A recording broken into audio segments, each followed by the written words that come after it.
Table of Contents. Introduction. I. The science of custom. 2. The diversity of cultures. 3. The integration of culture. 4. The pueblos of New Mexico. VW. 6. The northwest coast of America. 7. The nature of society. 8. The individual and the pattern of culture. References. Index. About the author. Footnotes. In the beginning God gave to every people a cup of clay, and from this cup they drank their life. Proverb of Digger Indians. Patterns of Culture was the first anthropology book I read, and it inspired me to become a cultural anthropologist and college teacher. More than 45 years ago, when I was a young white college sophomore spending the summer in the Colorado Rockies not far from my home in Denver, Benedict's poetic evocation of non-Western cultures invited me into a discipline that valued cultural difference and called for a vision of humanity that celebrated the broad spectrum of human behavior and the varied repertoire of cultures across the world. I had recently been steeped in a course on Western civilization at Stanford University, and this book presented several completely different ways of looking at the world. Even though the Zuni lived in New Mexico, only about 400 miles from my hometown, at the time I knew little about their complex ceremonial life and philosophy. I was even more unfamiliar with the Kwakiutl and the Dobue, the two other peoples Benedict describes in the book. The literary quality of her descriptions and the poetic images she called forth gave each culture a complexity and a positive value that opened up other ways of thinking that were very different from my own experience. Ruth Benedict was the age of my grandmother, but her book still has something to say to my child's generation and that of his children. In the globalized world of the 21st century, we Americans are much more likely to encounter difference on the street, in the subway, at a restaurant, in the classroom, or at the workplace. The telephone and the internet put us in touch with individuals, organizations, and cultures across the globe. In my classes at the University of New Mexico, Navajo and Zuni students are mixed with Anglo-Americans and Hispanos, but also children of immigrants from Iran, Nepal, Vietnam, or Colombia. Though students are often shy about revealing their personal situations, class discussions help students appreciate the persistence of Zuni culture, the role of arranged marriage in the life of a young woman from Nepal, or the strategies a single Anglo mother uses to combine child-rearing with full-time employment. As we increasingly encounter peoples of different cultures, it is ever more important to have a basis for understanding them. Patterns of Culture offers such a framework. One of the most enduring metaphors used by Benedict in Patterns of Culture is that of a great arc across which range the possible interests provided by the environment, the age cycle, and human activities. Each culture selects from that arc of possibilities, choosing to emphasize one or several, giving that culture its particular pattern. As Benedict says, its identity as a culture depends upon the selection of some segments of this arc. Each from the point of view of another ignores fundamentals and exploits irrelevancies. Benedict's contribution was not only to present us with the portions of the arc selected by three cultures, the Zuni, the Dobue, and the Kwakiutl, but to help us, her readers, to value all portions of the arc itself, and to see how each selection could be understood on its own terms. The point was to value, not to judge. She rejected the view that Western society was the best, the most evolved, and asserted that each culture must be seen as it sees itself.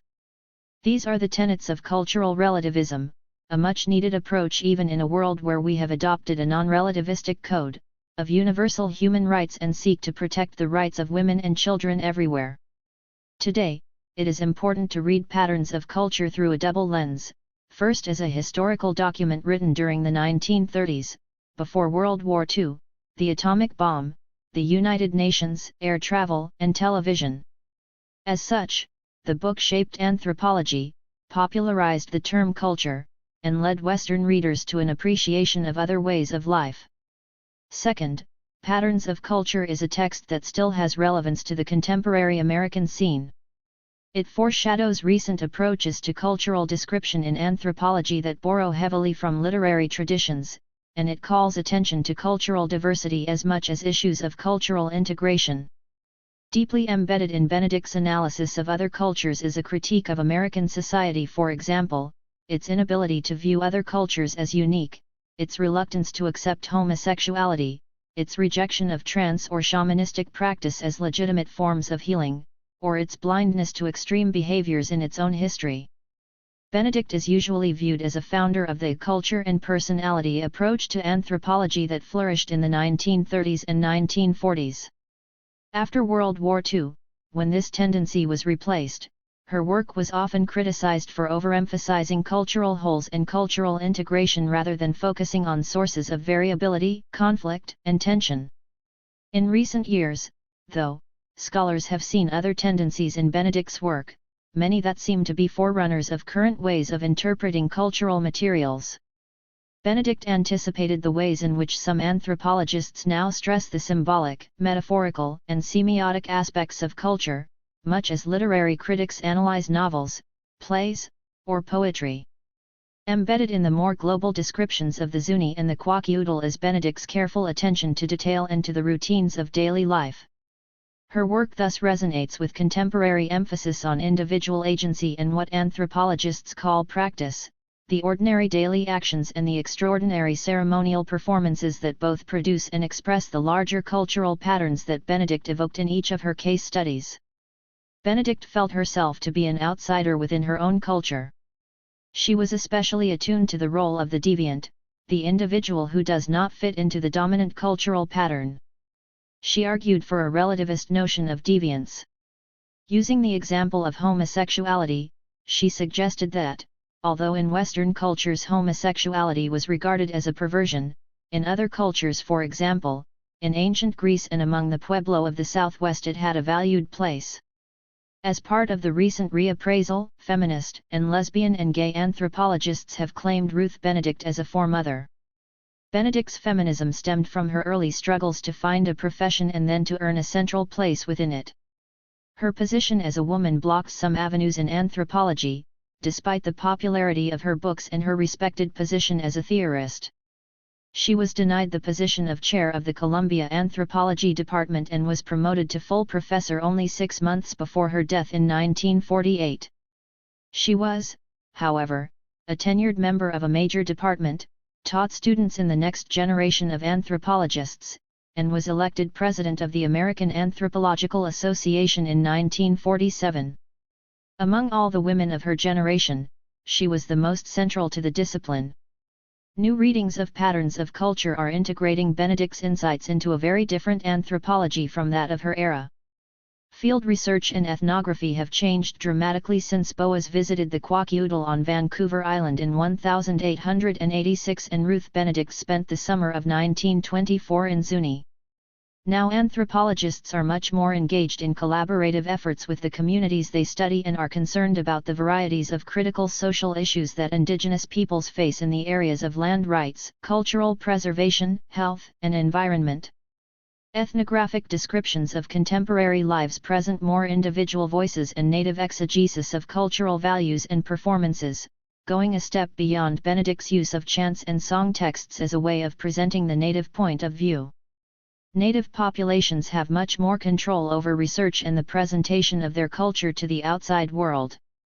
The Zuni have their own cultural resources enterprise, which includes an archaeology program and a museum, and the Pueblo of Acoma, 70 miles away, have opened a new Sky City Visitors Center with a museum and historical archive. The Kwakiutl, now the Kwakwaka'wakwe, have been undergoing a cultural revival over the past 20 years, encouraging carvers and artists in the use of traditional designs for totem poles, jewelry, and other crafts. Their Umista Cultural Center contains a permanent exhibit of repatriated artifacts and exports the work of Kwakwaka'wakwe artists to the Netherlands and other European countries. They also train other indigenous groups in tourism and ecotourism. The National Museum of the American Indian, directed by a Native American and staffed by Native American curators, stands on the Mall in Washington, D.C., and presents to the visiting public Native American views of their cultures and histories. These examples of cultural preservation, environmental management, and continued outreach to other populations through tourism, museums, and cultural programming nurture diversity in a global context. Ruth Benedict's Patterns of Culture is a foundational text in teaching us the value of diversity. Her hope for the future still has resonance in the 21st century, that recognition of cultural relativity will create an appreciation for the coexisting and equally valid patterns of life which mankind has created for itself from the raw materials of existence. Louise Lamphere.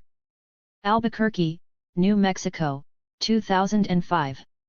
Preface. By Margaret Mead. For a quarter of a century, Ruth Benedict's Patterns of Culture has provided a felicitous and provocative introduction to the understanding of anthropology. Translated into 14 languages, with more than 800,000 copies printed in the Mentor edition alone at this writing, Patterns of Culture has helped to knit the sciences and the humanities together during a period when they had drawn very far apart. When Ruth Benedict began her work in anthropology in 1921, the term culture, as we use it today for the systematic body of learned behavior which is transmitted from parents to children, was part of the vocabulary of a small and technical group of professional anthropologists. That today the modern world is on such easy terms with the concept of culture, that the words in our culture slip from the lips of educated men and women almost as effortlessly as do the phrases that refer to period and to place, is in very great part due to this book. For the book was and is important in several ways. First, it is the best introduction we have to the widening of horizons by a comparative study of different cultures, through which we can see our own socially transmitted customary behavior set beside that of other and strangely different peoples. In her use of this comparative method, Ruth Benedict spoke for the whole developing science of anthropology in the United States, England, and France. Her distinction is that she spoke with such clarity and style.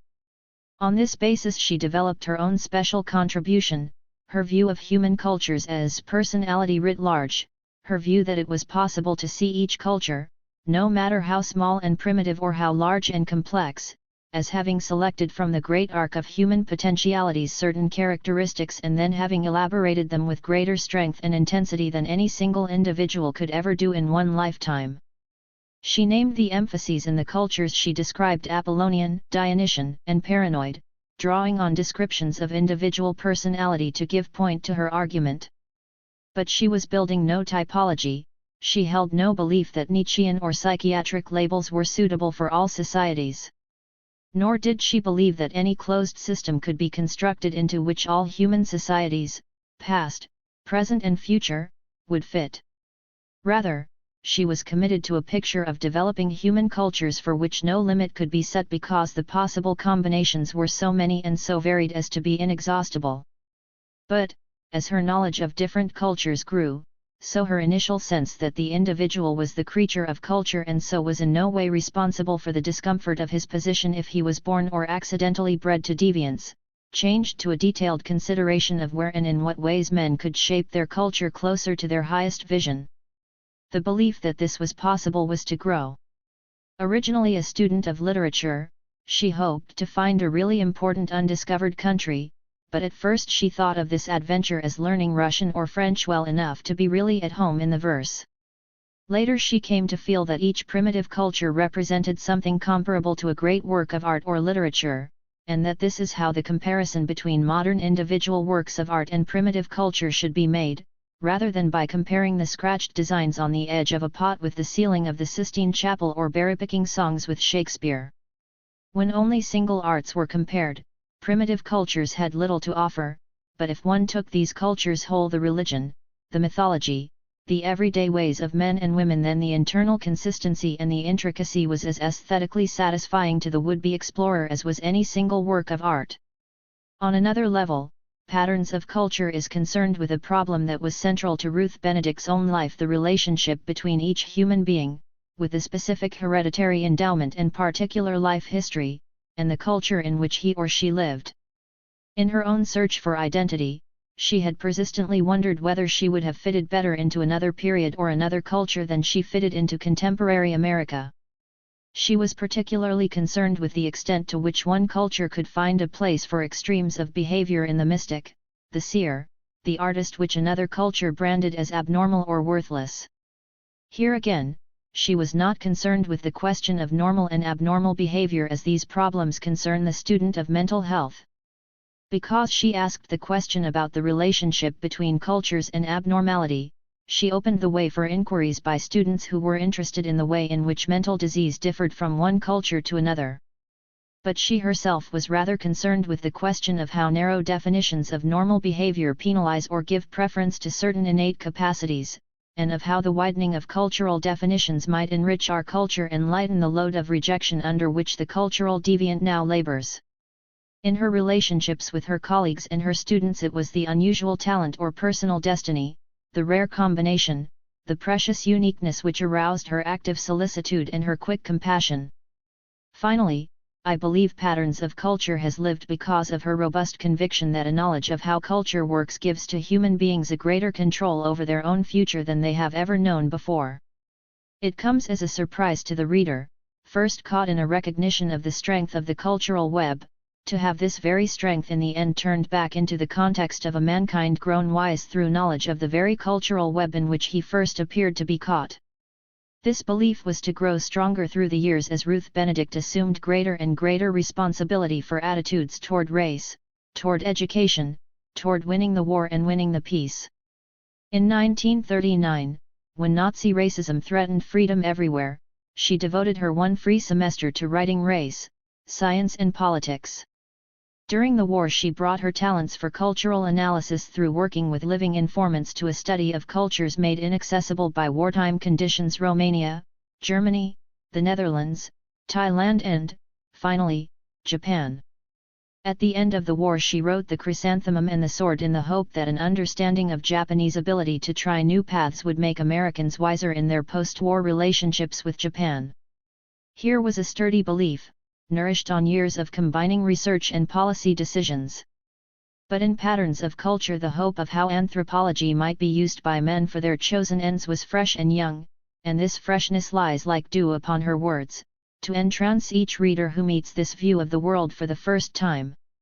New York, October 1958. Introduction. During the present century many new approaches to the problems of social anthropology have developed. The old method of constructing a history of human culture based on bits of evidence, torn out of their natural contacts, and collected from all times and all parts of the world, has lost much of its hold. It was followed by a period of painstaking attempts at reconstruction of historical connections based on studies of distribution of special features and supplemented by archaeological evidence. Wider and wider areas were looked upon from this viewpoint. Attempts were made to establish firm connections between various cultural features, and these were used to establish wider historical connections. The possibility of independent development of analogous cultural features, which is a postulate of a general history of culture, has been denied or at least consigned to an inconsequential role. Both the evolutionary method and the analysis of independent local cultures were devoted to unraveling the sequences of cultural forms. While by means of the former it was hoped to build up a unified picture of the history of culture and civilization, the adherents of the latter methods, at least among its more conservative adherents, saw each culture as a single unit and as an individual historical problem. Under the influence of the intensive analysis of cultures, the indispensable collection of facts relating to cultural forms has received a strong stimulus. The material so collected gave us information on social life, as though it consisted of strictly separated categories, such as economic life, technology, art, social organization, religion, and the unifying bond was difficult to find. The position of the anthropologist seemed like that satirized by Goethe. Wer was lebendiges erkennen beschreiben. Sucht erst den Geist heraus zu treiben. Dan hat die Tiel in seiner Hand. Fällt leider nur das geistige Band. The occupation with living cultures has created a stronger interest in the totality of each culture. It is felt more and more that hardly any trait of culture can be understood when taken out of its general setting. The attempt to conceive a whole culture as controlled by a single set of conditions did not solve the problem. The purely anthropogeographical, economic, or in other ways formalistic approach seemed to give distorted pictures. The desire to grasp the meaning of a culture as a whole compels us to consider descriptions of standardized behavior merely as a stepping stone leading to other problems. We must understand the individual as living in his culture, and the culture as lived by individuals. The interest in these socio-psychological problems is not in any way opposed to the historical approach. On the contrary, it reveals dynamic processes that have been active in cultural changes and enables us to evaluate evidence obtained from the detailed comparison of related cultures. On account of the character of the material, the problem of cultural life presents itself often as that of the interrelation between various aspects of culture. In some cases, this study leads to a better appreciation of the intensity or lack of integration of a culture. It brings out clearly the forms of integration in various types of culture which prove that the relations between different aspects of culture follow the most diverse patterns and do not lend themselves profitably to generalizations. However, it leads rarely, and only indirectly, to an understanding of the relation between individual and culture. This requires a deep penetration into the genius of the culture, a knowledge of the attitudes controlling individual and group behavior. Dr. Benedict calls the genius of culture its configuration. In the present volume, the author has set before us this problem and has illustrated it by the example of 3 cultures that are permeated each by one dominating idea. This treatment is distinct from the so-called functional approach to social phenomena insofar as it is concerned rather with the discovery of fundamental attitudes than with the functional relations of every cultural item. It is not historical except insofar as the general configuration, as long as it lasts, limits the directions of change that remain subject to it. In comparison to changes of content of culture, the configuration has often remarkable permanency. As the author points out, not every culture is characterized by a dominant character, but it seems probable that the more intimate our knowledge of the cultural drives that actuate the behavior of the individual, the more we shall find that certain controls of emotion, certain ideals of conduct, prevail that account for what seem to us as abnormal attitudes when viewed from the standpoint of our civilization. The relativity of what is considered social or asocial, normal or abnormal, is seen in a new light. The extreme cases selected by the author make clear the importance of the problem. The science of custom. Anthropology is the study of human beings as creatures of society. It fastens its attention upon those physical characteristics and industrial techniques, those conventions and values, which distinguish one community from all others that belong to a different tradition. The distinguishing mark of anthropology among the social sciences is that it includes for serious study other societies than our own. For its purposes, any social regulation of mating and reproduction is as significant as our own, though it may be that of the sea Dyaks, and have no possible historical relation to that of our civilization. To the anthropologist, our customs and those of a New Guinea tribe are 2 possible social schemes for dealing with a common problem, and insofar as he remains an anthropologist, he is bound to avoid any weighting of one in favor of the other. He is interested in human behavior, not as it is shaped by one tradition, our own, but as it has been shaped by any tradition whatsoever.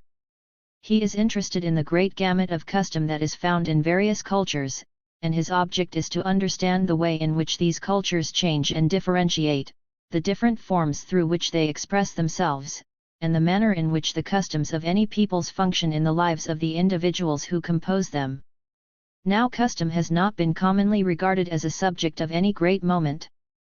The inner workings of our own brains we feel to be uniquely worthy of investigation, but custom, we have a way of thinking, is behavior at its most commonplace. As a matter of fact, it is the other way around. Traditional custom, taken the world over, is a mass of detailed behavior more astonishing than what any one person can ever evolve in individual actions, no matter how aberrant. Yet that is a rather trivial aspect of the matter. The fact of first-rate importance is the predominant role that custom plays in experience and in belief, and the very great varieties it may manifest. No man ever looks at the world with pristine eyes. He sees it edited by a definite set of customs and institutions and ways of thinking. Even in his philosophical probings he cannot go behind these stereotypes. His very concepts of the true and the false will still have reference to his particular traditional customs. John Dewey has said in all seriousness that the part played by custom in shaping the behavior of the individual as over against any way in which he can affect traditional custom, is as the proportion of the total vocabulary of his mother tongue over against those words of his own baby talk that are taken up into the vernacular of his family. When one seriously studies social orders that have had the opportunity to develop autonomously, the figure becomes no more than an exact and matter-of-fact observation. The life history of the individual is first and foremost an accommodation to the patterns and standards traditionally handed down in his community. From the moment of his birth, the customs into which he is born shape his experience and behavior. By the time he can talk, he is the little creature of his culture, and by the time he is grown and able to take part in its activities, its habits are his habits, its beliefs his beliefs, its impossibilities his impossibilities. Every child that is born into his group will share them with him, and no child born into one on the opposite side of the globe can ever achieve the 1,000th part. There is no social problem it is more incumbent upon us to understand than this of the role of custom. Until we are intelligent as to its laws and varieties, the main complicating facts of human life must remain unintelligible. The study of custom can be profitable only after certain preliminary propositions have been accepted, and some of these propositions have been violently opposed. In the first place, any scientific study requires that there be no preferential weighting of one or another of the items in the series it selects for its consideration. In all the less controversial fields like the study of cacti or termites or the nature of nebulae, the necessary method of study is to group the relevant material and to take note of all possible variant forms and conditions. In this way we have learned all that we know of the laws of astronomy, or of the habits of the social insects, let us say. It is only in the study of man himself that the major social sciences have substituted the study of one local variation, that of Western civilization. Anthropology was by definition impossible as long as these distinctions between ourselves and the primitive, ourselves and the barbarian, ourselves and the pagan, held sway over people's minds. It was necessary first to arrive at that degree of sophistication where we no longer set our own belief over against our neighbor's superstition. It was necessary to recognize that those institutions which are based on the same premises, let us say the supernatural, must be considered together, our own among the rest. In the first half of the 19th century this elementary postulate of anthropology could not occur to the most enlightened person of Western civilization. Man, all down his history, has defended his uniqueness like a point of honor. In Copernicus' time this claim to supremacy was so inclusive that it took in even the earth on which we live, and the 14th century refused with passion to have this planet subordinated to a place in the solar scheme. By Darwin's time, having granted the solar system to the enemy, man fought with all the weapons at his command for the uniqueness of the soul, an unknowable attribute given by God to man in such a manner that it disproved man's ancestry in the animal kingdom. No lack of continuity in the argument, no doubts of the nature of this soul, not even the fact that the 19th century did not care in the least to defend its brotherhood with any group of aliens, none of these facts counted against the first-rate excitement that raged on account of the indignity evolution proposed against the notion of man's uniqueness. Both these battles we may fairly count as won, if not yet, then soon, but the fighting has only massed itself upon another front. We are quite willing to admit now that the revolution of the earth about the sun, or the animal ancestry of man, has next to nothing to do with the uniqueness of our human achievements. If we inhabit one chance planet out of a myriad solar systems, so much the greater glory, and if all the ill-assorted human races are linked by evolution with the animal, the provable differences between ourselves and them are the more extreme and the uniqueness of our institutions the more remarkable. But our achievements, our institutions are unique, they are of a different order from those of lesser races and must be protected at all costs. So that today, whether it is a question of imperialism, or of race prejudice, or of a comparison between Christianity and paganism, we are still preoccupied with the uniqueness, not of the human institutions of the world at large, which no one has ever cared about, but of our own institutions and achievements, our own civilization. Western civilization, because of fortuitous historical circumstances, has spread itself more widely than any other local group that has so far been known. It has standardized itself over most of the globe, and we have been led, therefore, to accept a belief in the uniformity of human behavior that under other circumstances would not have arisen. Even very primitive peoples are sometimes far more conscious of the role of cultural traits than we are, and for good reason. They have had intimate experience of different cultures. They have seen their religion, their economic system, their marriage prohibitions, go down before the white man's. They have laid down the one and accepted the other, often uncomprehendingly enough, but they are quite clear that there are variant arrangements of human life. They will sometimes attribute dominant characteristics of the white man to his commercial competition, or to his institution of warfare, very much in the fashion of the anthropologist. The white man has had a different experience. He has never seen an outsider, perhaps, unless the outsider has been already Europeanized. If he has traveled, he has very likely been around the world without ever staying outside a cosmopolitan hotel. He knows little of any ways of life but his own.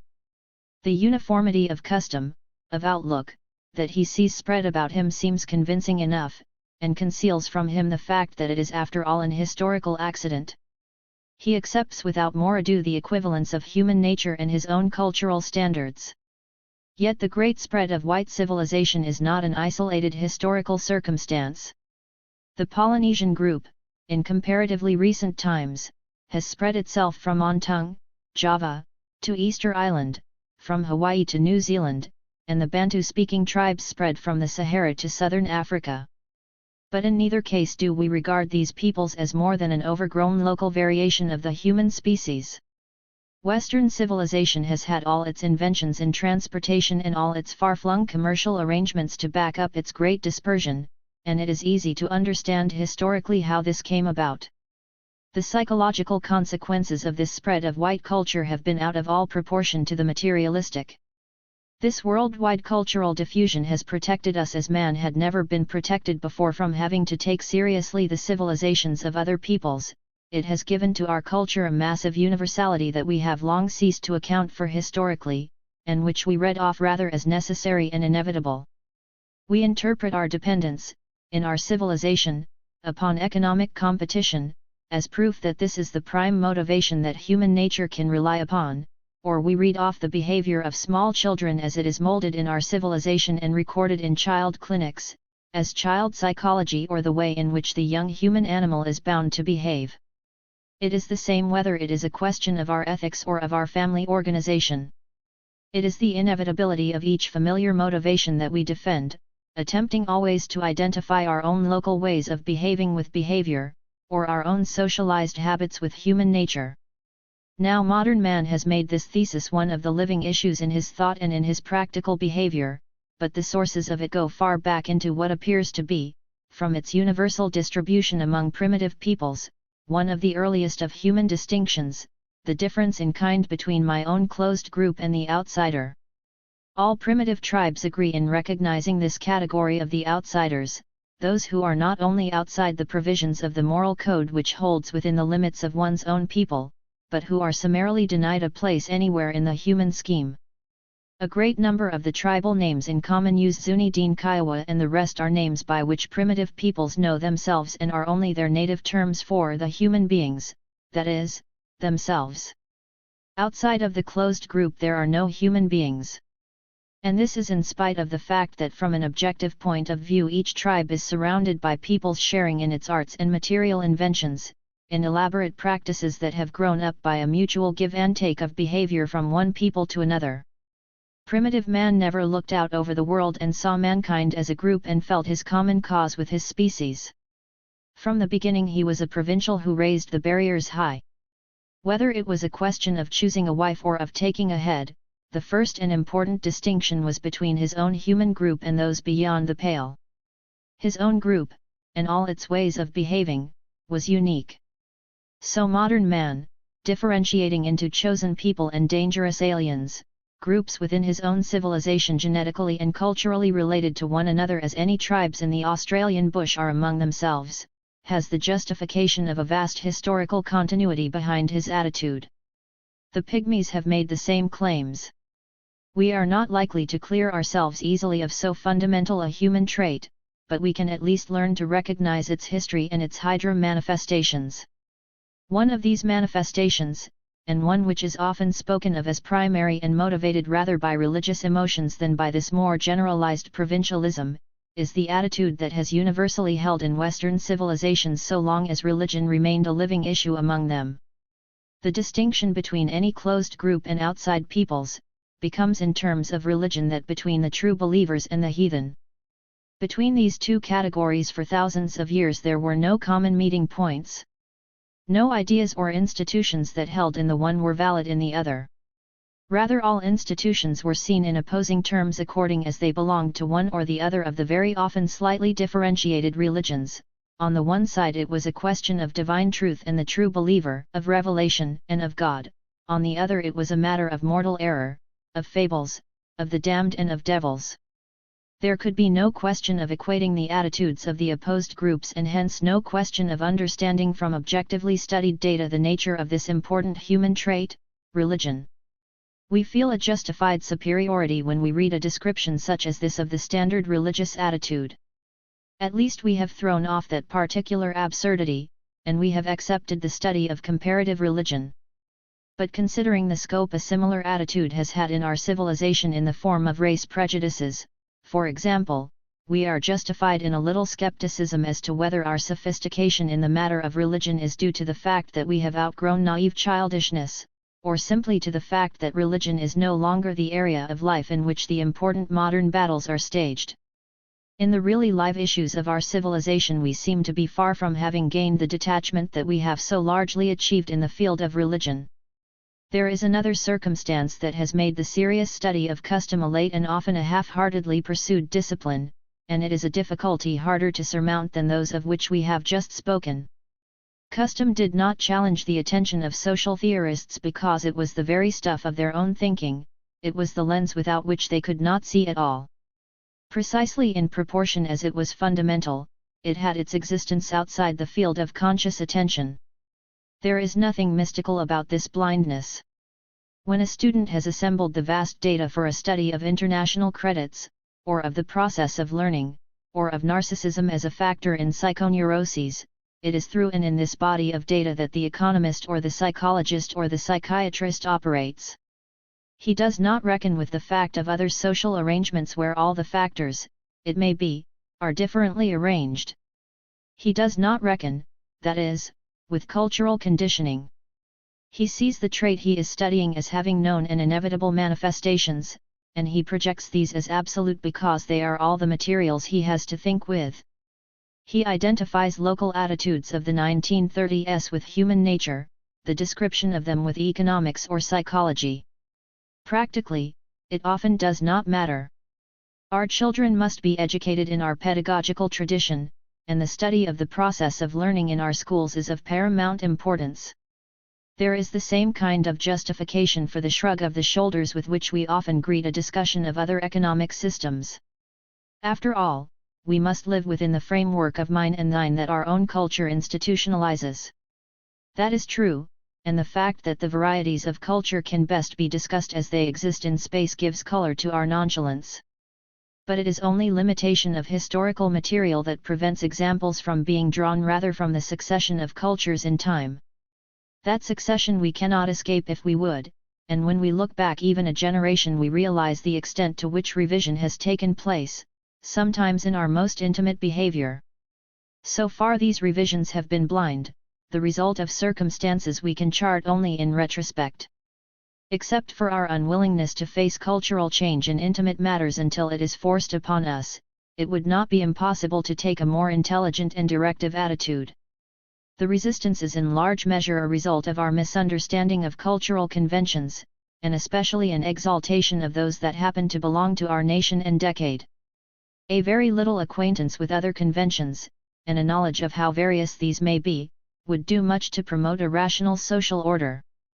The study of different cultures has another important bearing upon present-day thought and behavior. Modern existence has thrown many civilizations into close contact, and at the moment the overwhelming response to this situation is nationalism and racial snobbery. There has never been a time when civilization stood more in need of individuals who are genuinely culture conscious, who can see objectively the socially conditioned behavior of other peoples without fear and recrimination. Contempt for the alien is not the only possible solution of our present contact of races and nationalities. It is not even a scientifically founded solution. Traditional Anglo-Saxon intolerance is a local and temporal culture trait like any other. Even people as nearly of the same blood and culture as the Spanish have not had it, and race prejudice in the Spanish-settled countries is a thoroughly different thing from that in countries dominated by England and the United States. In this country it is obviously not an intolerance directed against the mixture of blood of biologically far separated races, for upon occasion excitement mounts as high against the Irish Catholic in Boston, or the Italian in New England mill towns, as against the Oriental in California. It is the old distinction of the in-group and the out-group, and if we carry on the primitive tradition in this matter, we have far less excuse than savage tribes. We have traveled, we pride ourselves on our sophistication. But we have failed to understand the relativity of cultural habits, and we remain debarred from much profit and enjoyment in our human relations with peoples of different standards, and untrustworthy in our dealings with them. The recognition of the cultural basis of race prejudice is a desperate need in present Western civilization. We have come to the point where we entertain race prejudice against our blood brothers the Irish, and where Norway and Sweden speak of their enmity as if they too represented different blood.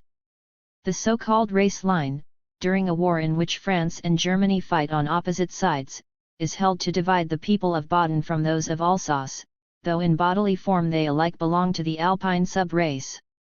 In a day of footloose movements of people and of mixed marriages in the ancestry of the most desirable elements of the community, we preach unabashed the gospel of the pure race.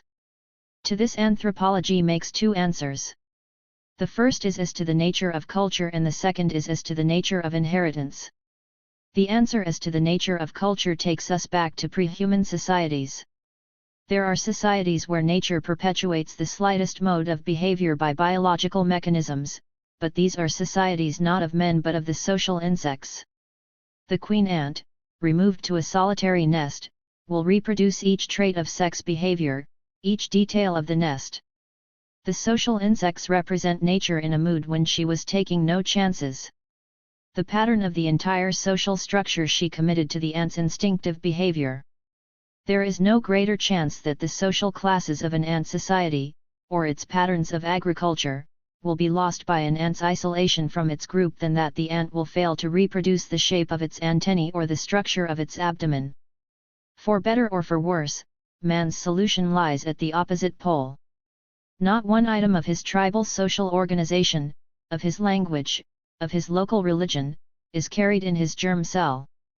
In Europe, in other centuries, when children were occasionally found who had been abandoned and had maintained themselves in forests apart from other human beings, they were all so much alike that Linnaeus classified them as a distinct species, Homo ferus, and supposed that they were a kind of gnome that man seldom ran across.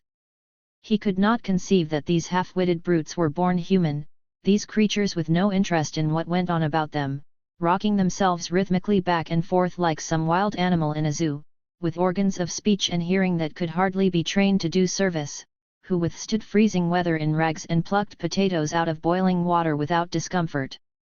There is no doubt, of course, that they were children abandoned in infancy, and what they had all of them lacked was association with their kind, through which alone man's faculties are sharpened and given form. We do not come across wild children in our more humane civilization. But the point is made as clearly in any case of adoption of an infant into another race and culture. An Oriental child adopted by an Occidental family learns English, shows toward its foster parents the attitudes current among the children he plays with, and grows up to the same professions that they elect. He learns the entire set of the cultural traits of the adopted society, and the set of his real parents' group plays no part. The same process happens on a grand scale when entire peoples in a couple of generations shake off their traditional culture and put on the customs of an alien group. The culture of the American Negro in northern cities has come to approximate in detail that of the whites in the same cities. A few years ago, when a cultural survey was made of Harlem, one of the traits peculiar to the Negroes was their fashion of gambling on the last 3 unit figures of the next day's stock turnover. At least it cost less than the whites' corresponding predilection for gambling in the stocks themselves and was no less uncertain and exciting. It was a variation on the white pattern, though hardly a great departure. And most Harlem traits keep still closer to the forms that are current in white groups. All over the world, since the beginning of human history, it can be shown that peoples have been able to adopt the culture of peoples of another blood. There is nothing in the biological structure of man that makes it even difficult. Man is not committed in detail by his biological constitution to any particular variety of behavior. The great diversity of social solutions that man has worked out in different cultures in regard to mating, for example, or trade, are all equally possible on the basis of his original endowment. Culture is not a biologically transmitted complex. What is lost in nature's guarantee of safety is made up in the advantage of greater plasticity. The human animal does not, like the bear, grow himself a polar coat in order to adapt himself, after many generations, to the Arctic. He learns to sew himself a coat and put up a snow house. From all we can learn of the history of intelligence in pre-human as well as human societies, this plasticity has been the soil in which human progress began and in which it has maintained itself. In the ages of the mammoths, species after species without plasticity arose, overreached itself, and died out, undone by the development of the very traits it had biologically produced in order to cope with its environment. The beasts of prey and finally the higher apes came slowly to rely upon other than biological adaptations, and upon the consequent increased plasticity the foundations were laid, bit by bit, for the development of intelligence. Perhaps, as is often suggested, man will destroy himself by this very development of intelligence. But no one has suggested any means by which we can return to the biological mechanisms of the social insect, and we are left no alternative. The human cultural heritage, for better or for worse, is not biologically transmitted. The corollary in modern politics is that there is no basis for the argument that we can trust our spiritual and cultural achievements to any selected hereditary germplasms. In our Western civilization, leadership has passed successively in different periods to the Semitic-speaking peoples, to the Hamitic, to the Mediterranean subgroup of the white race, and lately to the Nordic. There is no doubt about the cultural continuity of the civilization, no matter who its carriers were at the moment. We must accept all the implications of our human inheritance, one of the most important of which is the small scope of biologically transmitted behavior, and the enormous role of the cultural process of the transmission of tradition. The second answer anthropology makes to the argument of the racial purist concerns the nature of heredity. The racial purist is the victim of a mythology. For what is racial inheritance? We know roughly what heredity is from father to son. Within a family line the importance of heredity is tremendous. But heredity is an affair of family lines. Beyond that it is mythology. In small and static communities like an isolated Eskimo village, racial heredity and the heredity of child and parent are practically equivalent, and racial heredity therefore has meaning.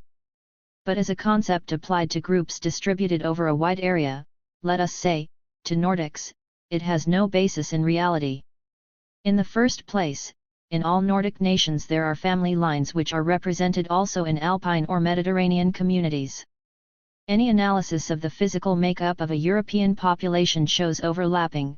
The dark-eyed, dark-haired Swede represents family lines that are more concentrated farther south, but he is to be understood in relation to what we know of these latter groups. His heredity, so far as it has any physical reality, is a matter of his family line, which is not confined to Sweden. We do not know how far physical types may vary without intermixture. We know that inbreeding brings about a local type. But this is a situation that in our cosmopolitan white civilization hardly exists, and when racial heredity is invoked, as it usually is, to rally a group of persons of about the same economic status, graduating from much the same schools, and reading the same weeklies, such a category is merely another version of the in and the out group and does not refer to the actual biological homogeneity of the group. What really binds men together is their culture, the ideas and the standards they have in common. If instead of selecting a symbol like common blood heredity and making a slogan of it, the nation turned its attention rather to the culture that unites its people, emphasizing its major merits and recognizing the different values which may develop in a different culture. It would substitute realistic thinking for a kind of symbolism which is dangerous because it is misleading. A knowledge of cultural forms is necessary in social thinking, and the present volume is concerned with this problem of culture. As we have just seen, bodily form, or race, is separable from culture, and can for our purposes be laid to one side except at certain points where for some special reason it becomes relevant. The chief requirement for a discussion of culture is that it should be based on a wide selection of possible cultural forms. It is only by means of such facts that we can possibly differentiate between those human adjustments that are culturally conditioned and those that are common and, so far as we can see, inevitable in mankind. We cannot discover by introspection or by observation of any one society what behavior is instinctive, that is, organically determined. In order to class any behavior as instinctive, much more is necessary than that it should be proved to be automatic. The conditioned response is as automatic as the organically determined, and culturally conditioned responses make up the greater part of our huge equipment of automatic behavior. Therefore, the most illuminating material for a discussion of cultural forms and processes is that of societies historically as little related as possible to our own and to one another. With the vast network of historical contact which has spread the great civilizations over tremendous areas, primitive cultures are now the one source to which we can turn. They are a laboratory in which we may study the diversity of human institutions. With their comparative isolation, many primitive regions have had centuries in which to elaborate the cultural themes they have made their own. They provide ready to our hand the necessary information concerning the possible great variations in human adjustments, and a critical examination of them is essential for any understanding of cultural processes. It is the only laboratory of social forms that we have or shall have. This laboratory has another advantage. The problems are set in simpler terms than in the great Western civilizations. With the inventions that make for ease of transportation, international cables and telephones and radio transmission, those that ensure permanence and widespread distribution to the printed page, the development of competing professional groups and cults and classes and their standardization over the world, modern civilization has grown too complex for adequate analysis except as it is broken up for the purpose into small artificial sections. And these partial analyses are inadequate because so many outside factors cannot be controlled. A survey of any one group involves individuals out of opposed heterogeneous groups, with different standards, social aims, home relations, and morality. The interrelation of these groups is too complicated to evaluate in the necessary detail. In primitive society, the cultural tradition is simple enough to be contained within the knowledge of individual adults, and the manners and morals of the group are molded to one well-defined general pattern. It is possible to estimate the interrelation of traits in this simple environment in a way which is impossible in the cross-currents of our complex civilization. Neither of these reasons for stressing the facts of primitive culture has anything to do with the use that has been classically made of this material. This use had to do with a reconstruction of origins. Early anthropologists tried to arrange all traits of different cultures in an evolutionary sequence from the earliest forms to their final development in Western civilization. But there is no reason to suppose that by discussing Australian religion rather than our own we are uncovering primordial religion, or that by discussing Iroquoian social organization we are returning to the mating habits of man's early ancestors. Since we are forced to believe that the race of man is one species, it follows that man everywhere has an equally long history behind him. Some primitive tribes may have held relatively closer to primordial forms of behavior than civilized man, but this can only be relative and our guesses are as likely to be wrong as right. There is no justification for identifying some one contemporary primitive custom with the original type of human behavior. Methodologically, there is only one means by which we may gain an approximate knowledge of these early beginnings. That is by a study of the distribution of those few traits that are universal or near universal in human society. There are several that are well known. Of these everyone agrees upon animism, and the exogamous restrictions upon marriage. The conceptions, diverse as they prove to be, of the human soul, and of an afterlife, raise more question. Beliefs as nearly universal as these we may justifiably regard as exceedingly old human inventions. This is not equivalent to regarding them as biologically determined, for they may have been very early inventions of the human race, cradle traits which have become fundamental in all human thinking. In the last analysis they may be as socially conditioned as any local custom. But they have long since become automatic in human behavior. They are old, and they are universal.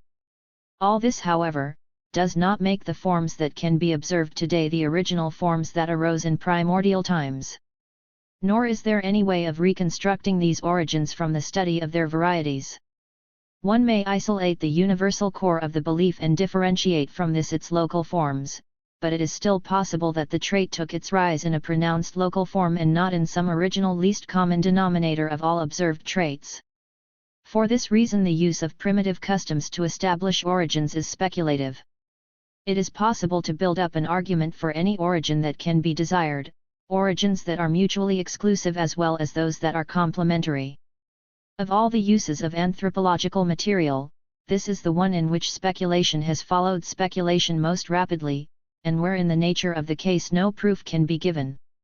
Nor does the reason for using primitive societies for the discussion of social forms have necessary connection with a romantic return to the primitive. It is put forward in no spirit of poeticizing the simpler peoples. There are many ways in which the culture of one or another people appeals to us strongly in this era of heterogeneous standards and confused mechanical bustle. But it is not in a return to ideals preserved for us by primitive peoples that our society will heal itself of its maladies. The romantic utopianism that reaches out toward the simpler primitive, attractive as it sometimes may be, is as often, in ethnological study, a hindrance as a help. The careful study of primitive societies is important today rather, as we have said, because they provide case material for the study of cultural forms and processes. They help us to differentiate between those responses that are specific to local cultural types and those that are general to mankind. Beyond this, they help us to gauge and understand the immensely important role of culturally conditioned behavior. Culture, with its processes and functions, is a subject upon which we need all the enlightenment we can achieve, and there is no direction in which we can seek with greater reward than in the facts of preliterate societies. To the diversity of cultures. A chief of the Digger Indians, as the Californians call them, talked to me a great deal about the ways of his people in the old days. He was a Christian and a leader among his people in the planting of peaches and apricots on irrigated land, but when he talked of the shamans who had transformed themselves into bears before his eyes in the bear dance, his hands trembled and his voice broke with excitement. It was an incomparable thing, the power his people had had in the old days. He liked best to talk of the desert foods they had eaten. He brought each uprooted plant lovingly and with an unfailing sense of its importance. In those days his people had eaten the health of the desert, he said, and knew nothing of the insides of tin cans and the things for sale at butcher shops. It was such innovations that had degraded them in these latter days. One day, without transition, Ramon broke in upon his descriptions of grinding mesquite and preparing acorn soup. In the beginning, he said, God gave to every people a cup of clay, and from this cup they drank their life. I do not know whether the figure occurred in some traditional ritual of his people that I never found, or whether it was his own imagery. It is hard to imagine that he had heard it from the whites he had known at Banning. They were not given to discussing the ethos of different peoples. At any rate, in the mind of this humble Indian the figure of speech was clear and full of meaning. They all dipped in the water, he continued, but their cups were different. Our cup is broken now. It has passed away. Our cup is broken. Those things that had given significance to the life of his people, the domestic rituals of eating, the obligations of the economic system, the succession of ceremonials in the villages, possession in the bear dance, their standards of right and wrong, these were gone, and with them the shape and meaning of their life. The old man was still vigorous and a leader in relationships with the whites. He did not mean that there was any question of the extinction of his people. But he had in mind the loss of something that had value equal to that of life itself, the whole fabric of his people's standards and beliefs. There were other cups of living left, and they held perhaps the same water, but the loss was irreparable. It was no matter of tinkering with an addition here, lopping off something there. The modeling had been fundamental, it was somehow all of a piece. It had been their own. Ramon had had personal experience of the matter of which he spoke. He straddled two cultures whose values and ways of thought were incommensurable. It is a hard fate. In Western civilization our experiences have been different. We are bred to one cosmopolitan culture, and our social sciences, our psychology, and our theology persistently ignore the truth expressed in Ramon's figure. The course of life and the pressure of environment, not to speak of the fertility of human imagination, provide an incredible number of possible leads, all of which, it appears, may serve a society to live by. There are the schemes of ownership, with the social hierarchy that may be associated with possessions, there are material things and their elaborate technology, there are all the facets of sex life, parenthood and post-parenthood, there are the guilds or cults which may give structure to the society, there is economic exchange, there are the gods and supernatural sanctions. Each one of these and many more may be followed out with a cultural and ceremonial elaboration which monopolizes the cultural energy and leaves small surplus for the building of other traits. Aspects of life that seem to us most important have been passed over with small regard by peoples whose culture, oriented in another direction, has been far from poor. Or the same trait may be so greatly elaborated that we reckon it as fantastic. It is in cultural life as it is in speech. Selection is the prime necessity. The numbers of sounds that can be produced by our vocal cords and our oral and nasal cavities are practically unlimited. The 3 or 4 dozen of the English language are a selection which coincides not even with those of such closely related dialects as German and French. The total that are used in different languages of the world no one has even dared to estimate. But each language must make its selection and abide by it on pain of not being intelligible at all. A language that used even a few hundreds of the possible and actually recorded phonetic elements could not be used for communication. On the other hand, a great deal of our misunderstanding of languages unrelated to our own has arisen from our attempts to refer alien phonetic systems back to ours as a point of reference. We recognize only one K. If other people have 5 K sounds placed in different positions in the throat and mouth, distinctions of vocabulary and of syntax that depend on these differences are impossible to us until we master them. We have a D and an N. They may have an intermediate sound which, if we fail to identify it, we write now D and now W, introducing distinctions which do not exist. The elementary prerequisite of linguistic analysis is a consciousness of these incredibly numerous available sounds from which each language makes its own selections. In culture too we must imagine a great arc on which are ranged the possible interests provided either by the human age cycle or by the environment or by man's various activities. A culture that capitalized even a considerable proportion of these would be as unintelligible as a language that used all the clicks, all the glottal stops, all the labials, dentals, sibilants, and gutturals from voiceless to voiced and from oral to nasal. Its identity as a culture depends upon the selection of some segments of this arc. Every human society everywhere has made such selection in its cultural institutions. Each from the point of view of another ignores fundamentals and exploits irrelevancies. One culture hardly recognizes monetary values, another has made them fundamental in every field of behavior. In one society technology is unbelievably slighted even in those aspects of life which seem necessary to ensure survival, in another, equally simple, technological achievements are complex and fitted with admirable nicety to the situation. One builds an enormous cultural superstructure upon adolescence, one upon death, one upon afterlife. The case of adolescence is particularly interesting, because it is in the limelight in our own civilization and because we have plentiful information from other cultures. In our own civilization a whole library of psychological studies has emphasized the inevitable unrest of the period of puberty. It is in our tradition a physiological state as definitely characterized by domestic explosions and rebellion as typhoid is marked by fever. There is no question of the facts. They are common in America. The question is rather of their inevitability.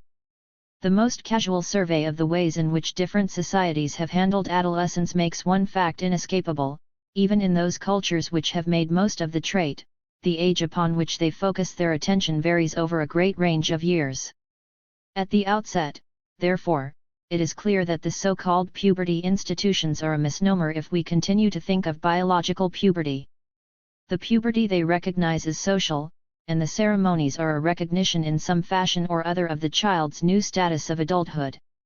This investiture with new occupations and obligations is in consequence as various and as culturally conditioned as the occupations and obligations themselves. If the sole honorable duty of manhood is conceived to be deeds of war, the investiture of the warrior is later and of a different sort from that in a society where adulthood gives chiefly the privilege of dancing in a representation of masked gods. In order to understand puberty institutions, we do not most need analyses of the necessary nature of rites de passage, we need rather to know what is identified in different cultures with the beginning of adulthood and their methods of admitting to the new status. Not biological puberty, but what adulthood means in that culture conditions the puberty ceremony. Adulthood in Central North America means warfare. Honor in it is the great goal of all men.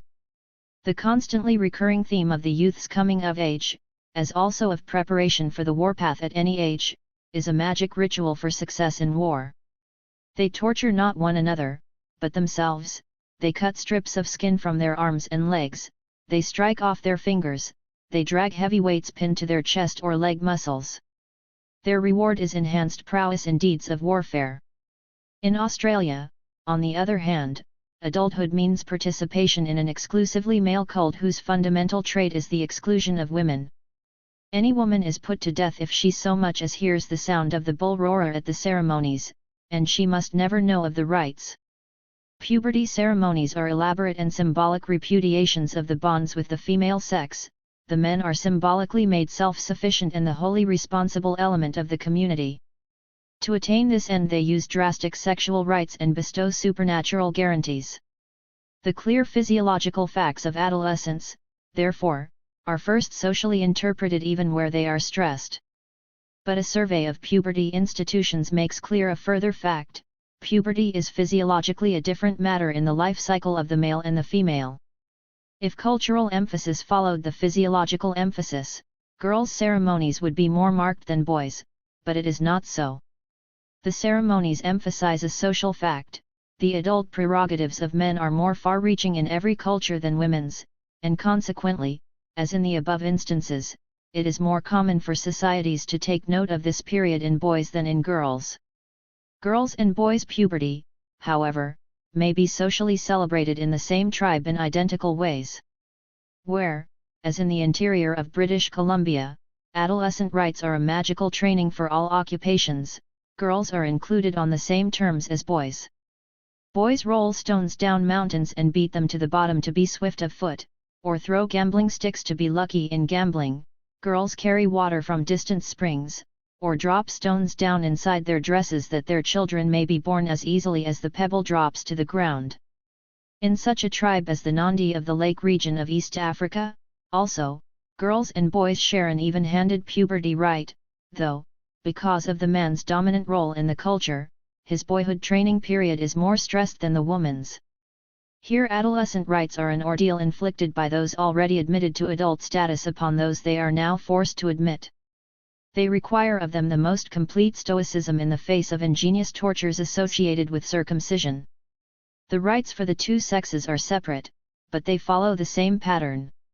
In both the novices wear for the ceremony the clothing of their sweethearts.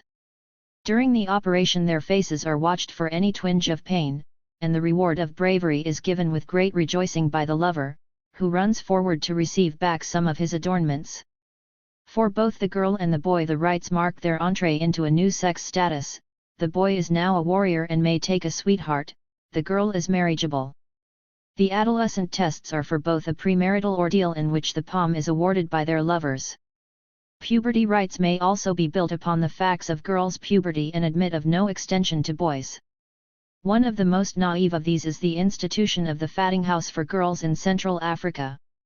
In the region where feminine beauty is all but identified with obesity, the girl at puberty is segregated, sometimes for years, fed with sweet and fatty foods, allowed no activity, and her body rubbed assiduously with oils. She is taught during this time her future duties, and her seclusion ends with a parade of her corpulence that is followed by her marriage to her proud bridegroom. It is not regarded as necessary for the man to achieve pulchritude before marriage in a similar fashion. The usual ideas around which girls' puberty institutions are centered, and which are not readily extended to boys, are those concerned with menstruation.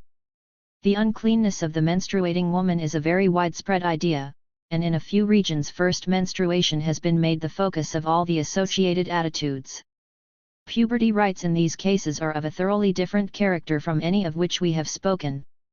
Among the carrier Indians of British Columbia, the fear and horror of a girl's puberty was at its height. Her 3 or 4 years of seclusion was called the burying alive, and she lived for all that time alone in the wilderness, in a hut of branches far from all beaten trails.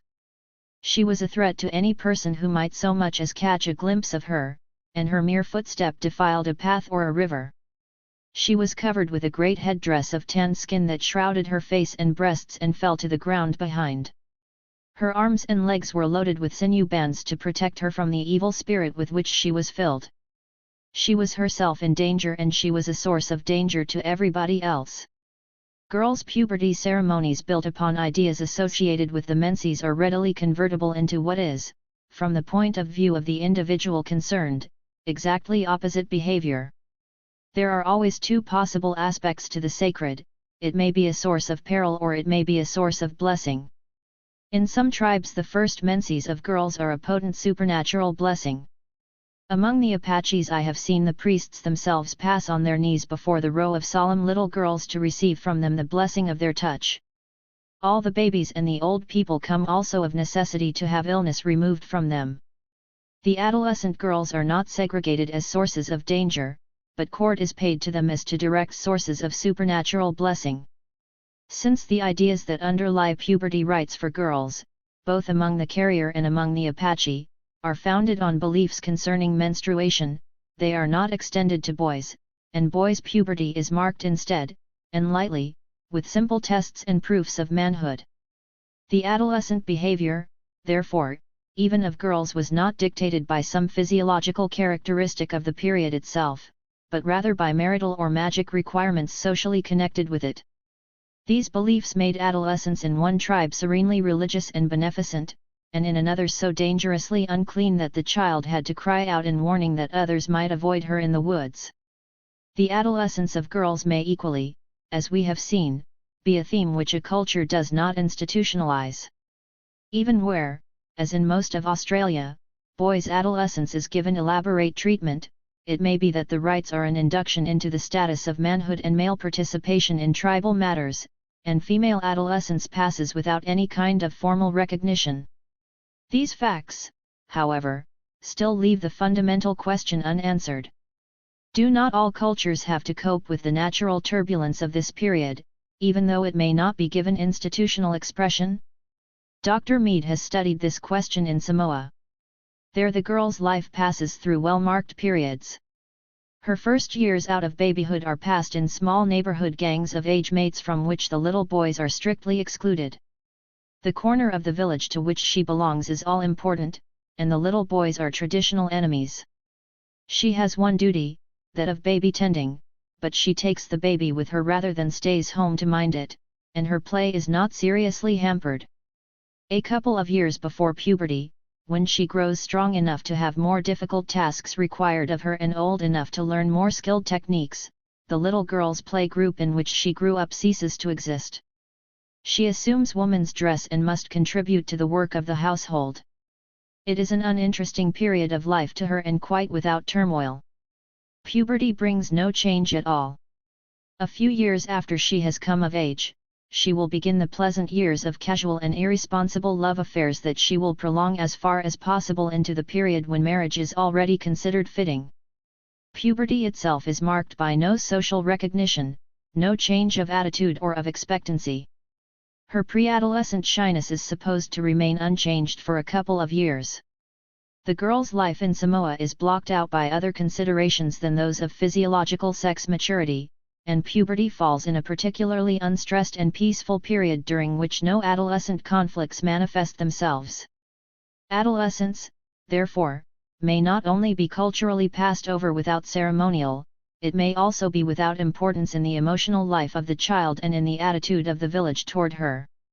Warfare is another social theme that may or may not be used in any culture. Where war is made much of, it may be with contrasting objectives, with contrasting organization in relation to the state, and with contrasting sanctions. War may be, as it was among the Aztecs, a way of getting captives for the religious sacrifices. Since the Spaniards fought to kill, according to Aztec standards they broke the rules of the game. The Aztecs fell back in dismay and Cortés walked as victor into the capital. There are even quainter notions, from our standpoint, associated with warfare in different parts of the world. For our purposes it is sufficient to notice those regions where organized resort to mutual slaughter never occurs between social groups. Only our familiarity with war makes it intelligible that a state of warfare should alternate with a state of peace in one tribe's dealings with another. The idea is quite common over the world, of course. But on the one hand it is impossible for certain peoples to conceive the possibility of a state of peace, which in their notion would be equivalent to admitting enemy tribes to the category of human beings, which by definition they are not even though the excluded tribe may be of their own race and culture. On the other hand, it may be just as impossible for a people to conceive of the possibility of a state of war. Rasmussen tells of the blankness with which the Eskimo met his exposition of our custom. Eskimos very well understand the act of killing a man. If he is in your way, you cast up your estimate of your own strength, and if you are ready to take it upon yourself, you kill him. If you are strong, there is no social retribution. But the idea of an Eskimo village going out against another Eskimo village in battle array or a tribe against a tribe, or even of another village being fair game in ambush warfare, is alien to them. All killing comes under one head, and is not separated, as ours is, into categories, the one meritorious, the other a capital offense. I myself tried to talk of warfare to the Mission Indian of California, but it was impossible. Their misunderstanding of warfare was abysmal.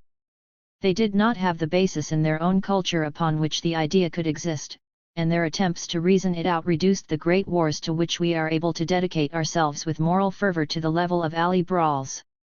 They did not happen to have a cultural pattern that distinguished between them. War is, we have been forced to admit even in the face of its huge place in our own civilization, an asocial trait. In the chaos following the World War, all the wartime arguments that expounded its fostering of courage, of altruism, of spiritual values, give out a false and offensive ring. War in our own civilization is as good an illustration as one can take of the destructive lengths to which the development of a culturally selected trait may go. If we justify war, it is because all peoples always justify the traits of which they find themselves possessed, not because war will bear an objective examination of its merits. Warfare is not an isolated case. From every part of the world and from all levels of cultural complexity it is possible to illustrate the overweening and finally often the asocial elaboration of a cultural trait. Those cases are clearest where, as in dietary or mating regulations, for example, traditional usage runs counter to biological drives. Social organization, in anthropology, has a quite specialized meaning owing to the unanimity of all human societies in stressing relationship groups within which marriage is forbidden. No known people regard all women as possible mates. This is not in an effort, as is so often supposed, to prevent inbreeding in our sense, for over great parts of the world it is an own cousin, often the daughter of one's mother's brother, who is the predestined spouse. The relatives to whom the prohibition refers differ utterly among different peoples, but all human societies are alike in placing a restriction. No human idea has received more constant and complex elaboration in culture than this of incest. The incest groups are often the most important functioning units of the tribe, and the duties of every individual in relation to any other are defined by their relative positions in these groups. These groups function as units in religious ceremonials and in cycles of economic exchange, and it is impossible to exaggerate the importance of the role they have played in social history. Some areas handle the incest taboo with moderation. In spite of the restrictions, there may be a considerable number of women available for a man to marry. In others, the group that is taboo has been extended by a social fiction to include vast numbers of individuals who have no traceable ancestors in common, and choice of a mate is in consequence excessively limited. This social fiction receives unequivocal expression in the terms of relationship which are used.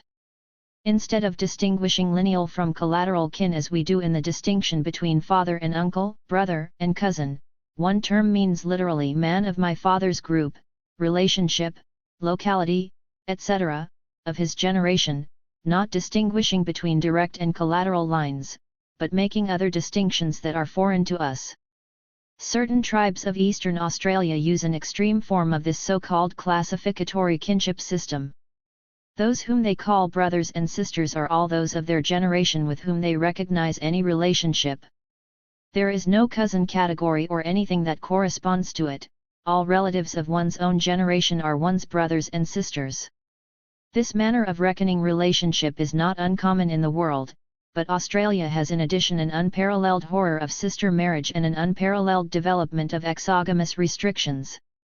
So the Kurnai, with their extreme classificatory relationship system, feel the Australian horror of sex relationship with all their sisters, that is, women of their own generation who are in any way related to them.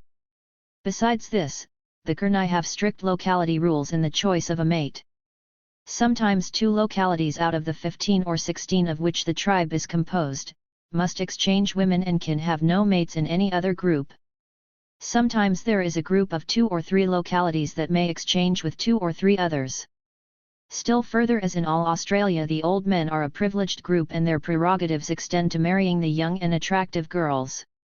The consequence of these rules is of course that in all the local group which must by absolute prescription furnish a young man with his wife, there is no girl who is not touched by one of these taboos.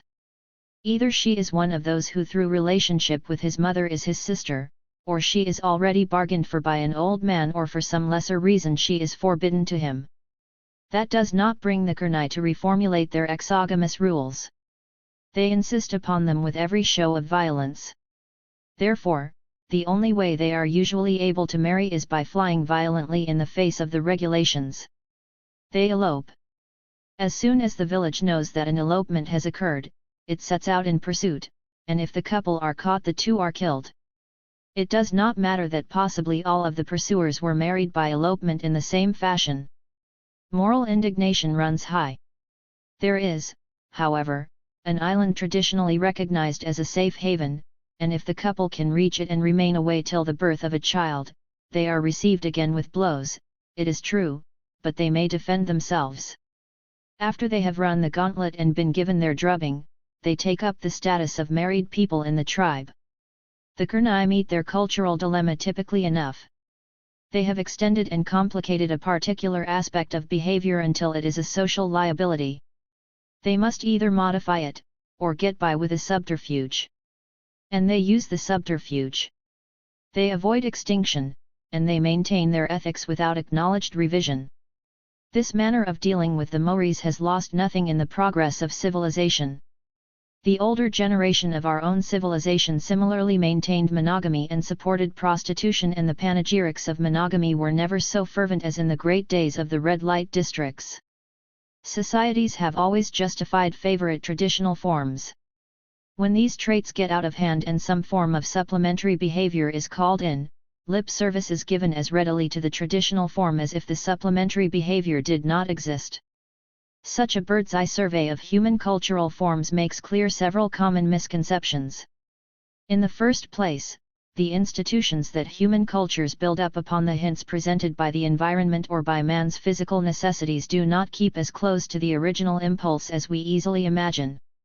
These hints are, in reality, mere rough sketches, a list of bare facts. They are pinpoint potentialities, and the elaboration that takes place around them is dictated by many alien considerations. Warfare is not the expression of the instinct of pugnacity. Man's pugnacity is so small a hint in the human equipment that it may not be given any expression in intertribal relations. When it is institutionalized, the form it takes follows other grooves of thought than those implied in the original impulse. Pugnacity is no more than the touch to the ball of custom, a touch also that may be withheld. Such a view of cultural processes calls for a recasting of many of our current arguments upholding our traditional institutions. These arguments are usually based on the impossibility of man's functioning without these particular traditional forms. Even very special traits come in for this kind of validation, such as the particular form of economic drive that arises under our particular system of property ownership. This is a remarkably special motivation, and there are evidences that even in our generation it is being strongly modified. At any rate, we do not have to confuse the issue by discussing it as if it were a matter of biological survival values. Self-support is a motive our civilization has capitalized.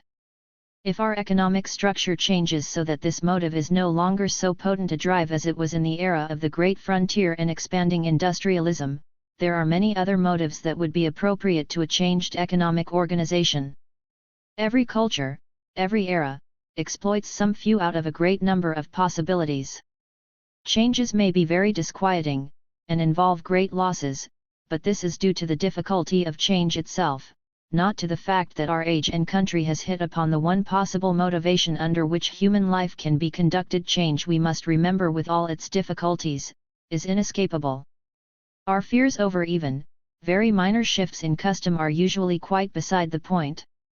Civilizations might change far more radically than any human authority has ever had the will or the imagination to change them and still be completely workable. The minor changes that occasion so much denunciation today, such as the increase of divorce, the growing secularization in our cities, the prevalence of the petting party and many more, could be taken up quite readily into a slightly different pattern of culture. Becoming traditional, they would be given the same richness of content, the same importance and value, that the older patterns had in other generations. The truth of the matter is rather that the possible human institutions and motives are legion, on every plane of cultural simplicity or complexity, and that wisdom consists in a greatly increased tolerance toward their divergencies. No man can thoroughly participate in any culture unless he has been brought up and has lived according to its forms, but he can grant to other cultures the same significance to their participants which he recognizes in his own. 2. The diversity of culture results not only from the ease with which societies elaborate or reject possible aspects of existence. It is due even more to a complex interweaving of cultural traits. The final form of any traditional institution, as we have just said, goes far beyond the original human impulse. In great measure this final form depends upon the way in which the trait has merged with other traits from different fields of experience. A widespread trait may be saturated with religious beliefs among one people and function as an important aspect of their religion. In another area it may be wholly a matter of economic transfer and be therefore an aspect of their monetary arrangements. The possibilities are endless and the adjustments are often bizarre. The nature of the trait will be quite different in the different areas according to the elements with which it has combined. It is important to make this process clear to ourselves because otherwise we fall easily into the temptation to generalize into a sociological law the results of a local merging of traits, or we assume their union to be a universal phenomenon. The great period of European plastic art was religiously motivated. Art pictured and made common property the religious scenes and dogmas which were fundamental in the outlook of that period. Modern European aesthetics would have been quite different if medieval art had been purely decorative and had not made common cause with religion. As a matter of history, great developments in art have often been remarkably separate from religious motivation and use. Art may be kept definitely apart from religion even where both are highly developed. In the pueblos of the southwest of the United States, art forms in pottery and textiles command the respect of the artist in any culture, but their sacred bowls carried by the priests or set out on the altars are shoddy and the decorations crude and unstylized.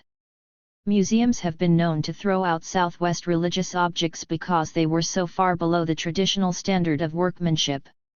"We have to put a frog there," the Zuni Indians say, meaning that the religious exigencies eliminate any need of artistry. This separation between art and religion is not a unique trait of the Pueblos. Tribes of South America and of Siberia make the same distinction, though they motivate it in various ways. They do not use their artistic skill in the service of religion. Instead, therefore, of finding the sources of art in a locally important subject matter, religion, as older critics of art have sometimes done, we need rather to explore the extent to which these two can mutually interpenetrate, and the consequences of such merging for both art and religion.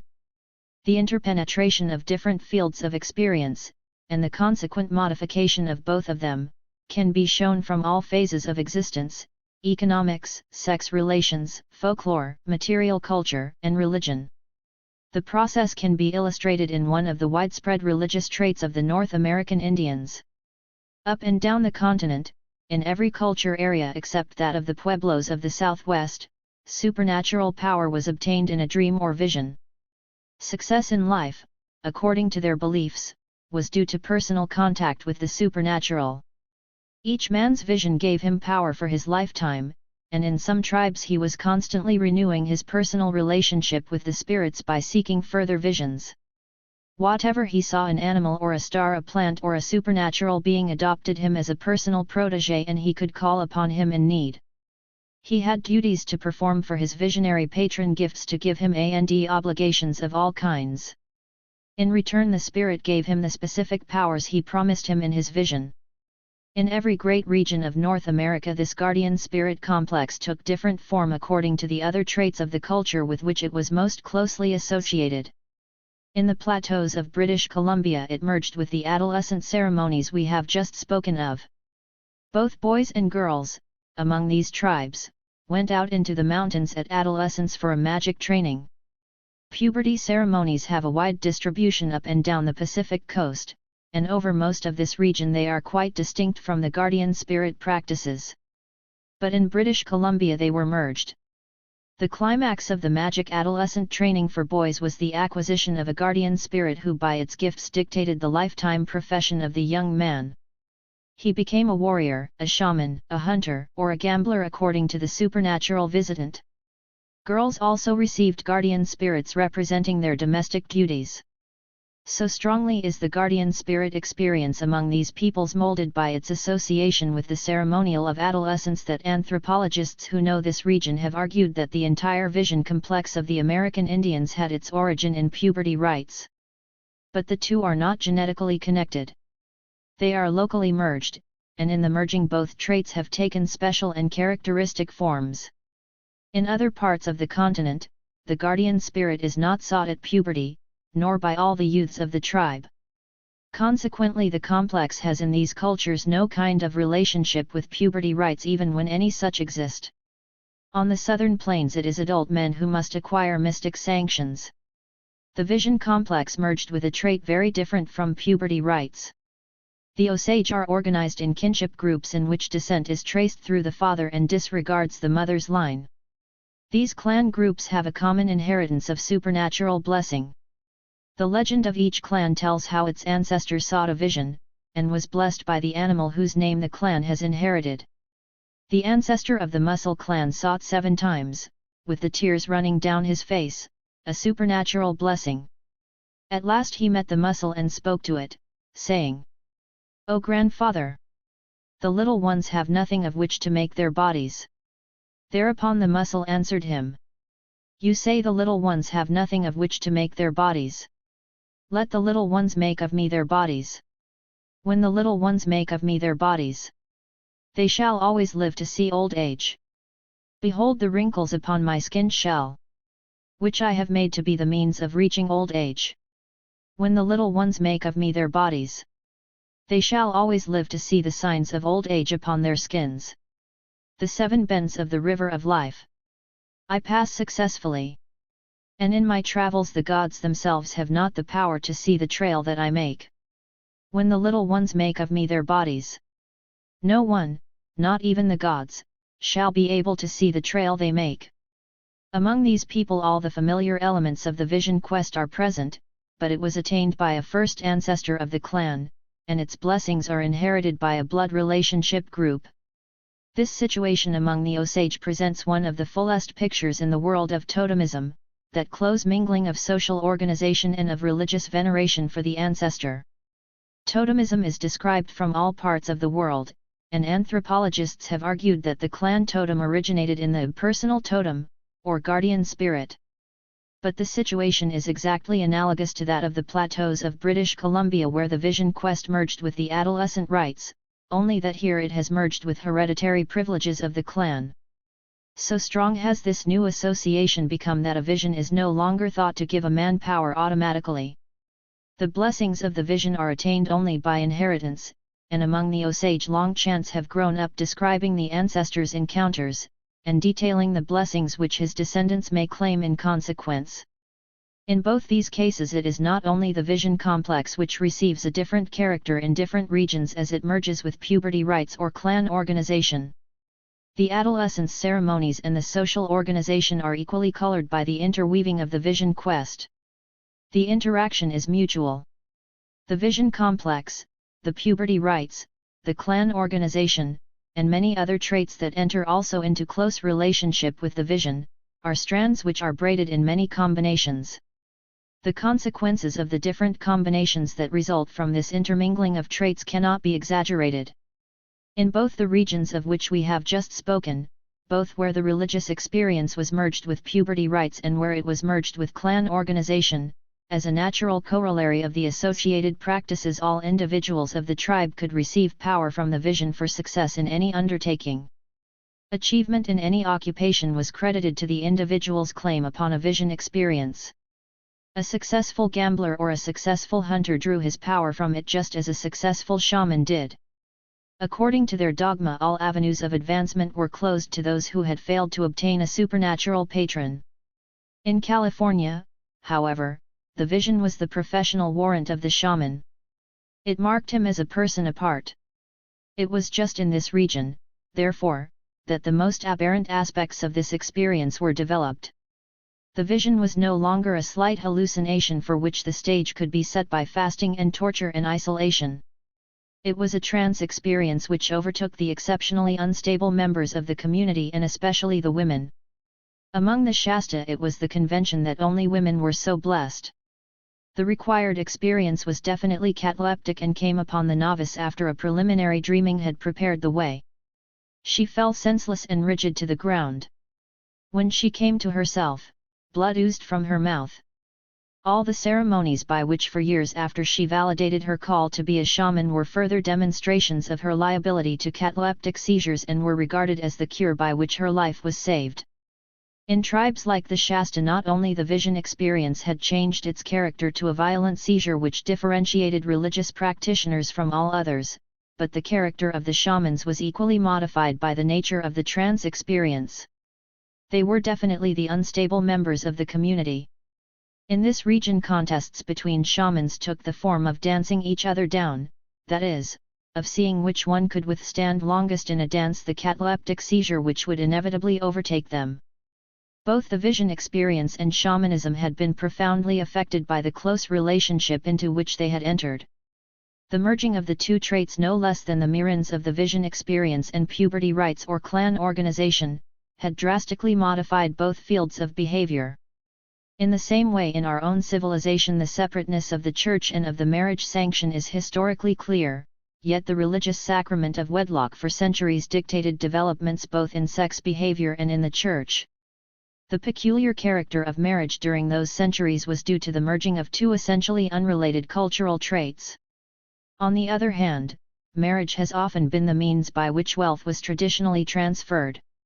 In cultures where this is true, the close association of marriage with economic transfer may quite obliterate the fact that marriage is fundamentally a matter of sexual and child-rearing adjustments. Marriage in each case must be understood in relation to other traits to which it has become assimilated, and we should not run into the mistake of thinking that marriage can be understood in the two cases by the same set of ideas. We must allow for the different components which have been built up into the resulting trait.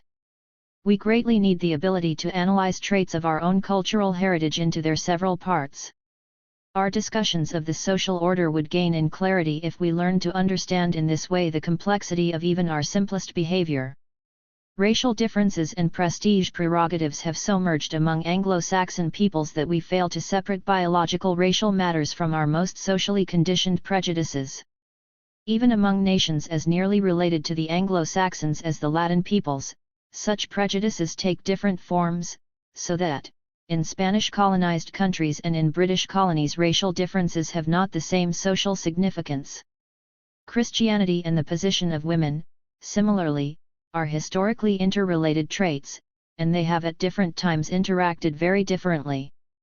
The present high position of women in Christian countries is no more a result of Christianity than was Origen's coupling of woman with the deadly temptations.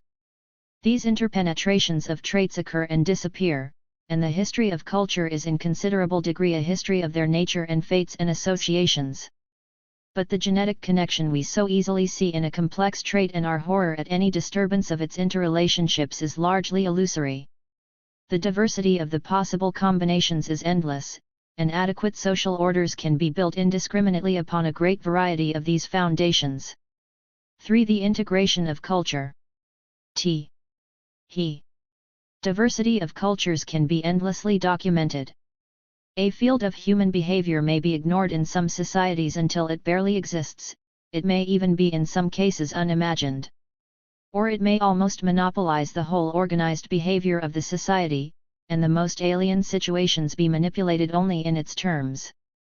Traits having no intrinsic relation one with the other, and historically independent, merge and become inextricable, providing the occasion for behavior that has no counterpart in regions that do not make these identifications.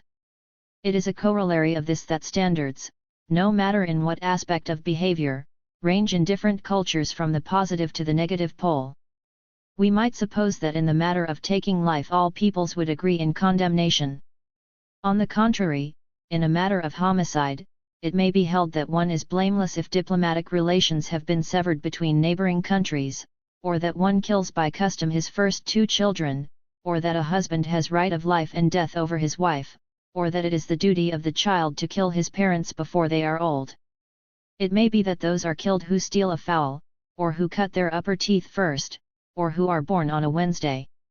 Among some peoples a person suffers torments at having caused an accidental death, among others it is a matter of no consequence. Suicide also may be a light matter, the recourse of anyone who has suffered some slight rebuff, an act that occurs constantly in a tribe. It may be the highest and noblest act a wise man can perform. The very tale of it, on the other hand, may be a matter for incredulous mirth, and the act itself impossible to conceive as a human possibility. Or it may be a crime punishable by law, or regarded as a sin against the gods.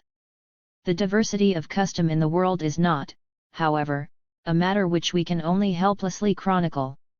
Self-torture here, head-hunting there, prenuptial chastity in one tribe and adolescent license in another, are not a list of unrelated facts, each of them to be greeted with surprise wherever it is found or wherever it is absent.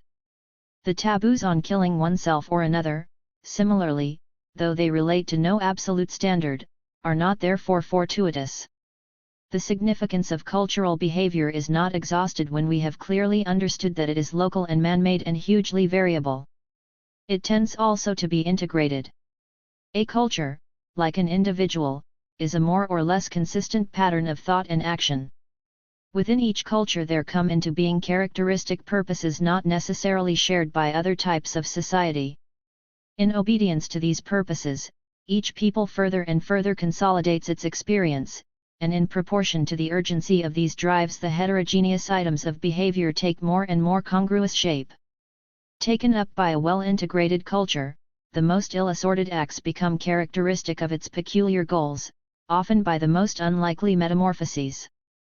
The form that these acts take we can understand only by understanding first the emotional and intellectual mainsprings of that society. Such patterning of culture cannot be ignored as if it were an unimportant detail. The whole, as modern science is insisting in many fields, is not merely the sum of all its parts, but the result of a unique arrangement and interrelation of the parts that has brought about a new entity. Gunpowder is not merely the sum of sulfur and charcoal and saltpeter, and no amount of knowledge even of all 3 of its elements in all the forms they take in the natural world will demonstrate the nature of gunpowder. New potentialities have come into being in the resulting compound that were not present in its elements, and its mode of behavior is indefinitely changed from that of any of its elements in other combinations. Cultures, likewise, are more than the sum of their traits. We may know all about the distribution of a tribe's form of marriage, ritual dances, and puberty initiations, and yet understand nothing of the culture as a whole which has used these elements to its own purpose. This purpose selects from among the possible traits in the surrounding regions those which it can use, and discards those which it cannot. Other traits it recasts into conformity with its demands. The process of course need never be conscious during its whole course, but to overlook it in the study of the patternings of human behavior is to renounce the possibility of intelligent interpretation. This integration of cultures is not in the least mystical. It is the same process by which a style in art comes into being and persists. Gothic architecture, beginning in what was hardly more than a preference for altitude and light, became, by the operation of some canon of taste that developed within its technique, the unique and homogeneous art of the 13th century. It discarded elements that were incongruous, modified others to its purposes, and invented others that accorded with its taste. When we describe the process historically, we inevitably use animistic forms of expression as if there were choice and purpose in the growth of this great art form. But this is due to the difficulty in our language forms. There was no conscious choice, and no purpose. What was at first no more than a slight bias in local forms and techniques expressed itself more and more forcibly, integrated itself in more and more definite standards, and eventuated in Gothic art. What has happened in the great art styles happens also in cultures as a whole. All the miscellaneous behavior directed toward getting a living, mating, warring, and worshipping the gods, is made over into consistent patterns in accordance with unconscious canons of choice that develop within the culture. Some cultures, like some periods of art, fail of such integration, and about many others we know too little to understand the motives that actuate them. But cultures at every level of complexity, even the simplest, have achieved it. Such cultures are more or less successful attainments of integrated behavior, and the marvel is that there can be so many of these possible configurations. Anthropological work has been overwhelmingly devoted to the analysis of culture traits, however, rather than to the study of cultures as articulated wholes. This has been due in great measure to the nature of earlier ethnological descriptions.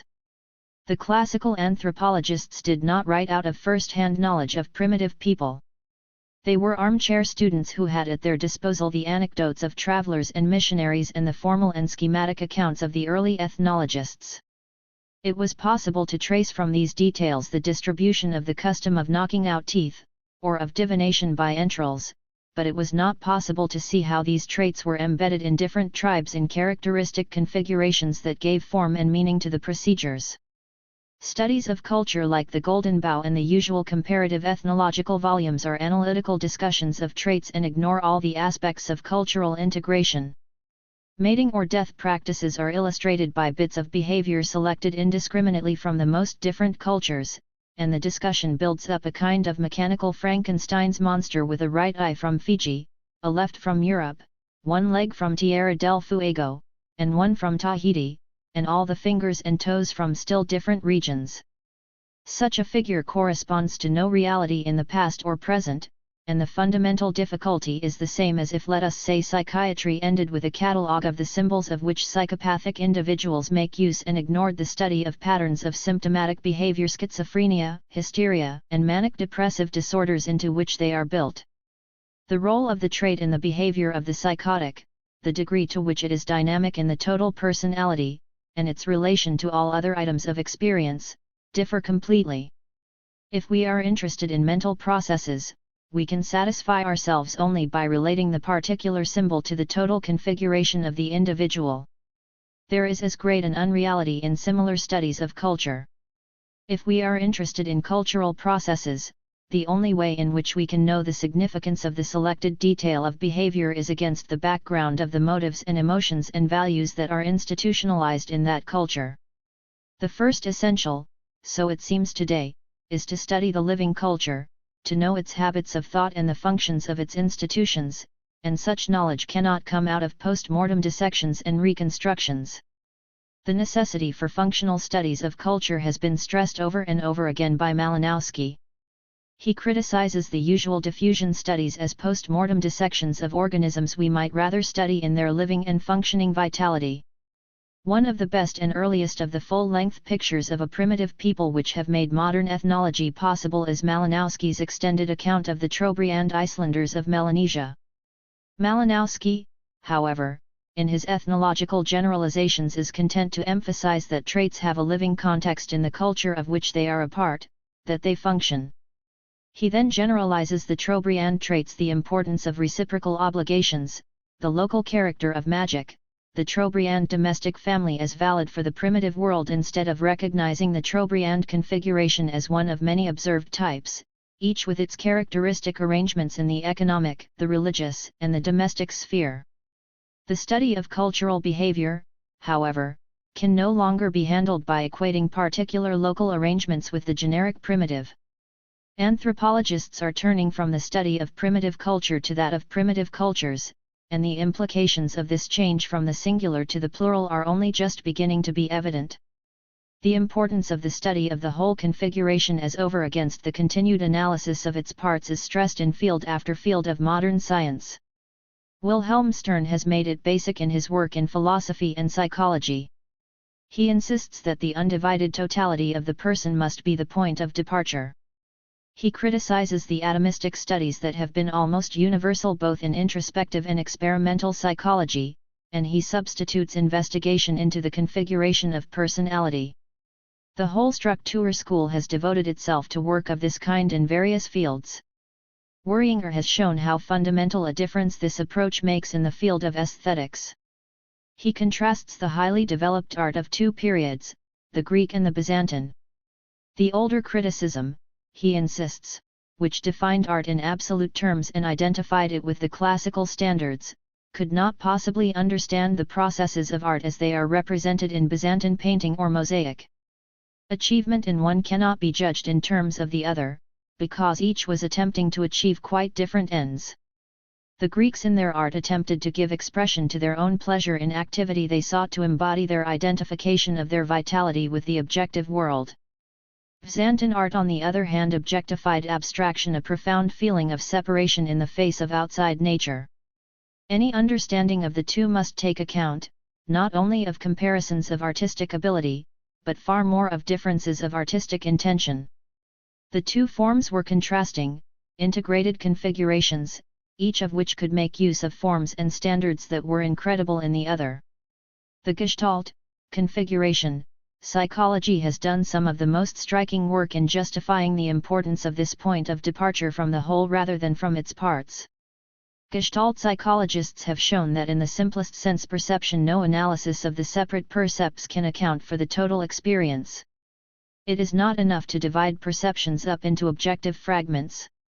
The subjective framework, the forms provided by past experience, are crucial and cannot be omitted. The wholeness properties and the wholeness tendencies must be studied in addition to the simple association mechanisms with which psychology has been satisfied since the time of Locke. The whole determines its parts, not only their relation but their very nature. Between two wholes there is a discontinuity in kind, and any understanding must take account of their different natures, over and above a recognition of the similar elements that have entered into the two. The work in Gestalt psychology has been chiefly in those fields where evidence can be experimentally arrived at in the laboratory, but its implications reach far beyond the simple demonstrations which are associated with its work. In the social sciences, the importance of integration and configuration was stressed in the last generation by Wilhelm Dilthey. His primary interest was in the great philosophies and interpretations of life. Especially in Die Typender Weltanschauung he analyzes part of the history of thought to show the relativity of philosophical systems.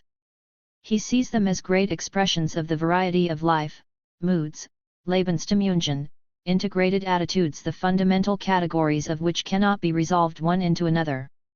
He argues vigorously against the assumption that any one of them can be final. He does not formulate as cultural the different attitudes he discusses, but because he takes for discussion great philosophical configurations, and historical periods like that of Frederick the Great, his work has led naturally to more and more conscious recognition of the role of culture. This recognition has been given its most elaborate expression by Oswald Spengler.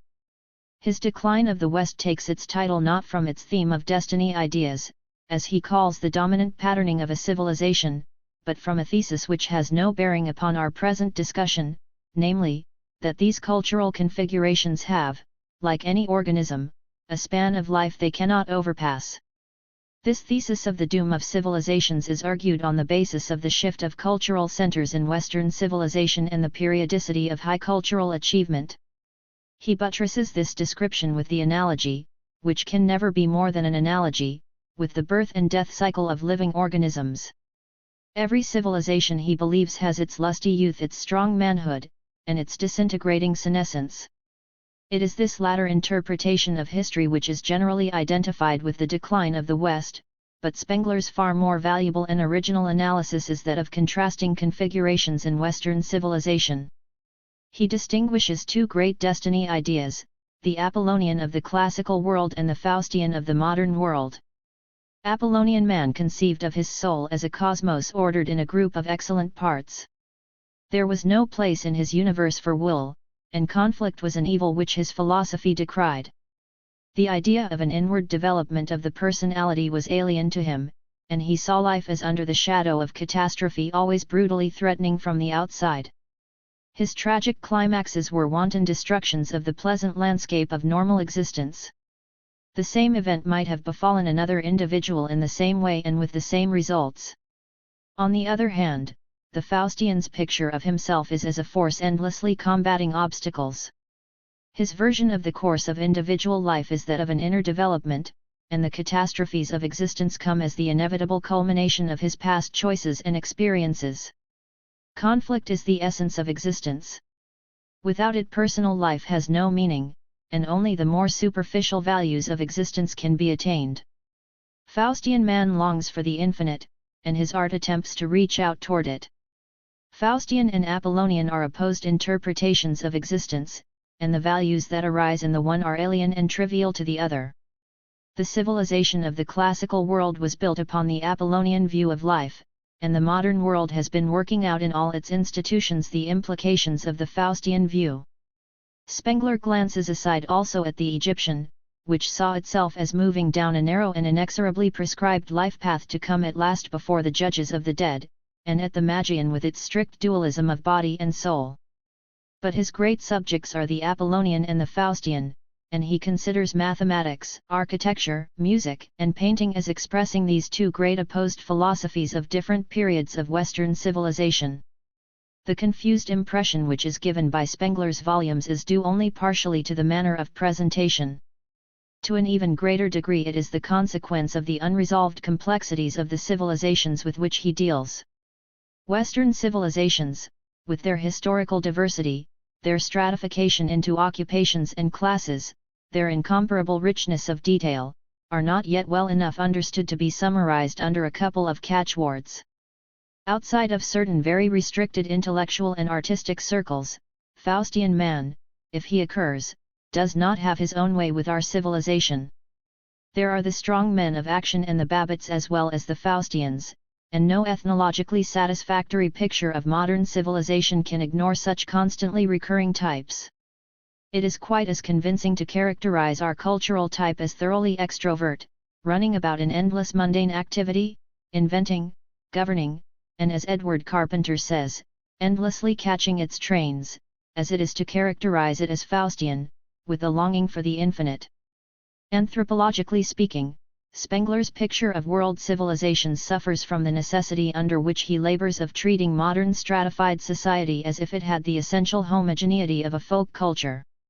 In our present state of knowledge, the historical data of Western European culture are too complex and the social differentiation too thoroughgoing to yield to the necessary analysis.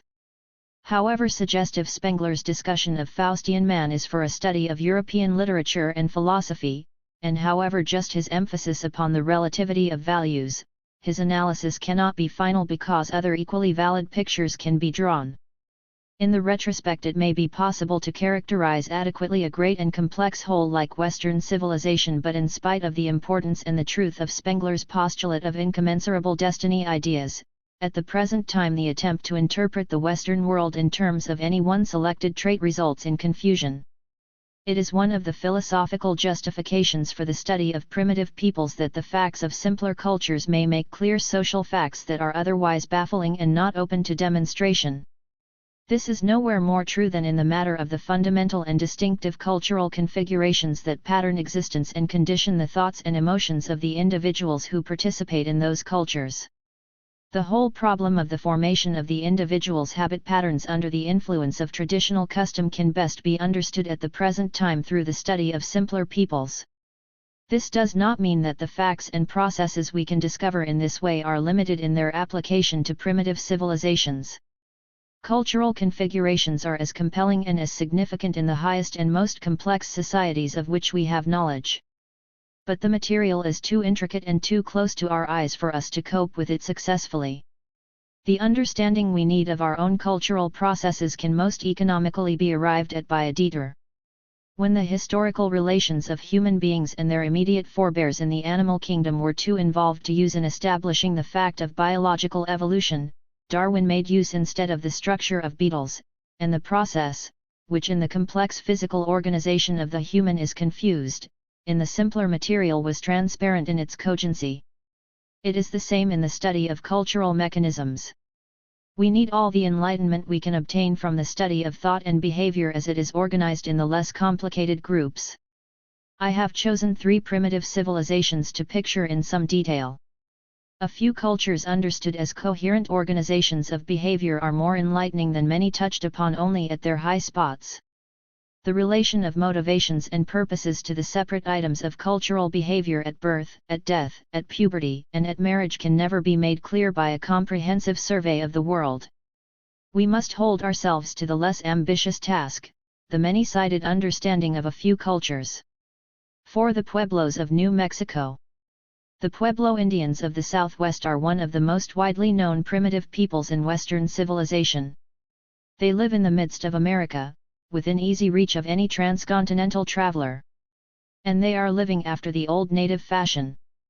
Their culture has not disintegrated like that of all the Indian communities outside of Arizona and New Mexico. Month by month and year by year, the old dances of the gods are danced in their stone villages. Life follows essentially the old routines, and what they have taken from our civilization they have remodeled and subordinated to their own attitudes. They have a romantic history. All through that part of America which they still inhabit are found the homes of their cultural ancestors, the cliff dwellings and great planned valley cities of the golden age of the Pueblos. Their unbelievably numerous cities were built in the 12th and 13th centuries, but we can follow their history much further back to its simple beginnings in one-room stone houses to each of which an underground ceremonial chamber was attached. These early Pueblo people, however, were not the first who had taken this southwest desert for their home. An earlier people, the basket makers, had lived there so long before that we cannot calculate the period of their occupancy, and they were supplanted, and perhaps largely exterminated, by the early Pueblo people. The Pueblo culture nourished greatly after it had settled upon its arid plateau. It had brought with it the bow and arrow, a knowledge of stone architecture, and a diversified agriculture. Why it chose for the site of its greatest development the inhospitable, almost waterless valley of the San Juan, which flows into the Colorado River from the north, no one ventures to explain. It seems one of the most forbidding regions in the whole of what is now the United States, yet it was here that there grew up the greatest Indian cities north of Mexico. These were of 2 kinds, and they seem to have been built by the same civilization at the same period, the cliff dwellings, and the semicircular valley citadels. The cliff dwellings dug into the sheer face of the precipice, or built on a ledge hundreds of feet from the valley floor, are some of the most romantic habitations of mankind.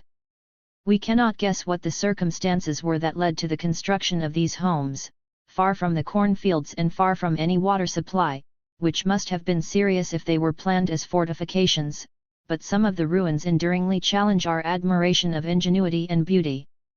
One thing is never omitted in them, no matter how solid the rock ledge upon which the pueblo is built, the underground ceremonial chamber, the kiva, is hewed out to accommodate a man upright, and is large enough to serve as a gathering room. It is entered by a ladder through a hatchway. The other type of dwelling was a prototype of the modern planned city, a semicircular sweep of wall that rose 3 stories at the fortified exterior and was terraced inward as it approached the underground kivas that clustered in the embrace of the great masonry arms. Some of these great valley cities of this type have not only the small kivas, but one great additional temple similarly sunk into the earth and of the most finished and perfect masonry. The peak of Pueblo civilization had been reached and passed before the Spanish adventurers came searching for cities of gold. It seems likely that the Navajo-Apache tribes from the north cut off the supplies of water from the cities of these ancient peoples and overcame them. When the Spanish came, they had already abandoned their cliff dwellings and great semicircular cities and had settled along the Rio Grande in villages they still occupy. Toward the west there were also Acoma, Zuni, and Hopi, the great western pueblos. Pueblo culture, therefore, has a long homogeneous history behind it, and we have special need of this knowledge of it because the cultural life of these peoples is so at variance with that of the rest of North America. Unfortunately, archaeology cannot go further and tell us how it came about that here in this small region of America a culture gradually differentiated itself from all those that surrounded it and came always more and more drastically to express a consistent and particular attitude toward existence. We cannot understand the Pueblo configuration of culture without a certain acquaintance with their customs and modes of living. Before we discuss their cultural goals, we must set before ourselves briefly the framework of their society. The Zuni are a ceremonious people, a people who value sobriety and inoffensiveness above all other virtues. Their interest is centered upon their rich and complex ceremonial life. Their cults of the masked gods, of healing, of the sun, of the sacred fetishes, of war, of the dead, are formal and established bodies of ritual with priestly officials and calendric observances. No field of activity competes with ritual for foremost place in their attention. Probably most grown men among the western pueblos give to it the greater part of their waking life. It requires the memorizing of an amount of word-perfect ritual that our less trained minds find staggering, and the performance of neatly dovetailed ceremonies that are charted by the calendar and complexly interlock all the different cults and the governing body in endless formal procedure. The ceremonial life not only demands their time, it preoccupies their attention. Not only those who are responsible for the ritual and those who take part in it, but all the people of the Pueblo, women and families who have nothing, that is, that have no ritual possessions, center their daily conversation about it. While it is in progress, they stand all day as spectators. If a priest is ill, or if no rain comes during his retreat, village gossip runs over and over his ceremonial missteps and the implications of his failure. Did the priest of the masked gods give offense to some supernatural being? Did he break his retreat by going home to his wife before the days were up? These are the subjects of talk in the village for a fortnight. If an impersonator wears a new feather on his mask, it eclipses all talk of sheep or gardens or marriage or divorce. This preoccupation with detail is logical enough. Zuni religious practices are believed to be supernaturally powerful in their own right. At every step of the way, if the procedure is correct, the costume of the masked god traditional to the last detail, the offerings unimpeachable, the words of the hours-long prayers letter perfect, the effect will follow according to man's desires. One has only, in the phrase they have always on their tongues, to know how. According to all the tenets of their religion, it is a major matter if one of the eagle feathers of a mask has been taken from the shoulder of the bird instead of from the breast. Every detail has magical efficacy. Zuni places great reliance upon imitative magic.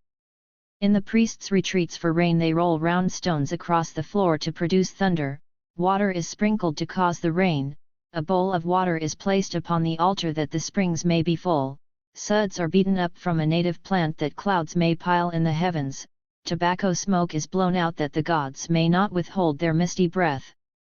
In the masked god dances mortals clothe themselves with the flesh of the supernaturals, that is, their paint and their masks, and by this means the gods are constrained to grant their blessings.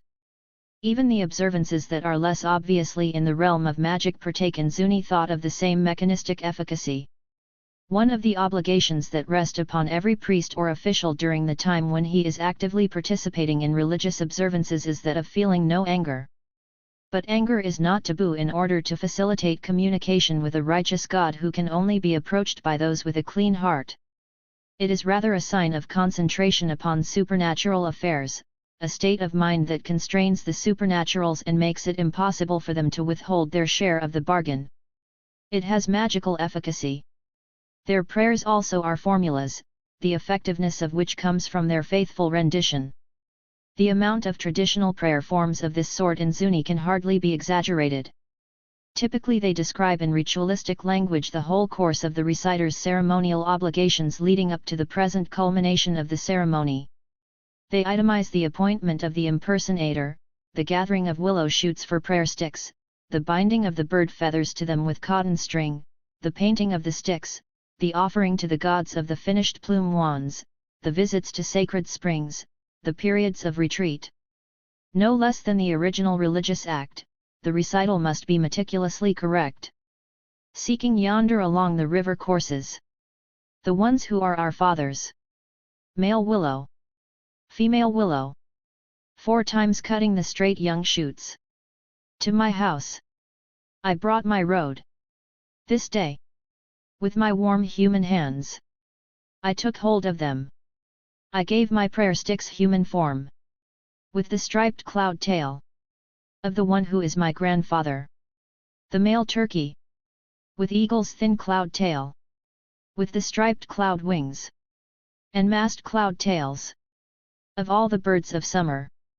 With these 4 times I gave my prayer sticks human form. With the flesh of the one who is my mother. Cotton woman. Even a poorly made cotton thread. 4 times encircling them and tying it about their bodies. I gave my prayer sticks human form. With the flesh of the one who is our mother. Black paint woman. 4 times covering them with flesh. I gave my prayer sticks human form. Prayer in Zuni is never an outpouring of the human heart. There are some ordinary prayers that can be slightly varied, but this means little more than that they can be made longer or shorter. And the prayers are never remarkable for their intensity. They are always mild and ceremonious in form, asking for orderly life, pleasant days, shelter from violence. Even war priests conclude their prayer. I have sent forth my prayers. Our children. Even those who have erected their shelters. At the edge of the wilderness. May their roads come in safely. May the forests and the brush stretch out their water-filled arms to shield their hearts. May their roads come in safely. May their roads all be fulfilled. May it not somehow become difficult for them when they have gone but a little way. May all the little boys, all the little girls, and those whose roads are ahead, may they have powerful hearts, strong spirits, on roads reaching to Dawn Lake. May you grow old. May your roads be fulfilled. May you be blessed with life. Where the life-giving road of your Son Father comes out. May your roads reach. May your roads be fulfilled. If they are asked the purpose of any religious observance, they have a ready answer. It is for rain. This is of course a more or less conventional answer. But it reflects a deep-seated Zuni attitude. Fertility is above all else the blessing within the bestowal of the gods, and in the desert country of the Zuni plateau, rain is the prime requisite for the growth of crops. The retreats of the priests, the dances of the masked gods, even many of the activities of the medicine societies are judged by whether or not there has been rain. To bless with water is the synonym of all blessing. Thus, in the prayers, the fixed epithet the gods apply in blessing to the rooms in Zuni to which they come, is water-filled, their ladders are water ladders, and the scalp taken in warfare is the water-filled covering. The dead too come back in the rain clouds bringing the universal blessing.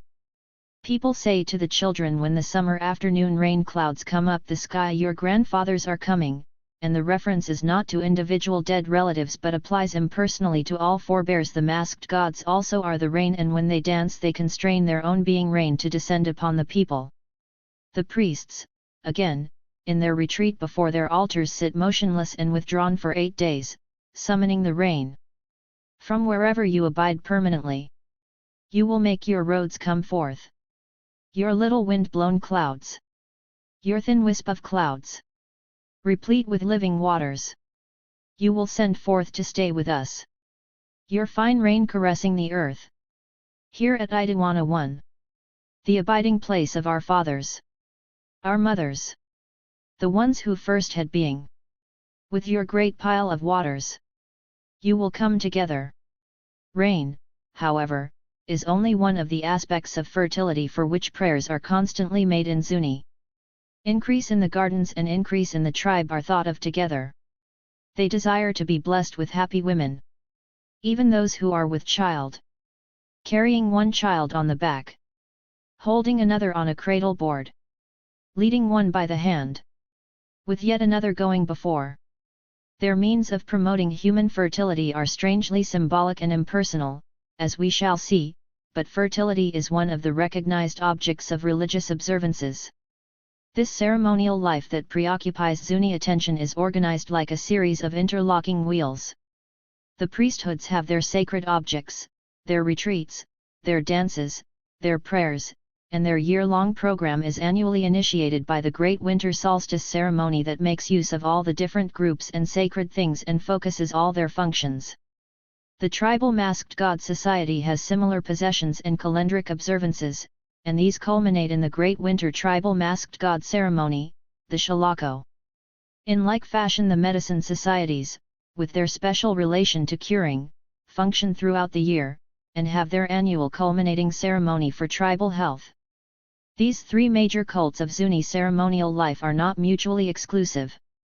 A man may be, and often is, for the greater part of his life, a member of all three. They each give him sacred possessions to live by and demand of him exacting ceremonial knowledge. The priesthoods stand on the highest level of sanctity. There are 4 major and 8 minor priesthoods. They hold their children one fast. They are holy men. Their sacred medicine bundles, in which their power resides, are, as Dr. Bunzel says, of indescribable sanctity. They are kept in great covered jars, in bare, inner rooms of the priests' houses, and they consist of pairs of stoppered reeds, one filled with water, in which there are miniature frogs, and the other with corn. The two are wrapped together with yards and yards of unspun native cotton. No one ever enters the holy room of the priest's medicine bundle except the priests when they go in for their rituals, an elder woman of the household or the youngest girl child, who go in before every meal to feed the bundle. Anyone entering for either purpose removes his moccasins. The priests, as such, do not hold public ceremonies, though in great numbers of the rites their presence is necessary or they initiate essential first steps in the undertaking.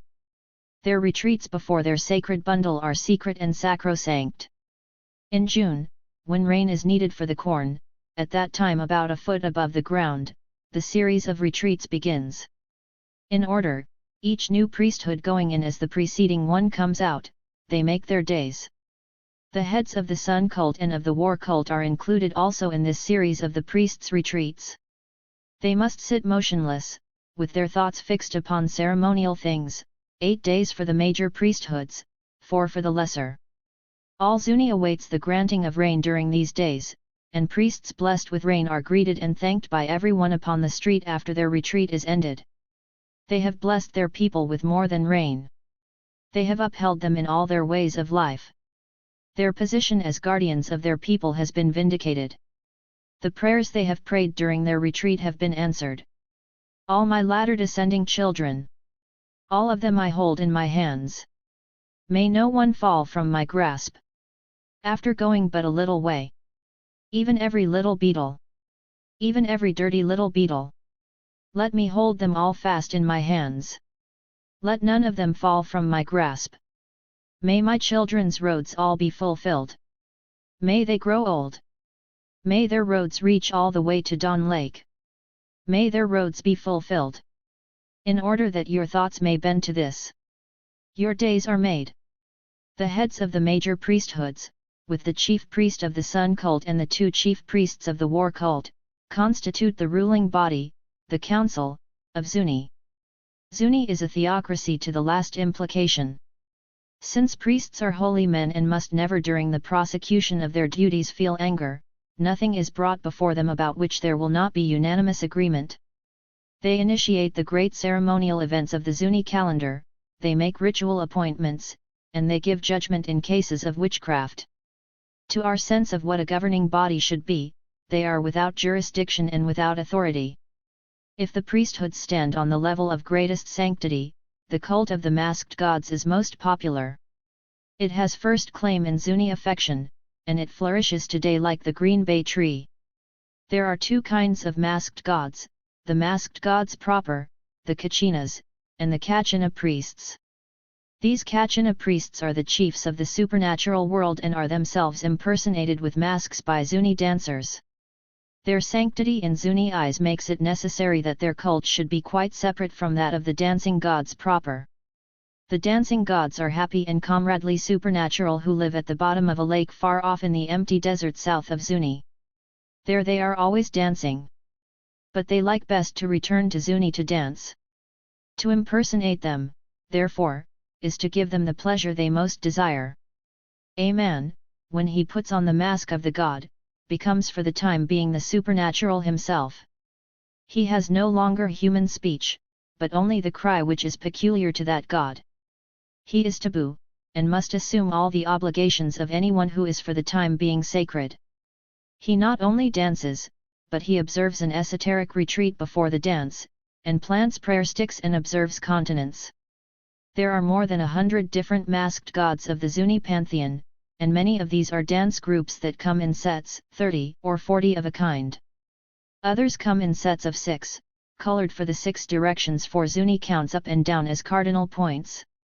Each of these gods has individual details of costuming, an individual mask, an individual place in the hierarchy of the gods, myths that recount his doings, and ceremonies during which he is expected.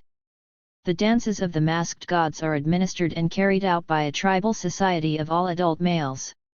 Women too may be initiated to save their lives, but it is not customary. They are not excluded because of any taboo, but membership for a woman is not customary, and there are today only 3 women members. As far back as tradition reaches there seem not to have been many more at any one time. The men's tribal society is organized in 6 groups, each with its kiva or ceremonial chamber. Each kiva has its officials, its dances that belong to it, and its own roll of members. Membership in one or the other of these kivas follows from the choice of a boy's ceremonial father at birth, but there is no initiation till the child is between 5 and 9 years old. It is his first attainment of ceremonial status. This initiation, as Dr. Bunzel points out, does not teach him esoteric mysteries, it establishes a bond with supernatural forces. It makes him strong, and, as they say, valuable. The Askar Kachinas, the punitive masked gods, come for the initiation, and they whip the children with their yucca, whips. It is a rite of exorcism, to take off the bad happenings, and to make future events propitious. In Zuni, whipping is never used as a corrective of children. The fact that white parents use it in punishment is a matter for unending amazement. In the initiation, children are supposed to be very frightened and they are not shamed if they cry aloud, it makes the rite the more valuable. Later, traditionally when the boy is about 14 and old enough to be responsible, he is whipped again by even stronger masked gods. It is at this initiation that the Kachina mask is put upon his head, and it is revealed to him that the dancers, instead of being the supernaturals from the sacred lake, are in reality his neighbors and his relatives. After the final whipping, the 4 tallest boys are made to stand face to face with the Skar Kachinas who have whipped them. The priests lift the masks from their heads and place them upon the heads of the boys. It is the great revelation. The boys are terrified. The yucca whips are taken from the hands of the Skar Kachinas and put in the hands of the boys who face them, now with the masks upon their heads. They are commanded to whip the Kachinas. It is their first object lesson in the truth that they, as mortals, must exercise all the functions which the uninitiated ascribe to the supernaturals themselves. The boys whip them, 4 times on the right arm, 4 on the left, 4 times on the right leg, 4 on the left. Afterward the Kachinas are whipped in turn in the same way by all the boys, and the priests tell them the long myth of the boy who let fall the secret that the Kachinas were merely impersonations and was killed by the masked gods. They cut his head from his body and kicked it all the way to the sacred lake. His body they left lying in the plaza. The boys must never tell. They axe now members of the cult and may impersonate the masked gods. They do not yet possess masks. They will not have masks made until they are married men of some substance. Then a man plants lavishly for the year and makes known to the head of his kiva that he wishes the initiation of the mask. He is whipped again by the Kachinas who whipped him as a boy, and feasts his kiva and those who have danced. His mask is his, for he keeps it in his house and it makes his house valuable. At his death it will be buried with him to ensure his joining the troop of Kachina dancers in the sacred lake. Any man, however, who has not a mask borrows from those who have, at any time, freely and without a return gift. He has it painted to represent any Kachina he chooses, for according as it is painted and furnished with accessories, it may be used in the impersonation of a large number of Kachinas. The cult of the Kachina priests is quite different. The masks of Kachina priests are not made up at request and refurbished for different impersonators at each dance. They are permanent masks which are surrounded by cult observances, and are second in sanctity only to the medicine bundles of the major priesthoods. They are owned and cared for, as those are, by family lines in the same houses that have cared for them, they say, since the beginning of the world. Each has its own cult group. These cults are responsible for the impersonations of these masks whenever they are required in the round of Zuni ceremonials. These permanent masks of the Kachina priests are associated with the long rituals that their impersonators memorize and deliver on their appearance. Unlike the dancing Kachinas, they do not come to dance but to perform definite ceremonial functions in the calendric ritual. It is they who come to whip the children at initiation, who come at the great annual ceremony of Shalako, who make the new year. They are the counterpart, upon the supernatural Dian of their Dovlite children, the chief priests of Zuni. They are the chief priests of the Kachinas. The third great division of the Zuni ceremonial structure is that of the medicine societies. The supernatural patrons of the medicine societies are the beast gods, chief of whom is the bear. Just as the dancers impersonate the Kachinas, the medicine societies impersonate the bear. In place of a mask they pull over their arms the skin of the forelegs of the bear with the claws still in place. Just as the dancers utter only the cry of the Kachina, the impersonators of the beast gods growl, dangerously, like the bear. It is the bear who has the supreme powers of healing, and his powers are constrained, as in the case of the Kachinas, by the use of his bodily substance. The medicine societies have great stores of esoteric knowledge, which bit by bit the member learns throughout his life. Some of these esoteric techniques, like walking on red-hot coals, or swallowing swords, are learned upon further initiation into higher orders of the societies. The doctors are the highest orders of all, those whose roads are finished. Those who aspire to this degree must sit for years at the feet of those who already know. These medicine men are summoned in case of illness. But the cure is made by virtue of powers belonging to the society and lays upon the patient the obligation of participation in these powers. For this reason he must later take up formal membership in the group of the doctor who has healed him. In other words, initiation into medicine societies is through a cure from serious illness. Men and women alike are members. For those who wish to join and are not ill, other ritual ways are provided, but most persons join after an illness. The initiation is expensive, so that usually years elapse before membership is consummated and the new heart is dramatically given to the initiate. The medicine societies have altars and sacred objects that command a high place in Zuni. The doctors have also a personal fetish, a perfect ear of corn entirely covered with the most valuable and beautiful feathers, the butt of the ear covered with a fine basketry base. Throughout its owner's life this is brought out to be set up on every altar of his society, and it is buried, dismantled of its precious feathers, with his body at his death. The great public ceremony of the medicine societies, the tribal healing, is the culmination of their winter retreat, and the high point of their functioning. On that night all societies are convened in their society rooms, the altars are set up, and the bear and the other beast gods are impersonated by the members. Everyone goes, it ensures the removal of illnesses and the achievement of sound bodily health. In Zuni thought, war and hunting and clowning cults are grouped with the medicine societies. There are naturally points of difference. Only those who have killed someone join the war society. The circumstances of the killing do not matter. Anyone who has spilled blood must join to save his life, that is, to escape the danger of having taken life.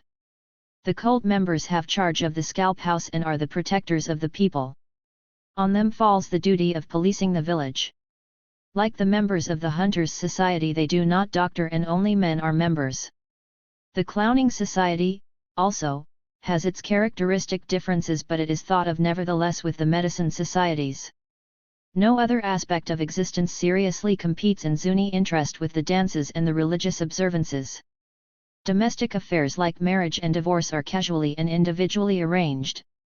Zuni is a strongly socialized culture and not much interested in those things that are matters for the individual to attend to.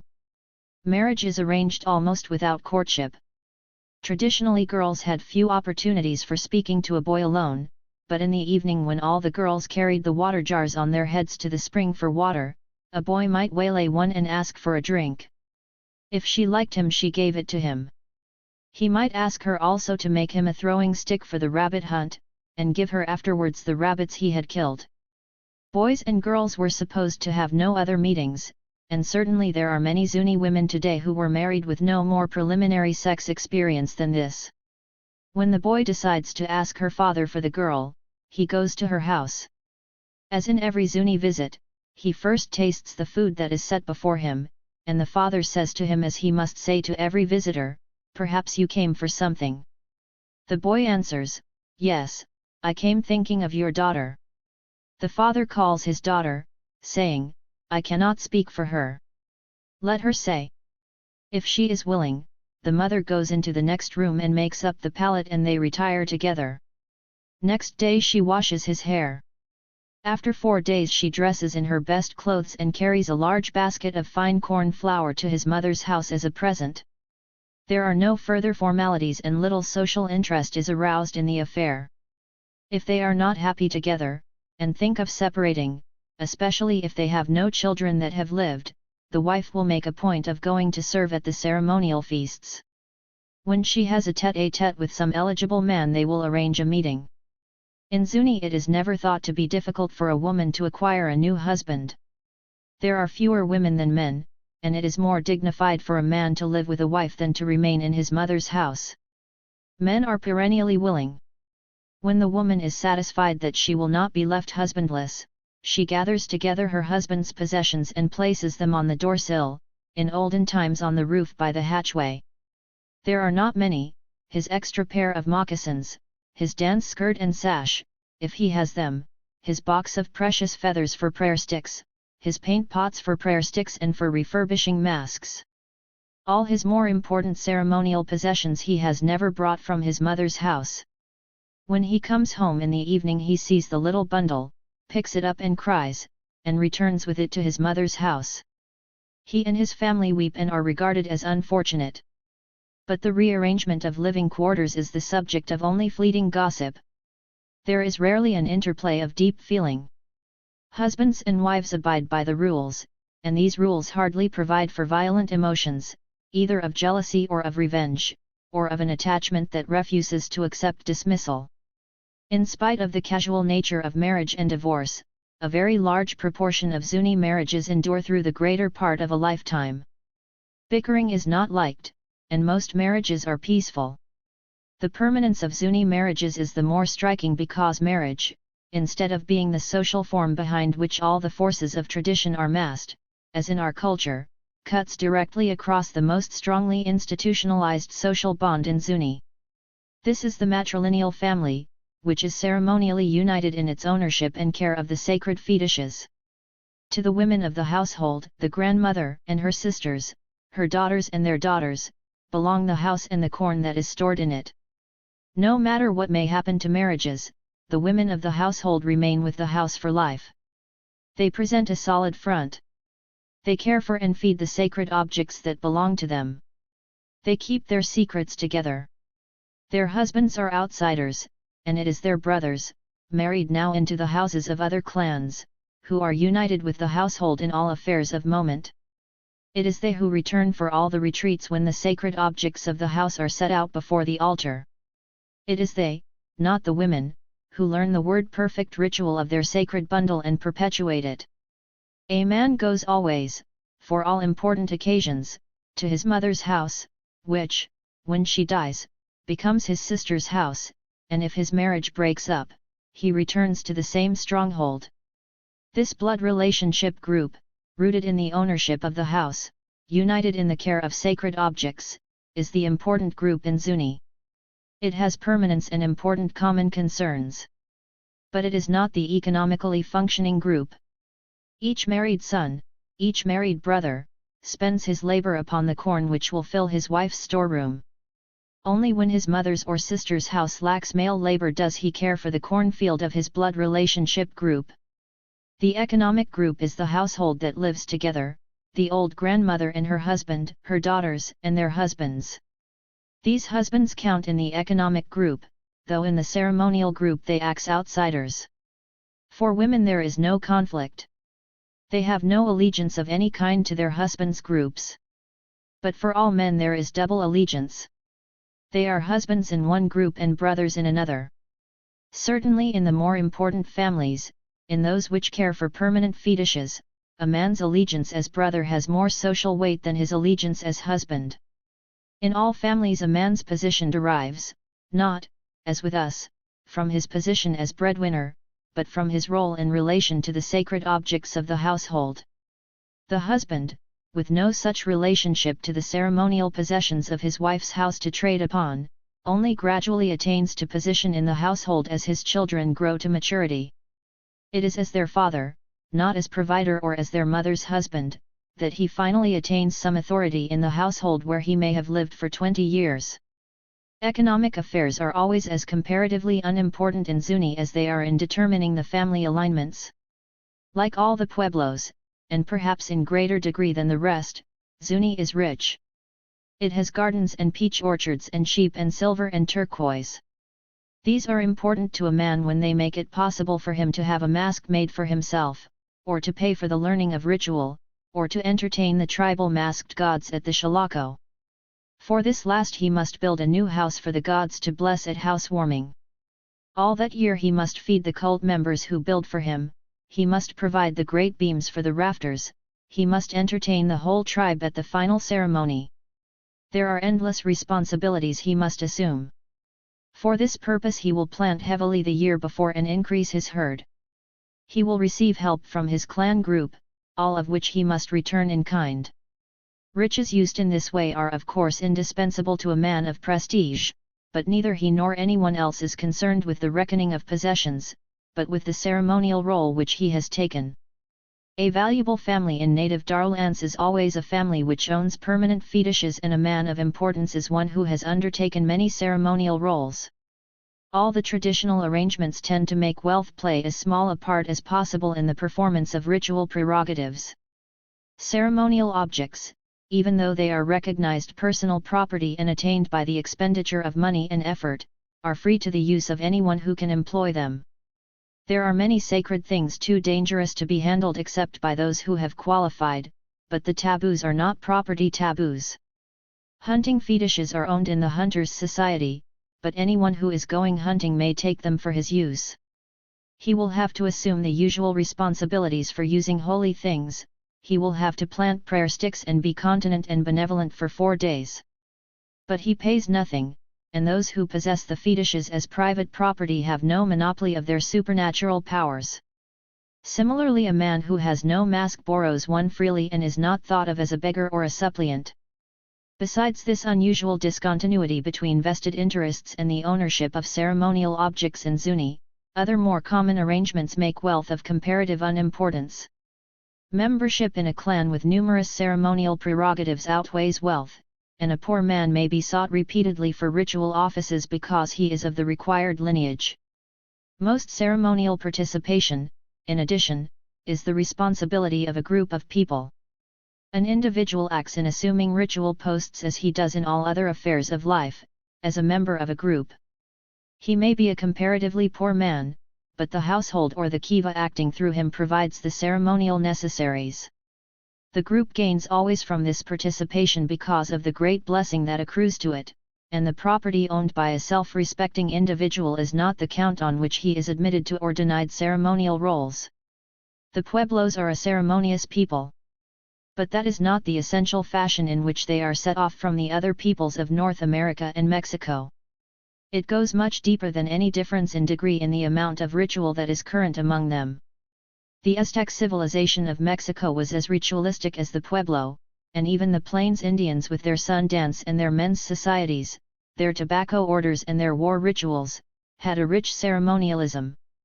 The basic contrast between the Pueblos and the other cultures of North America is the contrast that is named and described by Nietzsche in his studies of Greek tragedy. He discusses two diametrically opposed ways of arriving at the values of existence. The Dionysian pursues them through the annihilation of the ordinary bounds and limits of existence. He seeks to attain in his most valued moments escape from the boundaries imposed upon him by his five senses, to break through into another order of experience. The desire of the Dionysian, in personal experience or in ritual, is to press through it toward a certain psychological state, to achieve excess. The closest analogy to the emotions he seeks is drunkenness, and he values the illuminations of frenzy. With Blake, he believes the path of excess leads to the palace of wisdom. The Apollonian distrusts all this and has often little idea of the nature of such experiences.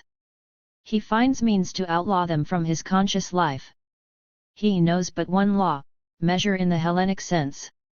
He keeps the middle of the road, stays within the known, man does not meddle with disruptive psychological states.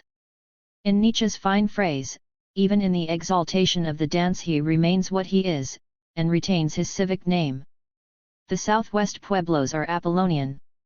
Not all of Nietzsche's discussion of the contrast between Apollonian and Dionysian applies to the contrast between the Pueblos and the surrounding peoples. The fragments I have quoted are faithful descriptions, but there were refinements of the types in Greece that do not occur among the Indians of the Southwest, and among these latter, again, there are refinements that did not occur in Greece. It is with no thought of equating the civilization of Greece with that of Aboriginal America that I use, in describing the cultural configurations of the latter, terms borrowed from the culture of Greece. I use them because they are categories that bring clearly to the fore the major qualities that differentiate Pueblo culture from those of other American Indians, not because all the attitudes that are found in Greece are found also in Aboriginal America. Apollonian institutions have been carried much further in the Pueblos than in Greece. Greece was by no means as single-minded. In particular, Greece did not carry out as the Pueblos have the distrust of individualism that the Apollonian way of life implies, but which in Greece was scant because of forces with which it came in conflict. Zuni ideals and institutions on the other hand are rigorous on this point. The known map, the middle of the road, to any Apollonian is embodied in the common tradition of his people. To stay always within it is to commit himself to precedent, to tradition. Therefore those influences that are powerful against tradition are uncongenial and minimized in their institutions, and the greatest of these is individualism. It is disruptive according to Apollonian philosophy in the Southwest even when it refines upon and enlarges the tradition itself. That is not to say that the Pueblos prevent this. No culture can protect itself from additions and changes. But the process by which these come is suspect and cloaked, and institutions that would give individuals a free hand are outlawed. It is not possible to understand Pueblo attitudes toward life without some knowledge of the culture from which they have detached themselves, that of the rest of North America. It is by the force of the contrast that we can calculate the strength of their opposite drive and the resistances that have kept out of the Pueblos the most characteristic traits of the American Aborigines. For the American Indians as a whole, and including those of Mexico, were passionately Dionysian. They valued all violent experience, all means by which human beings may break through the usual sensory routine, and to all such experiences they attributed the highest value. The Indians of North America outside the Pueblos have, of course, anything but a uniform culture. They contrast violently at almost every point, and there are 8 of them that it is convenient to differentiate as separate culture areas. But throughout them all, in one or another guise, there run certain fundamental Dionysian practices.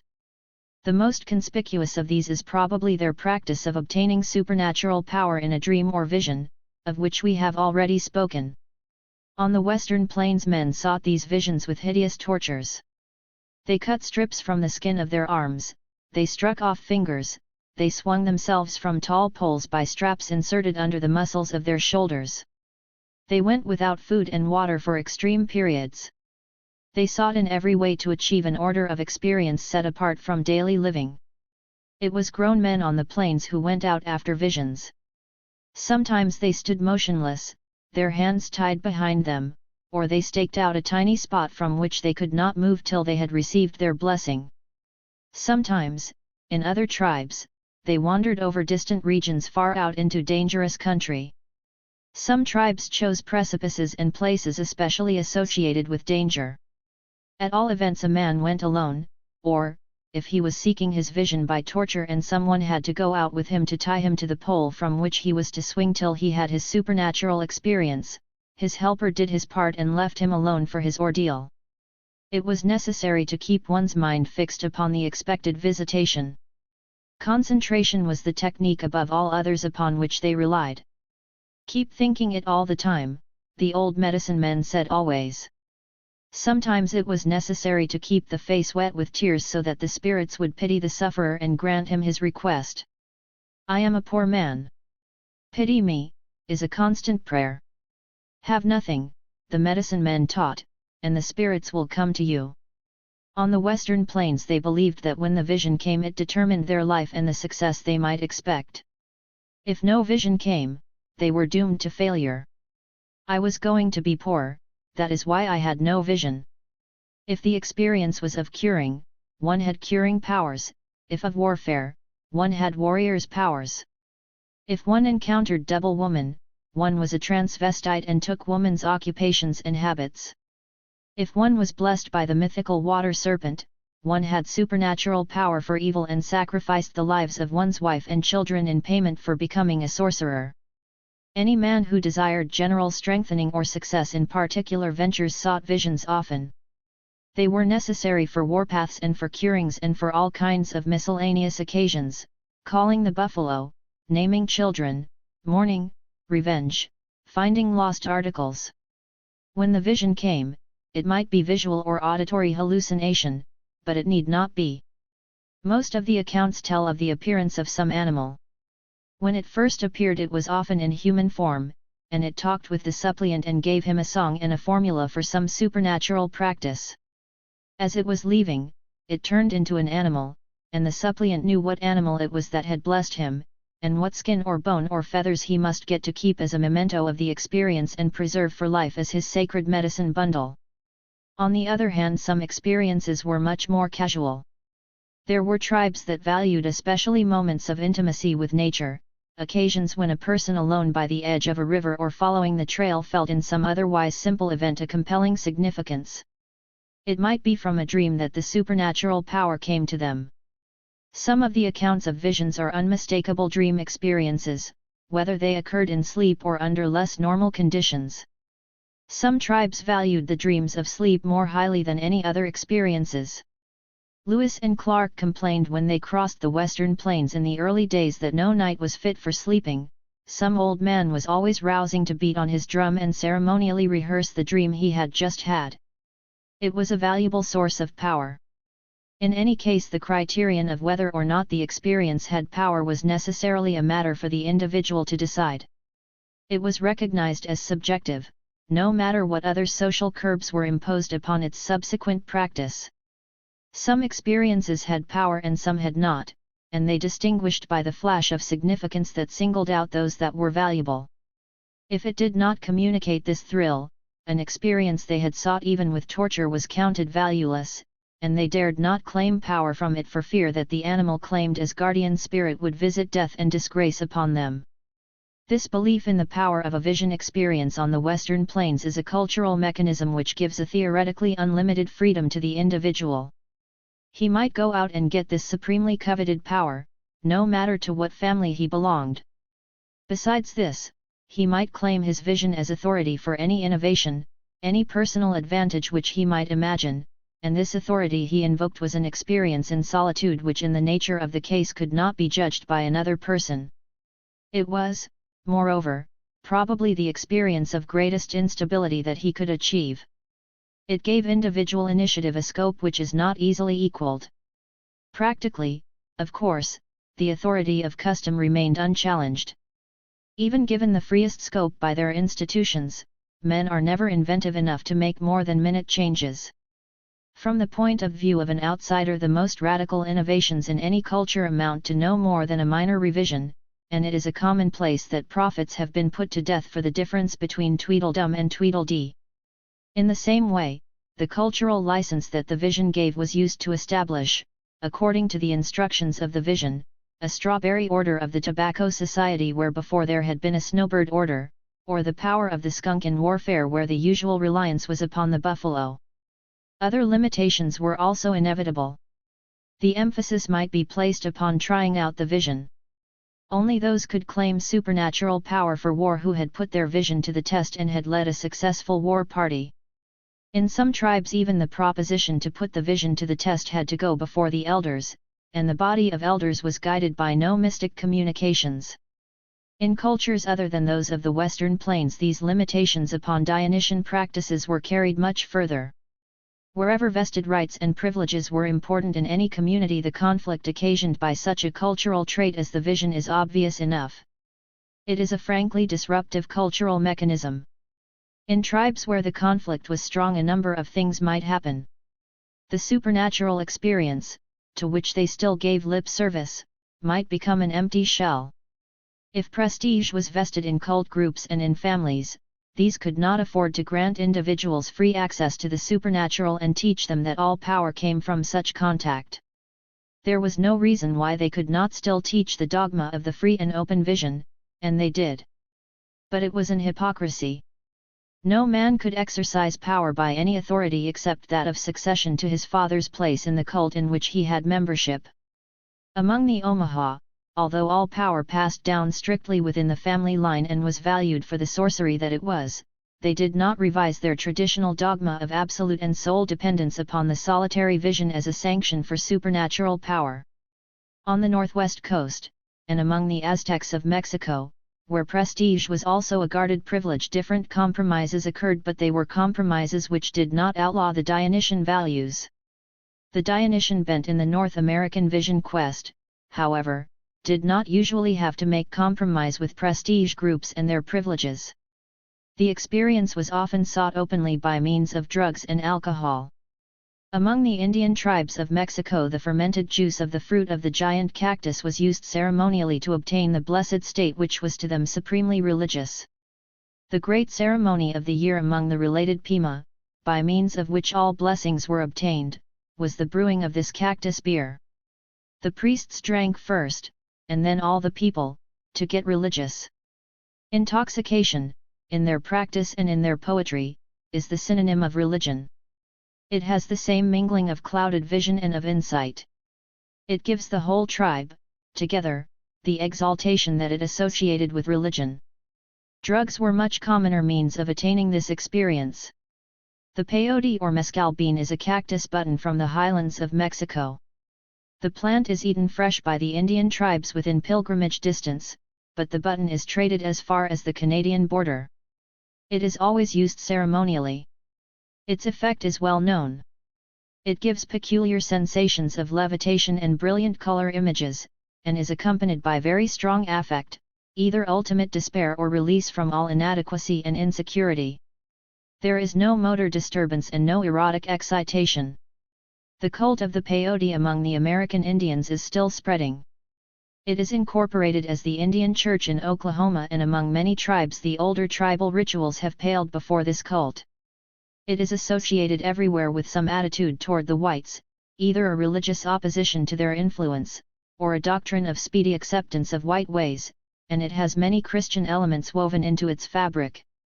The peyote is passed and eaten in the manner of the sacrament, first the peyote, then the water, round and round, with songs and prayers. It is a dignified all-night ceremony, and the effects prolong themselves during the following day. In other cases it is eaten for 4 nights, with 4 days given up to the excitation. Peyote, within the cults that espouse it, is identified with God. A large button of it is placed upon the ground altar and worshipped. All good comes from it. It is the only holy thing I have known in my life. This medicine alone is holy, and has rid me of all evil. And it is the Dionysian experience of the peyote trance that constitutes its appeal and its religious authority. The datura or the Jimson weed is a more drastic poison. It is more local, being used in Mexico and among the tribes of Southern California. In this latter region it was given to boys at initiation, and under its influence they received their visions.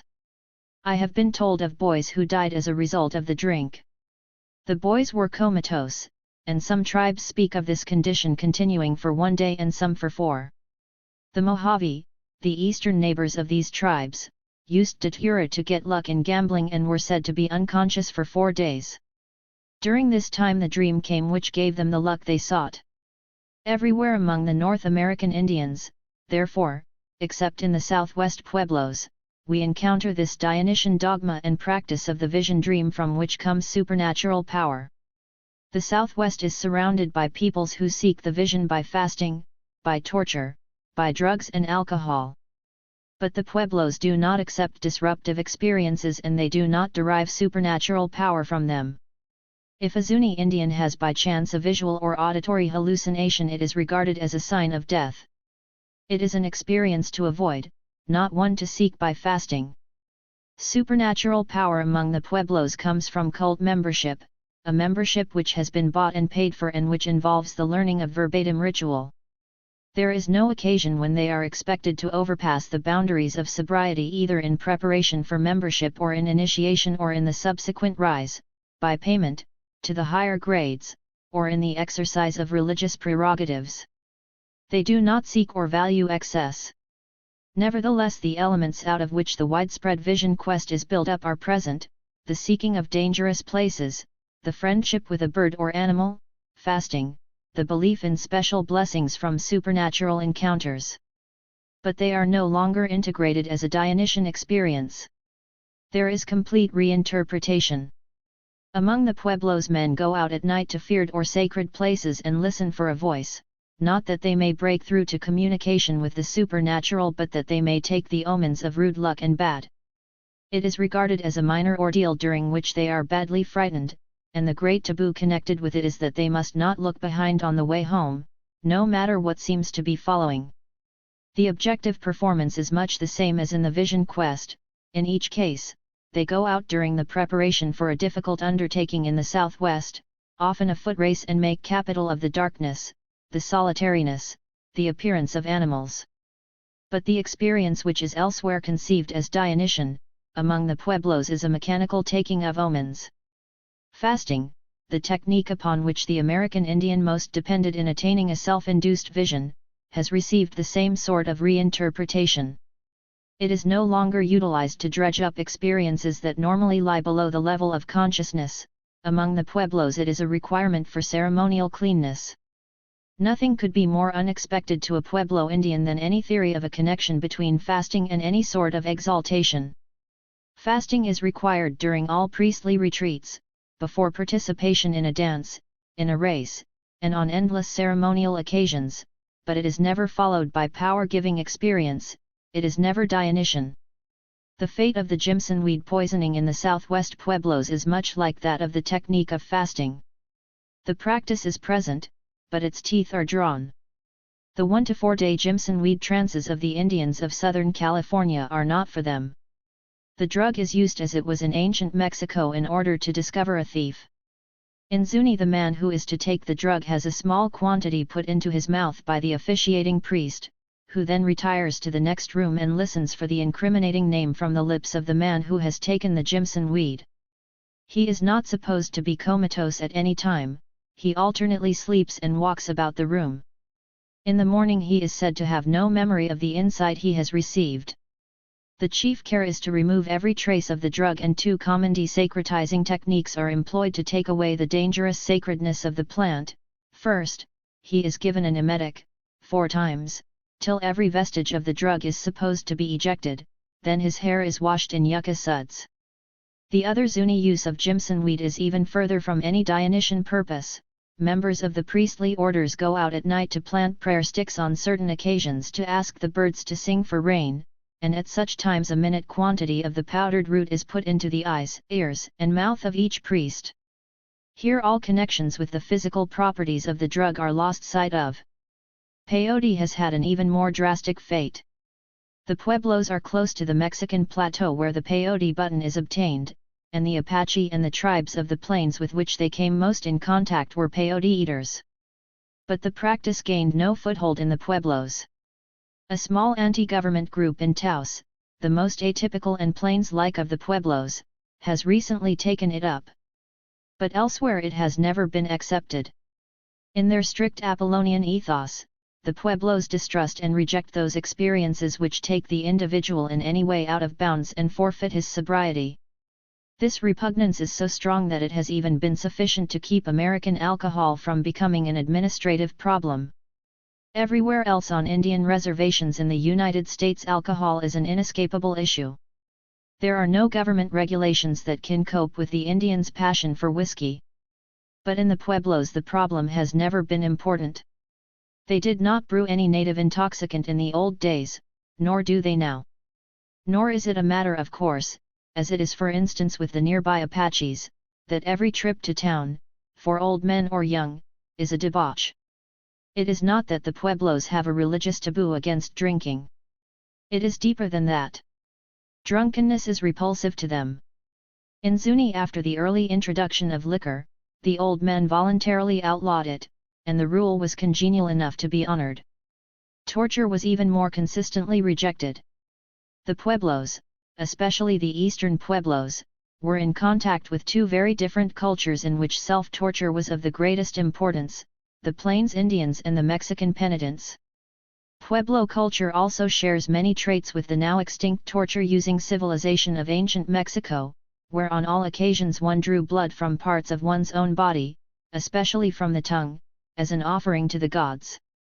On the plains, self-torture was specialized as a technique for obtaining states of self-oblivion during which one obtained a vision.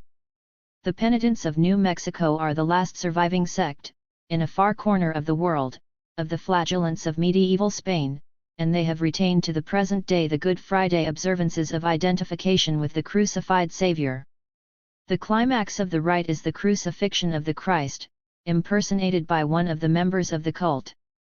The procession emerges from the house of the penitents at dawn of Good Friday, the Christ staggering under the weight of the tremendous cross. Behind him are his brethren with bared backs who lash themselves at every slow step with their great whips of bayonet cactus to which are fastened barbs of the cholya. From a distance their backs look as if covered with a rich red cloth. The way is about 1.5 miles, and when they reach the end the Christ is bound upon the cross and raised. If he, or one of the whippers, dies, his shoes are placed upon his doorstep, and no mourning is allowed for him. The Pueblos do not understand self-torture. Every man's hand has its 5 fingers, and unless they have been tortured to secure a sorcery confession they are unscarred. There are no cicatrices upon their backs, no marks where strips of skin have been taken off. They have no rites in which they sacrifice their own blood, or use it for fertility. They used to hurt themselves to a certain extent in a few initiations at the moments of greatest excitement, but in such cases the whole matter was almost an affair of collegiate exuberance. In the Cactus Society, a warrior cult, they dashed about striking themselves and each other with cactus blade whips. In the Fire Society they tossed fire about like confetti. Neither psychic danger nor abnormal experience is sought in either case. Certainly in the observed fire tricks of the Pueblos as also in the fire tricks of the plains it is not self-torture that is sought. In the fire walk, whatever the means employed, feet are not burned, and when the fire is taken into the mouth the tongue is not blistered. The Pueblo practice of beating with stripes is likewise without intent to torture. The lash does not draw blood. Far from glorying in any such excesses, as the Plains Indians do, a Zuni child, whipped at adolescence or earlier, at the tribal initiation, may cry out and even call for his mother when he is struck by the initiating masked gods. The adults repudiate with distress the idea that the whips might raise welts. Whipping is to take off the bad happenings, that is, it is a trusted rite of exorcism. The fact that it is the same act that is used elsewhere for self-torture has no bearing upon the use that is made of it in this culture. If ecstasy is not sought by fasting, by torture, or by drugs or alcohol, or under the guise of the vision, neither is it induced in the dance. Perhaps no people in North America spend more time in the dance than the Southwest Pueblos. But their object in it never is to attain self-oblivion. It is by the frenzy of the dance that the Greek cult of Dionysus was best known, and it recurs over and over in North America. The ghost dance of the Indians that swept the country in the 1870s was a round dance danced monotonously till the dancers, one after the other, fell rigid, prostrate on the ground. During their seizure they had visions of deliverance from the whites, and meanwhile the dance continued and others fell. It was the custom in most of the dozens of tribes to which it penetrated to hold the dance every Sunday. There were other and older dances also that were thoroughly Dionysian. The tribes of northern Mexico danced, frothing at the mouth, upon the altar. The shamans' dances of California required a cataleptic seizure. The Maidu used to hold shamans' contests in which that one was victor who danced down the others, that is, who did not succumb to the hypnotic suggestions of the dance. On the northwest coast the whole winter ceremonial was thought of as being designed to tame the man who had returned mad and possessed by the spirits. The initiates played out their role with the frenzy that was expected of them. They danced like Siberian shamans, tethered by 4 ropes strung to the 4 directions so that they could be controlled if they ran into harm to themselves or others. Of all this there is no suggestion in all the dance occasions of Zuni. The dance, like their ritual poetry, is a monotonous compulsion of natural forces by reiteration. The tireless pounding of their feet draws together the mist in the sky and heaps it into the piled rain clouds. It forces out the rain upon the earth. They are bent not at all upon an ecstatic experience, but upon so thoroughgoing an identification with nature that the forces of nature will swing to their purposes. This intent dictates the form and spirit of Pueblo dances. There is nothing wild about them. It is the cumulative force of the rhythm, the perfection of 40 men moving as one, that makes them effective. No one has conveyed this quality of Pueblo dancing more precisely than D.H. Lawrence. All the men sing in unison, as they move with the soft, yet heavy bird tread which is the whole of the dance, with bodies bent a little forward, shoulders and heads loose and heavy, feet powerful but soft, the men tread the rhythm into the center of the earth. The drums keep up the pulsating heartbeat and for hours, it goes on. Sometimes they are dancing the sprouting corn up out of the earth, sometimes they are calling the game animals by the tramp of their feet, sometimes they are constraining the white cumulus clouds that are slowly piling up the sky on a desert afternoon. Even the presence of these in the sky, whether or not they vouchsafe rain, is a blessing from the supernaturals upon the dance, a sign that their rite is accepted. If rain comes, that is the sign and seal of the power of their dance. It is the answer. They dance on through the swift southwest downpour, their feathers wet and heavy, their embroidered kilts and mantles drenched. But they have been favored by the gods. The clowns make merry in the deep adobe mud, sliding at full length in the puddles and paddling in the half-liquid earth. It is their recognition that their feet in the dance have the compulsion of natural forces upon the storm clouds and have been powerful to bring the rain. Even where the Pueblos share with their near neighbors dance patterns the very forms of which are instinct with Dionysian meaning, they are used among the Pueblos with complete sobriety.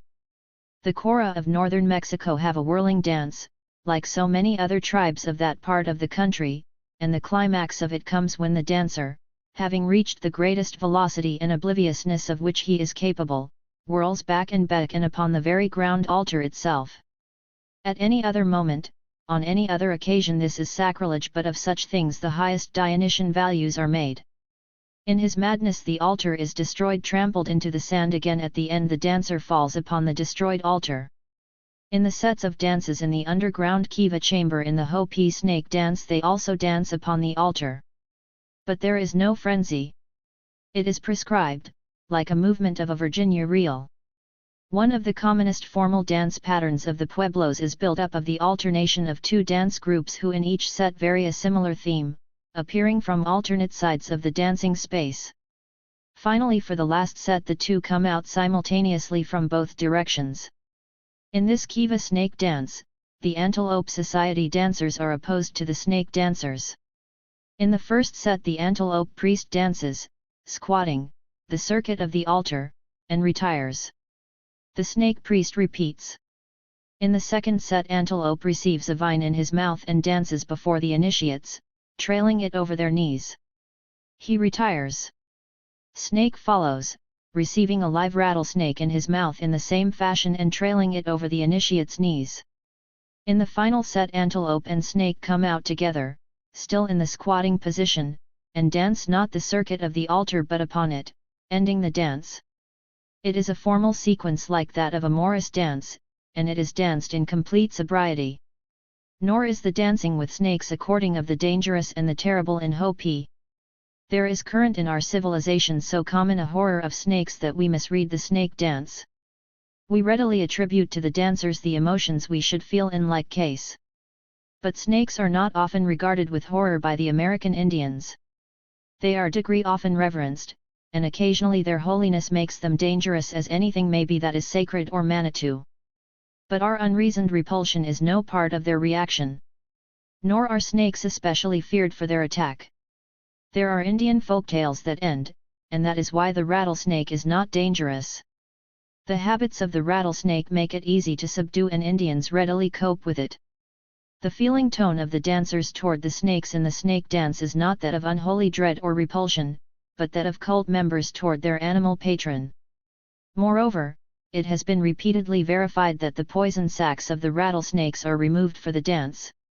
They are bruised or pinched out, and when the snakes are released after the dance, the sacs grow again and fill with noison as before. But for the period of the dance the snakes are harmless. The situation therefore in the mind of the Hopi dancer is not Dionysian either in its secular or in its supernatural aspect.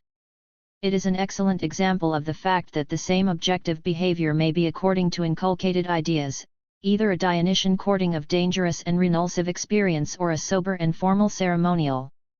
Whether by the use of drugs, of alcohol, of fasting, of torture, or of the dance, no experiences are sought or tolerated among the Pueblos that are outside of ordinary sensory routine. The Pueblos will have nothing to do with disruptive individual experiences of this type. The love of moderation to which their civilization is committed has no place for them. Therefore they have no shamans. Shamanism is one of the most general human institutions. The shaman is the religious practitioner who, by whatever kind of personal experience is recognized as supernatural in his tribe, gets his power directly from the gods. He is often, like Cassandra and others of those who spoke with tongues, a person whose instability has marked him out for his profession. In North America, shamans are characteristically those who have the experience of the vision. The priest, on the other hand, is the depository of ritual and the administrator of cult activities. The Pueblos have no shamans, they have only priests. The Zuni priest holds his position because of relationship claims, or because he has bought his way up through various orders of a society, or because he has been chosen by the chief priests to serve for the year as impersonator of the Kachina priests. In any case, he has qualified by learning vast quantity of ritual, both of act and of word. All his authority is derived from the office he holds, from the ritual he administers. It must be word perfect, and he is responsible for the traditional correctness of each complicated ceremony he performs. The Zuni phrase for a person with power is one who knows how. There are persons who know how in the most sacred cults, in racing, in gambling, and in healing. In other words, they have learned their power verbatim from traditional sources. There is no point at which they are licensed to claim the power of their religion as the sanction for any act of their own initiative. They may not even approach the supernatural except with group warrant at stated intervals. Every prayer, every cult act, is performed at an authorized and universally known season, and in the traditional fashion.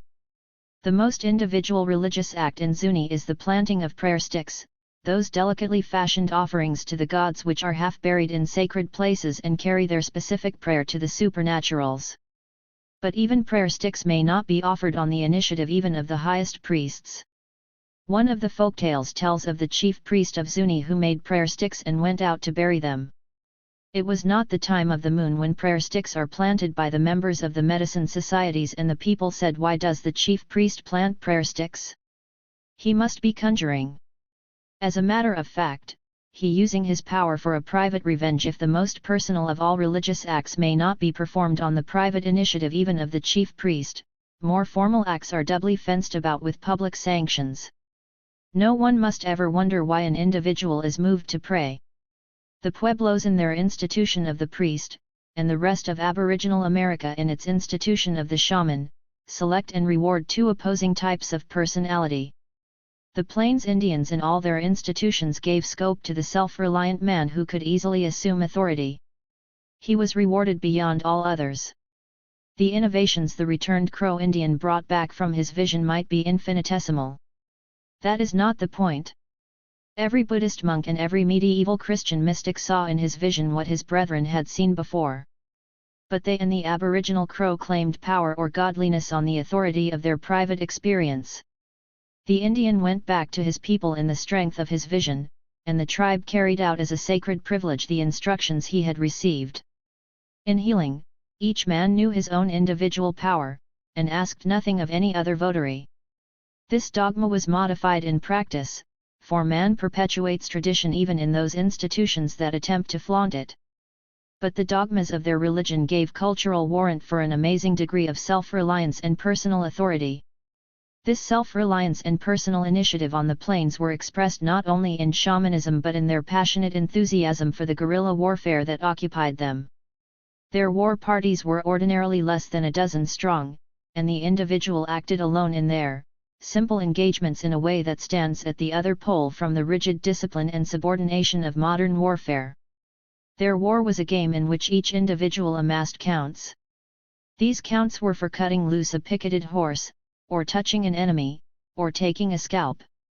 The individual, usually by personal daredeviltry, acquired as many as he could, and used them for joining societies, giving feasts, qualifying as a chief. Without initiative and the ability to act alone, an Indian of the plains was not recognized in his society. The testimony of early explorers, the rise of outstanding individuals in their conflicts with the whites, the contrast with the Pueblos, all go to show how their institutions fostered personality, almost in the Nietzschean sense of the Superman. They saw life as the drama of the individual progressing upward through grades of men's societies, through acquisitions of supernatural power, through feasts and victories. The initiative rested always with him. His deeds of prowess were counted for him personally, and it was his prerogative to boast of them on ritual occasions, and to use them in every way to further his personal ambitions. The ideal man of the Pueblos is another order of being. Personal authority is perhaps the most vigorously disparaged trait in Zuni. A man who thirsts for power or knowledge, who wishes to be, as they scornfully phrase it, a leader of his people, receives nothing but censure and will very likely be persecuted for sorcery, and he often has been. Native authority of manner is a liability in Zuni, and witchcraft is the ready charge against a person who possesses it. He is hung by the thumbs until he confesses. It is all Zuni can do with a man of strong personality. The ideal man in Zuni is a person of dignity and affability who has never tried to lead, and who has never called forth comment from his neighbors. Any conflict, even though all right is on his side, is held against him. Even in contests of skill like their foot races, if a man wins habitually, he is debarred from running. They are interested in a game that a number can play with even chances, and an outstanding runner spoils the game, they will have none of him. A good man has, in Dr. Bunzel's words, a pleasing address, a yielding disposition, and a generous heart. The highest praise, describing an impeccable townsman, runs, "He is a nice polite man. No one ever hears anything from him. He never gets into trouble. He's Badger Clan and Muhakwi Kiva, and he always dances in the summer dances. He should talk lots, as they say, that is, he should always set people at their ease, and he should without fail cooperate easily with others either in the field or in ritual, never betraying a suspicion of arrogance or a strong emotion. He avoids office. He may have it thrust upon him, but he does not seek it. When the Kiva offices must be filled, the hatchway of the Kiva is fastened and all the men are imprisoned until someone's excuses have been battered down. The folktales always relate of good men their unwillingness to take office, though they always take it. A man must avoid the appearance of leadership. When the chosen person has been prevailed upon and has been initiated in the office, he has not been given authority in our sense. His post carries with it no sanction for important action. The Council of Zuni is made up of the highest priests, and priests have no jurisdiction in cases of conflict or violence. They are holy men and must not have a quarrel put before them. Only the war chiefs have some measure of executive authority, not in war so much as in peacetime policing powers. They make proclamation of a coming rabbit hunt, or coming dances, they summon priests and cooperate with the medicine societies. The crime that they traditionally have to deal with is witchcraft. Another crime, that of betraying to the uninitiated boys the secret of the Kachinas, is punished by the masked gods themselves, summoned by the head of the Kachin occult. There are no other crimes.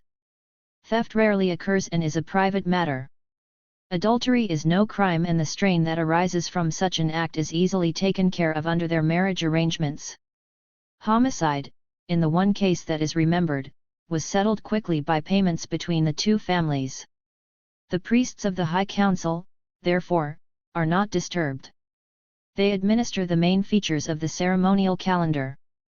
The successful prosecution of their plans could be blocked at every turn by an uncooperative minor priest.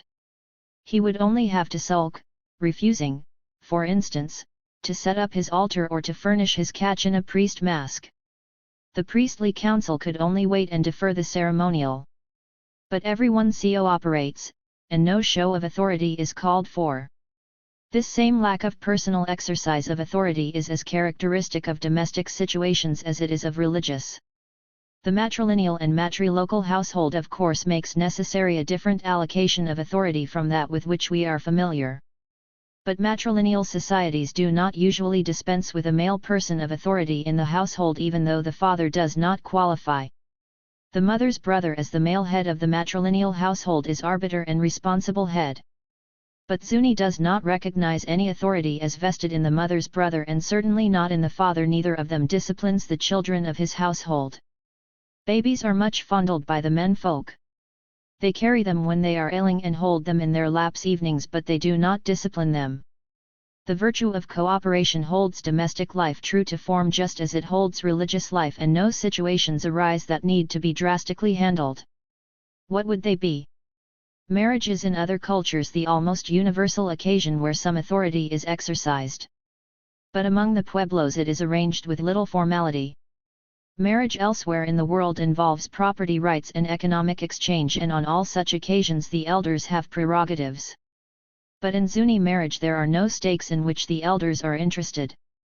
The slight emphasis upon possessions among the Pueblos makes a casual affair not only of the elsewhere difficult situation of marriage but of a dozen others, all those which according to other cultural forms involve investment of group property for the young man. Zuni simply eliminates the occasions. Every arrangement militates against the possibility of the child suffering from an Oedipus complex. Malinowski has pointed out for the Trobriands that the structure of society gives to the uncle authority that is associated in our culture with the father. In Zuni, not even the uncles exercise authority. Occasions are not tolerated which would demand its exercise. The child grows up without either the resentments or the compensatory daydreams of ambition that have their roots in this familiar situation. When the child himself becomes an adult, he has not the motivations that lead him to imagine situations in which authority will be relevant. Therefore the initiation of boys is the strange event that it is in Zuni, strange, that is, in comparison with the practices that are constantly met with in the world. For the initiation of boys is very often an uninhibited exercise of their prerogatives by those in authority, it is a hazing by those in power of those whom they must now admit to tribal status. These rites occur in much the same forms in Africa, in South America, and in Australia. In South Africa the boys are herded under men with long sticks who use them freely on all occasions. They must run the gauntlet with blows raining upon them, they must expect constant blows from behind accompanied by jeers. They must sleep naked without blankets in the coldest months of the year, their heads, not their feet, turned toward the fire. They may not smear the ground to keep away the white worms that bite them at night. At the first signs of daybreak they must go to the pool and stay submerged in the cold water till the sun appears. They may not drink a drop of water for the 3 months of the initiation camp, they are fed with disgusting food. In compensation, unintelligible formulas are taught them with a great show of importance, and esoteric words. In American Indian tribes so much time is not usually given to boys' initiation, but the ideas are often the same. The Apache, with whom the Zuni have many relations, say that breaking a boy is like breaking a young colt. They force him to make holes in the ice and bathe, run with water in his mouth, humiliate him on his trial war parties, and generally bully him. The Indians of Southern California bury him in hills of stinging ants. But in Zuni the boy's initiation is never in any way an ordeal. It is thought to make the rite very valuable if the children cry even under the mild strokes they receive. The child is accompanied at every step by his ceremonial father and takes his strokes either clasped upon the old man's back or kneeling between his knees. He is given security by his accompanying sponsor, rather than pushed violently out of the nest, like the South African boy. And the final initiation ends when the boy himself takes the yucca whip and strikes the kachina as he has himself been struck. The initiation does not unload upon the children the adult's pitiful will to power. It is an exorcising and purifying rite. It makes the children valuable by giving them group status. The whipping is an act which they have seen their elders court all their lives as a blessing and a cure. It is their accolade in the supernatural world. The lack of opportunities for the exercise of authority, both in religious and in domestic situations, is knit up with another fundamental trait, the insistence upon sinking the individual in the group. In Zuni, responsibility and power are always distributed and the group is made the functioning unit. The accepted way to approach the supernatural is in group ritual. The accepted way to secure family subsistence is by household partnership. Neither in religion nor in economics is the individual autonomous. In religion a man who is anxious about his harvest does not offer prayer for the rain that will save it, he dances in the summer rain dances. A man does not pray for the recovery of his son who is ill, he brings the doctor's order of Big Fire Society to cure him. Those individual prayers that are allowed, at the personal planting of prayer sticks, at the head washings of ceremonial cleanliness, at the calling of the medicine men or a ceremonial father, have validity only because they are necessary parts of a larger whole, the group ritual to which they belong. They could no more be separated from it and still have power than one word could be taken from the long magic formulas and retain by itself the efficacy of the perfect prayer. Sanction for all acts comes from the formal structure, not from the individual. A chief priest, as we saw, can plant prayer sticks only as chief priest and at those times when he is known to be officially functioning. A medicine man doctors because he is a member of the cult of medicine men. Membership in that cult does not merely strengthen powers of his own, as is the case on the plains, but it is the sole source of his powers. Even the killing of Navajos is judged in the same way. A folk tale tells a story of consummate treachery. A rich Navajo and his wife came to trade in a Zuni household, and the men murdered him for his turquoise. But they had not the power of the scalp, that is, they did not join the war cult, which would have made it right for them to have perpetrated the deed. According to Zuni thought there is institutional sanction even for this act, and they condemn merely the deed that does not avail itself of its institutional warrant. The Zuni people therefore devote themselves to the constituted forms of their society. They sink individuality in them. They do not think of office, and possession of priestly bundles, as steps in the upward path of ambition. A man when he can afford it gets himself a mask in order to increase the number of things to live by in his household, and the number of masks his kiva commands. He takes his due part in the calendric rituals and at great expense builds a new house to entertain the Kachina priest impersonations at Chilako, but he does it with a degree of anonymity and lack of personal reference that is hard to duplicate in other cultures. Their whole orientation of personal activity is unfamiliar to us. Just as in religion the acts and motivations of the individual are singularly without personal reference, so too in economic life. The economic unit is, as we have seen, a very unstable group of men-folk. The core of the household, the permanent group, is a relationship group of women, but the women are not the ones who function importantly in the great economic enterprises such as agriculture or herding, or even work in turquoise. And the men who are necessary in the fundamental occupations are a shifting group loosely held together. The husbands of the daughters of the household will return to their maternal households upon a domestic storm and will henceforth have no responsibility for feeding or housing their children whom they leave behind. There are, besides, in the household the miscellaneous male blood relatives of the female relationship group, the unmarried, the widowed, the divorced, and those who are awaiting the passing of temporary unpleasantness in their wives' households. Yet this miscellaneous group, whatever its momentary composition, pools its work in filling the common corn storeroom, and this corn remains the collective property of the women of the household. Even if some newly cultivated fields belong as private property to any of these men, all the men jointly farm them for the common storeroom just as they do ancestral fields. The custom is the same in regard to houses. The men build them, and jointly, and they belong to the women. A man, leaving his wife in the fall, may be leaving behind him the house he has spent his year building and a full corn room, the result of his season's farming. But there is no thought of his having any individual claim upon either, and he is not thought of as defrauded. He pooled his work in his households, and the results are a group supply. If he is no longer a member of that group, that is his affair. Sheep are today a considerable source of income, and are owned by men individually. But they are cooperatively herded by groups of male kindred, and new economic motivations are very slow in making their appearance. Just as according to the Zuni ideal a man sinks his activities in those of the group and claims no personal authority, so also he is never violent. Their Apollonian commitment to the mean in the Greek sense is never clearer than in their cultural handling of the emotions. Whether it is anger or love or jealousy or grief, moderation is the first virtue.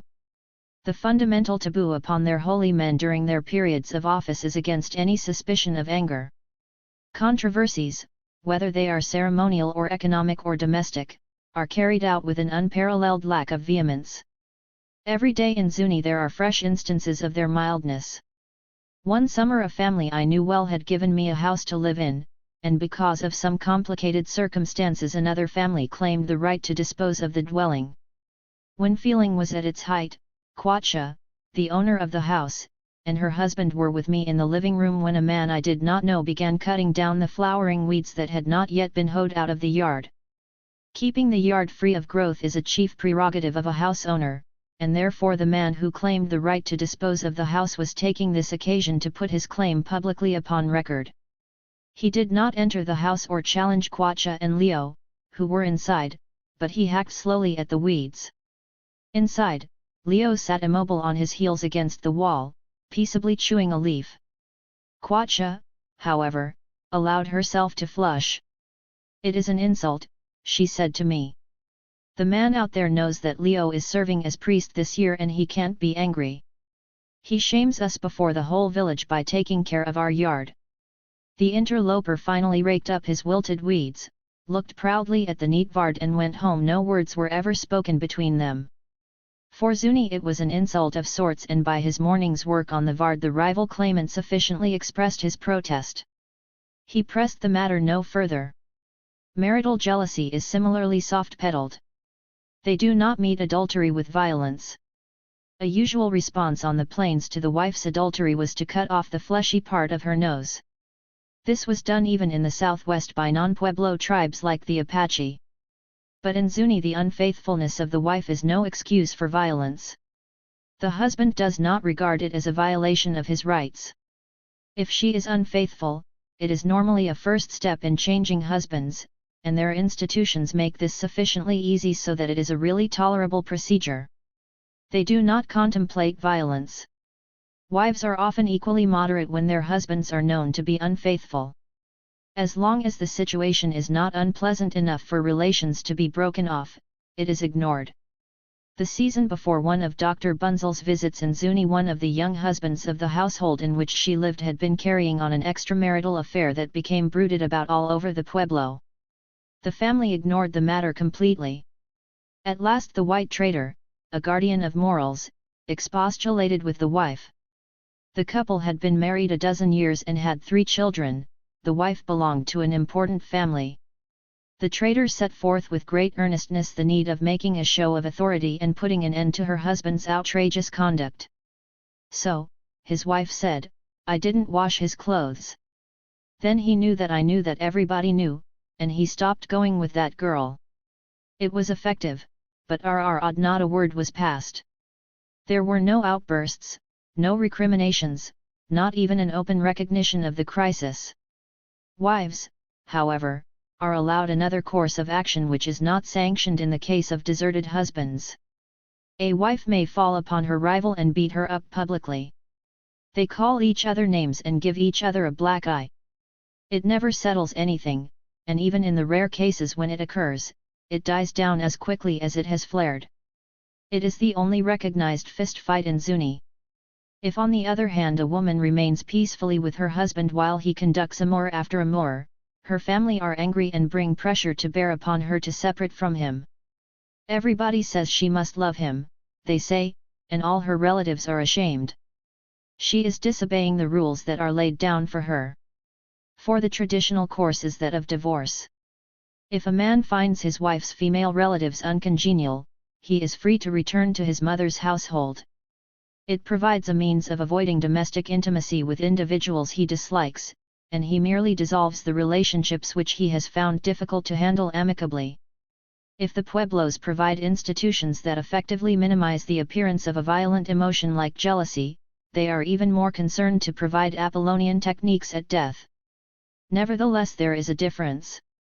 Jealousy, it is evident from the practices of many different cultures, is one of the emotions that can be most effectively fostered by cultural arrangements, or it can be outlawed. But bereavement is not so easily escaped. The death of a near relative is the closest thrust that existence deals. It threatens the solidarity of the group, calls for drastic readjustments, especially if the dead individual is an adult, and often means loneliness and sorrow for the survivors. The pueblos are essentially realistic, and they do not deny sorrow at death. They do not, like some of the cultures we shall discuss, convert mourning for a near relative into an ambitious display or a terror situation. They treat it as loss, and as important loss. But they provide detailed techniques for getting past it as quickly and with as little violence as possible. The emphasis is upon making the mourner forget. They cut a lock of hair from the deceased and make a smudge to purify those who grieve too much. They scatter black cornmeal with the left hand associated with death to make their road black, that is, to put darkness between themselves and their grief. In Isleta, on the evening of the 4th day, before the relatives separate after the death, the officiating priest makes a ground altar on which they put the prayer sticks for the dead man's bow and arrow, the hairbrush used to prepare the body for burial, and articles of the dead man's clothing. There are, besides, the bowl of medicine water, and a basket of food to which everyone has contributed. On the floor, from the house door to the altar, the priests make a road of meal for the deceased to come in by. They gather to feed the dead man for the last time and send him away. One of the priests sprinkles everyone from the medicine bowl, and then opens the house door. The chief speaks to the dead man, bidding him to come and eat. They hear the footsteps outside and his fumbling at the door. He enters and eats. Then the chief sprinkles the road for him to leave by, and the priests chase him out of the village. They take with them the prayer sticks for the dead, the pieces of his clothing and his personal possessions, the hairbrush and the bowl of food. They take them outside the village and break the hairbrush and the bowl, burying everything out of sight. They return on a run, not looking behind them, and bolt the door against the dead by scratching a cross upon it with a flint knife to prevent his entrance. It is the formal breach with the dead. The chief speaks to the people telling them that they shall not remember any more. It is now 4 years he is dead. In ceremonial and in folklore they use often the idea that the day has become the year or the year the day. Time has elapsed to free them of grief. The people are dismissed, and the mourning is over. Whatever the psychological bent of a people, however, death is a stubbornly inescapable fact, and in Zuni the Apollonian discomfort at not being able to outlaw the upheaval of death on the part of the nearest of kin is very clearly expressed in their institutions. They make as little of death as possible. Funeral rites are the simplest and least dramatic of all the rites they possess. None of the elaboration that goes into their calendric ceremonials is to be found on this occasion. The corpse is interred at once, and no priests officiate. But a death that touches an individual closely is not so easily disposed of even in Zuni. They conceptualize this persistence of grief or discomfort by the belief that the surviving spouse is in great danger. His dead wife may pull him back, that is, in her loneliness she may take him with her. It is exactly the same for a wife whose husband has died. If the survivor grieves, he is the more liable to the danger. Therefore he is treated with all the precautions with which the person who has taken life is surrounded. He must isolate himself for 4 days from ordinary life, neither speak nor be spoken to, take an emetic for purification every morning, and go outside the village to offer black cornmeal with his left hand. He swings it 4 times around his head and casts it from him to take off the bad happening, they say. On the 4th day he plants his oravar sticks to the dead and prays her, in the one prayer in Zuni that is addressed to an individual either human or supernatural, to leave him at peace, not to drag him down with her and to grant him all of your good fortune whatsoever, preserving us along a safe road. The danger that is upon him is not considered over for a year. During that time his dead wife will be jealous if he approaches a woman. When the year is up he has intercourse with a stranger and gives her a gift. With the gift goes the danger that has haunted him. He is free again, and he takes another wife. It is the same with a wife whose husband has died. On the Western Plains mourning behavior was at the furthest removed from such an anxiety display. It was a Dionysian indulgence in uninhibited grief. All their behavior stressed rather than avoided the despair and upheaval that is involved in death. The women gashed their heads and their legs, and cut off their fingers. Long lines of women marched through the camp after the death of an important person, their legs bare and bleeding. The blood on their heads and the calves of their legs they let cake and did not remove. As soon as the corpse was taken out for burial, everything in the lodge was thrown on the ground for anyone to possess himself of. The possessions of the dead were not thought to be polluted, but all the property of the household was given away because in its grief the family could have no interest in things they owned and no use for them. Even the lodge was pulled down and given to another. Nothing was left to the widow but the blanket around her. The dead man's favorite horses were led to his grave and killed there while all the people wailed. Excessive individual mourning also was expected and understood. After the interment a wife or a daughter might insist upon staying at the grave, wailing and refusing to eat, taking no notice of those who tried to urge her back to the camp. A woman, especially, but sometimes a man, might go out wailing alone in dangerous places and sometimes received visions that gave supernatural power. In some tribes women often went to the graves and wailed for years, and in later years still went on pleasant afternoons to sit beside them without wailing. The abandon of grief for children is especially characteristic. The extremity of the parents' grief could be expressed among the Dakota by their coming naked into the camp, wailing. It was the only occasion on which such a thing could happen. An old writer says of his experience among another Plains tribe, should anyone offend the parent during this time of mourning his death would most certainly follow, as the man, being in profound sorrow, seeks something on which to wreak his revenge, and he soon after goes to war, to kill or to be killed, either being immaterial to him in that state. They courted death as the Pueblos pray to be delivered from the awful possibility of it. These two attitudes at death are familiar types of contrasted behavior, and most individuals recognize the congeniality of one or the other. The pueblos have institutionalized the one, and the plains the other. This does not mean, of course, that violent and uninhibited grief is called up in each member of a bereaved family on the western plains, or that in the pueblos after being told to forget he adjusts himself with only such discomfort as finds expression in breaking a hairbrush.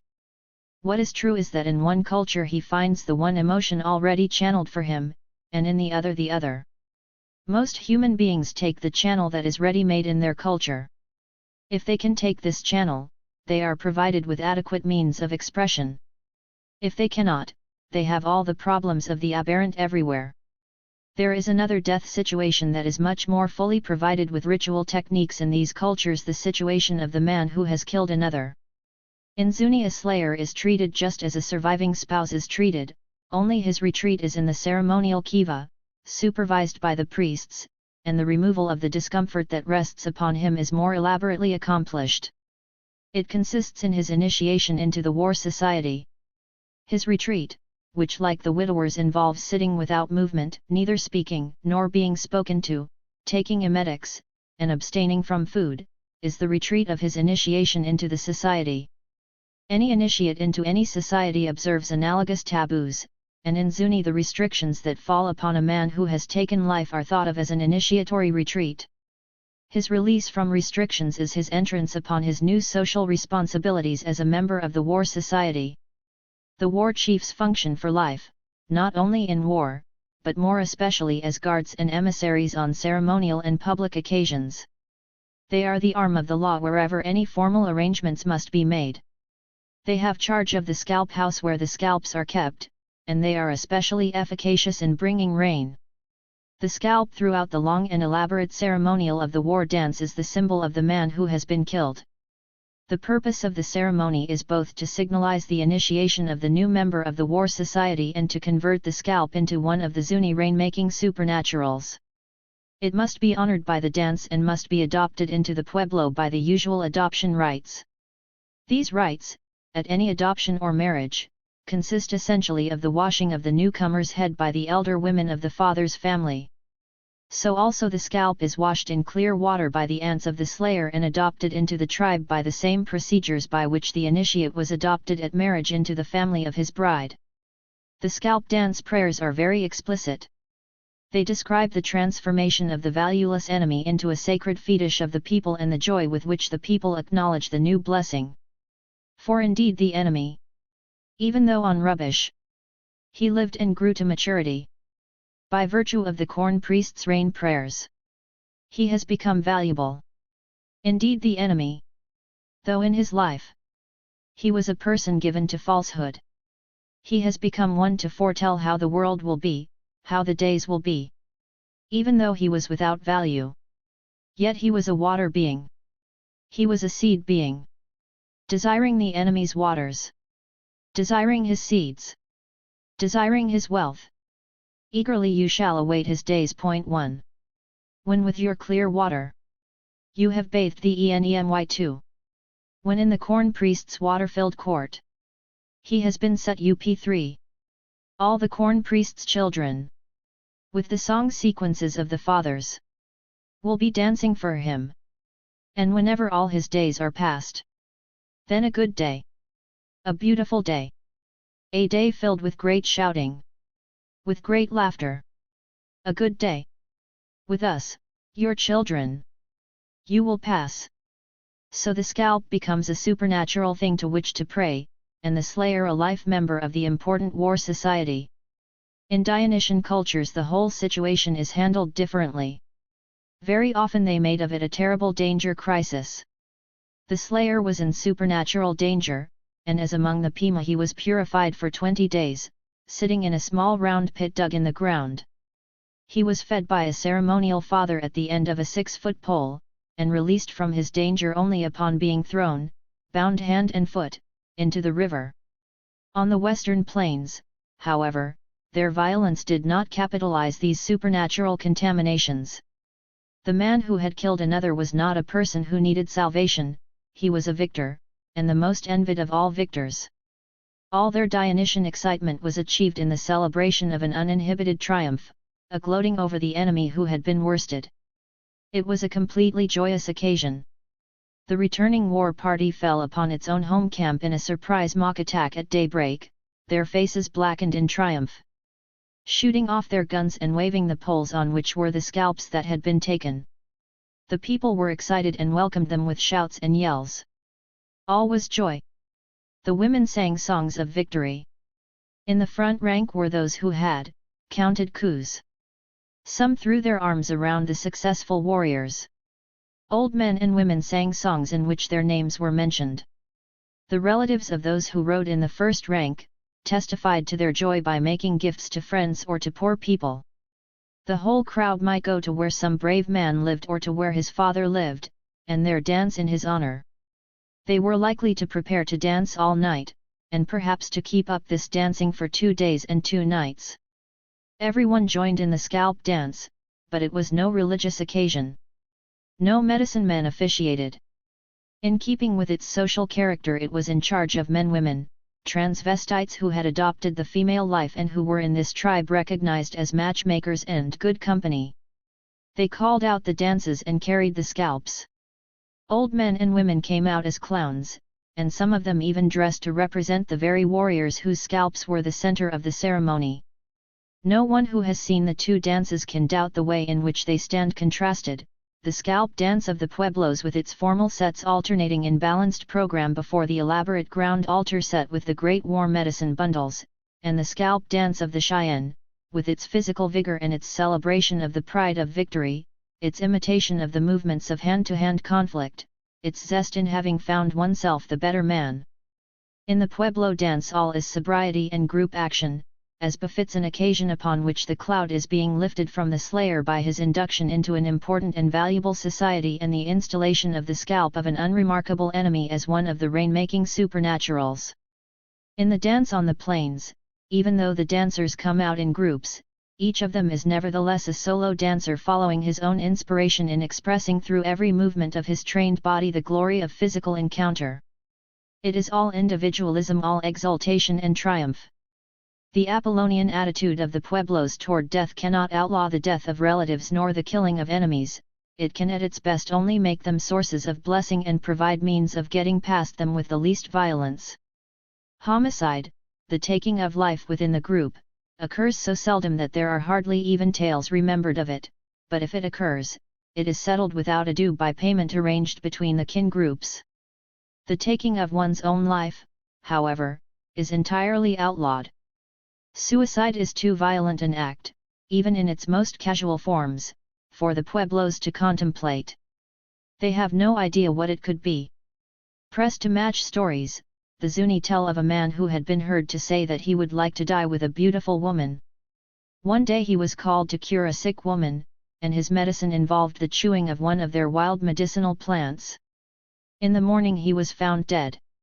It is as close as they can come to the idea of the act, and it does not occur to them that he could have taken his life. Their story is only of a man whose death occurred in the form he had been heard to wish for. The situation that to us parallels our practice of suicide occurs only in folktales. A deserted wife in the tales occasionally asks the Apache to come in 4 days to destroy the Pueblo and hence her spouse and his paramour. She herself cleanses herself ritually and puts on her best clothing. On the appointed morning she goes out to meet the enemy and be the first to fall before them. This, of course, falls within our category of suicide, though they think only of the ritual revenge. Of course we would not do that now, they say, she was mean. They do not get beyond the fact of her vengefulness.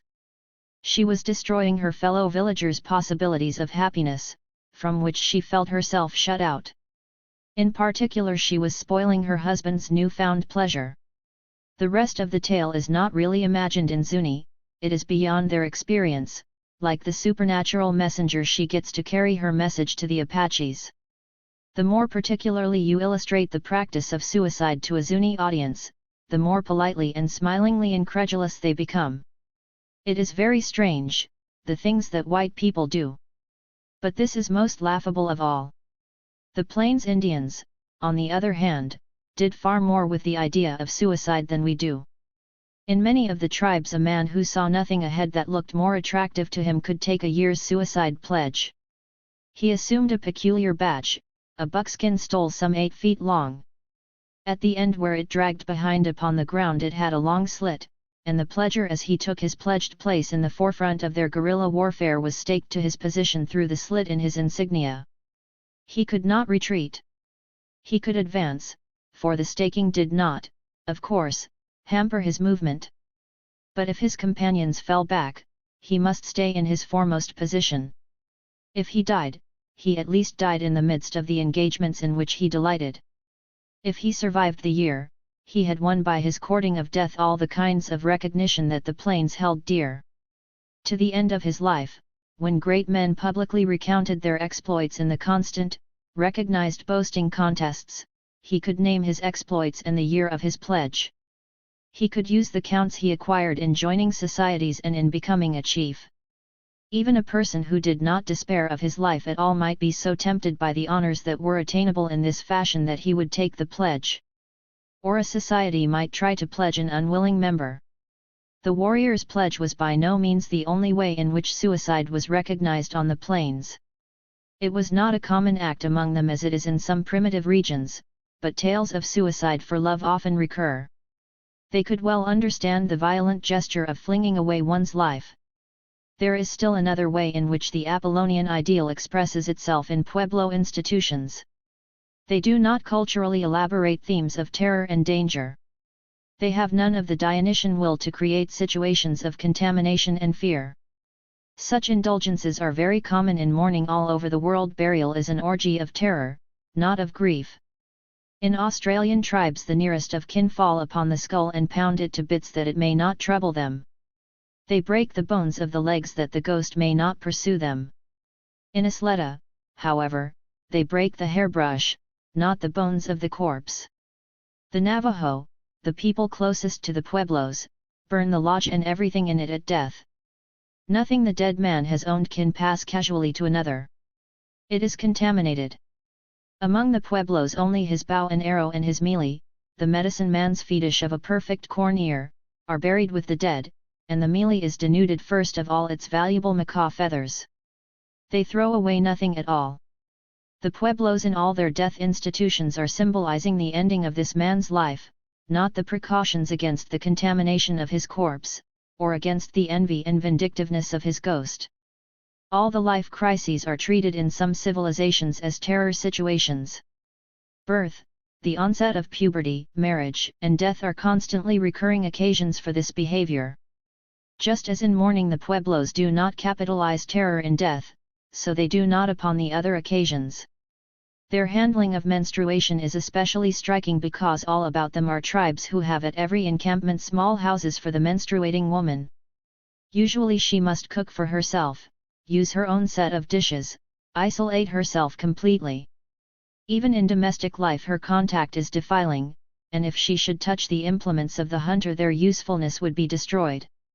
The pueblos not only have no menstrual huts, but they do not surround women with precautions at this time.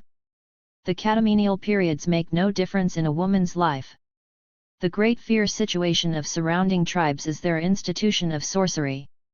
Sorcery is a label that is usually kept to describe African and Melanesian practices, but the fear, the suspicion, the hardly controlled antagonism to the medicine man in North America that extends from Alaska through the Shoshonin people of the Great Basin to the Pima of the Southwest and is widely associated with the Midwevin Society to the east, is thoroughly characteristic of sorcery. Any Dionysian society values supernatural power not only because it is powerful, but because it is dangerous. The common drive for capitalizing dangerous experiences had free passage in the tribal attitude toward the medicine man. He had power to harm more particularly than he had power to help. Their attitude toward him was compounded of fear, of hatred, and of suspicion. His death could not be avenged, and if he failed in his cures and suspicion came to rest upon him, he was commonly killed by the people. The Mojave, a non-Pueblo tribe of the Southwest, carried this attitude to great lengths. It is the nature of doctors to kill people in this way just as it is in the nature of hawks to kill little birds for a living, they say. All those whom a medicine man killed were in his power in the afterlife.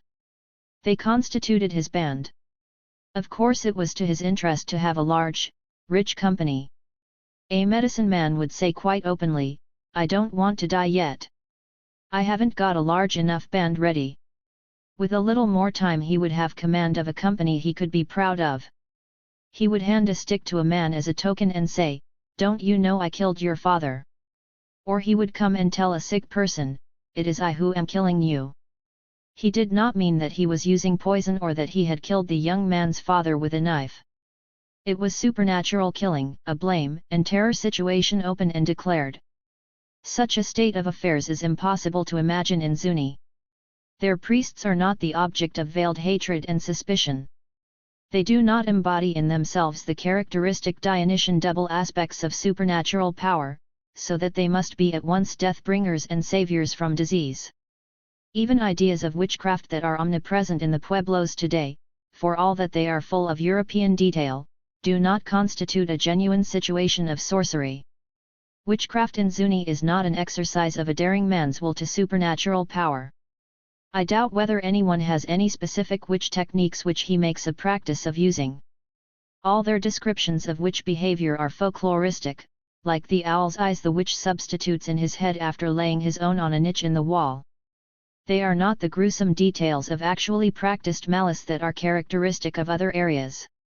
Witchcraft among the pueblos, like so many of their situations, is an anxiety complex. They vaguely suspect one another, and if a man is sufficiently disliked, witchcraft is sure to be attributed to him. There is no concern with witchcraft allegations at an ordinary death. It is only in time of epidemic that they pursue witches, when the general anxiety takes this form of expressing itself. They do not make a situation of overshadowing terror out of the power of their holy men. In the pueblos, therefore, there is no courting of excess in any form, no tolerance of violence, no indulgence in the exercise of authority, or delight in any situation in which the individual stands alone. There are none of the situations that the Dionysian counts most valuable. Nevertheless they have a religion of fertility, and by definition we regard fertility cults as Dionysian. Dionysus was the god of fertility, and in most of the world we have no reason to separate the two traits. The pursuit of excess and the cult of procreative power have merged over and over again in the most distant parts of the globe. The way in which the Apollonian pueblos pursue this same cult of fertility, therefore, makes doubly vivid the basic tenets of their life. The vast majority of their fertility ceremonies are without any use of sex symbolism. Rain is induced by the monotonous repetitiveness of the dance that forces the clouds up the sky. Productiveness of the cornfield is ensured by burying in it objects which have been made powerful by having been placed on the altars or used by supernatural impersonations. Sex symbolism is much more in evidence in the nearby pueblo of Hopi than it is in Zuni. In Hopi there is very common ceremonial use of small black cylinders associated with small reed circlets or wheels. The cylinders are a male symbol and the circlets female. They are tied together and thrown into the sacred spring. In the flute society ceremony, a boy comes in with two girls to bring rain, and they are given in anticipation, the boy a cylinder, and the girls each a reed circlet. On the last day of the ceremony these children, attended by certain priests, carry these objects to the sacred spring and smear them with the fertile mud scooped from the spring floor. Then the procession starts back toward the pueblo. Foreground paintings such as are used for altars have been made along the return route, and the children advance, leading the rest, and throwing, the boy his cylinder, the girls their circlets, upon each ground painting in turn. Finally they are deposited in the dance shrine in the plaza. It is a decorous and sober performance, formal and unemotional to the last degree. This kind of ceremonial sex symbolism is constantly used in Hopi. In the dances of the women's societies Zuni, on the other hand, has no women's societies. It is especially popular. In one of these ceremonies, while the girls, with cornstalks in their hands are dancing in a circle, 4 maidens come out dressed as men. 2 of them represent archers and 2 represent lancers. The archers have each a bundle of vines and a bow and arrow, and they advance shooting their arrows into the vine bundles. The lancers have each a long stick and a circlet and throw the lance into the rolling hoop. When they reach the dance circle they throw their sticks and hoops over the dancers into the circle. Later they throw little balls of dampened cornmeal out from the center of the dancing girls to the spectators, who scramble to possess themselves of them. The symbolism is sexual, and the object is fertility, but the behavior is at the opposite pole from the cult of Dionysus. In Zuni this kind of symbolism has not nourished. They have ceremonial races which, as everywhere in the pueblos, are run for fertility. One of them is between men and women, the men at one end of the line with their kicksticks, the women at the other with their hoops, which they kick with their toes as the men their sticks. Sometimes women run these races with the masked clowns. In any case the women must win or the race would be to no purpose. In Peru when similar races were run for the same purpose every man ran naked and violated every woman he overtook. The same petition is symbolized in Zuni and in Peru, but Zuni's is an Apollonian refashioning of the Dionysian symbolism of Peru. Nevertheless the association of license with fertility ceremonial is not entirely lacking even in Zuni.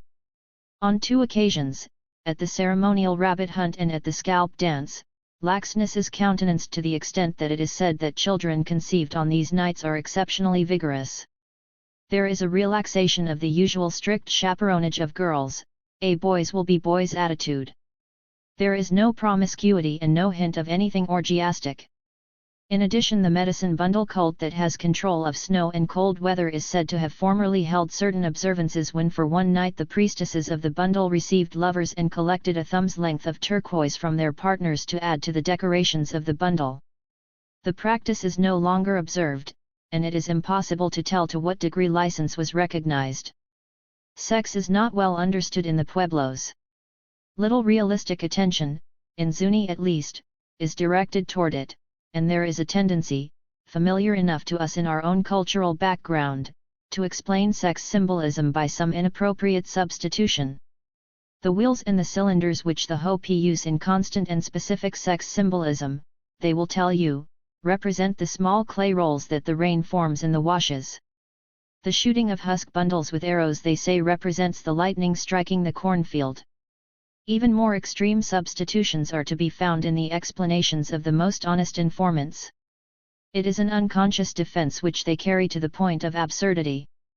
A similar defense seems to have obliterated all traces of the cosmological tales of the origin of the universe in the sex act.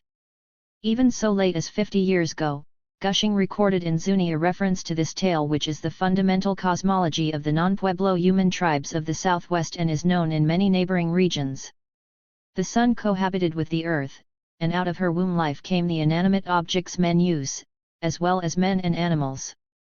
In Zuni since Cushing's time origin myths have been recorded from different societies, different priesthoods, and from laymen, and life is still said to begin in the fourth underground world, but they do not recognize it as Earth's womb in which life has been stirred by the Sky Father.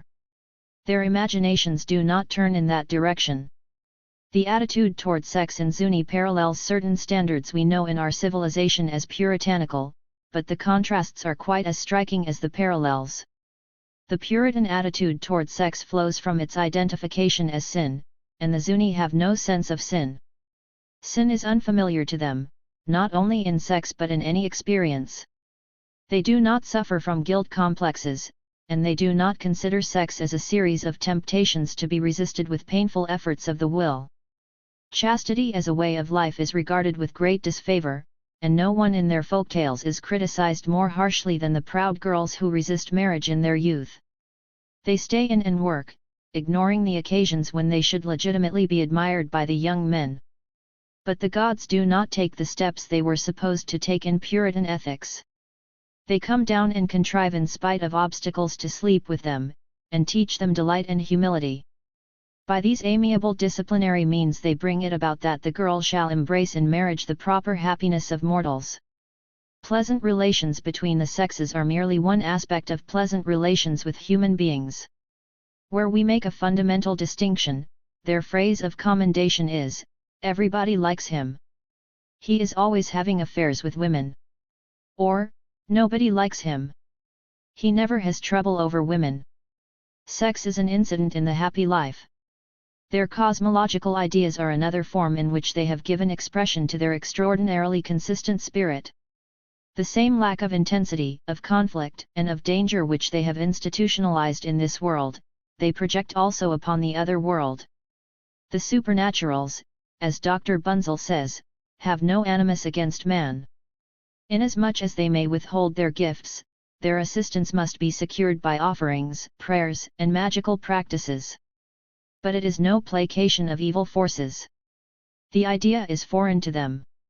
They reckon, rather, that the supernaturals like what men like, and if men like dancing, so will the supernaturals. Therefore they bring the supernaturals back to dance in Zuni by donning their masks, they take out the medicine bundles and dance them. It gives them pleasure. Even the corn in the storeroom must be danced. During the winter solstice, when all ritual groups are holding their ceremonies, the heads of households take 6 perfect ears of corn and hold them in a basket while they sing to them. This is called dancing the corn and is performed that the corn may not feel neglected during the ceremonial season. So too the great dance of the corn, now no longer performed, culminated in this enjoyment they had the means of sharing with the corn ears. They do not picture the universe, as we do, as a conflict of good and evil. They are not dualistic. The European notion of witchcraft, in becoming domesticated in the pueblos, has had to undergo strange transformation. It derives among them from no satanic majesty pitted against a good god. They have fitted it into their own scheme, and which power is suspect not because it is given by the devil, but because it rides its possessors, and once assumed, cannot be laid aside. Any other supernatural power is assumed for the occasion, calling it forth. One indicates by planting prayer sticks and observing the taboos that one is handling sacred things. When the occasion is over, one goes to one's father's sisters to have one's head washed and is again upon a secular footing. Or a priest returns his power to another priest that it may rest until it is called for again. The idea and techniques of removing sacredness are as familiar to them as those of removing a curse were in medieval times. In Pueblo witchcraft no such techniques of freeing oneself of supernatural power are provided. One cannot be quit of the uncanny thing, and for that reason witchcraft is bad and threatening. It is difficult for us to lay aside our picture of the universe as a struggle between good and evil and see it as the Pueblos see it. They do not see the seasons, nor man's life, as a race run by life and death. Life is always present, death is always present. Death is no denial of life. The seasons unroll themselves before us, and man's life also. Their attitude involves no resignation, no subordination of desire to a stronger force, but the sense of man's oneness with the universe. When they pray they say to their gods, "We shall be one person." They exchange intimate relationship terms with them. Holding your country. Holding your people. You will sit down quietly for us. As children to one another. We shall always remain. My child one. My mother one. According to my words. Even so may it be. They speak of exchanging breath with their gods. Far off on all sides. I have as my father's life-giving priests too. Asking for their life-giving breath. Their breath of old age. Their breath of waters. Their breath of seeds. Their breath of riches. Their breath of fecundity. Their breath of strong spirit. Their breath of power. Their breath of all good fortune. With which they are possessed. Asking for their breath. Into our one warm bodies taking their breath. We shall add to your two breath. Do not despise the breath of your fathers. But draw it into your body. That we may finish our roads together. May my Father bless you with life. May your road be fulfilled. The breath of the gods is their breath, and by their common sharing all things are accomplished. Like their version of man's relation to other men, their version of man's relation to the cosmos gives no place to heroism and man's will to overcome obstacles. It has no sainthood for those who, fighting, die driven against the wall. It has its own virtues, and they are singularly consistent. The ones that are out of place they have outlawed from their universe. They have made, in one small but long-established cultural island in North America, a civilization whose forms are dictated by the typical choices of the Apollonian, all of whose delight is in formality and whose way of life is the way of measure and of sobriety. VW D OBU I Sland lies in the D'Entrecasteaux group off the southern shore of eastern New Guinea. The Doboans are one of the most southerly of the peoples of northwestern Melanesia, a region best known through the many publications of Dr. Bronislaw Malinowski on the Trobriand Islands. The two groups of islands lie so near that the people of Dobu sail to the Trobriands on trading expeditions. But they are people of another environment and another temperament. The Trobriands are fertile low-lying islands which provide an easy and bountiful living. The soil is rich and the quiet lagoons full of fish. The Doboan Islands, on the other hand, are rocky volcanic upcroppings that harbor only scanty pockets of soil and allow little fishing. Population presses hard upon the possible resources, even though the tiny scattered villages in their most prosperous days numbered only about 25 people and now are cut to half, while the Trobriand's dense population lives at ease in large closely set communities. The Doboans are known to all the white recruiters as easy marks in the area. Risking hunger at home, they sign up readily for indentured labor, being used to coarse and scanty fare. The rations they receive as workboys do not cause mutiny among them. The reputation of the Doboans in the neighboring islands, however, does not turn on the fact of their poverty. They are noted rather for their dangerousness. They are said to be magicians who have diabolic power and warriors who halt at no treachery. A couple of generations ago, before white intervention, they were cannibals, and that in an area where many peoples eat no human flesh. They are the feared and distrusted savages of the islands surrounding them. The Doboans amply deserve the character they are given by their neighbors. They are lawless and treacherous. Every man's hand is against every other man. They lack the smoothly working organization of the Trobriands, headed by honored high chiefs and maintaining peaceful and continual reciprocal exchanges of goods and privileges. Dobu has no chiefs. It certainly has no political organization. In a strict sense it has no legality. And this is not because the Doboan lives in a state of anarchy, Rousseau's natural man as yet unhampered by the social contract, but because the social forms which obtain in Dobu put a premium upon ill will and treachery and make of them the recognized virtues of their society. Nothing could be further from the truth, however, than to see in Dobu a state of anarchy.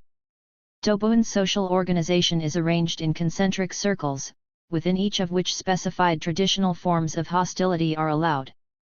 No man takes the law into his own hands except to carry out these culturally allowed hostilities within the appropriate specified group. The largest functioning Doboan grouping is a named locality of some 4 to 20 villages. It is the war unit and is on terms of permanent international hostility with every other similar locality. Before the days of white control no man ventured into an alien locality except to kill and to raid. One service, however, the localities exact of each other. In cases of death and serious illness, when it is necessary to find out by divination the person who is responsible, a diviner is brought from an enemy locality. Diviners within the locality are thus not called upon to face the dangers attendant upon divining a culprit, and a practitioner is called in to whom distance gives a certain immunity. Danger indeed is at its height within the locality itself. Those who share the same shore, those who go through the same daily routine together, are the ones who do one another supernatural and actual harm.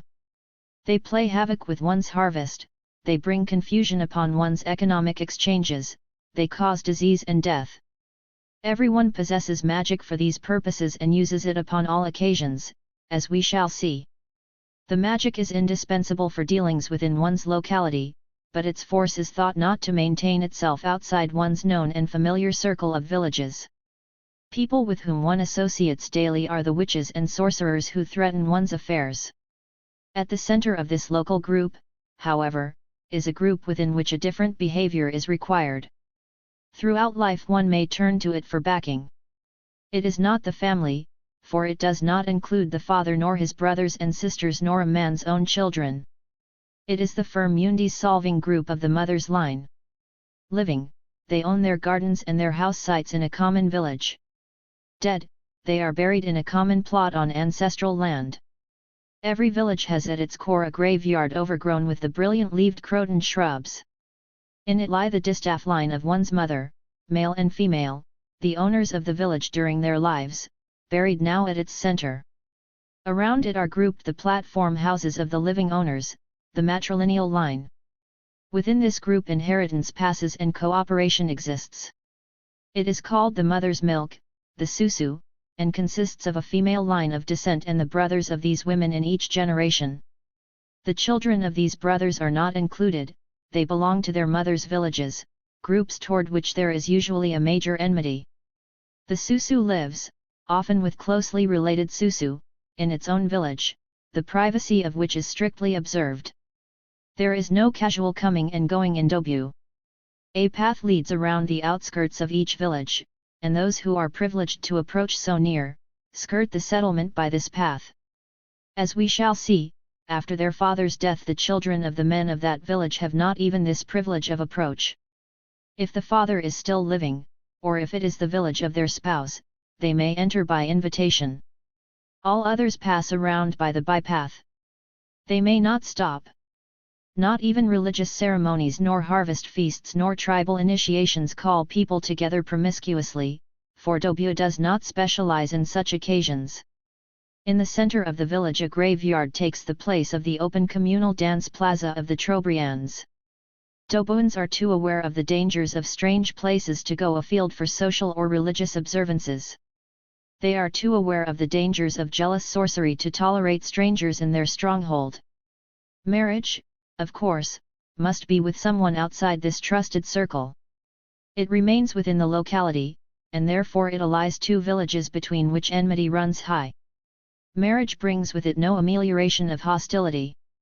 From its beginning the institutions that surround it make for conflict and hard feeling between the two groups. Marriage is set in motion by a hostile act of the mother-in-law. She blocks with her own person the door of her house within which the youth is sleeping with her daughter, and he is trapped for the public ceremony of betrothal. Before this, since the time of puberty, the boy has slept each night in the houses of unmarried girls. By custom his own house is closed to him. He avoids entanglements for several years by spreading his favors widely and leaving the house well before daylight. When he is trapped at last, it is usually because he has tired of his roaming and has settled upon a more constant companion. He ceases to be so careful about early rising. Nevertheless he is never thought of as being ready to undertake the indignities of marriage, and the event is forced upon him by the old witch in the doorway, his future mother-in-law. When the villagers, the maternal kin of the girl, see the old woman immobile in her doorway, they gather, and under the stare of the public the two descend and sit on a mat upon the ground. The villagers stare at them for half an hour and gradually disperse, nothing more. The couple are formally betrothed. From this time forward the young man has to reckon with the village of his wife. Its first demand is upon his labor. Immediately his mother-in-law gives him a digging stick with the command, "Now work." He must make a garden under the surveillance of his parents-in-law. When they cook and eat, he must continue work, since he cannot eat in their presence. He is bound to a double task, for when he has finished work on his father-in-law's yams he has still to cultivate his own garden on his own family land. His father-in-law gets ample satisfaction of his will to power and hugely enjoys his power over his son-in-law. For a year or more the situation continues. The boy is not the only one who is caught in this affair, for his relatives also are loaded with obligations. So heavy are the burdens upon his brothers in providing the necessary garden stuff and the valuables for the marriage gift that nowadays young men at their brother's betrothal escape from the imposition by signing up with the white recruiter for indentured labor. When the marriage valuables have finally been accumulated by the members of the groom's susu, they carry them formally to the village of the bride. The party is made up of the groom's brothers and sisters, his mother and her brothers and sisters. His father is excluded, as are also the husbands and wives of the party, and the children of all the men. They present the gifts to the bride's susu. There is, however, no friendly mingling of the two parties. The bride's party await them at the further end of their ancestral village. The visitors remain at the end near their own village. They appear sedulously unaware of each other's existence. A wide space separates them. If they must notice the other party, they glare with hostility. Every move in the marriage play is managed with similar dour formality. The bride's susu must go to the groom's village and formally sweep it throughout, meanwhile taking with them a considerable gift of uncooked food. Next day the groom's kin return again with a reciprocal gift of yams. The marriage ceremony itself consists in the groom's receiving from his mother-in-law in her village a mouthful of food of her cooking, and the bride similarly receiving food from her mother-in-law in the village of her husband. In a society where eating together is one of the institutional intimacies, the rite is thoroughly appropriate. For marriage sets up a new grouping within which intimacy and common interests are respected. Dobue does not solve its marital problems by ignoring marriage alliances in the fashion of many tribes of Dutch New Guinea who have strong clans like Dobue. In these tribes the maternal line lives together, harvests together, and shares economic undertakings. The women's husbands visit them secretly at night or in the bush. They are the visiting husbands and in no way disturb the self-sufficiency of the matrilineal line. Dobue, however, provides common house room for the husband and wife and jealously safeguards their privacy in their own house. The pair also provide garden food for themselves and their children in common. But in making these two requirements which seem so elementary to a person brought up in Western civilization, Dobue must face most difficult problems. All its strongest loyalties are to the susu. If an inviolably private house and garden is provided for the married pair, on whose home ground and under whose hostile eyes shall they lie, the susu of the wife or the susu of the husband? The problem is solved logically enough, but in a way which is understandably uncommon. From marriage until death the couple live in alternate years in the village of the husband and the village of the wife. Each alternate year one spouse has the backing of his own group and commands the situation. The alternate year the same spouse is a tolerated alien who must efface himself before the owners of his spouse's village. Dobuan villages are divided by this rift into two groups which stand always over against each other, on the one hand those who are of the matrilineal lineage and are called owners of the village, on the other those who are married into it and those who are the children of the men owners. The former group is always dominant and can put at disadvantage those who are merely resident for the year because of the exigencies of married life. The owners present a solid front, the group of the outsiders has little coherence. Dobuan dogma and practice both are against uniting two villages by a number of marital alliances. The more widely alliances are spread among the various villages, the more heartily the arrangements are approved. Therefore the spouses who are married in have no bonds of common susu allegiance. There is a totemic category also which overpasses the bonds of the locality, but it is an empty classification in Dobue without functions or importance, and need not be considered, for it does not effectively ally the uncoordinated individuals who have married into the village. By all the traditional means at its command, Dobuan society demands that during the year in the spouse's village the spouse who is on alien territory play a role of humiliation. All the owners of the village may call him by his name. He may never use the name of any one of them.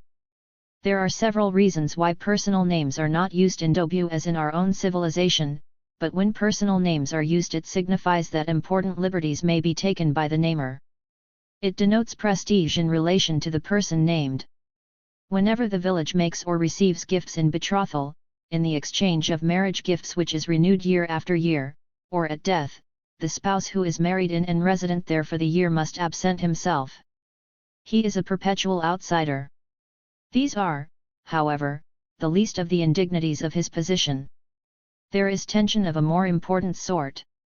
The village in which the couple are living at the moment is seldom satisfied with the behavior of the spouse who has married in. Because of the marital exchanges between the two villages, which continue with much the same formalities from the wedding till the death of one of the spouses, the marriage is an important investment of the susu. The men of the mother's line have an economic right to play an active role in it. It is easy for the spouse who is on home ground to turn to his susu, especially to the mother's brother, for support in the marital quarrels that recur constantly in Dobue. The mother's brother is usually only too willing to lecture the outsider publicly or send him or her packing from the village with obscene abuse. Tension of an even more intimate kind is also present. Faithfulness is not expected between husband and wife, and no Dobuin will admit that a man and woman are ever together even for the shortest interval except for sexual purposes. The outsider spouse of the year is quick to suspect unfaithfulness. Usually he has grounds. In the suspicion-ridden atmosphere of Dobu, the safest liaison is with a village brother or a village sister. During the year when one is in one's own village, circumstances are propitious and supernatural dangers at a minimum. Public opinion strongly disapproves of marriage between such classificatory brothers and sisters. It would disrupt the village to have obligatory marital exchanges between two parts of the settlement. But adultery within this group is a favorite pastime. It is celebrated constantly in mythology, and its occurrence in every village is known to everyone from early childhood. It is a matter of profoundest concern to the outraged spouse. It is as likely to be she, bribes the children for information, his own or any in the village. If it is the husband, he breaks his wife's cooking pots. If it is the wife, she maltreats her husband's dog. Pai quarrels with her violently, and no quarrel can go unheard in the close-set, leaf-thatched houses of Dobu. He throws himself out of the village in a fury. As a last resort of impotent rage, he attempts suicide by one of several traditional methods, no one of which is surely fatal. He is usually saved, and by this means he enlists his wife's susu, in fear of what his relatives might do if the outraged spouse succeeded in his attempts at suicide. They are moved to a more conciliatory behavior. They may even refuse to take any further steps in the matter, and the partners to the marriage may remain sullenly and angrily together. The next year the wife can retaliate similarly in her own village. The Dobuin requirement that a husband and wife maintain a common domicile is therefore by no means the simple matter it seems to us in our civilization. The circumstances make of it an institution of such difficulty that it continuously threatens the marriage and commonly destroys it. Broken marriages are excessively common, fully 5 times as frequent as, for example, in Manus, another oceanic culture which Dr. Fortune has described. The second requirement exacted of Dobuin partners in marriage is rendered equally difficult by the cultural institutions, that they provide garden food in common for themselves and their children. This requirement comes into conflict with basic privileges and magical prerogatives. The fierce exclusiveness of ownership in Dobu is nowhere more violently expressed than in the beliefs about hereditary proprietorship of yams.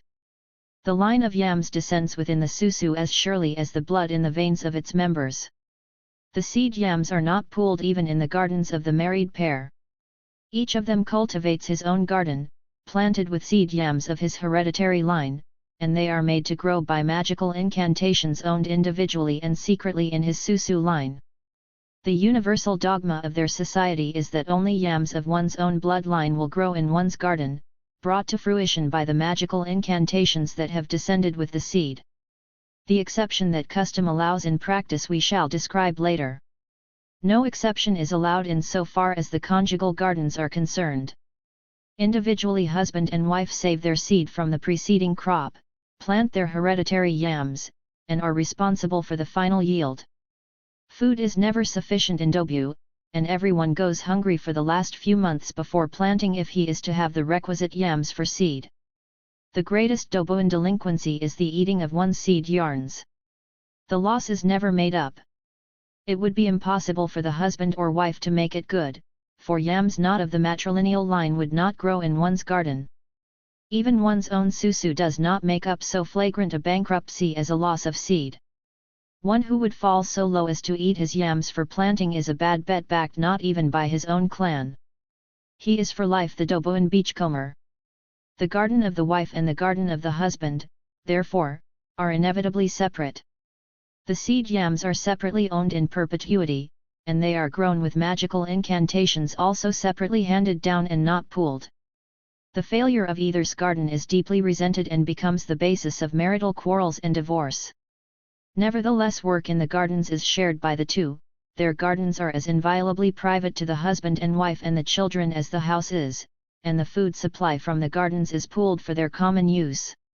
As soon as the marriage is dissolved by death, or whenever the father dies, even though the father and mother have separated years before, all food from the father's village, every bird or fish or fruit, becomes strictly taboo to his children. Only during his lifetime they eat it without hurt, a difficult concession in due to the fact that children are reared by their two parents. In similar fashion, at the father's death the children are forbidden entry into his village. That is, as soon as the exigencies of the marital alliance no longer have to be considered, the mother's village claims them to the exclusion of any contact with the outlawed line. When as adults or old people they must carry food to the village of their father in a ritual exchange, on the outskirts they stand motionless with bowed head while others take their burdens into the village. They wait till the party returns, and then head the procession back to their mother's village. The village of one's father is called the place of bowing one's head. Even more stringent is the taboo upon approaching the village of one's dead spouse. One must stop short still further off or find one's way circuitously past it. The concessions so insecurely granted to a marital alliance have been rescinded with redoubled restrictions.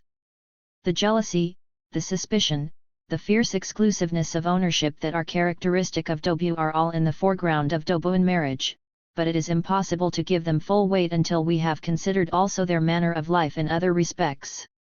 The motivations that run through all Dobuan existence are singularly limited.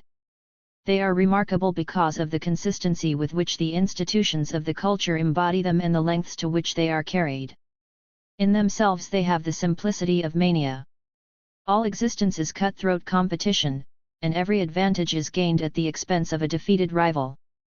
This competition, however, is not like that we shall describe upon the northwest coast, where rivalry is in the full glare of publicity and conflict is arrogant and aboveboard. In Dobu it is secret and treacherous. The good man, the successful man, is he who has cheated another of his place. The culture provides extravagant techniques and elaborate occasions for such behavior. In the end all existence in Dobu is brought under the domination of these purposes. The violence of Dobuan regard for ownership and the degree to which it involves the victimizing of others and their reciprocating suspicion and ill will are grossly reflected in their religion. The whole region of Oceania adjacent to Dobu is one of the world's strongholds of magical practices, and those students of religion who define religion and magic as mutually exclusive and opposed to one another would have to deny religion to the Dobuans. Anthropologically speaking, however, magic and religion are complementary ways of handling the supernatural, religion depending upon setting up desirable personal relations with that world, and magic using techniques which automatically control it. In Dobu there is no propitiation of supernatural beings, no gifts or sacrifices to cement cooperation between gods and petitioners. The supernatural beings that are known in Dobu are a few secret magical names, the knowledge of which, like the discovery of the name Rumpelstiltskin in the folk tale, gives the power of command. Therefore the names of supernatural are unknown to large numbers of Dobuans. No man knows any except those for which he has paid or which have come to him by inheritance.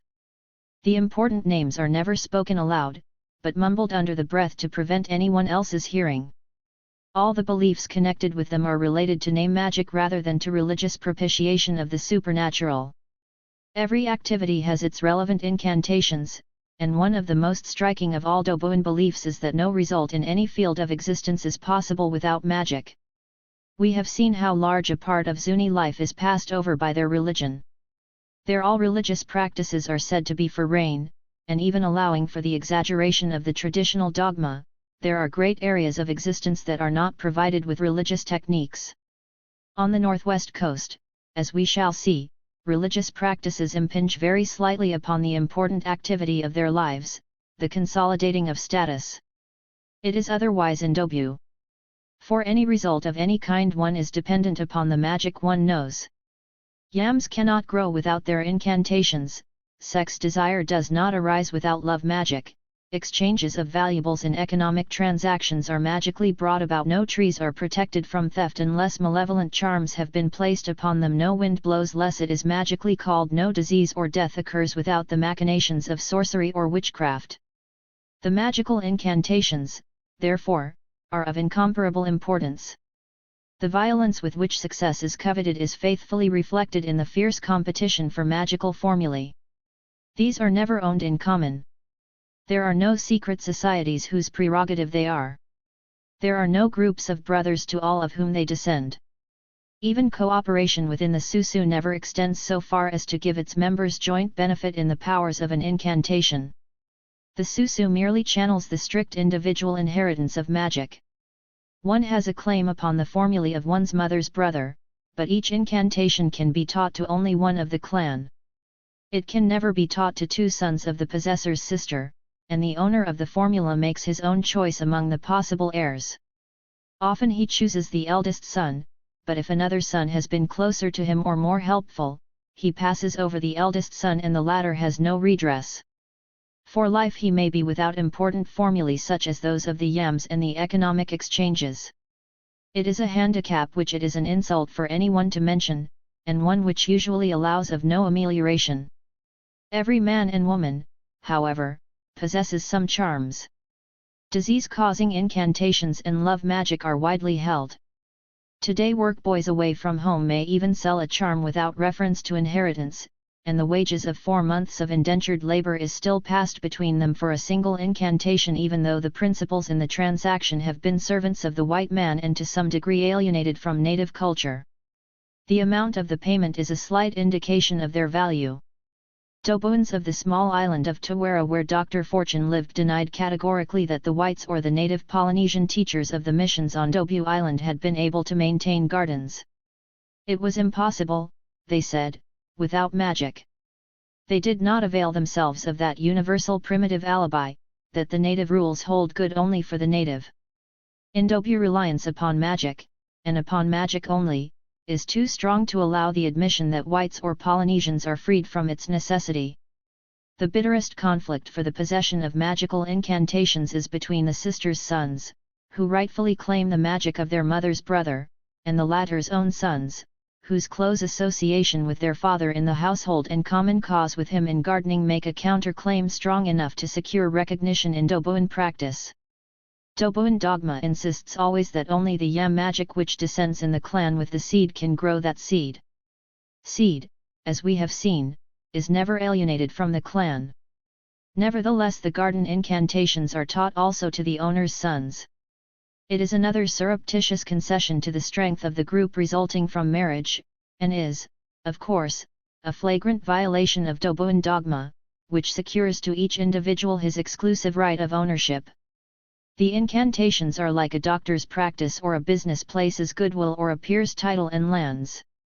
A doctor that alienated the one and the same practice by selling it or bequeathing it to two different people who are not partners but business antagonists would hardly have his sale legally supported. The same is true of a business goodwill. A sovereign who gave two men the same peerage and lands in feudal days would have had rebellion at his gates. Yet in Dobu, where the two heirs are not partners or close friends or sharers in common property but more apt to be antagonistic, the same practice is made legal enough. The one and the same goodwill is given to both. If the son, however, has obtained more of the father's magic at his death than the sister's son, the latter, the rightful owner according to Dobuan orthodox teaching, claims his rights from the son and must be taught by him without fee. If the balance lies in the other direction, the son has no corresponding claims. The magical incantations of Dobu must be word perfect to be effective, and there are often specific leaves or woods that must be used with them with symbolic actions. They are most of them examples of sympathetic magic and depend upon the technique of mentioning bush-growing water plants to the new-leafed yam that it may imitate their luxuriance, or describing the hornbill's rending of a tree stump to ensure the ravages of gong osa. The incantations are remarkable for their malevolence and for the degree to which they embody the Dobuan belief that any man's gain is another's loss. The ritual of the garden begins when the earth is prepared for the planting of the seed yams and continues until the harvesting. The planting charms describe the yams just planted as of huge varieties and already grown. The charms required during the early growth picture the twining of the vines under the image of the web spinning of the large spider Kapali. Kapali, Kapali. Twisting around. He laughs with joy. I with my garden darkened with foliage. I with my leaves. Kapali, Kapali. Twisting around. He laughs with joy. During all this time no magical watch has been set upon the yams, no magical thieving has been undertaken. but now that they are somewhat grown it is necessary to root them solidly in one's own place. For yams are conceived as persons and are believed to wander nightly from garden to garden. The vines remain behind but the tubers are gone. Toward the middle of the morning they normally return. For this reason yams are not dug early in the morning when garden work is usually done, it would be in vain. Their return must be compliantly awaited. Also when the yams are growing they resent too early curtailment of their freedom, therefore the husbanding incantations are not begun until the plants have reached a certain stage of growth. These incantations lure the roaming yams to remain in one's own garden at the expense of the garden in which they were planted. Gardening in Dobu is as competitive as the struggle for an inheritance. A man has no notion that another gardener can plant more yams than he can or make more yams grow from his seed tubers. Whatever harvest his neighbor has in excess of his own is thought to have been magically thieved from his own or someone else's garden. Therefore physical guard is mounted by the man over his own garden from this time until harvesting. He uses whatever charms he knows to attract his neighbor's yams, and he opposes the charms of his neighbors by counter-charms. These counter-charms root the yam tuber firmly in the earth where it was planted and safeguard it for the owner's harvesting. Where stands the Kajara palm? 1.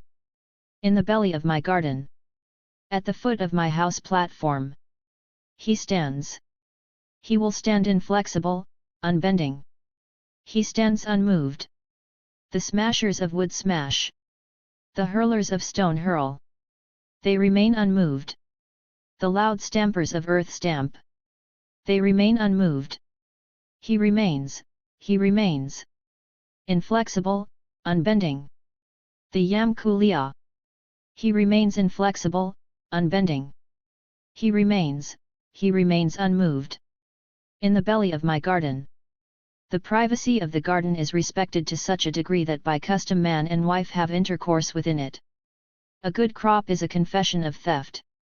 It is supposed to have been alienated from the gardens even of one's own susu by dangerous sorcery. The amount of the harvest is carefully concealed and reference to it is an insult. In all the surrounding islands of Oceania harvest is the occasion for a great ritual display of yams, an ostentatious parade that is a high point in the year's ceremonial.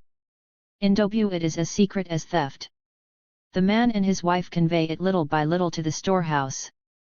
If their harvest is good they have reason to fear the spying of others, for in case of disease or death the diviner commonly attributes the calamity to a good harvest. Someone is thought to have resented the successful crop so much that he put sorcery upon the successful gardener. The disease charms have a malevolence all their own. Every man and woman in the Tawara village owns from 1 to 5. Each is a specific for a particular disease, and the person who owns the incantation owns also the incantation for removing the same affliction. Some persons have a monopoly of certain diseases and hence are sole owners of the power to cause it and the power to cure it. Whoever has elephantiasis or scrofula in the locality, therefore, knows at whose door to lay it. The charms make the owner powerful and are greatly coveted. The incantations give their possessors an opportunity for the most explicit expression of malignity the culture allows.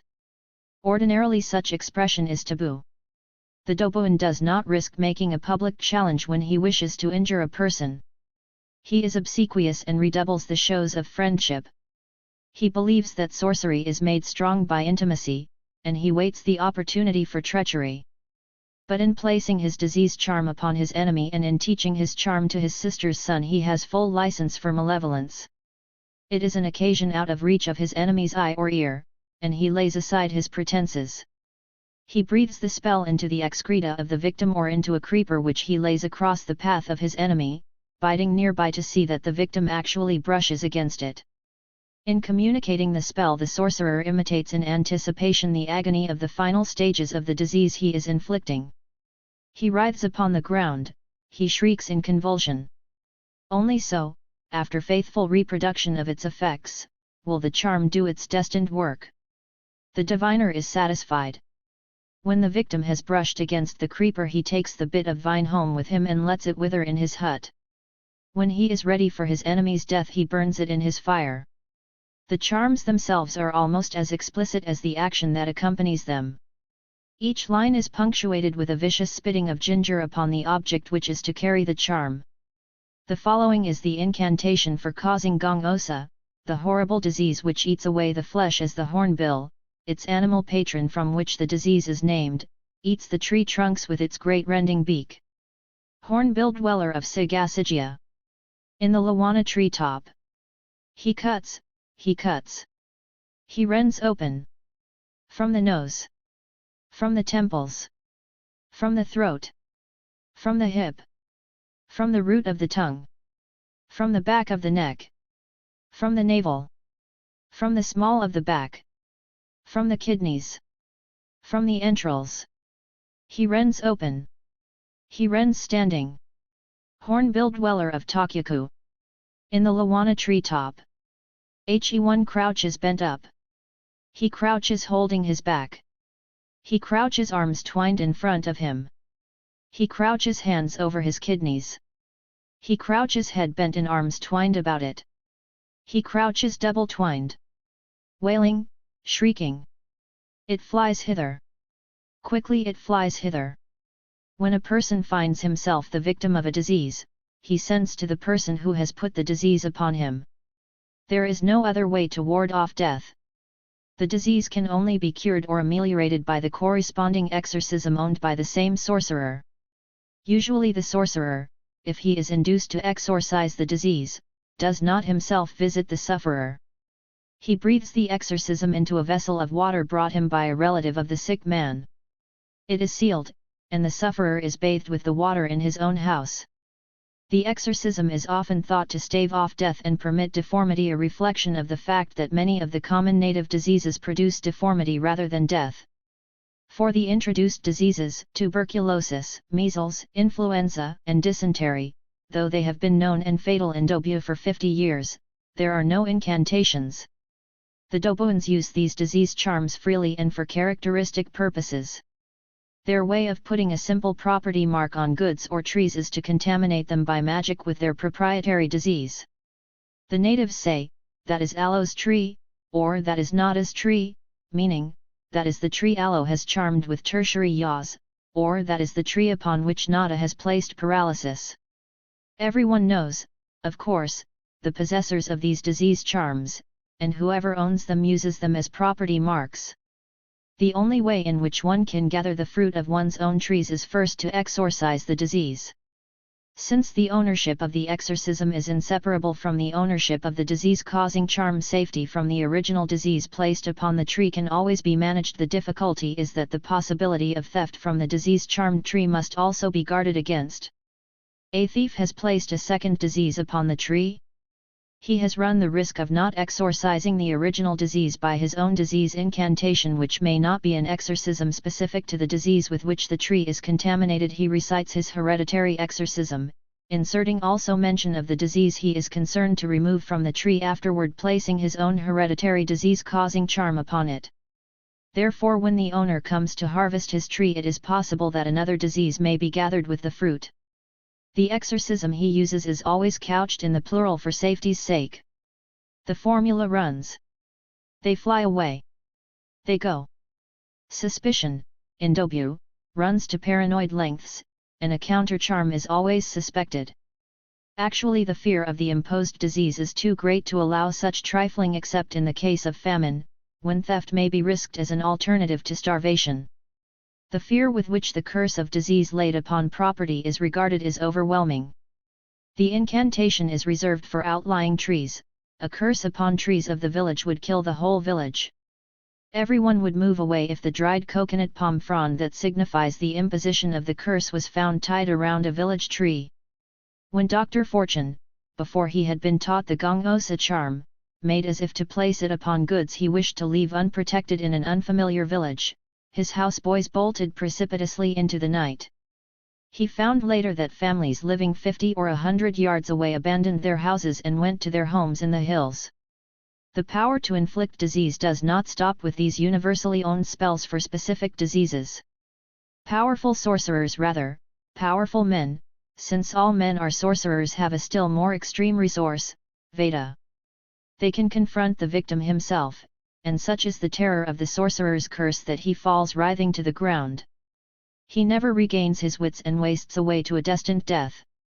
In order to inflict this curse, a man bides his time, and when he is ready to act, chews great quantities of ginger to make his body hot enough to raise the power of the charm to a proper pitch.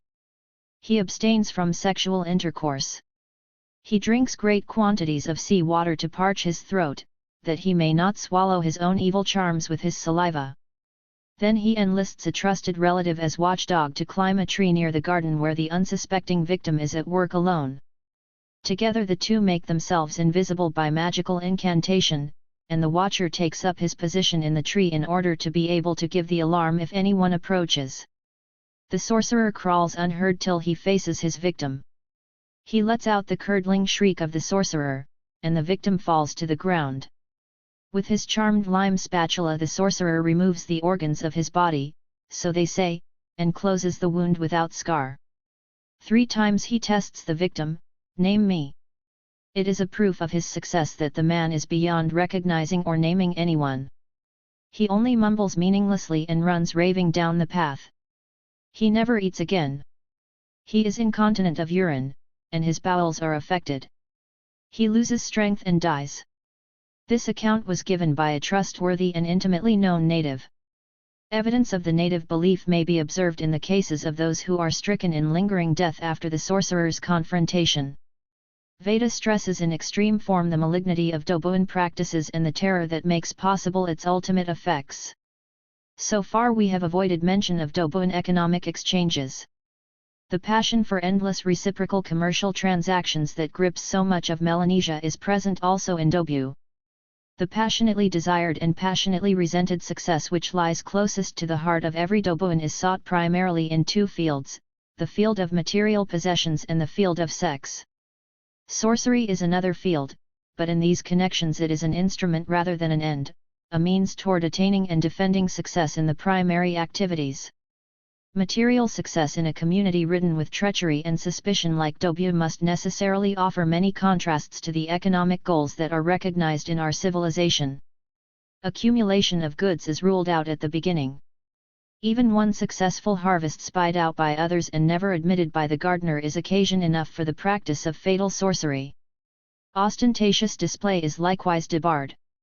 The ideal commercial technique would be a system of counters that pass through each man's hands but may not remain with him as a permanent possession.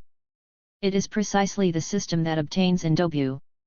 The high point of life in these islands is an international exchange which includes a dozen islands that lie in a roughly drawn circle approximately 150 miles in diameter.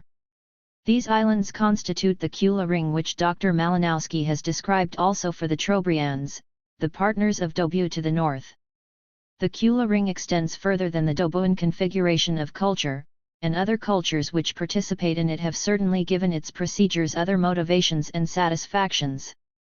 The peculiar customs of the Kula which Dobu has made so coherent with the rest of its cultural pattern did not necessarily originate in these patterns or in the motivations that are now associated with them in Dobu. We shall discuss only the Dobuan exchange. Except for the Trobriands, we do not know the Kula customs of the other islands. The Kula Ring is a circle of islands around which one kind of valuable travels in one direction and another in the other in semi-annual exchange. The men of each island make long voyages across the open seas, carrying shell necklaces in clockwise direction and arms-hells counterclockwise. Each man has his partner in the exchanging island to each direction and bargains for advantage by every means in his control. Eventually the valuables make full circle, and new ones of course may be added. The arms-hells and the necklaces are all named with personal names, and certain ones possess a traditional excessive value in proportion to their fame. The matter is not so utterly fantastic as it sounds from the formal pattern of the procedure.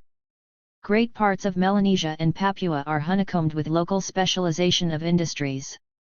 In the Kula Ring one people polishes greenstone, one makes canoes, another makes pottery, another carves wood, and still another mixes paints. Exchange of all these articles goes on under cover of the ritual bargaining for the major valuables. In a region where the passion for reciprocal exchanges has been enormously cultivated, the system of ceremonial exchange institutionalized in the Kula does not seem so extreme as it necessarily does to observers from a culture which lacks the equivalent substructure. Even the seemingly arbitrary direction in which the almshells and the necklaces move has its basis in the exigencies of the situation. The almshells are made of trachis shell, which is found only in the northern region of the Kula ring, and the necklaces are fashioned of spondylus shell, which is imported from the south into the most southern islands of the group. Therefore, in the trading of the western islands of the ring, which overbalance those to the east, the northern valuables go south and the southern valuables go north. At the present time the valuables are old and traditional and new importations of small importance. But the pattern remains. Every year during the lull in gardening operations after the yams are planted and before they must be magically guarded to keep them at home, the canoes of Dobyo go on the Kula expedition to the north and to the south. Every man has Kula valuables from the south to promise in exchange for the Kula valuables he is to receive from the north. The peculiar character of Kula exchange depends upon the fact that each island goes to receive the valuables in the island of its partners.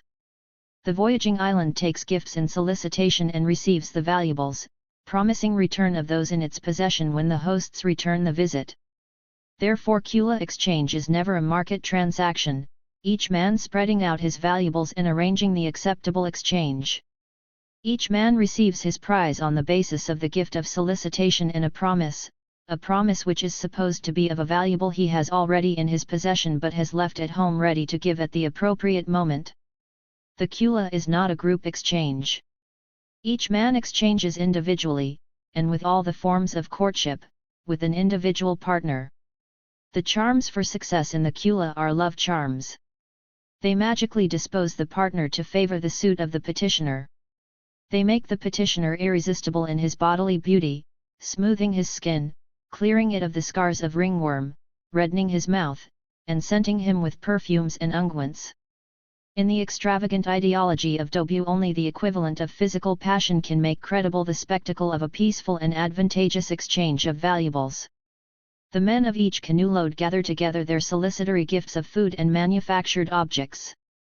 Only the owner of the canoe and his wife have used any magic incantations before the sailing. All other magic is reserved until the Kula is actually underway. The owner of the canoe has risen at dawn to charm the mat which is to cover the valuables on the return voyage and to ensure magically its covering a great pile of wealth. His wife also has an incantation she must use to exalt the expedition of her husband, his coming like thunder over the sea, his rousing a quivering eagerness not only in the body of his partner but in that of his wife and of his children, their dreams full of the great man, her husband. When all the preparations are completed, however propitious the wind, a ritual halt must be observed for the remainder of the day. It should be observed on a desolate and uninhabited foreshore away from all contamination by women, children, dogs, and everyday involvements. But when the canoes go south there is no such island available, and the ritual halt is observed on the beach, every man going back to the village at night, remarking, however contrary to fact, that the wind had been impossible. It is a form of ritual suspicion that is never allowed to lapse. Next morning the canoe owner packs the canoe, using his second incantation, the last that has any communal application. Even in this as in his wife's previous incantation, he names himself preeminently the food he is taking as gifts of solicitation he converts magically into the Kula valuables themselves and describes the partners to whom they are to co as waiting for their arrival as for the new moon, watching from the edge of their house platforms for them for the canoe owner himself. The Doboans are bad sailors, hugging the reef and disembarking every night. The seasons for the Kula trips are the seasons of the long calms. They use wind charms, calling upon the desired northwest wind to take in wedlock their sail of fine pandanus leaf, to clutch it, her misbehaving child, to come quickly to prevent another's stealing her husband from her. They believe about wind, as they believe about all other events of existence, that it arises from no other source than magic.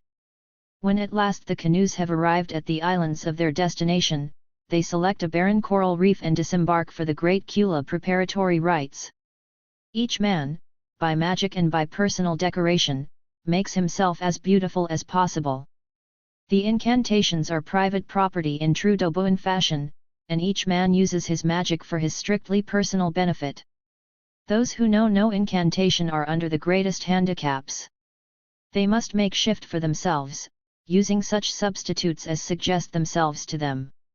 As a matter of fact, in spite of the inviolable secrecy in which the possession of these charms is held, the men of each canoe load not knowing who among them possesses the charms.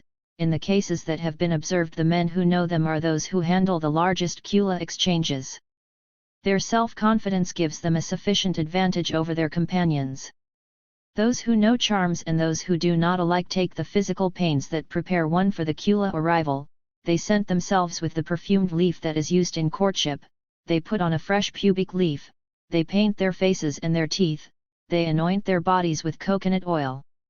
Only so are they ready to present themselves to their partners. Each man's transactions are conducted as private business.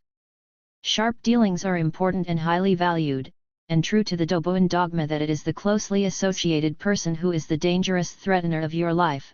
Retaliation upon the successful Kula trader is in the hands of his unsuccessful canoe partner, or at least in those of another man from his locality, not a matter to be settled between the internationals themselves.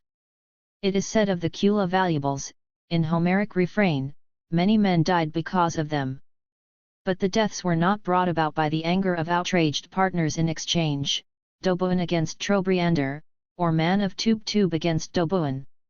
It is always unsuccessful Dobuan against a successful man of his own locality. The most prolific source of bad feeling is the sharp practice known as wabu-wabu. To wabu-wabu is to get many spondylus shell necklaces from different places to the south on the security of one armshell left at home in the north, or vice versa, many armshells from the north on a security that cannot meet them, promising the one valuable which one possesses to many different persons in return for their gifts that are being solicited. It is sharp practice, but it is not entirely confidence trickstering. Suppose I, Kezian of Tawera, go to the Trobrians and secure an armshell named Monitor Lizard. I then go to Sanero and in 4 different villages secure 4 different shell necklaces, promising each man who gives me a shell necklace Monitor Lizard in later return. I, Kezian, do not have to be very specific in my promise. Later, when 4 men appear in my home at Tawera each expecting Monitor Lizard, only one will get it. The other 3 are not defrauded permanently, however. They are furious, it is true, and their exchange is blocked for the year. Next year, when I, Kezian, go again to the Trobrians, I shall represent that I have 4 necklaces at home waiting for those who give me 4 armshells. I obtain more armshells than I obtained previously and pay my debts a year late. The 3 men who did not get Monitor Lizard are at a disadvantage in my place, Tawera. Later, when they return to their homes, they are too far off to be dangerous to me. They are likely to use sorcery to attempt to kill their successful rival who got the armshell Monitor Lizard. That is true enough. But that is their own business. I have become a great man by enlarging my exchanges at the expense of blocking theirs for a year. I cannot afford to block their exchange for too long, or my exchanges will never be trusted by anyone again. I am honest in the final issue. To wabu-wabu successfully is a great achievement, one of the most envied in Dobu. The great mythical hero of the Kula was an expert in it. Like all Dobuan practices, it stresses one's own gains at the expense of another's loss. It allows one to reap personal advantage in a situation in which others are victimized. The Kula is not the only undertaking in which a man may risk wabu-wabu. The term covers also the victimizing of others in the marital exchanges. The series of payments that are set up between 2 villages during betrothal involve considerable property. A man who dares to run the risk may enter into an engagement in order to reap the economic profits. When the balance of the exchanges is heavily on his side, he breaks off the betrothal. There is no redress. A person who gets away with it proves thereby that his magic is stronger than the magic of the village he has outraged, which will, of course, attempt his life. He is an enviable person. Wabu-wabu in this latter instance differs from that in the Kula because the exchange itself is within the locality. The enmity that is inseparable from relations within this group sets over against each other the 2 parties to the exchange instead of setting by the ears the commercial associates traveling in the same canoe, as in the Kula. Wabu in the two cases has in common the fact that it is an advantage taken of another person of the locality. The attitudes that we have discussed, those involved in marriage, magic, gardening, and economic exchange, are all expressed in the strongest terms in behavior at the time of death. Dobu, in Dr. Fortune's words, cowers under a death as under a whipping, and looks about immediately for a victim. True to Dobuan dogma, the victim is the person nearest to the dead, that is, the spouse. They believe that the person with whom one shares the bed is the person to charge with one's fatal illness. The husband has used his disease-causing incantations, and the wife has used witchcraft. For though women also may know the disease charms, a special form of power is always attributed to them by men, and death and desolation are by a common convention of speech universally laid at their doors. The diviner, when he is called in to determine the murderer, is not bound by this convention, and lays the death as often at the door of a man as of a woman. The convention reflects sex antagonism more faithfully probably than it reflects attempted murder. At any rate, men attribute to women a special technique of villainy, one that strangely resembles the European tradition of witches on their broomsticks. Dobuan witches leave their bodies sleeping beside their husbands and fly through the air to cause accident. A man's fall from a tree or a canoe's drifting from its moorings are due to flying witches or to abstract the soul from an enemy, who will thereupon weaken and die. Men are in terror of these machinations of their women so much so that, believing that Trobriand women do not practice witchcraft, they put on in the Trobriands a self-confident manner which they do not assume at home. In Dobu the wife is at least as much feared by her husband as the husband by his wife. In the event that either of the married couple falls seriously ill, the two must move immediately to the village of the afflicted person if they are living for the year in the village of the other spouse. Death must occur there if possible, where the surviving spouse is in the power of the susu of the bereaved. He is the enemy within the camp, the witch or the sorcerer who has caused the breach in the opposing ranks. The susu presents a solid front around the body of its dead. Only they can touch the corpse or perform any of the duties of burial. Only they can give the mourning cries. It is most strictly prohibited that the spouse be within sight of any of these proceedings. The dead is displayed upon the house platform and the body is adorned with valuables if he was rich, large yams are put about it if he was a good gardener. The maternal kin raise their voices in the traditional keening. That night or the next day the children of the sister of the deceased carry the body away for burial. The house of the dead is left empty and abandoned. It will not be used again. Under the raised floor of the house an enclosure is walled in by plaited mats, and into it the owners of the village marshal the surviving spouse. His body is blackened with charcoal from the fires, and the black looped rope, the badge of mourning, is hung around his neck. The first month or two he spends seated on the ground in the dark enclosure. Later he works in the gardens of his parents-in-law under their surveillance as he did during the period of betrothal. He works also the gardens of his dead wife and of her brothers and sisters. He receives no recompense, and his own gardens must be worked for him by his own brothers and sisters. He is not allowed to smile, nor to take part in any exchange of food. When the skull is taken from the grave and the sisters' children of the deceased dance with it, he must not look upon the dancers. The skull is kept by the sister's son and the spirit ceremonially sent upon its way to the land of the dead. His own kin not only have to work his gardens during the time of his mourning. They have much heavier burdens. After the burial they must bring payment for it to the village of the dead. They present cooked yams to the sisters' sons who have performed the actual services, and a large gift of uncooked yams, which are displayed in the village of the dead and distributed to the relatives of the deceased within the village, the members of the susu receiving the large share. A widow is similarly in subjection to the kin of her dead husband. Her children have special duties laid upon them, for throughout the year they must cook a mash of bananas and taro and take it to the susu of the dead to pay for their father. Did he not hold us in his arms? They are the outsiders paying the close kin group of their father, to which they do not belong, for one of their number who has done well by them. They are discharging an obligation, and there is no repayment for these services. The mourner must be released from subjection by further payments by his own clan to the clan of the deceased. They bring the gift of uncooked yams as before, and the kinsman of the dead cut his rope badge of mourning and wash the charcoal from his body. There is dancing, and his relatives lead him back again to his own village. The year of his penance is ended. He never enters the village of his spouse again. If it is a widower who is released from mourning, his children of course remain behind in the village of their true kin, the village their father may never re-enter. The song that is sung at the termination of mourning celebrates the farewell that is obligatory between them. It is addressed to the father whose last day of penance has come. Lie awake, and talk. At the midnight hour. First lie awake and talk. Lie awake and talk. Maywertu, your charcoal body smear. By Mwanawara below. Dawn breaks the black of night. First lie awake and talk. Maywertu is the widower to whom there remains this one last night when he may talk with his children. Tomorrow his charcoal smear will be washed from him. As dawn breaks the black of night, his body will appear again unblackened. He and his children will not talk together again. The respective clans of the spouses are not the only ones who are involved in mutual recriminations at the time of mourning. The surviving spouse is not only a representative of the enemy village who is by traditional formula chargeable with the death of the deceased.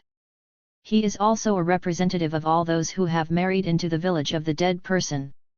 As we have seen, this group is drawn from as many villages as possible, since it is regarded as bad policy for a village to have several marital alliances in the same village.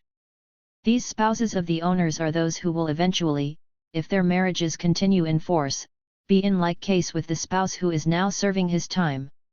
At the beginning of the mourning they have a right to place a prohibition upon the fruit trees of the village owners and even, with a great show of anger, to cut down some of them.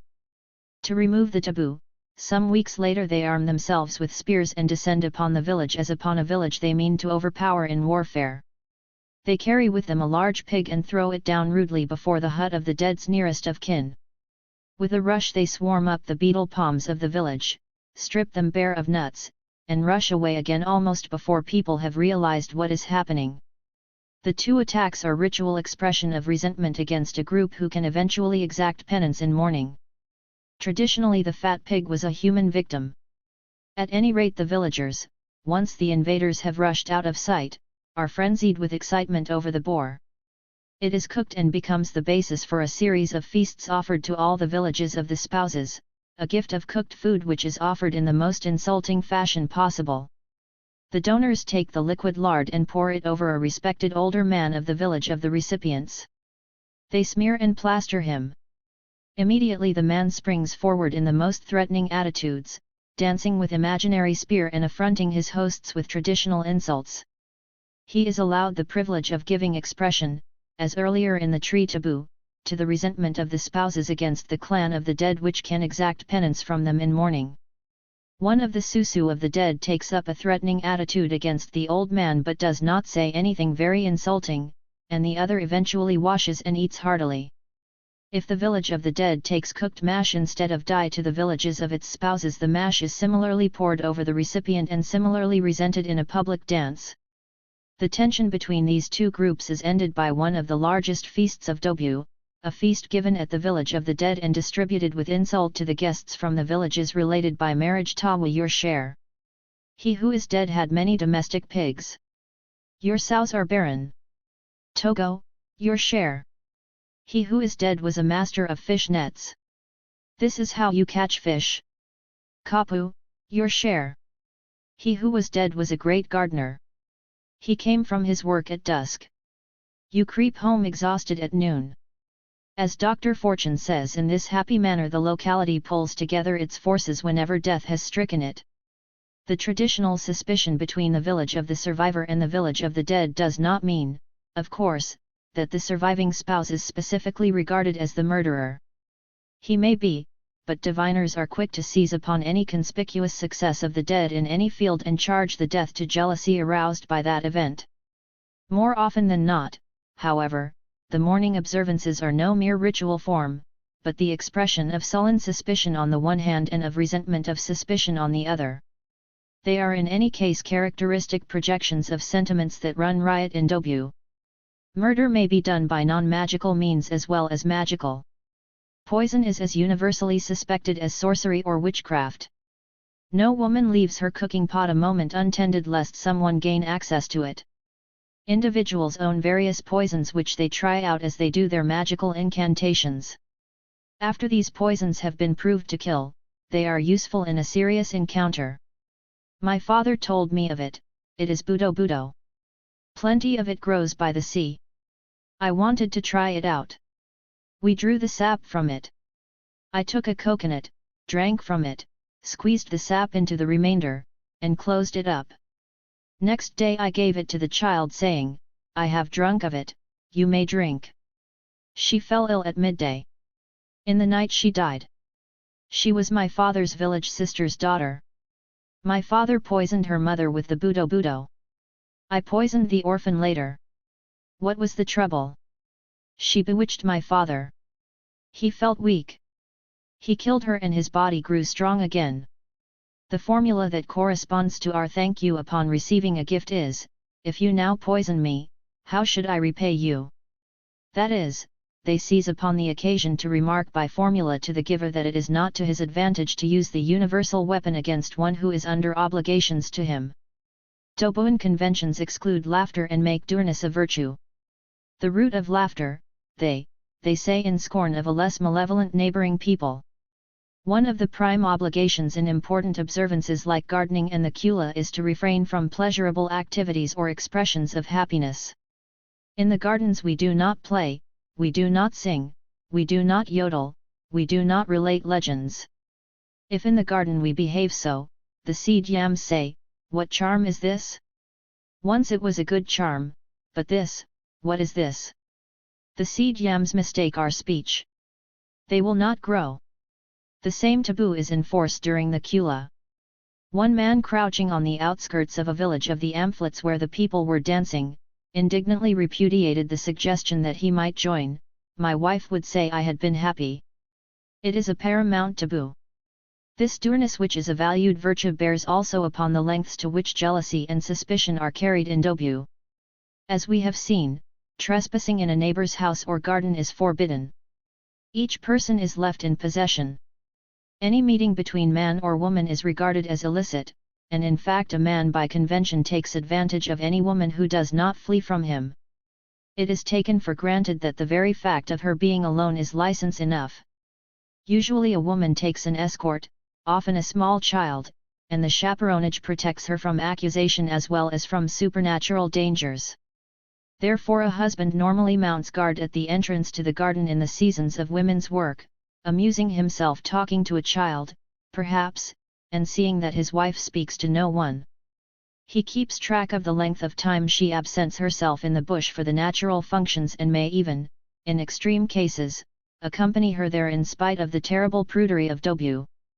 It is significant that prudery should be as extreme in dobu as it was among our Puritan ancestors. No man uncovers himself before another. Even in a male crew traveling in a canoe, a man goes over the side out of sight in the stern, even to urinate. Any uncovering of one's sex life is taboo also, one may not refer to it except when one indulges in obscene abuse. Therefore a convention of speech refers to the prenuptial courtship as chaste, though the dance songs that dramatize it are full of explicit passion and the facts are a matter of the past experience of every adult. The deep-seated prudery of dobu is familiar enough to us in our own cultural background, and the dourness of dobuan character that is associated with it accompanied also the prudery of the Puritans. But there are differences. We are accustomed to associate this complex with a denial of passion and a lesser emphasis upon sex. The association is not inevitable. In dobu, dourness and prudery go along with prenuptial promiscuity and with a high estimation of sex passion and techniques. Men and women alike rate sex satisfaction high and make achievement of it a matter of great concern. There is no convention of indifference or absorption in a masculine world that supports a man whose wife he suspects of betraying him. The vicissitudes of passion are exploited, whereas in Zuni, for instance, they are moderated by the tribal institutions. The stock sex teaching with which women enter marriage is that the way to hold their husbands is to keep them as exhausted as possible. There is no belittling of the physical aspects of sex. The Dobuan, therefore, is dour, prudish, and passionate, consumed with jealousy and suspicion and resentment. Every moment of prosperity he conceives himself to have wrung from a malicious world by a conflict in which he has worsted his opponent. The good man is the one who has many such conflicts to his credit, as anyone can see from the fact that he has survived with a measure of prosperity. It is taken for granted that he has thieved, killed children and his close associates by sorcery, cheated whenever he dared. As we have seen, theft and adultery are the object of the valued charms of the valued men of the community. One of the most respected men on the island gave Dr. Fortune an incantation for making the spellbinder invisible with the recommendation, "Now you can go into the shops in Sydney, steal what you like and get away with it unseen." I have many times taken other persons' cooked pig. I joined their group unseen. I left unseen with my joint of pig. Sorcery and witchcraft are by no means criminal. A valued man could not exist without them. The bad man, on the other hand, is the one who has been injured in fortune or in limb by the conflicts in which others have gained their supremacy. The deformed man is always a bad man. He carries his defeat in his body for all to see. It is a further and most unusual development of this cutthroat warfare that the usual forms of legality are absent in Dobu. There are, of course, many different kinds of validation by which legality is achieved in different cultures. We shall see how on the northwest coast of America no word perfect knowledge of the ritual or meticulous acquaintance with the accompanying acts could constitute legal ownership, but killing the owner gave one instantly the legal ownership, otherwise unobtainable. One could not steal a ritual by eavesdropping, but the legally validating act is one that we should pronounce thoroughly illegal in our civilization. The point is that there is a legally validating act. In Dobu there is none. Eavesdropping is constantly feared because knowledge of an incantation obtained in this way is as good as knowledge obtained in any other. Anything that one can get away with is respected. Wabu-wabu is an institutionalized practice, but even sharp practice to which no convention gives approval is not socially dealt with in Dobu. A few thick-skinned individuals do not submit to the mourning for the spouse. A woman can only evade it if a man is willing to let her elope with him, and in this case the village of her dead husband come to the village to which she has escaped and litter it with leaves and limbs of trees. In case a man walks out, nothing is done. It is his public avowal that his magic is so good that the village into which he has married is powerless against him. The same absence of social legality is behind the lack of chieftainship or the investiture of any individual with recognized authority. In one village a conjunction of circumstances gave to Alo a degree of recognized authority. A great deal of Alo's power was due not only to his force of personality and his inheritance of magic by primogeniture, but also to the fact that his mother had been prolific and his grandmother before her. He was the eldest of the eldest line, and his blood brothers and sisters formed the village majority. On such rare circumstances as the combination of a strong personality with inheritance of magic in a family conspicuous for its magical knowledge, and with prolific descendants, does the barest show of legality in Dobu depend. The treacherous conflict which is the ethical ideal in Dobu is not palliated by social conventions of what constitutes legality. Neither is it ameliorated by ideals of mercy or kindness. The weapons with which they fight carry no foils. Therefore they do not waste breath and risk interference with their plans by indulging in challenge and insult. Only in the one ritual feast of which we have spoken is insult traditionally indulged. In ordinary converse the Dobuan is suave and unctuously polite. If we wish to kill a man we approach him, we eat, drink, sleep, work and rest with him, it may be for several moons. We bide our time. We call him friend. Therefore when the diviner weighs the evidences in determining the murderer, suspicion falls upon anyone who has sought out his company. If they were together for no reason that appeared customary, the matter is regarded as proved. As Dr. Fortune says, the Dobuans prefer to be infernally nasty or else not nasty at all. Behind a show of friendship, behind the evidences of cooperation, in every field of life, the Dobuan believes that he has only treachery to expect. Everyone else's best endeavors, according to their institutions, are directed toward bringing his own plans to confusion and ruin. Therefore when he goes on the Kula, he uses a charm to shut the mouth of him who stays at home. It is taken for granted that those left behind are working against him. Resentment is constantly referred to as a motivation which will bring anything to pass. Their magical techniques in many cases follow a pattern according to which an incantation is said only over the first yams planted or the first food and solicitory gifts packed in the Kula canoes. Dr. Fortune asked a magician about it. Yams are like persons, he explained. They have understood. One says, that yam he charms. What about me? Oh, he is angry, and he shoots up strongly. What is relied upon in dealings with men is relied upon also in dealings with supernaturals. The resentful human, however, has one resource no Dobuin attributes to the supernaturals. He may attempt suicide or cut down the tree from which fruit has been stolen. It is a final resource which saves the face of the humiliated and is supposed to rally the support of his own susu. Suicide, as we have seen, is usually attempted in marital quarrels and does actually rouse the clan to support the resentful spouse who has attempted his life. The institution of cutting down one's fruit trees from which fruit has been taken is less obvious. People who have no disease-causing charms to place upon their trees name them for a fatal accident or serious illness of a near relative, and the person who steals from the tree is liable to this calamity.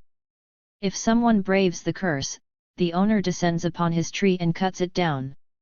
It is similar to behavior at the taking of life in attempted suicide, but it makes it clear that the appeal in both cases is not to the pity and support even of one's relatives. Rather, in the extremity of humiliation, the Dobuin projects upon himself and his possessions the maliciousness and the will to destroy which are required in all his institutions. He is limited to the same technique, though he uses it in these instances against himself. Life in Dobua fosters extreme forms of animosity and malignancy which most societies have minimized by their institutions. Dobuan institutions, on the other hand, exalt them to the highest degree. The Dobuan lives out without repression man's worst nightmares of the ill will of the universe, and according to his view of life virtue consists in selecting a victim upon whom he can vent the malignancy he attributes alike to human society and to the powers of nature. All existence appears to him as a cutthroat struggle in which deadly antagonists are pitted against one another in a contest for each one of the goods of life. Suspicion and cruelty are his trusted weapons in the strife and he gives no mercy, as he asks none. 6. The Northwest Coast of America. The Indians who lived on the narrow strip of Pacific seacoast from Alaska to Puget Sound were a vigorous and overbearing people. They had a culture of no common order. Sharply differentiated from that of the surrounding tribes, it had a zest which it is difficult to match among other peoples. Its values were not those which are commonly recognized, and its drives not those frequently honored. They were a people of great possessions as primitive peoples go. Their civilization was built upon an ample supply of goods, inexhaustible, and obtained without excessive expenditure of labor. The fish, upon which they depended for food, could be taken out of the sea in great hauls. Salmon, cod, halibut, seal, and candlefish were dried for storage or tried out for oil.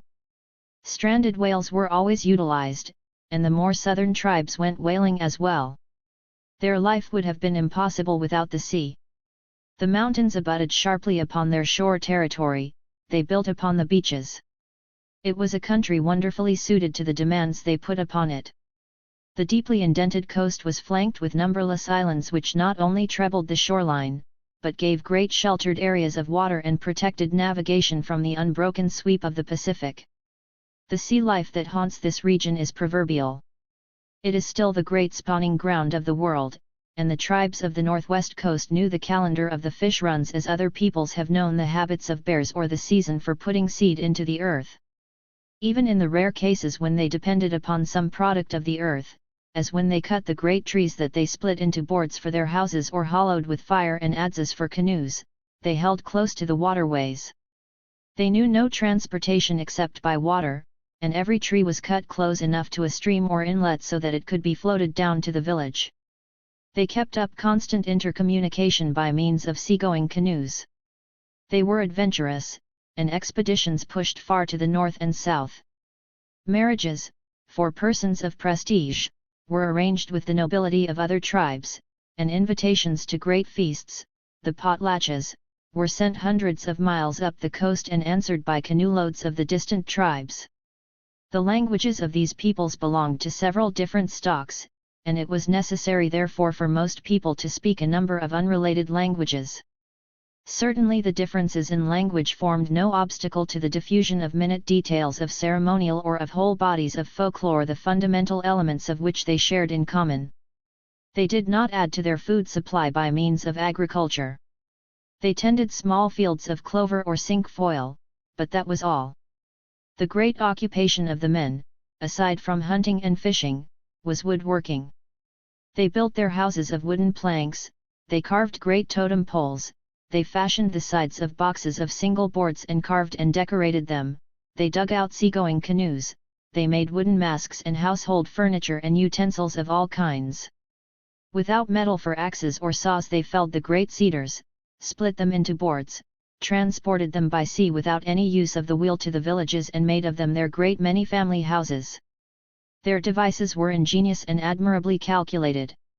They guided accurately the split of the logs into planks, raised tremendous tree trunks as house posts and house beams, knew how to sew wood through slanted all holes so that no sign of the joining remained upon the surface, and out of single cedars constructed canoes capable of navigating the open sea and of carrying 50 or 60 men. Their art was bold and exotic, and as competent as any that a primitive people has achieved.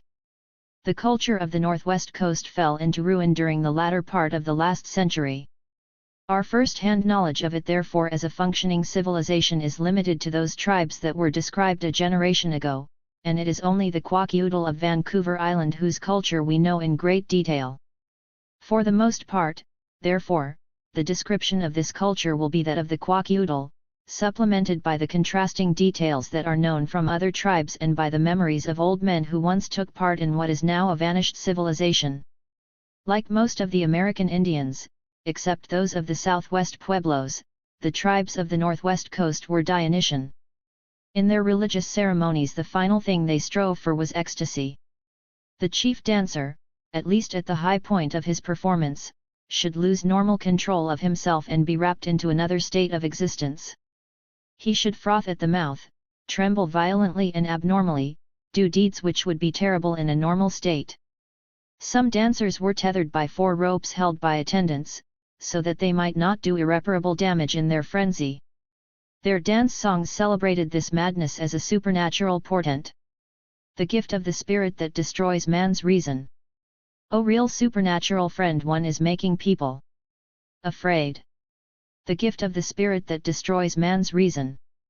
O real supernatural friend, scatters the people who are in the house. Point 2. The dancer meanwhile danced with glowing coals held in his hands. He played with them recklessly. Some he put in his mouth, others he threw about among the assembled people, burning them and setting fire to their cedar bark garments. When the bear dancers danced, the chorus sang, "Great is the fury of this great supernatural one. He will carry men in his arms and torment them. He will devour them skin and bones, crushing flesh and bone with his teeth." All dancers who made mistakes in their performances must always fall down as if dead, and the bear impersonators fell upon them and tore them to pieces. Sometimes this was a pretense, but according to the traditional teaching for certain errors there was no mitigation of the penalty. The bears were dressed for their great ceremonies completely in black bearskins, and even on lesser occasions they wore upon their arms the skins of the bear's forelegs with all the claws displayed. The bears danced around the fire, clawing the earth and imitating the motions of angry bears, while the people sang the song of a bear dancer. How shall we hide from the bear that is moving all around the world? Let us crawl underground. Let us cover our backs with dirt that the terrible great bear from the north of the world may not find us. These dances of the northwest coast were the performances of religious societies into which individuals were initiated by the supernatural patrons of the society. The experience of meeting the supernatural spirit was closely related to that of the vision, the experience which in so many parts of North America gave to the suppliant, fasting in isolation and often torturing himself, the guardian spirit who aided him for life. On the northwest coast the personal encounter with the spirit had become a formal matter, nothing more than a way of phrasing the right to join a coveted secret society. But in proportion as the vision had become an empty form, the emphasis had been placed upon the divine madness incumbent upon one who had a right to supernatural power. The Kwakiutl youth about to become a member of one of their religious societies was snatched away by the spirits, and remained in the woods in isolation for the period during which he was said to be held by the supernaturals. He fasted that he might appear emaciated, and he prepared himself for the demonstration of frenzy which he must give upon his return. The whole winter ceremonial, the great Kwakiutl series of religious rites, was given to tame the initiate who returned full of the power that destroys man's reason and whom it was necessary to bring back to the level of secular existence.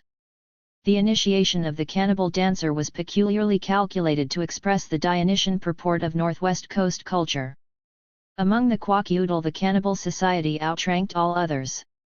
Its members were given the seats of highest honor at the winter dances, and all others must hold back from the feast till the cannibals had begun to eat. That which distinguished the cannibal from the members of all other religious societies was his passion for human flesh. He fell upon the onlookers with his teeth and bit a mouthful of flesh from their arms. His dance was that of a frenzied addict enamored of the food that was held before him, a prepared corpse carried on the outstretched arms of a woman. On great occasions the cannibal ate the bodies of slaves who had been killed for the purpose. This cannibalism of the Kwakiutl was at the furthest remove from the Epicurean cannibalism of many tribes of Oceania or the customary reliance upon human flesh in the diet of many tribes of Africa. The Kwakiutl felt an unmitigated repugnance to the eating of human flesh. As the cannibal danced trembling before the flesh he was to eat, the chorus sang his song. Now I am about to eat. My face is ghastly pale. I am about to eat what was given me by cannibal. At the north end of the world, count was kept of the mouthfuls of skin the cannibal had taken from the arms of the onlookers, and he took emetics until he had voided them. He often did not swallow them at all. Much greater than the contamination of flesh bitten from living arms was reckoned that of the flesh of the prepared corpses and of the slaves killed for the cannibal ceremonies. For 4 months after this defilement the cannibal was taboo.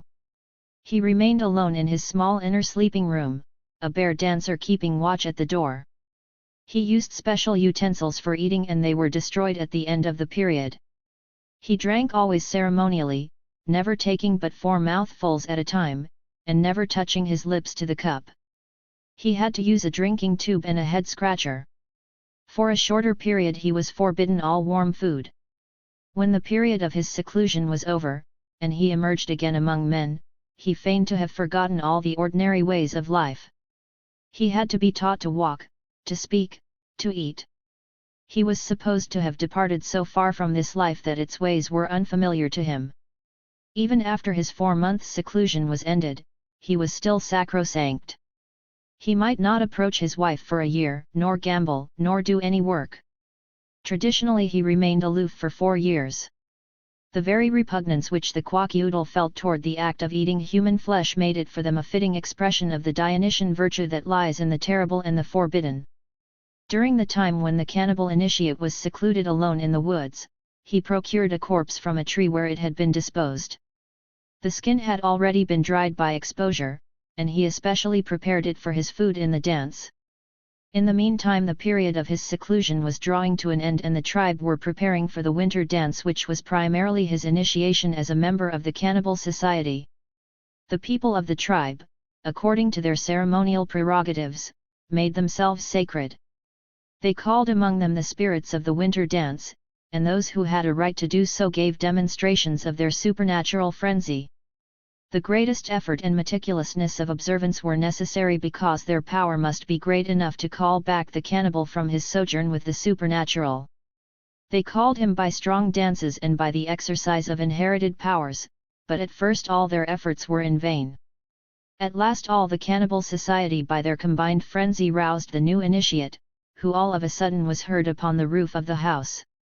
He was beside himself. He shoved aside the boards of the roof and jumped down among all the people. In vain they tried to surround him. He ran around the fire and out again by a secret door, leaving behind him only the sacred hemlock branches he had worn. All the societies followed him toward the woods, and presently he was seen again. 3 times he disappeared, and the 4th an old man went out ahead, the bait, as he was called.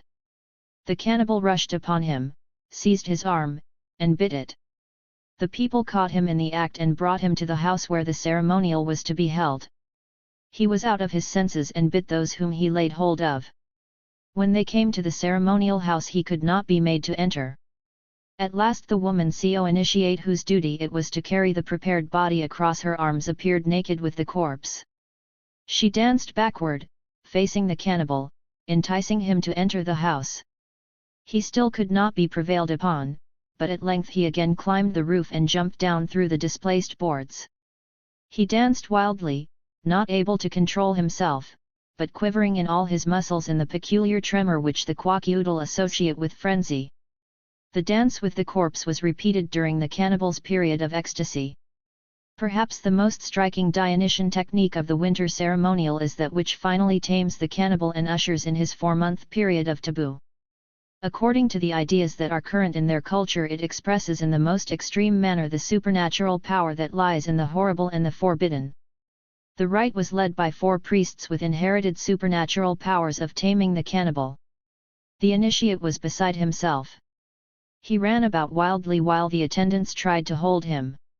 He could not dance, for he was too far gone in frenzy. By different rites of exorcism they tried to reach the cannibal in his ecstasy. They tried first the fire exorcism, swinging burning cedar bark over his head until he was prostrated. Then they tried a water exorcism, ceremonially heating stones in the fire with which to warm water in a water box, and putting the water ritually upon the head of the initiate.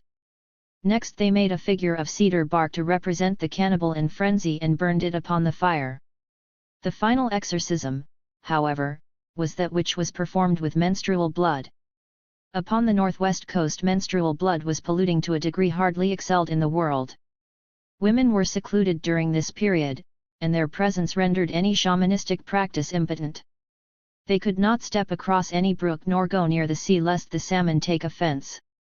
Deaths which occurred in spite of shamanistic cures were regularly laid to the unsuspected presence in the house of cedar bark upon which there was a trace of menstrual blood. For the final exorcism of the cannibal, therefore, the priest took cedar bark upon which there was menstrual blood of 4 women of the highest rank, and smoked the face of the cannibal. As the exorcism took effect, the dancing of the cannibal became more sober, until upon the 4th dance he was tamed and quiet, his frenzy gone from him. The Dionysian slant of northwest coast tribes is as violent in their economic life and their warfare and mourning as it is in their initiations and ceremonial dances. They are at the opposite pole from the Apollonian pueblos, and in this they resemble most other aborigines of North America. The pattern of culture which was peculiar to them, on the other hand, was intricately interwoven out of their special ideas of property and of the manipulation of wealth. The tribes of the northwest coast had great possessions, and these possessions were strictly owned. They were property in the sense of heirlooms, but heirlooms, with them, were the very basis of society. There were 2 classes of possessions. The land and sea were owned by a group of relatives in common and passed down to all its members. There were no cultivated fields, but the relationship group owned hunting territories, and even wild berrying and wild root territories, and no one could trespass upon the property of the family. The family owned fishing territories just as strictly. A local group often had to go great distances to those strips of the shore where they could dig clams, and the shore near their village might be owned by another lineage. These grounds had been held as property so long that the village sites had changed, but not the ownership of the clam beds. Not only the shore, but even deep-sea areas were strict property. For halibut fishing, the area belonging to a given family was bounded by sighting along double landmarks. The rivers, also, were divided up into own sections for the candlefish hauls in the spring, and families came from great distances to fish their own section of the river. There was, however, still more valued property that was owned in a different fashion. It was not in the ownership of the means of livelihood, however far that was carried, that quack-oodle proprietorship chiefly expressed itself. Those things which were supremely valued were prerogatives over and above material well-being. Many of these were material things, named house posts and spoons and heraldic crests, but the greater number were immaterial possessions, names, myths, songs, and privileges which were the great boast of a man of wealth. All these prerogatives, though they remained in a blood lineage, were nevertheless not held in common, but were owned for the time being by an individual who singly and exclusively exercised the rights which they conveyed. The greatest of these prerogatives, and the basis of all others, were the nobility titles. Each family, each religious society, had a series of titular names which individuals assumed according to their rights of inheritance and financial ability. These titles gave them the position of nobility in the tribe. They were used as personal names, but they were names that according to tradition had not been added to nor subtracted from since the origin of the world. When a person took such a name, he assumed in his own person all the greatness of his ancestors who had in their lifetime borne the name, and when he gave it to his heir he necessarily laid aside all right to use it as his own. The assumption of such a name did not depend on blood alone. In the first place, these titles were the right of the eldest born, and youngest sons were without status. They were scorned commoners. In the second place, the right to a title had to be signalized by the distribution of great wealth. The women's engrossing occupation was not the household routine, but the making of great quantities of mats, baskets, and cedar bark blankets, which were put aside in the valuable boxes made by the men for the same purpose. Men likewise accumulated canoes, and the shells or dentalia they used as money. Great men owned or had out at interest immense quantities of goods, which were passed from hand to hand like banknotes to validate the assumption of the prerogatives. These possessions were the currency of a complex monetary system which operated through the collection of extraordinary rates of interest. 100% interest was usual for a year's loan. Wealth was counted in the amount of property which the individual had out at interest. Such usury would have been impossible except for the fact that seafood was abundant and easy to secure, their supply of shells for money was constantly augmented from the sea, and that fictitious units of great values were used, the coppers. These were etched sheets of native copper valued as high as 10,000 blankets and more.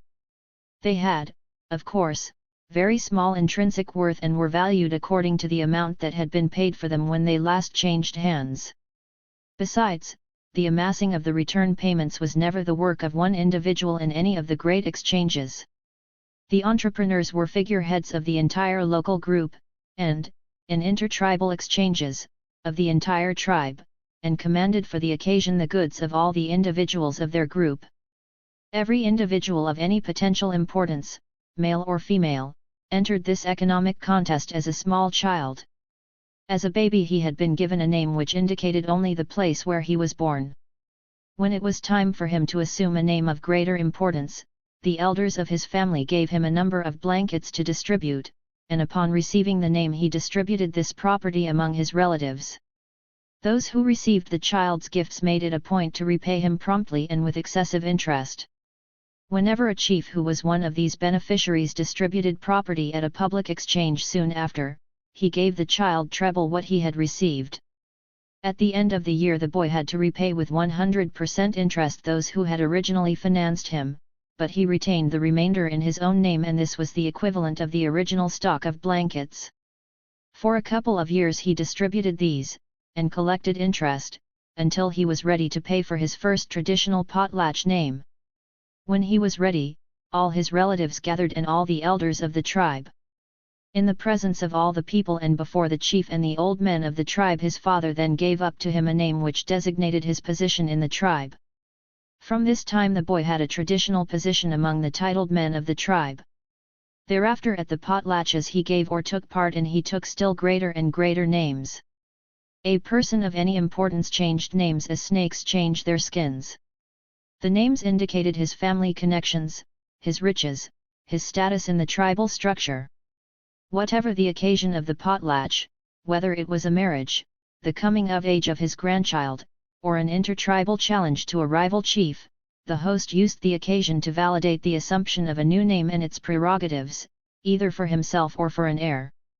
Among the Kwakiutl, marriage played the most important role in this acquisition of status. To the north of them, other tribes of the northwest coast were matrilineal, and position descended in the female line, though it was the men who were the actual incumbents. The Kwakiutl, on the other hand, originally lived in local bands, and men set up their households in the villages of their fathers. They did not wholly lay aside this old basis of their society, even in modifying it greatly. They compromised. Most prerogatives they came to transfer by marriage, that is, a man gave his privileges to the man who married his daughter. But they were only controlled by the son-in-law and did not become his individual property.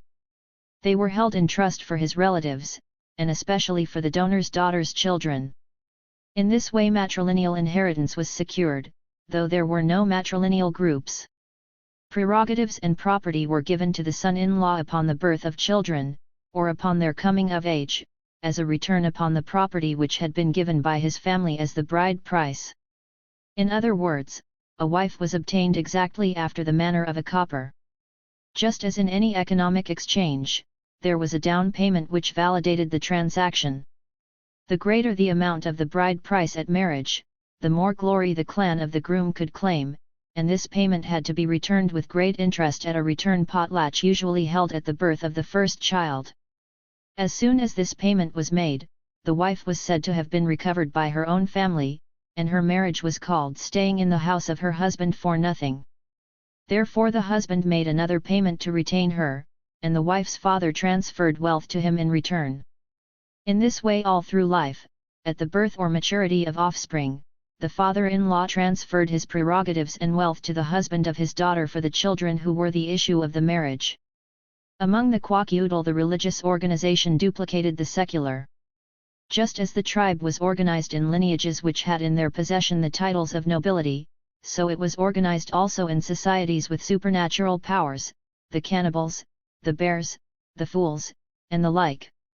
In the same way as the families, they also had ranking titles at their disposal, and no man had great position without a place among the leaders of the religious hierarchy as well as of the secular. The year was divided into two parts. In the summer the secular organization of the tribe was in force, and every man took precedence according to the respective rank of the title of nobility which he held. In the winter all this was laid aside. From the moment the whistles of the supernatural powers of the winter ceremonial were heard, it was taboo to refer to a man by his secular name. The whole structure of society which was built around these titles was put aside, and for the winter months the members of the tribe were grouped according to the spirits who had initiated them into the supernatural societies. For the period of the winter ceremonial a man had rank according to the greatness of the name he held as a member of the cannibal, the bear, the fool, or some other society. The contrast, however, was not so great as we might suppose. Just as titles of secular nobility were inherited within the lineage, so also were the high titles in the religious societies. They were a chief item in the promised dowry upon marriage. The initiation into the cannibal society, or the fool society, was the acquisition of prerogatives to which one had a right by birth or marriage, and they were validated like any other by the distribution of property. The season during which the tribe was organized according to religious affiliations, therefore, was not a period during which the great families laid aside their inherited position, but only a period during which they demonstrated their second set of privileges, privileges analogous to those which they held in the secular organization of the tribe. It was this game of validating and exercising all the prerogatives and titles that could be acquired from one's various forebears, or by gift or by marriage, which chiefly engrossed the Indians of the northwest coast. Everyone in his degree took part in it, and to be shut out from it was the chief stigma of the slave. Manipulation of wealth in this culture had gone far beyond any realistic transcription of economic needs and the filling of those needs. It involved ideas of capital, of interest, and of conspicuous waste. Wealth had become not merely economic goods, even goods put away in boxes for potlatches and never used except in exchange, but even more characteristically prerogatives with no economic functions. Songs, myths, names of chiefs' houseposts, of their dogs, of their canoes, were wealth. Valued privileges, like the right to tie a dancer to a post, or to bring in tallow for the dancers to rub on their faces, or shredded cedar bark for them to wipe it off again, were wealth and were passed down in family lines. Among the neighboring Bella Coola, family myths became such exceedingly valued and cherished property that it became the custom for the nobility to marry within the families so that such wealth should not be dissipated among those not born to hold it. The manipulation of wealth on the northwest coast is clearly enough in many ways a parody on our own economic arrangements. These tribes did not use wealth to get for themselves an equivalent value in economic goods, but as counters of fixed value in a game they played to win. They saw life as a ladder of which the rungs were the titular names with the owned prerogatives that were vested in them. Each new step upward on the ladder called for the distribution of great amounts of wealth, which nevertheless were returned with usury to make possible the next elevation to which the climber might aspire. This primary association of wealth with the validation of nobility titles is, however, only a part of the picture. The distribution of property was rarely so simple as this. The ultimate reason why a man of the northwest coast cared about the nobility titles, the wealth, the crests and the prerogatives lays bare the mainspring of their culture. They used them in a contest in which they sought to shame their rivals. Each individual, according to his means, constantly vied with all others to outdistance them in distributions of property. The boy who had just received his first gift of property selected another youth to receive a gift from him. The youth he chose could not refuse without admitting defeat at the outset, and he was compelled to cap the gift with an equal amount of property when the time came for repayment. If he had not double the original gift to return as interest, he was shamed and demoted, and his rival's prestige correspondingly enhanced. The contest thus begun continued throughout life. If he was successful, he played with continually increasing amounts of property and with more and more formidable rivals. It was a fight. They say, we do not fight with weapons. We fight with property. A man who had given away a copper had overcome his rival as much as if he had overcome him in battle array. The Kwakiutl equated the two. One of their dances was called bringing blood into the house, and the hemlock wreaths the men carried were said to represent heads taken in warfare. These they threw into the fire, calling out the name of the enemies they represented and shouting as the fire flared up to consume them. The wreaths, however, represented the coppers they had given away, and the names they called out were the names of the rivals whom they had vanquished by the distribution of property. The object of all Kwakiutl enterprise was to show oneself superior to one's rivals. This will to superiority they exhibited in the most uninhibited fashion. It found expression in uncensored self-glorification and ridicule of all comers. Judged by the standards of other cultures, the speeches of their chiefs at their potlatches are unabashed megalomania. I am the great chief who makes people ashamed. I am the great chief who makes people ashamed. Our chief brings shame to the faces. Our chief brings jealousy to the faces. Our chief makes people cover their faces by what he is continually doing in this world. Giving again and again oil feasts to all the tribes. I am the only great tree, I the chief. I am the only great tree, I the chief. You are my subordinates, tribes. You sit in the middle of the rear of the house, tribes. I am the first to give you property, tribes. I am your eagle, tribes. Bring your counter of property, tribes, that he may try in vain to count the property that is to be given away by the great copper maker, the chief. Go on, raise the unattainable potlatch pole. For this is the only thick tree, the only thick root of the tribes. Now our chief will become angry in the house. He will perform the dance of anger. Our chief will perform the dance of fury. I am Yakut Lenlis, I am Cloudy, and also Swid, I am Great Only One, and I am Smoke Owner, and I am Great Inviter. These are the names which I obtained as marriage gifts when I married the daughters of the chiefs of the tribes wherever I went. Therefore I feel like laughing at what the lower chiefs say, for they try in vain to down me by talking against my name. Who approaches what was done by the chiefs my ancestors?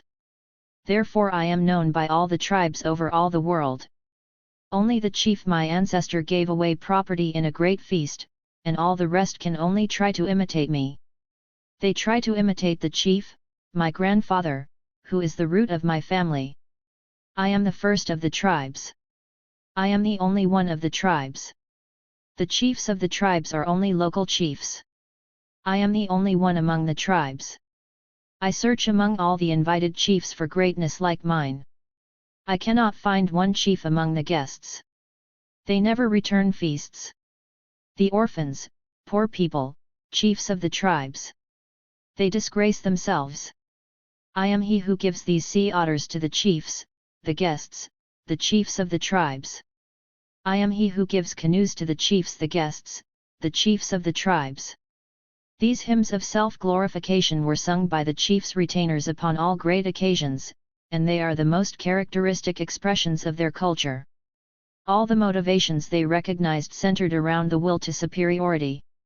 Their social organization, their economic institutions, their religion, birth and death, were all channels for its expression. As they understood triumph, it involved ridicule and scorn heaped publicly upon one's opponents, who were, according to their customs, also their invited guests. At a potlatch the host's party carved mocking life-sized figures of the chief who was to receive the copper. His poverty was symbolized by his protruding ribs, and his insignificance by some undignified posture. The chief who was the host sang songs holding his guests up to contempt. "Wa, out of the way! Wa, out of the way! Turn your faces that I may give way to my anger by striking my fellow chiefs. They only pretend, they only sell 1 copper again and give it away to the little chiefs of the tribes. Ah, do not ask for mercy. Ah, do not ask in vain for mercy and raise your hands, you with lolling tongues. I only laugh at him, I sneer at him who empties the boxes of property in his house, his potlatch house, the inviting house where we are made hungry. This is the cause of my laughter. The cause of my laughter at the one who is hard up.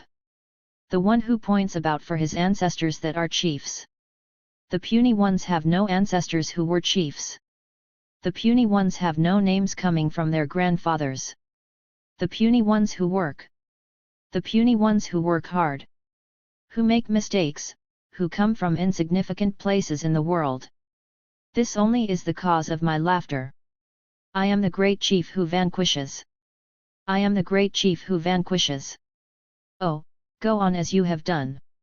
Only at those who continue to turn around in this world. Working hard, losing their tails, like salmon, I sneer. At the chiefs under the true great chief. Ha! Have mercy on them. Put oil on their dry brittle-haired heads. The heads of those who do not comb their hair. I sneer at the chiefs under the true great chief. I am the great chief who makes people ashamed. The whole economic system of the Northwest Coast was bent to the service of this obsession. There were 2 means by which a chief could achieve the victory he sought. One was by shaming his rival by presenting him with more property than he could return with the required interest. The other was by destroying property. In both cases the offering called for return, though in the first case the giver's wealth was augmented, and in the second he stripped himself of goods. The consequences of the 2 methods seem to us at the opposite poles. To the quackoodle they were merely complementary means of subduing a rival, and the highest glory of life was the act of complete destruction. It was a challenge, exactly like the selling of a copper, and it was always done in opposition to a rival who must then, in order to save himself from shame, destroy an equal amount of valuable goods. The destruction of goods took many forms. Great potlatch feasts in which quantities of candlefish oil were consumed were reckoned as contests of demolition. The oil was fed lavishly to the guests, and it was also poured upon the fire. Since the guests sat near the fire, the heat of the burning oil caused them intense discomfort, and this also was reckoned as a part of the contest. In order to save themselves from shame, they had to lie unmoved in their places, though the fire blazed up and caught the rafters of the house. The host also must exhibit the most complete indifference to the threatened destruction of his house. Some of the greatest chiefs had a carved figure of a man upon the roof. It was called the vomiter, and a trough was so arranged that a steady stream of the valuable candlefish oil poured out of the figure's open mouth into the house fire below. If the oil feast surpassed anything the guest chief had ever given, he must leave the house and begin preparations for a return feast that would outstrip the one given by his rival. If he believed that it had not equaled a feast that he had previously given, he heaped insults upon his host, who then took some further way of establishing his greatness. For this purpose the host might send his messengers to break in pieces 4 canoes and bring the pieces to heap upon the fire. Or he might kill a slave. Or he might break a copper. By no means all of the coppers that were broken at potlatches were lost to the owner as wealth. There were many gradations in the destruction of a copper. A chief who did not feel the occasion great enough for the gift of his valuable copper might cut out a section of it, and it was then necessary for his rival to cut out a section from an equally valuable copper. The return of goods followed the same course as if the whole copper had been given. In contests with different rivals a copper might be scattered many hundreds of miles along the coast. When at last a great chief succeeded in acquiring the scattered pieces, he had them riveted, and the copper had then a greatly increased value. According to quaqueudal philosophy, the actual demolition of the copper was only a variant of this practice. The great chief would summon his tribe and declare a potlatch. Furthermore, such is my pride, that I will kill on this fire my copper dandelion which is groaning in my house.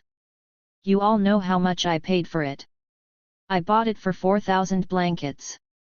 Now I will break it in order to vanquish my rival.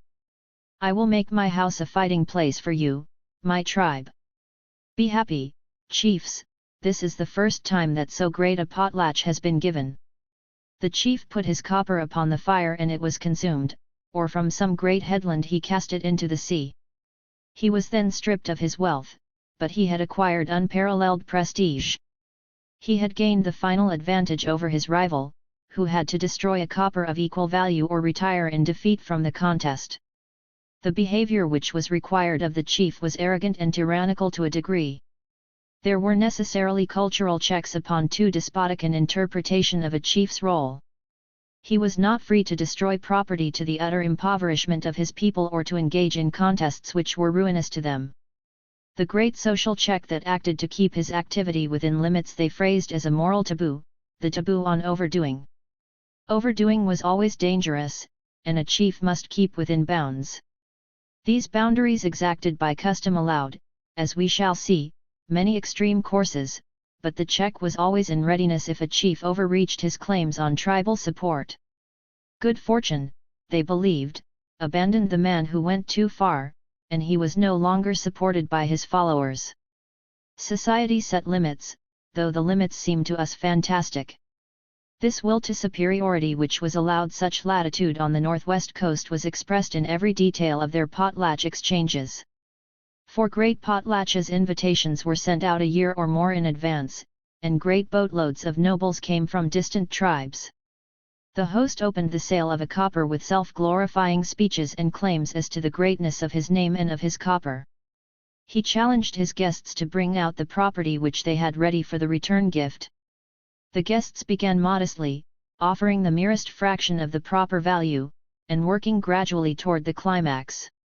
The party of the seller received each added increment with scorn. Did you think you had finished?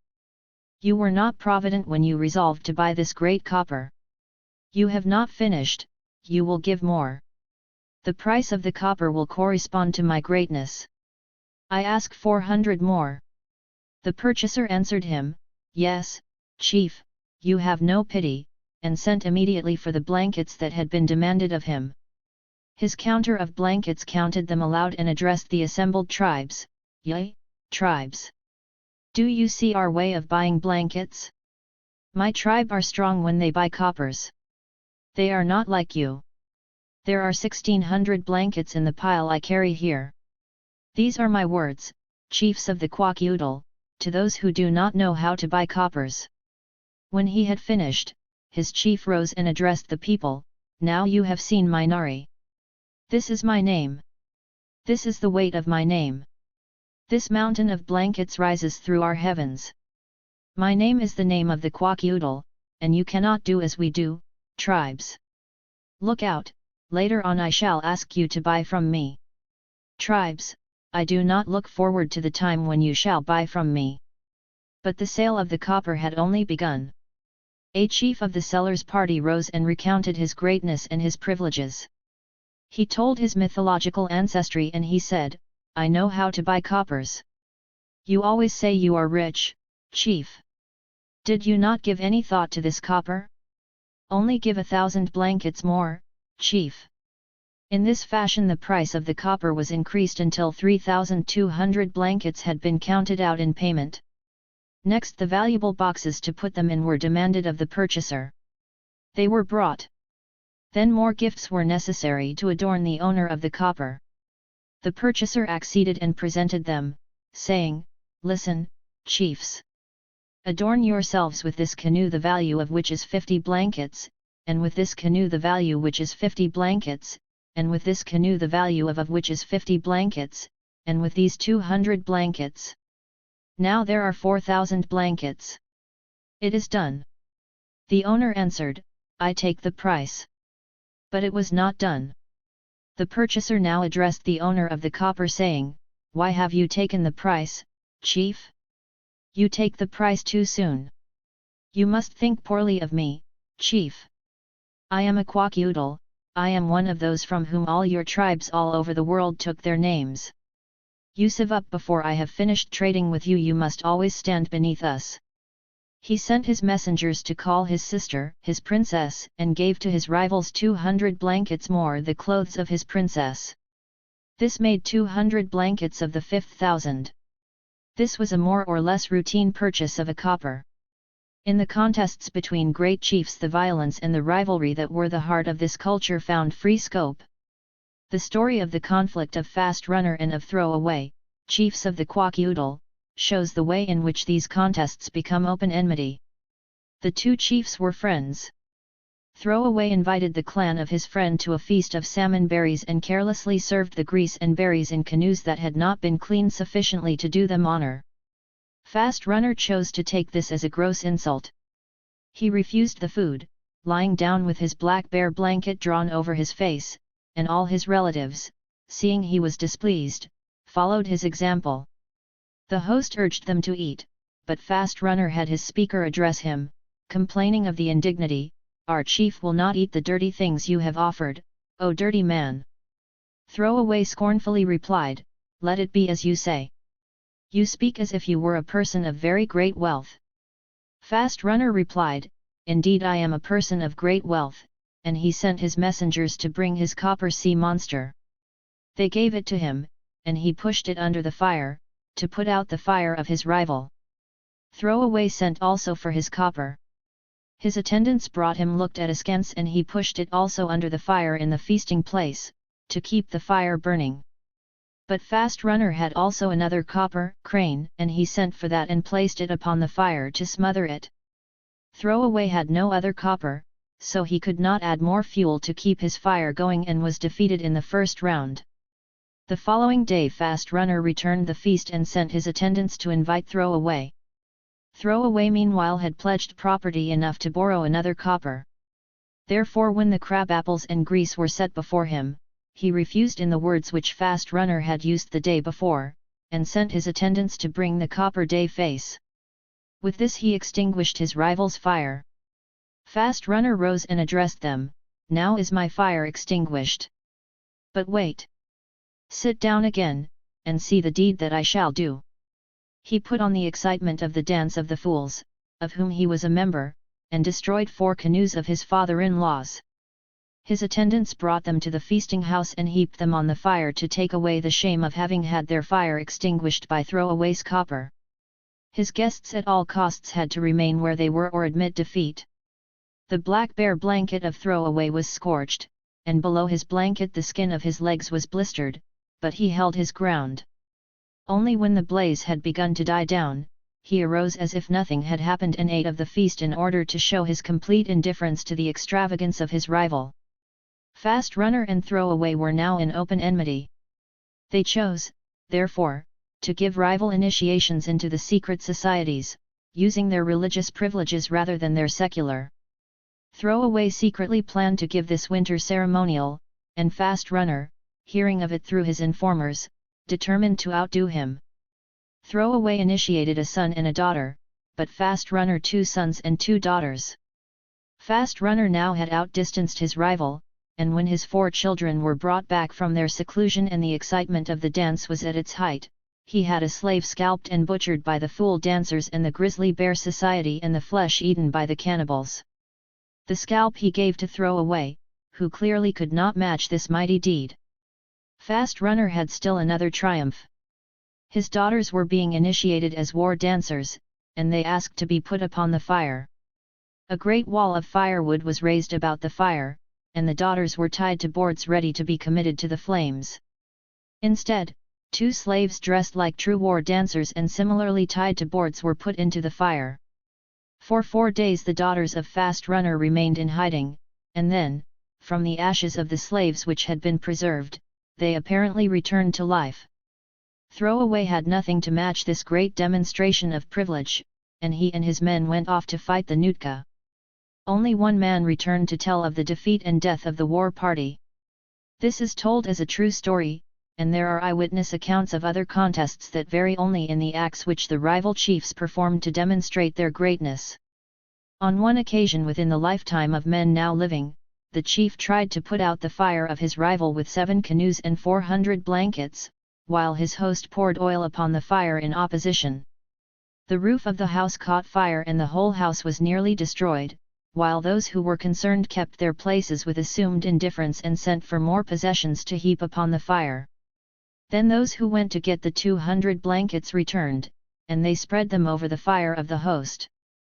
Now they put it out. Then the host took more salal berries and crab apples, and the copper his daughter was carrying when she danced, and he pushed it under the feast fire. The 4 young men who ladled the oil poured the ladles full into the fire, and the oil and the blankets were burning together. The host took the oil and poured it about among his rivals. Such contests were the peak of ambition. Their picture of the ideal man was drawn up in terms of these contests, and all the motivations proper to them were reckoned as virtue. An old chieftainess, addressing her son at a potlatch, admonished him, "My tribe, I speak particularly to my son. Friends, you all know my name. You knew my father, and you know what he did with his property. He was reckless and did not care what he did. He gave away or killed slaves. He gave away or burned his canoes in the fire of the feast house. He gave away sea otter skins to his rivals in his own tribe or to chiefs of other tribes, or he cut them to pieces.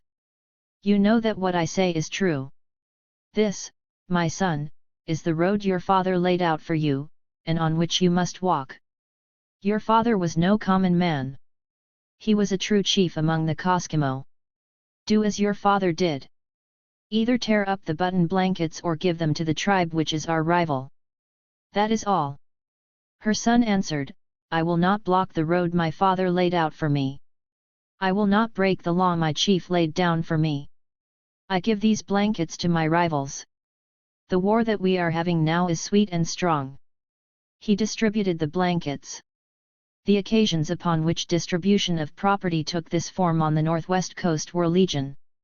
Many of them were events which seem at the furthest remove from economic exchange, and the behavior proper among the Kwakiutl at marriage or death or upon an accident is unintelligible until we understand the peculiar psychology that underlay them. The relations between the sexes, religion, and even misfortune were elaborated in this culture in proportion as they offered occasion for demonstrating superiority by the distribution or destruction of property. The chief occasions were those of the investiture of an heir, of marriage, and of acquisition and demonstration of religious powers, of mourning, of warfare, and of accident. The investiture of an heir was an obvious occasion for uncensored claims to greatness. Every name, every privilege, had to be bestowed upon a man's successor, and such bestowal had to be validated by the characteristic distribution and destruction of property. An armor of wealth had to be buckled upon the new incumbent. Potlatches of this kind were important and complicated affairs, but the essential features of the proceedings were nevertheless fairly simple. The following potlatch for the greatness of his prince's name Tlisadwalis is a characteristic one. It was a feast for all the tribes of the lineage, and when they were assembled, the chief, the father of Tlisadwalis, gave a dramatic representation of privileges to which he was entitled by the family myth, and proclaimed his son's change of name.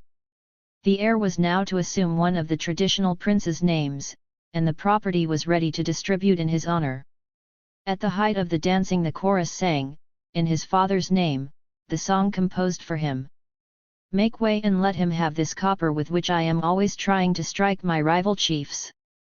Do not ask for mercy, tribes, putting out your tongues and pressing back your hands.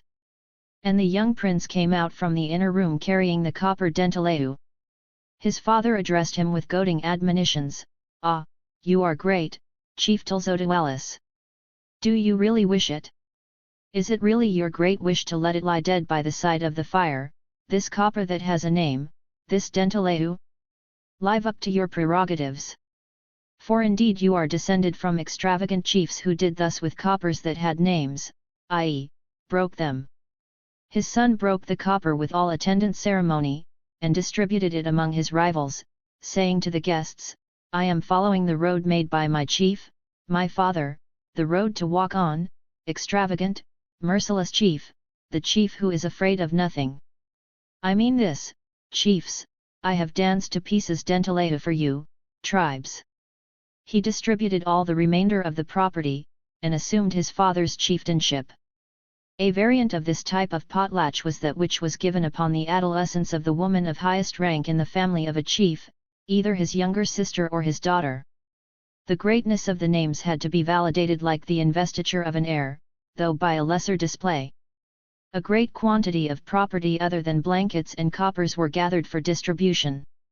There were articles of women's clothing, women's clam-digging canoes, gold and silver bracelets and earrings and basket hats and abalone ornaments. The distribution gave the chief a right to claim that he had mounted another step upon the ladder of the full-fledged chief, in their phrase, the chief who had gone through potlatching for an heir on the northwest coast, in spite of the opportunities for self-congratulation and display which it provided, was not directly a contest with a rival and was never, therefore, as full and congenial an expression of the culture of the people as the potlatching that centered around marriage. Marriage was dramatized, like the purchase of a copper, as a warfare.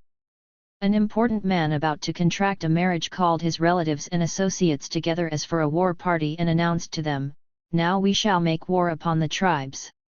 Help me to bring my wife into the house.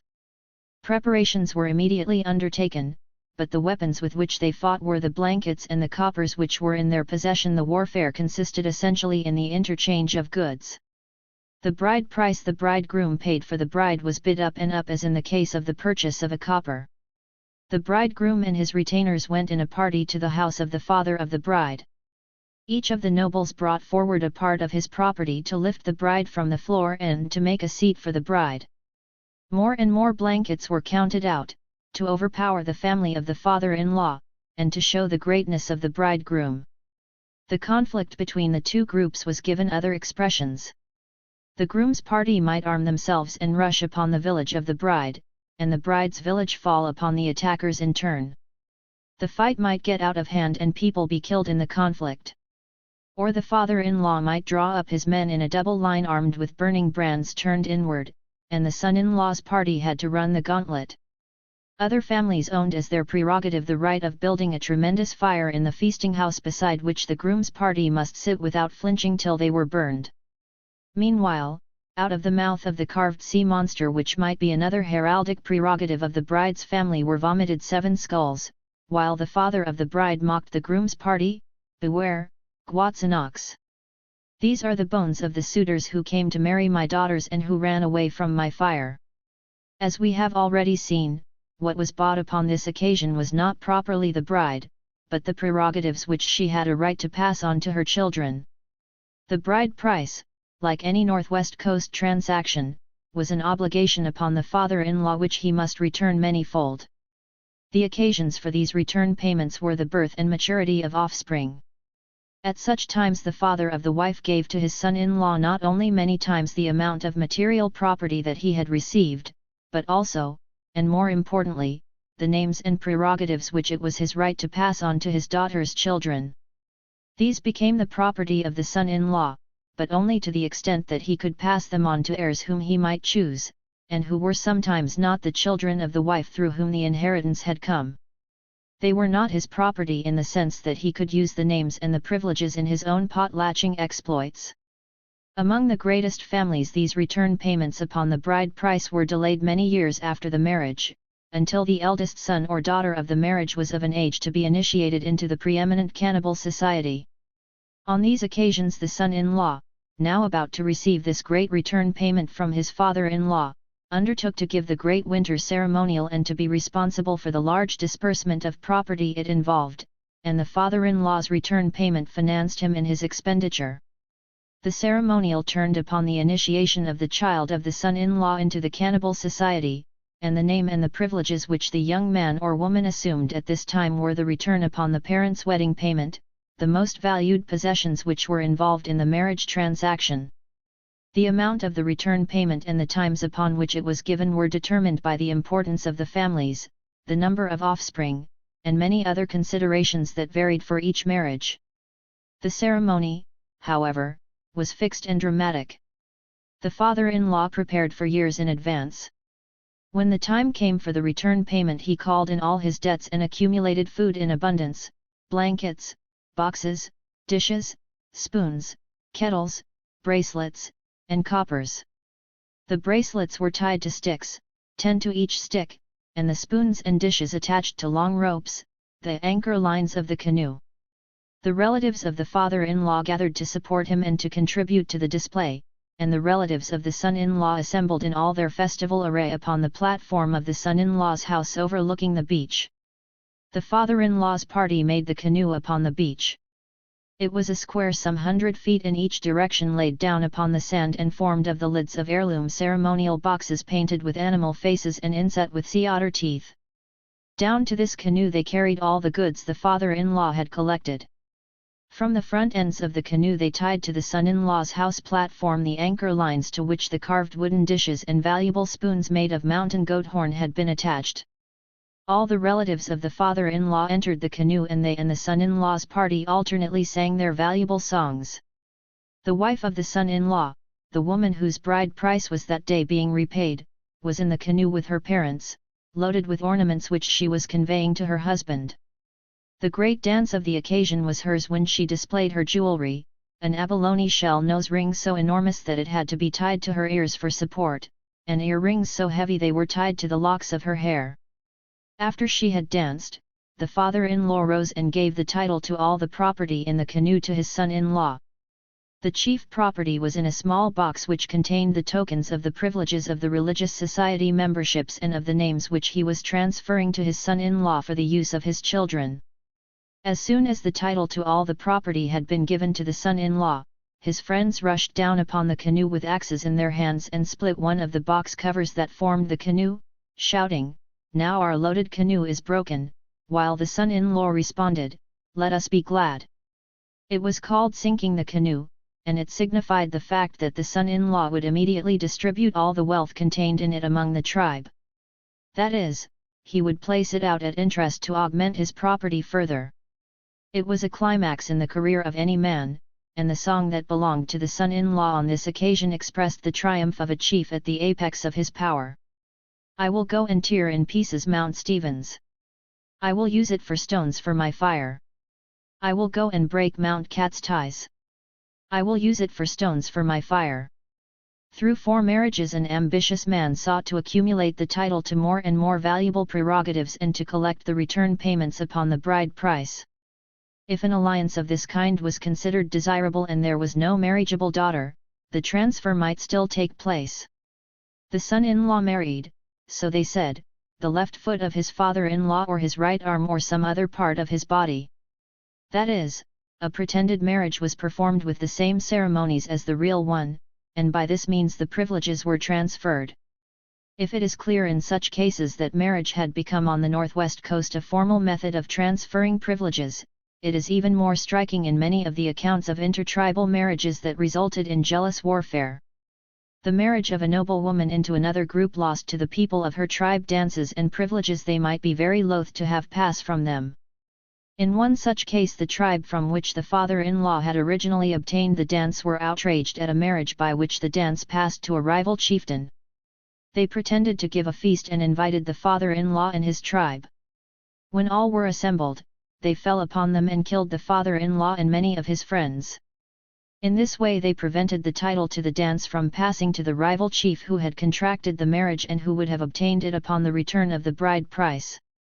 The chief, however, who by the death of his father-in-law had lost the right to the dance he coveted, was not to be so easily put off.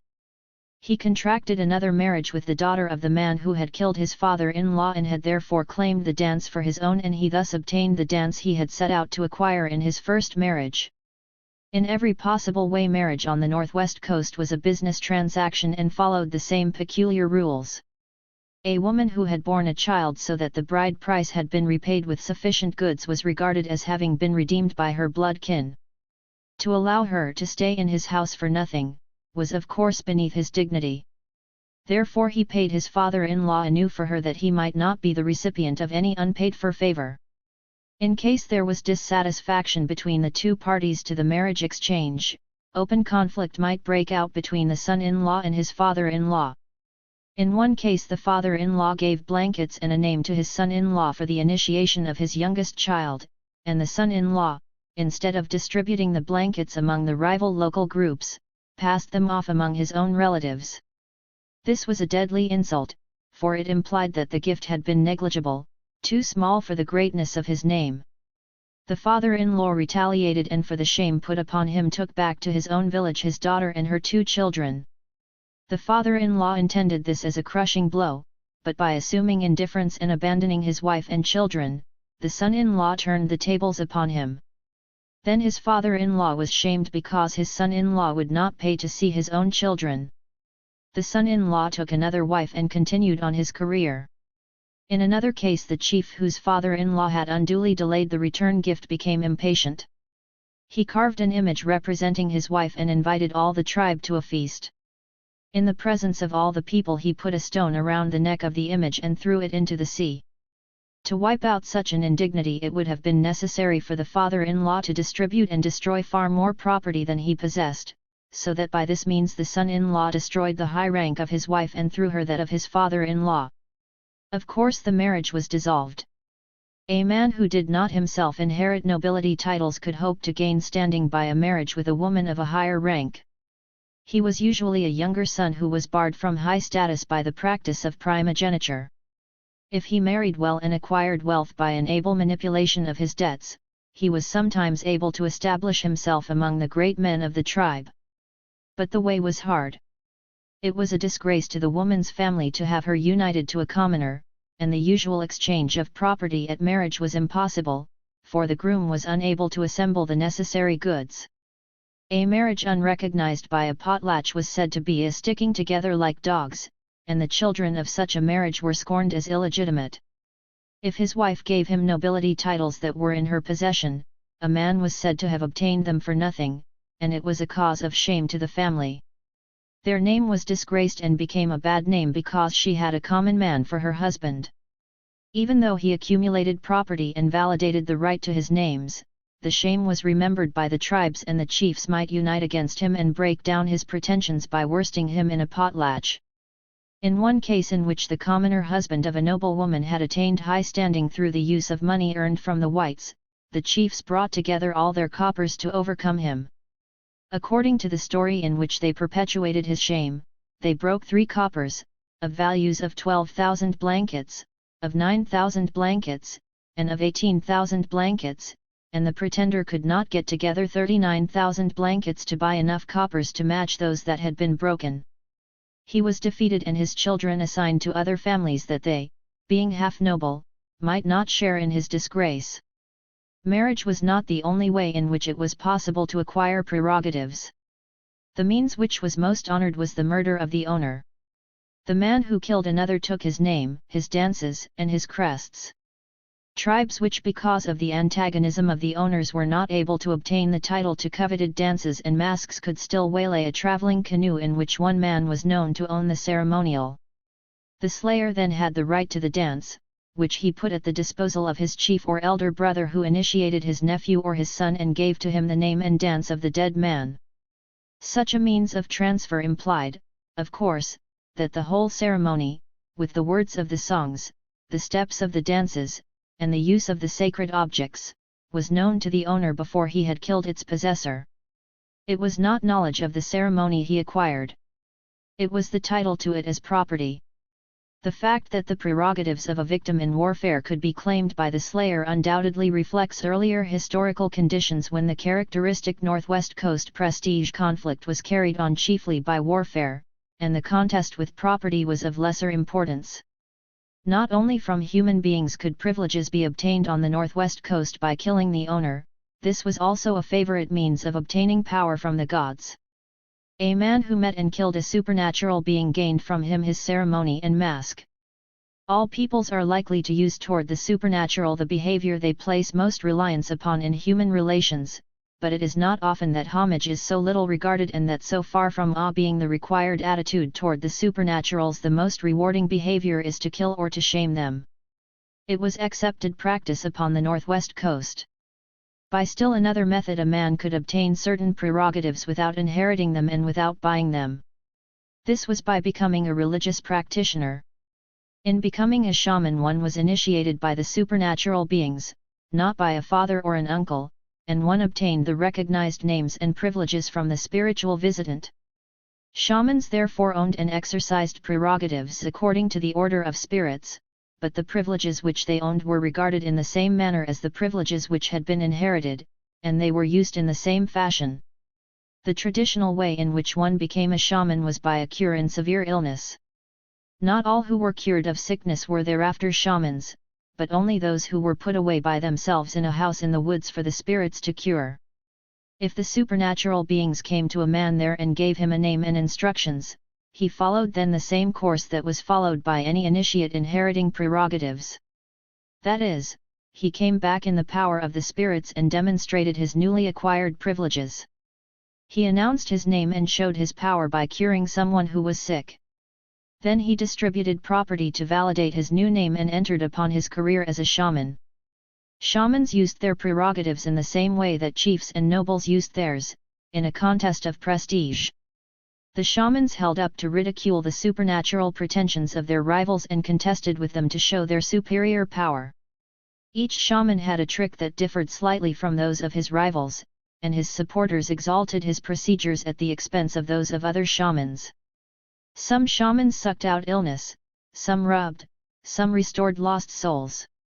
A favorite device was to produce the illness from the body of the patient in the form of a small worm. In order to be prepared for this demonstration, the shaman carried a roll of birds down between his teeth and his upper lip.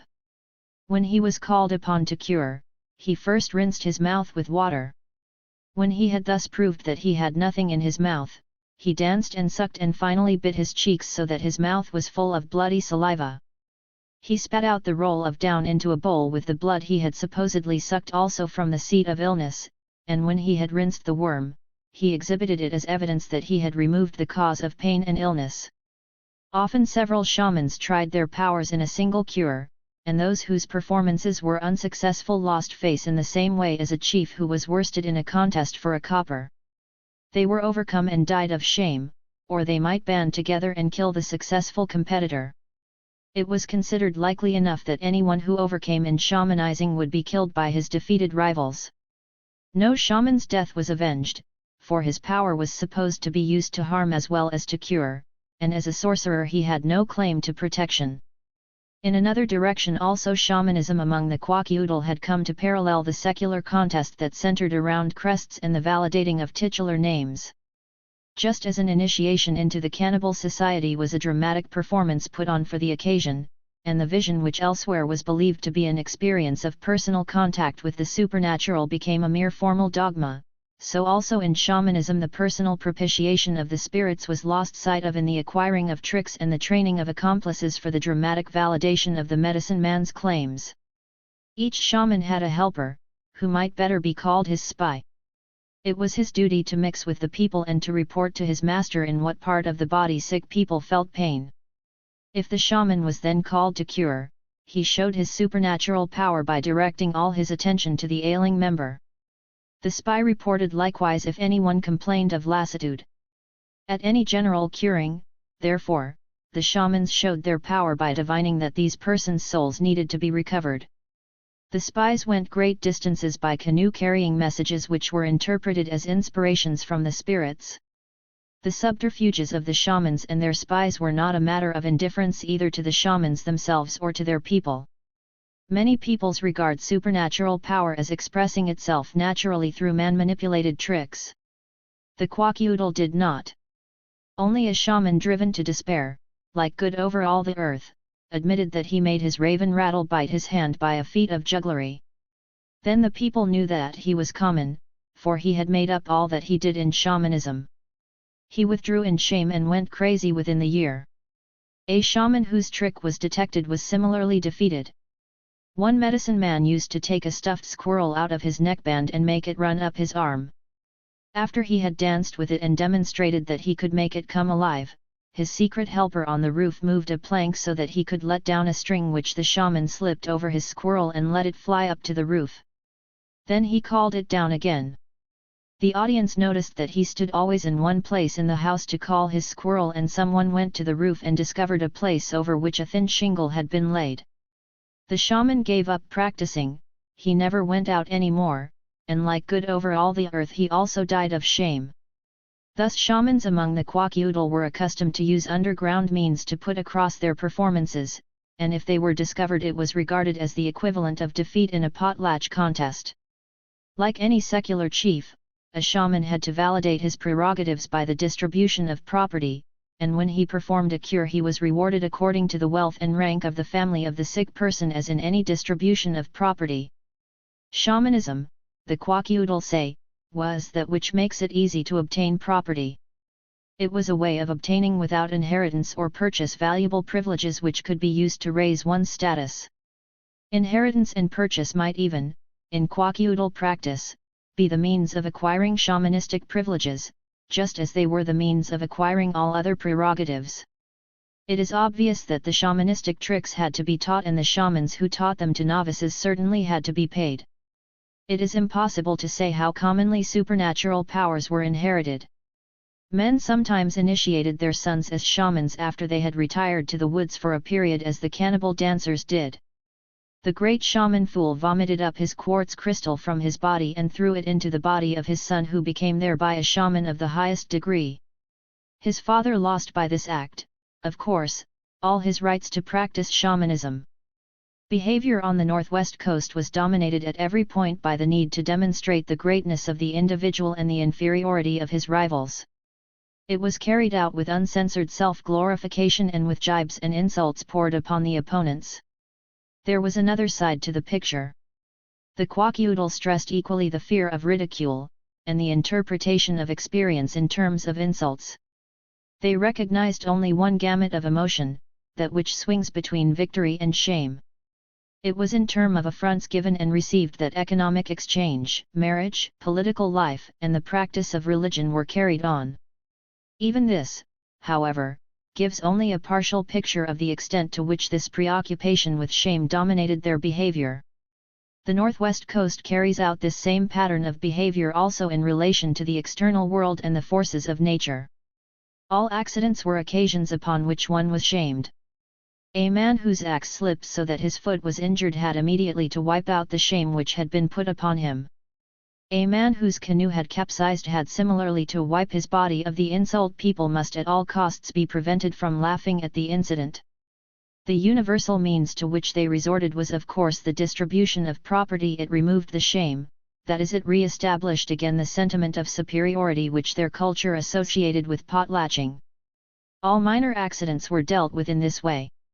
The greater ones might involve giving a winter ceremonial, or headhunting, or suicide. If a mask of the cannibal society was broken, to wipe out the count a man had to give a winter ceremonial and initiate his son as a cannibal.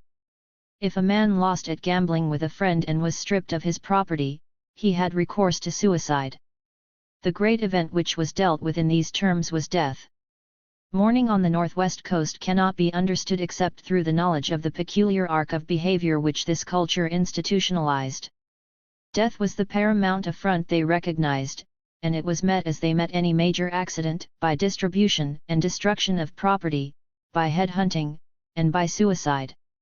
They took recognized means, that is, to wipe out the shame. When a chief's near relative died, he gave away his house, that is, the planks of the walls and the roof were ripped from the framework and carried off by those who could afford it. For it was potlatching in the ordinary sense, and every board must be repaid with due interest. It was called craziness strikes on account of the death of a loved one, and by means of it the Kwakiutl handled mourning by the same procedures that they used at marriage at the attainment of supernatural powers or in a quarrel. There was a more extreme way of meeting the affront of death. This was by head-hunting. It was in no sense retaliation upon the group which had killed the dead man. The dead relative might equally have died in bed of disease or by the hand of an enemy. The head-hunting was called killing to wipe one's eyes, and it was a means of getting even by making another household mourn instead. When a chief's son died, the chief set out in his canoe. He was received at the house of a neighboring chief, and after the formalities he addressed his host, saying, "My prince has died today, and you go with him." Then he killed him. In this, according to their interpretation, he acted nobly because he had not been downed, but had struck back in return. The whole proceeding is meaningless without the fundamental paranoid reading of bereavement. Death, like all the other untoward accidents of existence, confounded man's pride and could only be handled in terms of shame. There are many stories of this behavior at death.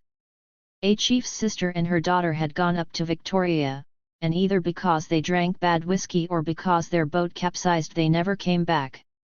The chief called together his warriors. "Now I ask you, tribes, who shall wail? Shall I do it or shall another?" The spokesman answered, "Of course, not you, chief. Let some other of the tribes." Immediately they set up the war pole to announce their intention of wiping out the injury and gathered a war party. They set out and found 7 men and 2 children asleep and killed them. Then they felt good when they arrived at Sabah in the evening. A man now living describes an experience of his in the 70s when he had gone fishing for Dent Alia. He was staying with Tlabid, one of the 2 chiefs of the tribe.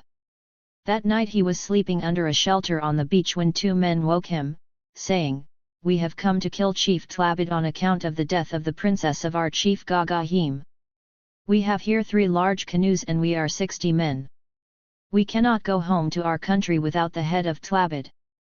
At breakfast, the visitor told Tlabid, and Tlabid said, "Why, my dear, Gagahim is my own uncle, for the mother of his father and of my mother are one, therefore he cannot do any harm to me."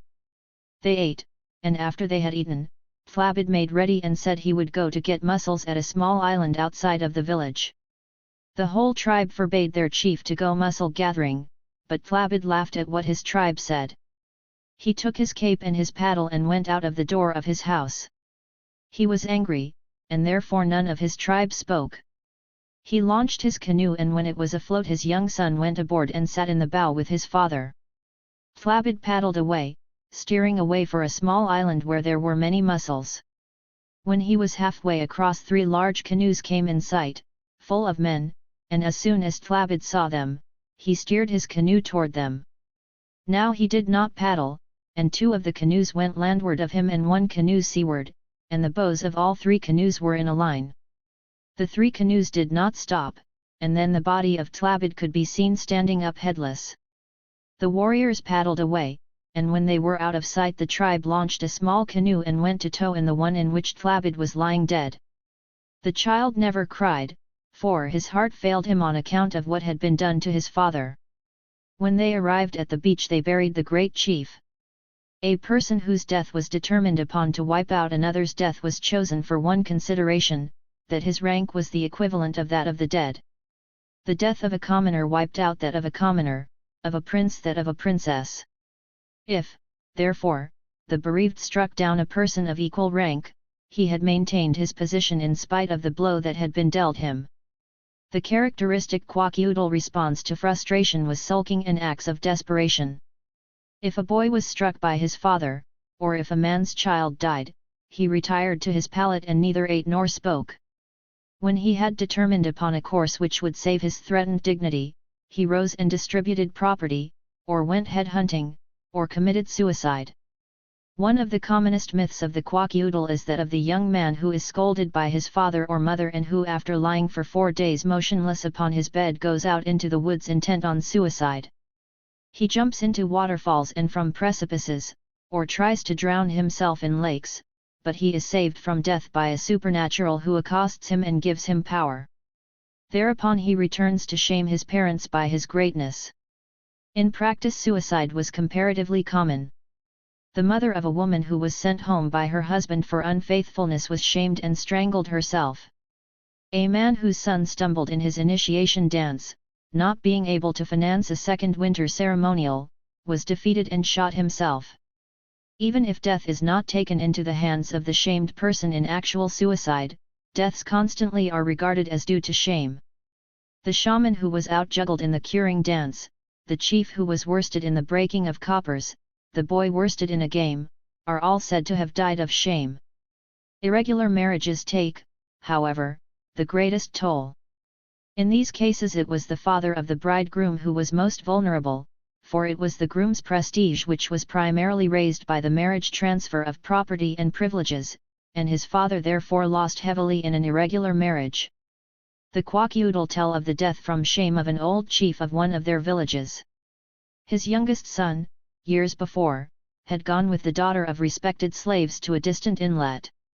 This was no matter for comment, for the younger sons were disregarded and of low caste. He and his wife had a beautiful daughter, and when she was of a marriageable age an elder brother of her father's saw her and obtained her in marriage without knowing her origin. They had a son and the elder brother gave his own noble name to his child. He took the family and his wife's parents home to his father, the old chief, who when he recognized his youngest son fell dead with shame, for his noble son had given his name to the offspring of the common little daughter of his youngest son. Then the youngest son was happy because he had tricked his noble brother into marrying his daughter and had obtained one of the titular names for his grandchild. The shame of the old chief at the marriage had in it no element of protest at the marriage of near kin. The marriage with the younger brother's daughter, in case the younger brother was not outside the nobility altogether, was a traditionally approved marriage and very popular in some families. Aristocracy on the northwest coast had become so thoroughly associated with primogeniture that pride of blood, which we associate with aristocracy, was not recognized. The sulking and the suicides on the northwest coast are the natural complement of their major preoccupations. The gamut of the emotions which they recognized, from triumph to shame, was magnified to its utmost proportions. Triumph was an uninhibited indulgence in delusions of grandeur, and shame a cause of death. Knowing but the one gamut, they used it for every occasion, even the most unlikely. All the rewards of their society they bestowed upon the person who could deal with existence in these terms. Every event, both the acts of one's fellows and the accidents dealt out by the material environment, threatened first and foremost one's ego security, and definite and specific techniques were provided to reinstate the individual after the blow. If he could not avail himself of these techniques, he had no recourse except to die. He had staked everything, in his view of life, upon a grandiose picture of the self, and when the bubble of his self-esteem was pricked, he had no security to fall back upon, and the collapse of his inflated ego left him prostrate. His relation to his fellows was similarly dictated by this same psychology. To maintain his own status he dealt out insults and ridicule to his neighbors. The object of his endeavors was to flatten their pretensions by the weight of his own, to break their names. The quack-oodle carried this behavior even into their dealings with their gods. The final insult they could use to a man was to call him a slave, hence when they had prayed for good weather and the wind did not change, they put upon their supernaturals the same affront. An old traveller writes of the Tsimshian, when calamities are prolonged or thicken, they get enraged against God and vent their anger against him, raising their eyes and hands in savage anger to heaven, stamping their feet on the ground and repeating, "You are a great slave." It is their greatest term of reproach. They did not suppose that supernatural beings were beneficent. They knew that hurricanes and avalanches were not, and they attributed to their gods the characteristics of the natural world. One of these, Cannibal at the north end of the river, employed a female slave to supply him with corpses. His guard, the raven, ate their eyes, and another fabulous bird, his slave, fractured the skulls with his beak and sucked out the human brains. Supernatural beings were not supposed to have benevolent intentions. The first thing a canoe builder had to do after he had adzed his canoe was to paint the face of a man on each side to frighten away the dead canoe builders who would certainly cause it to split if they were not prevented. This is a far cry from the friendly and helpful relations that the priests of Zuni count upon with those who have previously exercised their profession. On the northwest coast these were exactly the group whose hands were lifted against their living colleagues. As we have seen, a recognized way of obtaining blessings from the gods was to kill them. Then one triumphed and was rewarded by supernatural power. The segment of human behavior which the Northwest Coast has marked out to institutionalize in its culture is one which is recognized as abnormal in our civilization, and yet it is sufficiently close to the attitudes of our own culture to be intelligible to us, and we have a definite vocabulary with which we may discuss it. The megalomaniac paranoid trend is a definite danger in our society. It faces us with a choice of possible attitudes.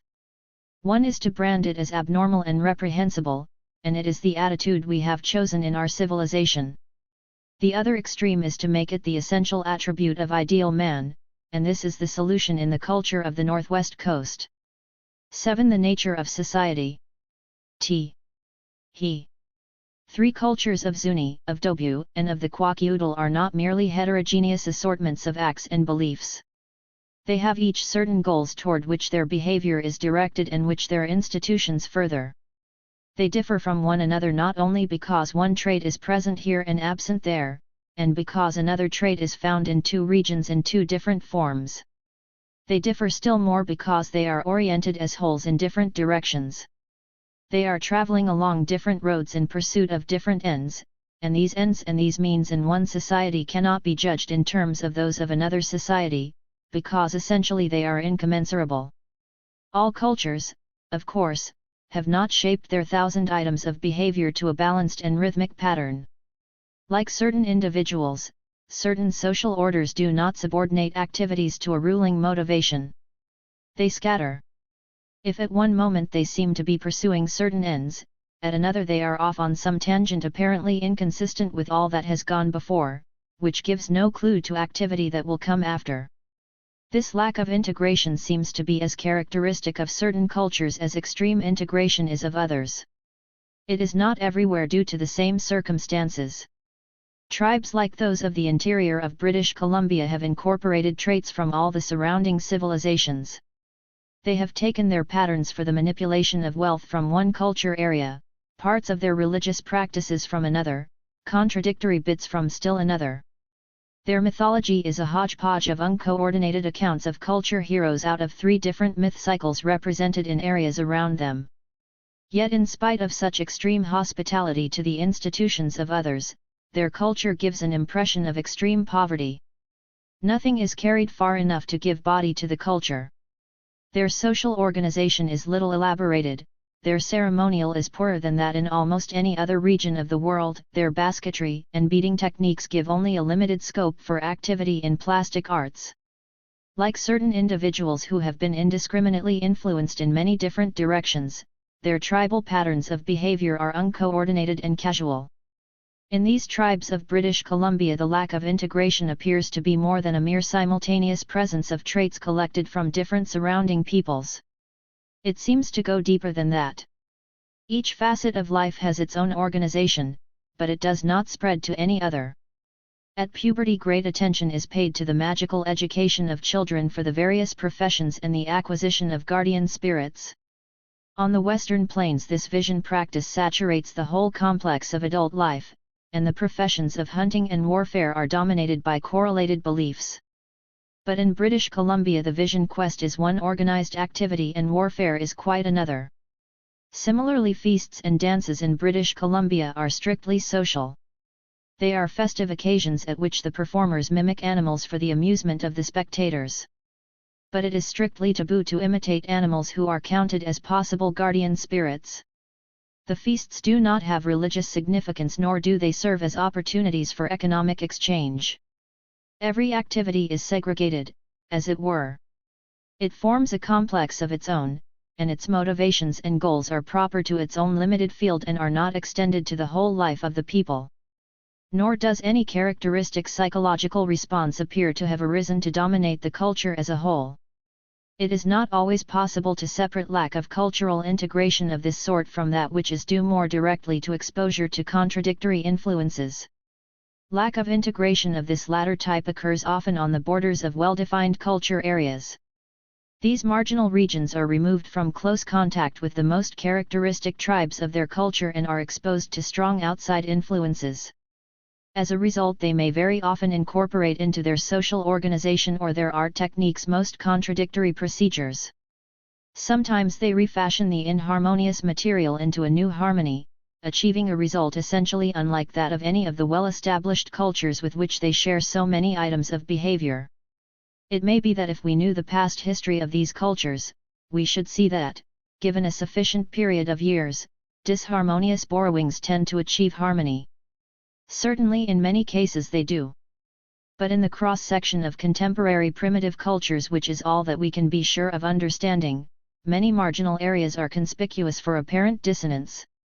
Other historical circumstances are responsible in other cases for a lack of integration in certain cultures. It is not only the marginal tribe whose culture may be uncoordinated, but the tribe that breaks off from its fellows and takes up its position in an area of different civilization. In such cases, the conflict that is most apparent is between the new influences brought to bear upon the people of the tribe and what we may call their indigenous behavior. The same situation occurs also to a people who have stayed at home, when a tribe with either great prestige or great numbers is able to introduce major changes in an area to which they have newly come. An intimate and understanding study of a genuinely disoriented culture would be of extraordinary interest. Probably the nature of the specific conflicts or of the facile hospitality to new influences would prove more important than any blanket characterizations of lack of integration, but what such characterizations would be we cannot guess. Probably in even the most disoriented cultures it would be necessary to take account of accommodations that tend to rule out disharmonious elements and establish selected elements more securely. The process might even be the more apparent for the diversity of material upon which it operated. Some of the best available examples of the conflict of disharmonious elements are from the past history of tribes that have achieved integration. The Kwakiutl have not always boasted the consistent civilization which we have described. Before they settled on the coast and on Vancouver Island, they shared in general the culture of the Salish people to the south.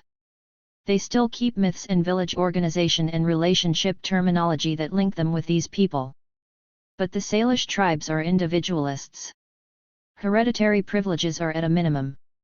Every man has, according to his ability, practically the same opportunity as any other man. His importance depends on his skill in hunting, or his luck in gambling, or his success in manipulating his supernatural claims as a doctor or diviner. There could hardly be a greater contrast than with the social order of the Northwest Coast. Even this extreme contrast, however, did not militate against Kwakiutl acceptance of the alien pattern. They came to regard as private property even names, myths, house posts, guardian spirits, and the right to be initiated into certain societies. But the adjustment that was necessary is still apparent in their institutions, and it is conspicuous at just those points where the two social orders were at odds, that is, in the mechanisms of the social organization. For though the Kwakiutl adopted the whole Northwest Coast system of prerogatives and potlatches, they did not similarly adopt the rigid matrilineal clans of the northern tribes which provided a fixed framework within which the privileges descended. The individual in the northern tribes fitted automatically into the title of nobility to which he had a right by birth. The individual among the Kwakiutl, as we have seen, spent his life bargaining for these titles, and could lay claim to any one that had been held in any branch of his family. The Kwakiutl adopted the whole system of prerogatives, but they left to the individual a free play in the game of prestige which contrasted with the caste system of the northern tribes, and retained the old customs of the south that the Kwakiutl had brought with them to the coast. Certain very definite cultural traits of the Kwakiutl are the reflections of specific conflicts between the old and the new configurations. With the new emphasis on property, inheritance rules assumed a new importance. The interior Salish tribes were loosely organized in families and villages, and most property was destroyed at death. The rigid matrilineal clan system of the northern tribes, as we have seen, did not gain acceptance among the Kwakiutl, but they compromised by stressing the right of the son-in-law to claim privileges from his wife's father, these privileges to be held in trust for his children. The inheritance, therefore, passed matrilineally, but it skipped a generation, as it were. In every alternate generation the prerogatives were not exercised but merely held in trust. As we have seen, all these privileges were manipulated according to the conventional potlatch techniques. It was an unusual adjustment and one which was clearly a compromise between two incompatible social orders.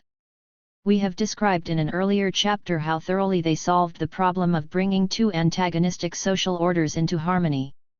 Integration, therefore, may take place in the face of fundamental conflicts. The cases of cultural disorientation may well be less than appear at the present time. There is always the possibility that the description of the culture is disoriented rather than the culture itself. Then again, the nature of the integration may be merely outside our experience and difficult to perceive. When these difficulties have been removed, the former by better field work, the latter by more acute analysis, the importance of the integration of cultures may be even clearer than it is today. Nevertheless, it is important to recognize the fact that not all cultures are by any means the homogeneous structures we have described for Zuni and the Kwakiutl. It would be absurd to cut every culture down to the Procrustean bed of some catchword characterization. The danger of lopping off important facts that do not illustrate the main proposition is grave enough even at best. It is indefensible to set out upon an operation that mutilates the subject and erects additional obstacles against our eventual understanding of it. Facile generalizations about the integration of culture are most dangerous in field work. When one is mastering the language and all the idiosyncrasies of behavior of an esoteric culture, preoccupation with its configuration may well be an obstacle to a genuine understanding. The field worker must be faithfully objective. He must chronicle all the relevant behavior, taking care not to select according to any challenging hypothesis the facts that will fit a thesis. None of the peoples we have discussed in this volume were studied in the field with any preconception of a consistent type of behavior which that culture illustrated. The ethnology was set down as it with no attempt to make itself consistent. The total pictures are therefore much more convincing to the student. In theoretical discussions of culture, also, generalizations about the integration of culture will be empty in proportion as they are dogmatic and universalized. We need detailed information about contrasting limits of behavior and the motivations that are dynamic in one society and not in another. We do not need a plank of configuration written into the platform of an ethnological school. On the other hand, the contrasted goods which different cultures pursue, the different intentions which are at the basis of their institutions, are essential to the understanding both of different social orders and of individual psychology. The relation of cultural integration to studies of Western civilization and hence to sociological theory is easily misunderstood. Our own society is often pictured as an extreme example of lack of integration. Its huge complexity and rapid changes from generation to generation make inevitable a lack of harmony between its elements that does not occur in simpler societies. The lack of integration is exaggerated and misinterpreted, however, in most studies because of a simple technical error. Primitive society is integrated in geographical units. Western civilization, however, is stratified, and different social groups of the same time and place live by quite different standards and are actuated by different motivations. The effort to apply the anthropological culture area in modern sociology can only be fruitful to a very limited degree because different ways of living are today not primarily a matter of spatial distribution. There is a tendency among sociologists to waste time over the culture area concept. There is properly no such concept. When traits group themselves geographically, they must be handled geographically. When they do not, it is idle to make a principle out of what is at best a loose empirical category. In our civilization there is, in the anthropological sense, a uniform cosmopolitan culture that can be found in any part of the globe, but there is likewise unprecedented divergence between the laboring class and the 400, between those groups whose life centers in the church and those whose life centers on the racetrack. The comparative freedom of choice in modern society makes possible important voluntary groups which stand for as different principles as the Rotary clubs and Greenwich Village. The nature of the cultural processes is not changed with these modern conditions, but the unit in which they can be studied is no longer the local group. The integration of culture has important sociological consequences and impinges upon several moot questions of sociology and social psychology. The first of these is the controversy over whether or not society is an organism. Most modern sociologists and social psychologists have argued elaborately that society is not and never can be anything over and above the individual minds that compose it. As part of their exposition, they have vigorously attacked the group fallacy, the interpretation which, they feel, would make thinking and acting a function of some mythical entity, the group. On the other hand, those who have dealt with diverse cultures, where the material shows plainly enough that all the laws of individual psychology are inadequate to explain the facts, have often expressed themselves in mystical phraseology. Like Durkheim they have cried, the individual does not exist, or like Kroeber they have called in a force he calls the superorganic to account for the cultural process. This is largely a verbal quarrel. No one of the so-called organicists really believes in any other order of mind than the minds of the individuals in the culture, and on the other hand even such a vigorous critic of the group fallacy as Allport admits the necessity of the scientific study of groups, the province of the special science of sociology. The argument between those who have thought it necessary to conceive of the group as more than the sum of its individuals and those who have not has been largely between students handling different kinds of data. Durkheim, starting from an early familiarity with the diversity of cultures and especially with the culture of Australia, reiterated, often in vague phraseology, the necessity of studies of culture. Sociologists, on the other hand, dealing rather with our own standardized culture, have attempted to demolish a methodology the need for which simply did not occur in their work. It is obvious that the sum of all the individuals in Zuni make up a culture beyond and above what those individuals have willed and created. The group is fed by tradition, it is time-binding. It is quite justifiable to call it an organic whole. It is a necessary consequence of the animism embedded in our language that we speak of such a group as choosing its ends and having specific purposes. It should not be held against the student as an evidence of a mystic philosophy. These group phenomena must be studied if we are to understand the history of human behavior, and individual psychology cannot of itself account for the facts with which we are confronted. In all studies of social custom, the crux of the matter is that the behavior under consideration must pass through the needle's eye of social acceptance, and only history in its widest sense can give an account of these social acceptances and rejections. It is not merely psychology that is in question, it is also history, and history is by no means a set of facts that can be discovered by introspection. Therefore those explanations of custom which derive our economic scheme from human competitiveness, modern war from human combativeness, and all the rest of the ready explanations that we meet in every magazine and modern volume, have for the anthropologist a hollow ring. Rivers was one of the first to phrase the issue vigorously. He pointed out that instead of trying to understand the blood feud from vengeance, it was necessary rather to understand vengeance from the institution of the blood feud. In the same way it is necessary to study jealousy from its conditioning by local sexual regulations and property institutions. The difficulty with naive interpretations of culture in terms of individual behavior is not that these interpretations are those of psychology, but that they ignore history and the historical process of acceptance or rejection of traits. Any configurational interpretation of cultures also is an exposition in terms of individual psychology, but it depends upon history as well as upon psychology. It holds that Dionysian behavior is stressed in the institutions of certain cultures because it is a permanent possibility in individual psychology, but that it is stressed in certain cultures and not in others because of historical events that have in one place fostered its development and in others have ruled it out. At different points in the interpretation of cultural forms, both history and psychology are necessary, one cannot make the one do the service of the other. This brings us to one of the most hotly debated of all the controversies which impinge upon configurational anthropology.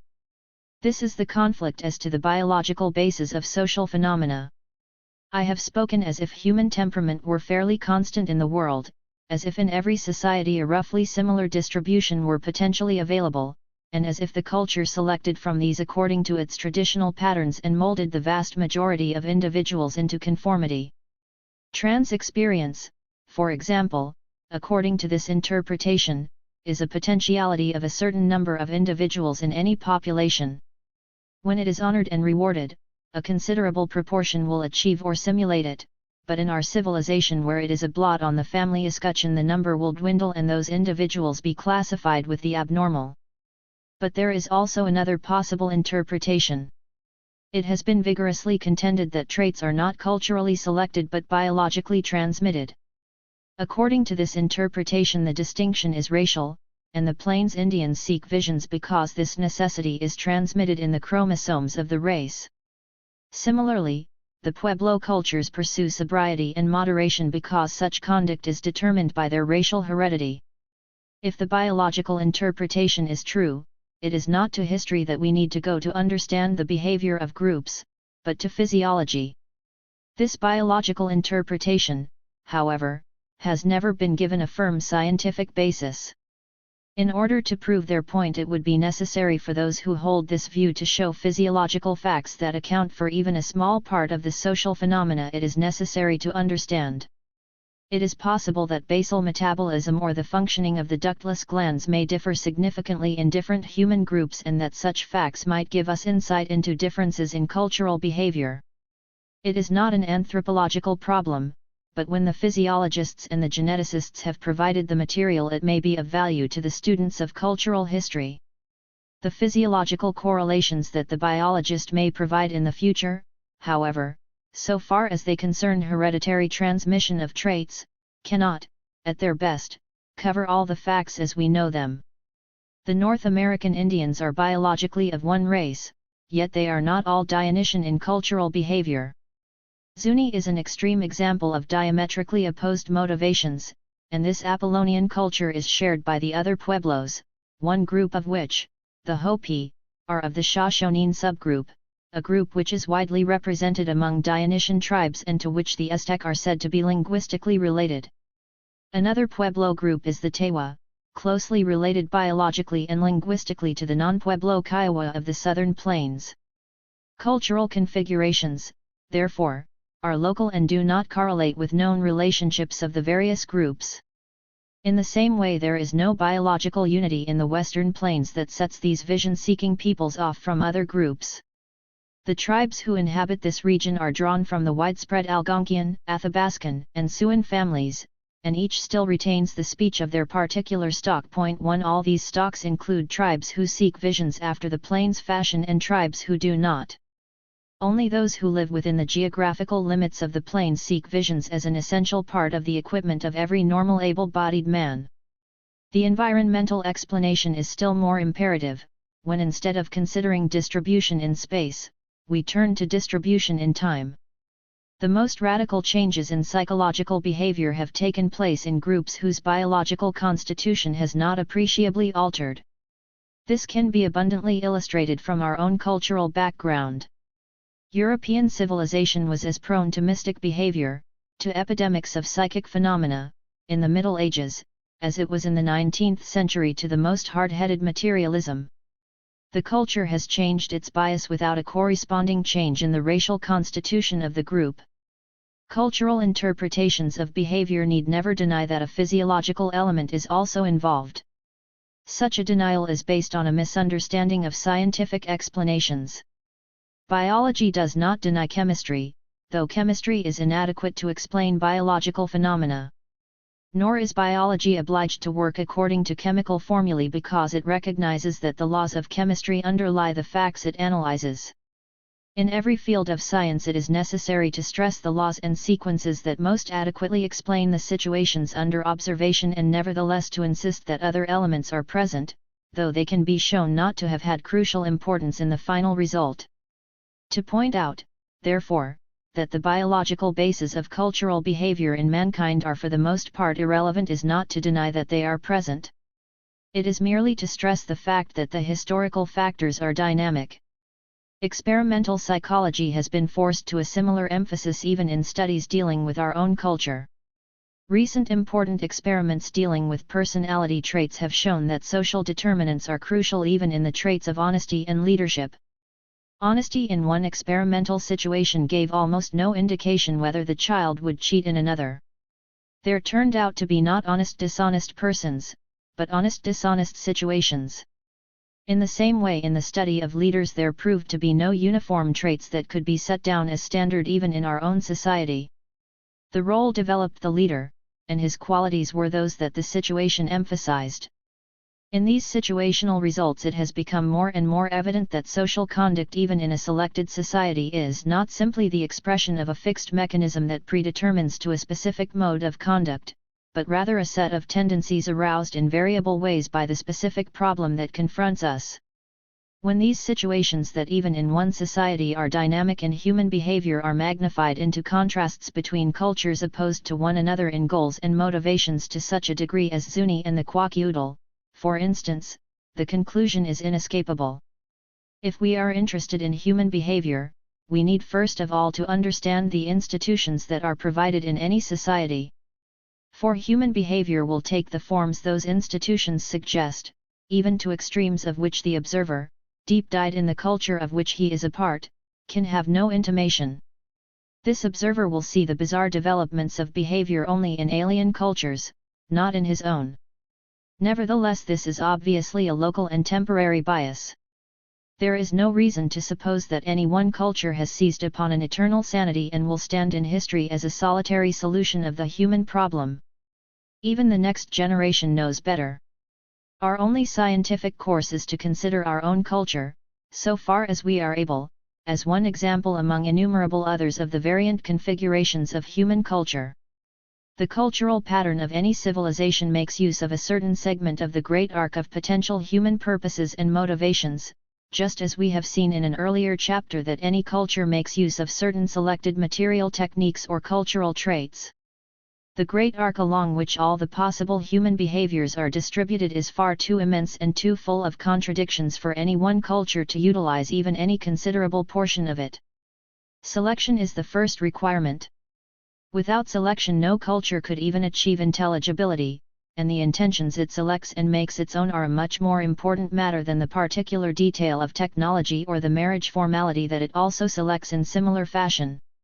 These different arcs of potential behavior that different peoples have selected and capitalized in their traditional institutions are only illustrated by the three cultures we have described.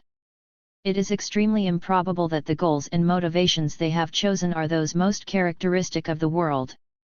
These particular illustrations were chosen because we know something about them as living cultures, and therefore can avoid the doubts that must always be present in the discussion of cultures it is no longer possible to check from observation. The culture of the Plains Indians is one, for instance, about which we have vast information and which is singularly consistent. Its psychological patterns are fairly clear from the native texts, the travelers' accounts, and the reminiscences and survivals of custom collected by ethnologists. But the culture has not been functioning for some time, and there is a reasonable doubt. One cannot easily tell how practice squared with dogma, and what expedients were common in adapting the one to the other. Nor are these configurations we have discussed types in the sense that they represent a fixed constellation of traits. Each one is an empirical characterization, and probably is not duplicated in its entirety anywhere else in the world.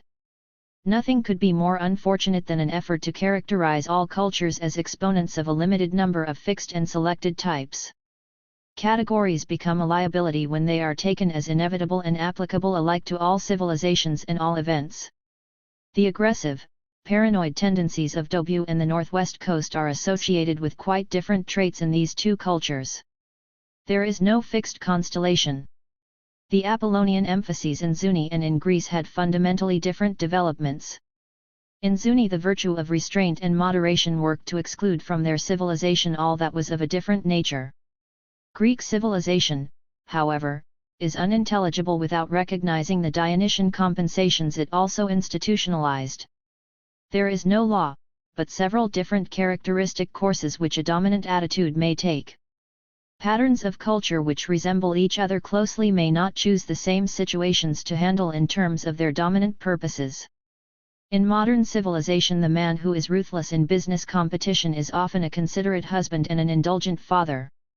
The obsessive pursuit of success in Western civilization is not extended to family life to anything like the same degree that is developed in commercial life. The institutions surrounding the two activities are contrasted to an extent that is not true. For instance, in Dobu, conjugal life in Dobu is actuated by the same motives as Kula trading. Even gardening in Dobu is an appropriation of other gardeners' yam tubers. But gardening is often a routine activity that is little affected whatever the pattern of the culture may be. It is a situation to which the dominant motives are not extended, or in which they are curtailed. This unevenness in the extent to which behavior is colored by the dye of the cultural pattern is evident in quaqueudal life. We have seen that the characteristic quaqueudal reaction to the death of a noble adult was to carry out some plan for getting even, to strike back against a fate that had shamed them. But a young father and mother mourning for their baby need not behave in this fashion. The mother's lament is full of sorrow. All the women come to wail, and the mother holds her dead child in her arms, weeping over it. She has had carvers and doll makers make all kinds of playthings, and they are spread about.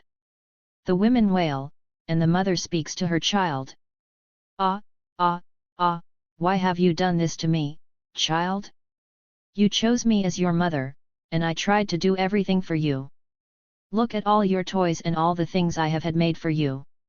Why do you desert me, child? Is it because of something I did to you? I will try to do better when you come back to me, child. Only do this for me, get well right away in the place where you go, and as soon as you are strong come back to me. Please do not stay away. Have mercy on me who am your mother, child. She is praying her dead child to return and be born again a second time from her body. Quaqueudal songs also are full of grief at the parting of loved ones. Oh, he is going far away. He will be taken to the pretty place named New York, my dear. Oh, could I fly like a poor little raven by his side, my love? Oh, could I fly by the side of my dear, my love? Oh, could I lie down by the side of my dear, my pain? The love for my dear kills my body, my master.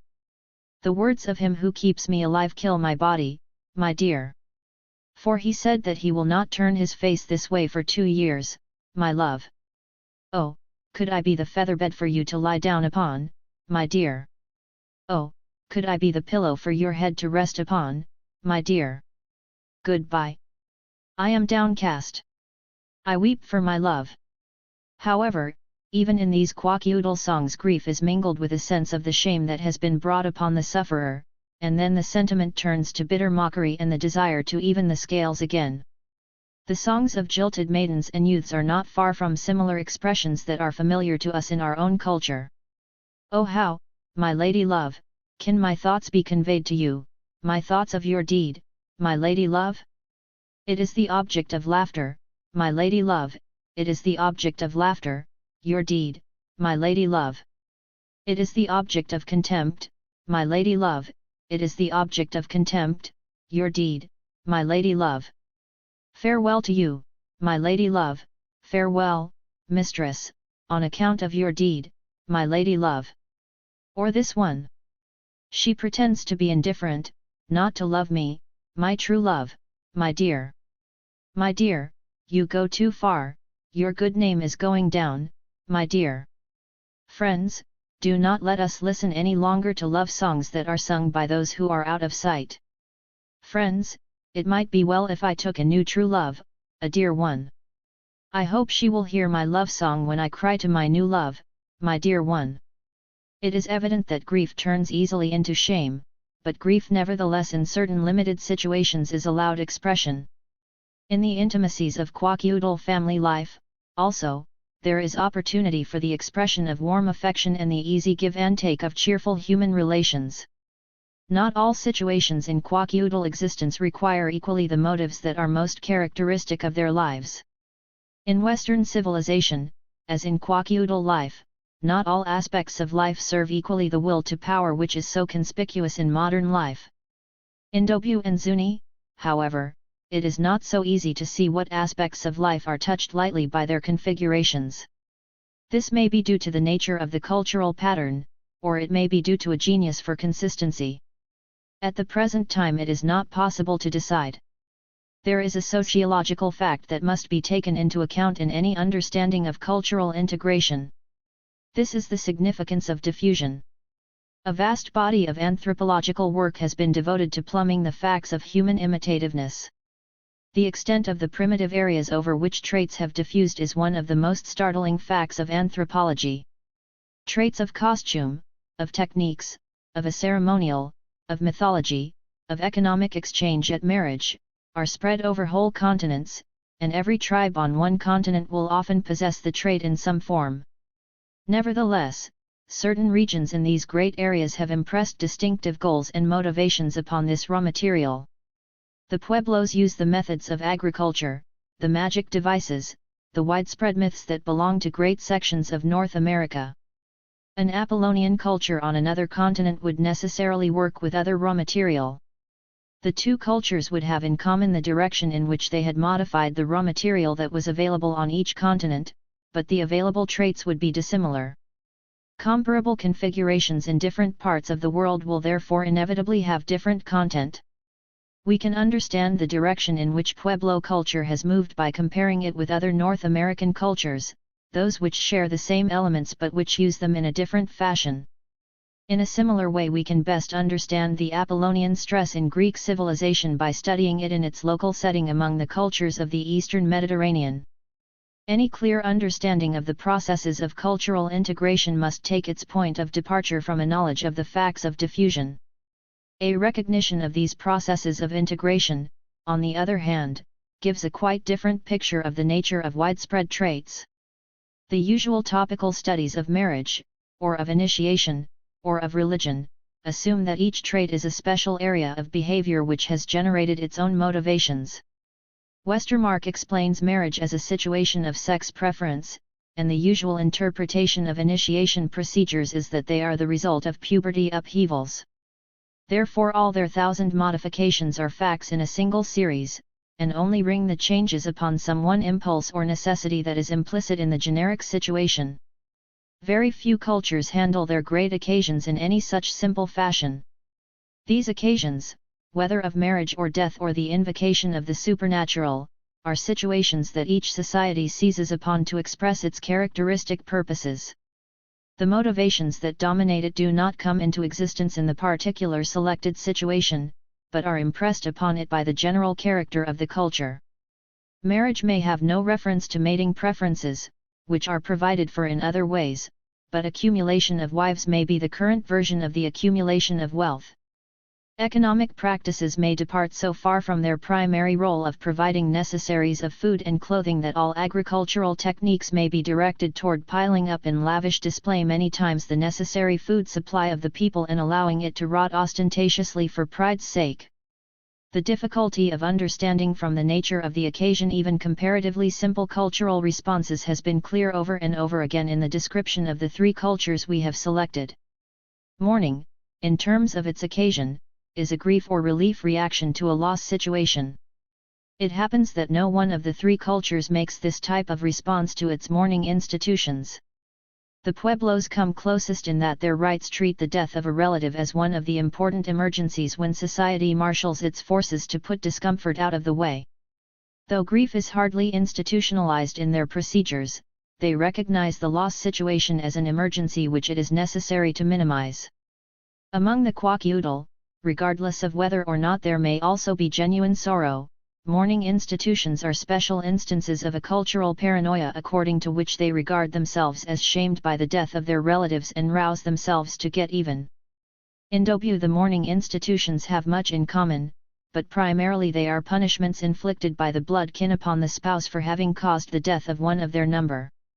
That is, the mourning institutions are again one of numberless occasions which Dobyu interprets as treachery, and handles by selecting a victim whom it may punish. It is an extraordinarily simple matter for tradition to take any occasion that the environment or the life cycle provides and use it to channel purposes generically unrelated. The particular character of the event may figure so slightly that the death of a child from mumps involves the killing of a completely unimplicated person. Or a girl's first menstruation involves the redistribution of practically all the property of a tribe. Mourning, or marriage, or puberty rites, or economics are not special items of human behavior, each with their own generic drives and motivations which have determined their past history and will determine their future, but certain occasions which any society may seize upon to express its important cultural intentions. The significant sociological unit, from this point of view, therefore, is not the institution but the cultural configuration. The studies of the family, of primitive economics, or of moral ideas need to be broken up into studies that emphasize the different configurations that in instance after instance have dominated these traits. The peculiar nature of quaqueudal life can never be clear in a discussion which singles out the family for discussion and derives quaqueudal behavior at marriage from the marriage situation. Similarly, marriage in our own civilization is a situation which can never be made clear as a mere variant on mating and domesticity. Without the clue that in our civilization at large man's paramount aim is to amass private possessions and multiply occasions of display, the modern position of the wife and the modern emotions of jealousy are alike unintelligible. Our attitudes toward our children are equally evidences of this same cultural goal.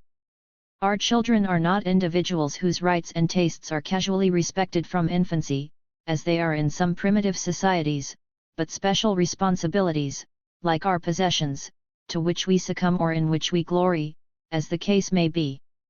They are fundamentally extensions of our own egos and give a special opportunity for the display of authority. The pattern is not inherent in the parent-children situation, as we so glibly assume it is impressed upon the situation by the major drives of our culture, and it is only one of the occasions in which we follow our traditional obsessions. As we become increasingly culture-conscious, we shall be able to isolate the tiny core that is generic in a situation and the vast accretions that are local and cultural and man-made.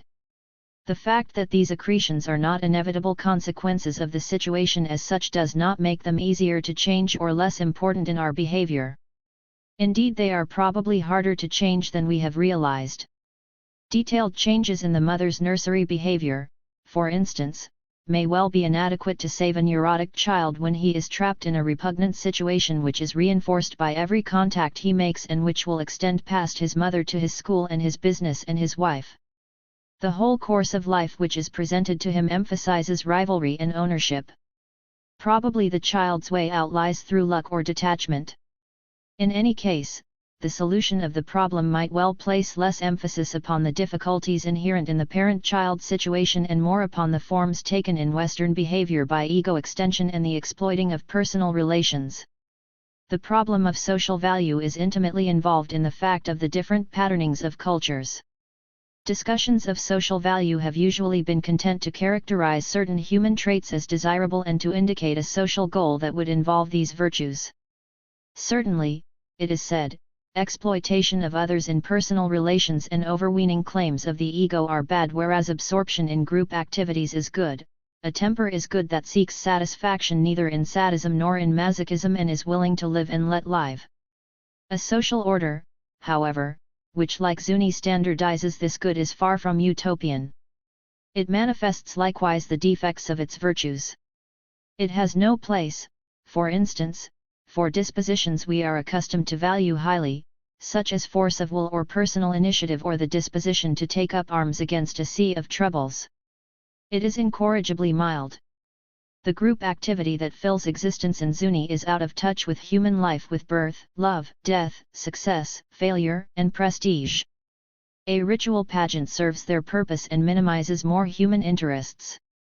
The freedom from any forms of social exploitation or of social sadism appears on the other side of the coin as endless ceremonialism not designed to serve major ends of human existence. It is the old inescapable fact that every upper has its lower, every right side its left. The complexity of the problem of social values is exceptionally clear in quaqueudal culture. The chief motive that the institutions of the quaqueudal rely upon and which they share in great measure with modern society is the motive of rivalry. Rivalry is a struggle that is not centered upon the real objects of the activity but upon outdoing a competitor. The attention is no longer directed toward providing adequately for a family or toward owning goods that can be utilized or enjoyed, but toward outdistancing one's neighbors and owning more than anyone else. Everything else is lost sight of in the one great aim of victory. Rivalry does not, like competition, keep its eyes upon the original activity, whether making a basket or selling shoes. It creates an artificial situation, the game of showing that one can win out over others. Rivalry is notoriously wasteful. It ranks low in the scale of human values. It is a tyranny from which, once it is encouraged in any culture, no man may free himself. The wish for superiority is gargantuan, it can never be satisfied. The contest goes on forever. The more goods the community accumulates, the greater the counters with which men play, but the game is as far from being won as it was when the stakes were small. In quasi-feudal institutions, such rivalry reaches its final absurdity in equating investment with wholesale destruction of goods. They contest for superiority chiefly in accumulation of goods, but often also, and without a consciousness of the contrast, in breaking in pieces their highest units of value, their coppers, and in making bonfires of their house planks, their blankets and canoes. The social waste is obvious. It is just as obvious in the obsessive rivalry of Middletown, where houses are built and clothing bought and entertainments attended that each family may prove that it has not been left out of the game. It is an unattractive picture. In quasi-feudal life the rivalry is carried out in such a way that all success must be built upon the ruin of rivals, in Middletown in such a way that individual choices and direct satisfactions are reduced to a minimum and conformity is sought beyond all other human gratifications. In both cases it is clear that wealth is not sought and valued for its direct satisfaction of human needs but as a series of counters in the game of rivalry. If the will to victory were eliminated from the economic life, as it is in Zuni, distribution and consumption of wealth would follow quite different laws. Nevertheless, as we can see in quasi-feudal society and in the rugged individualism of American pioneer life, the pursuit of victory can give vigor and zest to human existence. Quasi-feudal life is rich and forceful in its own terms. Its chosen goal has its appropriate virtues, and social values in quasi-feudal civilization are even more inextricably mixed than they are in Zuni. Whatever the social orientation, a society which exemplifies it vigorously will develop certain virtues that are natural to the goals it has chosen, and it is most unlikely that even the best society will be able to stress in one social order all the virtues we prize in human life. Utopia cannot be achieved as a final and perfect structure within which human life will reach a faultless flowering. Utopias of this sort should be recognized as pure daydreaming. Real improvements in the social order depend upon more modest and more difficult discriminations. It is possible to scrutinize different institutions and cast up their cost in terms of social capital, in terms of the less desirable behavior traits they stimulate, and in terms of human suffering and frustration.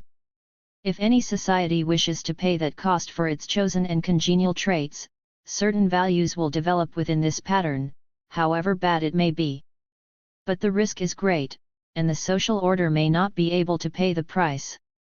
It may break down beneath them with all the consequent wanton waste of revolution and economic and emotional disaster. In modern society this problem is the most pressing this generation has to face, and those who are obsessed with it too often imagine that an economic reorganization will give the world a utopia out of their daydreams, forgetting that no social order can separate its virtues from the defects of its virtues. There is no royal road to a real utopia. There is, however, one difficult exercise to which we may accustom ourselves as we become increasingly culture conscious. We may train ourselves to pass judgment upon the dominant traits of our own civilization. It is difficult enough for anyone brought up under their power to recognize them. It is still more difficult to discount, upon necessity, our predilection for them. They are as familiar as an old loved homestead. Any world in which they do not appear seems to us cheerless and untenable. Yet it is these very traits which by the operation of a fundamental cultural process are most often carried to extremes. They overreach themselves, and more than any other traits they are likely to get out of hand. Just at the very point where there is greatest likelihood of the need of criticism, we are bound to be least critical. Revision comes, but it comes by way of revolution or of breakdown. The possibility of orderly progress is shut off because the generation in question could not make any appraisal of its overgrown institutions. It could not cast them up in terms of profit and loss because it had lost its power to look at them objectively. The situation had to reach a breaking point before relief was possible. Appraisal of our own dominant traits has so far waited till the trait in question was no longer a living issue. Religion was not objectively discussed till it was no longer the cultural trait to which our civilization was most deeply committed. Now for the first time the comparative study of religions is free to pursue any point at issue. It is not yet possible to discuss capitalism in the same way, and during wartime, warfare and the problems of international relations are similarly taboo. Yet the dominant traits of our civilization need special scrutiny. We need to realize that they are compulsive, not in proportion as they are basic and essential in human behavior, but rather in the degree to which they are local and overgrown in our own culture. The one way of life which the Dobuin regards as basic in human nature is one that is fundamentally treacherous and safeguarded with morbid fears. The Kwakiutl similarly cannot see life except as a series of rivalry situations, wherein success is measured by the humiliation of one's fellows. Their belief is based on the importance of these modes of life in their civilizations. But the importance of an institution in a culture gives no direct indication of its usefulness or its inevitability. The argument is suspect, and any cultural control which we may be able to exercise will depend upon the degree to which we can evaluate objectively the favored and passionately fostered traits of our Western civilization. 8. The individual and the pattern of culture. The large corporate behavior we have discussed is nevertheless the behavior of individuals. It is the world with which each person is severally presented, the world from which he must make his individual life. Accounts of any civilization condensed into a few dozen pages must necessarily throw into relief the group standards and describe individual behavior as it exemplifies the motivations of that culture. The exigencies of the situation are misleading only when this necessity is read off as implying that he is submerged in an overpowering ocean. There is no proper antagonism between the role of society and that of the individual. One of the most misleading misconceptions due to this 19th-century dualism was the idea that what was subtracted from society was added to the individual and what was subtracted from the individual was added to society. Philosophies of freedom, political creeds of laissez-faire, revolutions that have unseated dynasties, have been built on this dualism. The quarrel in anthropological theory between the importance of the culture pattern and of the individual is only a small ripple from this fundamental conception of the nature of society. In reality, society and the individual are not antagonists. His culture provides the raw material of which the individual makes his life. If it is meager, the individual suffers; if it is rich, the individual has the chance to rise to his opportunity. Every private interest of every man and woman is served by the enrichment of the traditional stores of his civilization. The richest musical sensitivity can operate only within the equipment and standards of its tradition. It will add, perhaps importantly, to that tradition, but its achievement remains in proportion to the instruments and musical theory which the culture has provided. In the same fashion a talent for observation expends itself in some Melanesian tribe upon the negligible borders of the magico-religious field. For a realization of its potentialities it is dependent upon the development of scientific methodology, and it has no fruition unless the culture has elaborated the necessary concepts and tools. The man in the street still thinks in terms of a necessary antagonism between society and the individual. In large measure this is because in our civilization the regulative activities of society are singled out, and we tend to identify society with the restrictions the law imposes upon us. The law lays down the number of miles per hour that I may drive an automobile. If it takes this restriction away, I am by that much the freer. This basis for a fundamental antagonism between society and the individual is naive indeed when it is extended as a basic philosophical and political notion. Society is only incidentally and in certain situations regulative, and law is not equivalent to the social order. In the simpler homogeneous cultures, collective habit or custom may quite supersede the necessity for any development of formal legal authority. American Indians sometimes say, in the old days, there were no fights about hunting grounds or fishing territories. There was no law then, so everybody did what was right. The phrasing makes it clear that in their old life they did not think of themselves as submitting to a social control imposed upon them from without. Even in our civilization, the law is never more than a crude implement of society, and one it is often enough necessary to check in its arrogant career. It is never to be read off as if it were the equivalent of the social order. Society in its full sense, as we have discussed it in this volume, is never an entity separable from the individuals who compose it. No individual can arrive even at the threshold of his potentialities without a culture in which he participates. Conversely, no civilization has in it any element which in the last analysis is not the contribution of an individual. Where else could any trait come from except from the behavior of a man or a woman or a child? It is largely because of the traditional acceptance of a conflict between society and the individual, that emphasis upon cultural behavior is so often interpreted as a denial of the autonomy of the individual. The reading of Sumner's Folkways usually rouses a protest at the limitations such an interpretation places upon the scope and initiative of the individual. Anthropology is often believed to be a counsel of despair which makes untenable a beneficent human illusion. But no anthropologist with a background of experience of other cultures has ever believed that individuals were automatons, mechanically carrying out the decrees of their civilization. No culture yet observed has been able to eradicate the differences in the temperaments of the persons who compose it. It is always a give and take.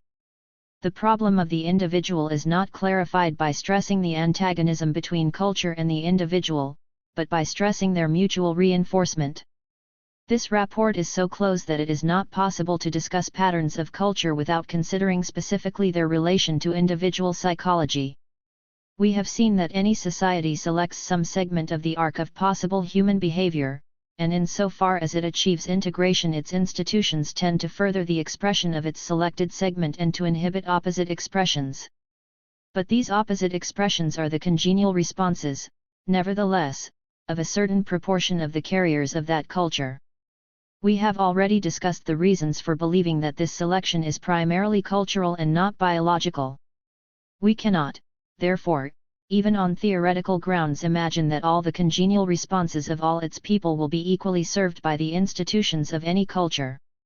To understand the behavior of the individual, it is not merely necessary to relate his personal life history to his endowments, and to measure these against an arbitrarily selected normality. It is necessary also to relate his congenial responses to the behavior that is singled out in the institutions of his culture. The vast proportion of all individuals who are born into any society always, and whatever the idiosyncrasies of its institutions, assume, as we have seen, the behavior dictated by that society. This fact is always interpreted by the carriers of that culture as being due to the fact that their particular institutions reflect an ultimate and universal sanity. The actual reason is quite different. Most people are shaped to the form of their culture because of the enormous malleability of their original endowment. They are plastic to the molding force of the society into which they are born. It does not matter whether, with the Northwest Coast, it requires delusions of self-reference, or with our own civilization the amassing of possessions. In any case, the great mass of individuals take quite readily the form that is presented to them. They do not all, however, find it equally congenial, and those are favored and fortunate whose potentialities most nearly coincide with the type of behavior selected by their society. Those who, in a situation in which they are frustrated, naturally seek ways of putting the occasion out of sight as expeditiously as possible are well served in Pueblo culture. Southwest institutions, as we have seen, minimize the situations in which serious frustration can arise, and when it cannot be avoided, as in death, they provide means to put it behind them with all speed. On the other hand, those who react to frustration as to an insult and whose first thought is to get even are amply provided for on the Northwest Coast.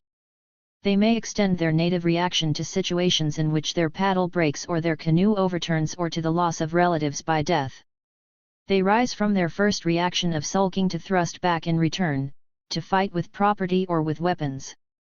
Those who can assuage despair by the act of bringing shame to others can register freely and without conflict in this society, because their proclivities are deeply channeled in their culture. In Dobu, those whose first impulse is to select a victim and project their misery upon him in procedures of punishment are equally fortunate.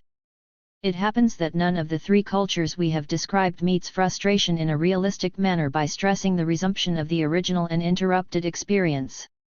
It might even seem that in the case of death this is impossible.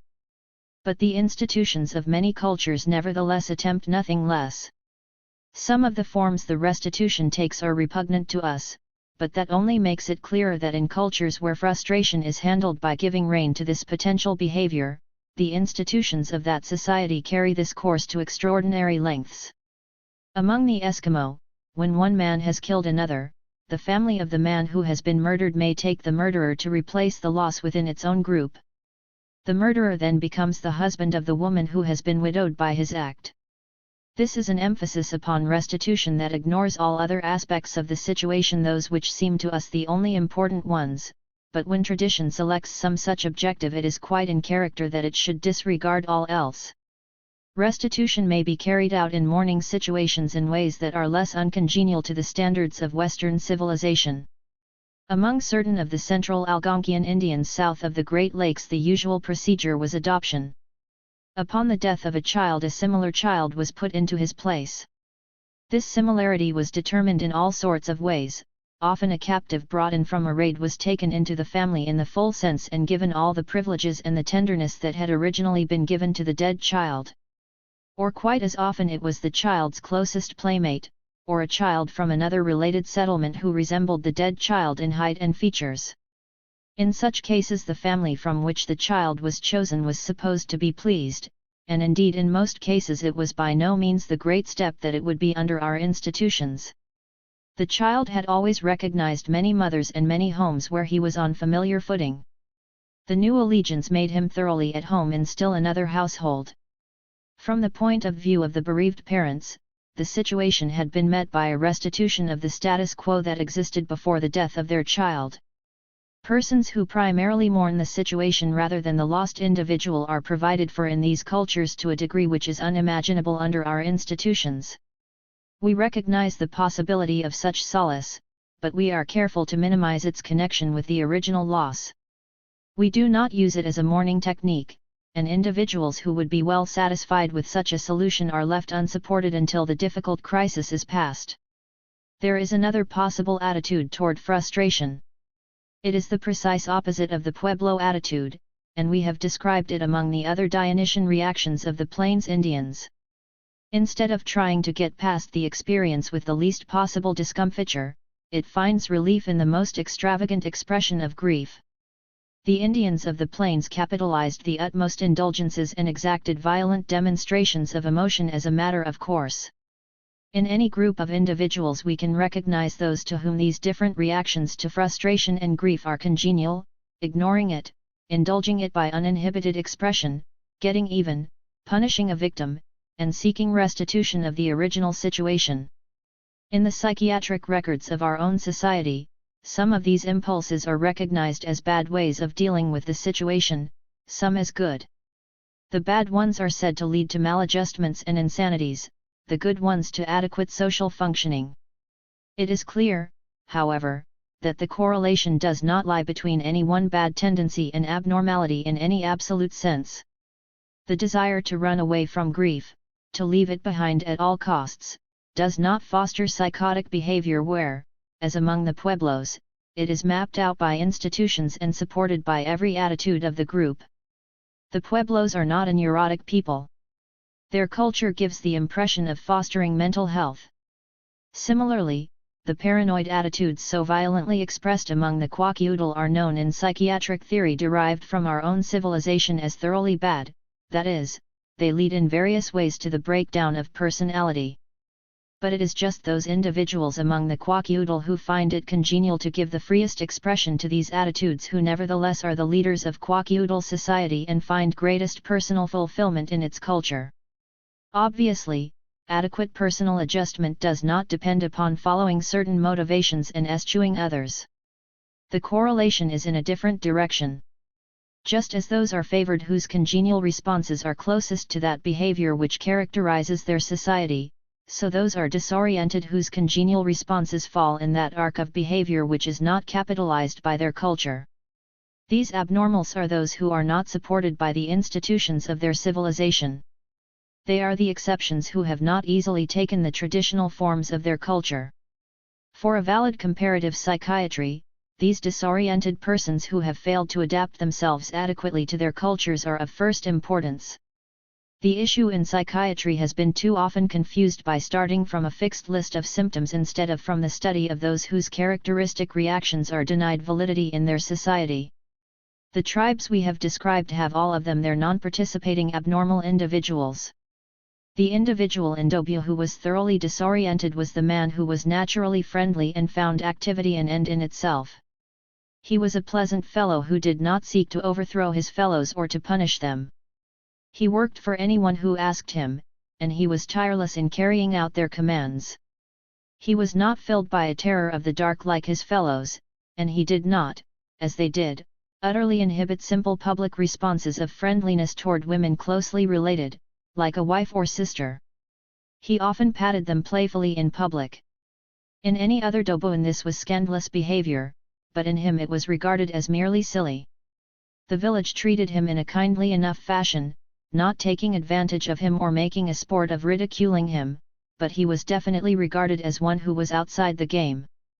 The behavior congenial to the Doboan simpleton has been made the ideal in certain periods of our own civilization, and there are still vocations in which his responses are accepted in most Western communities.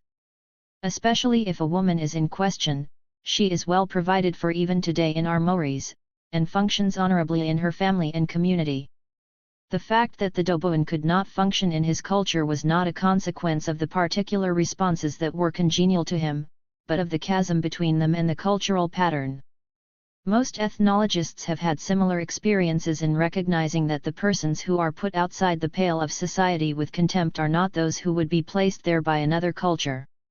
Lowy found among the Crow Indians of the plains a man of exceptional knowledge of his cultural forms. He was interested in considering these objectively and in correlating different facets. He had an interest in genealogical facts and was invaluable on points of history. Altogether he was an ideal interpreter of Crow life. These traits, however, were not those which were the password to honor among the Crow. He had a definite shrinking from physical danger, and bravado was the tribal virtue. To make matters worse, he had attempted to gain recognition by claiming a war honor which was fraudulent.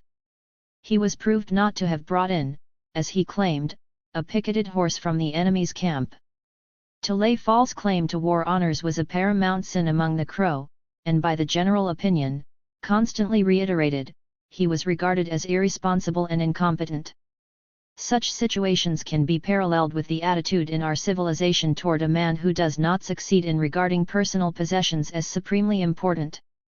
Our hobo population is constantly fed by those to whom the accumulation of property is not a sufficient motivation.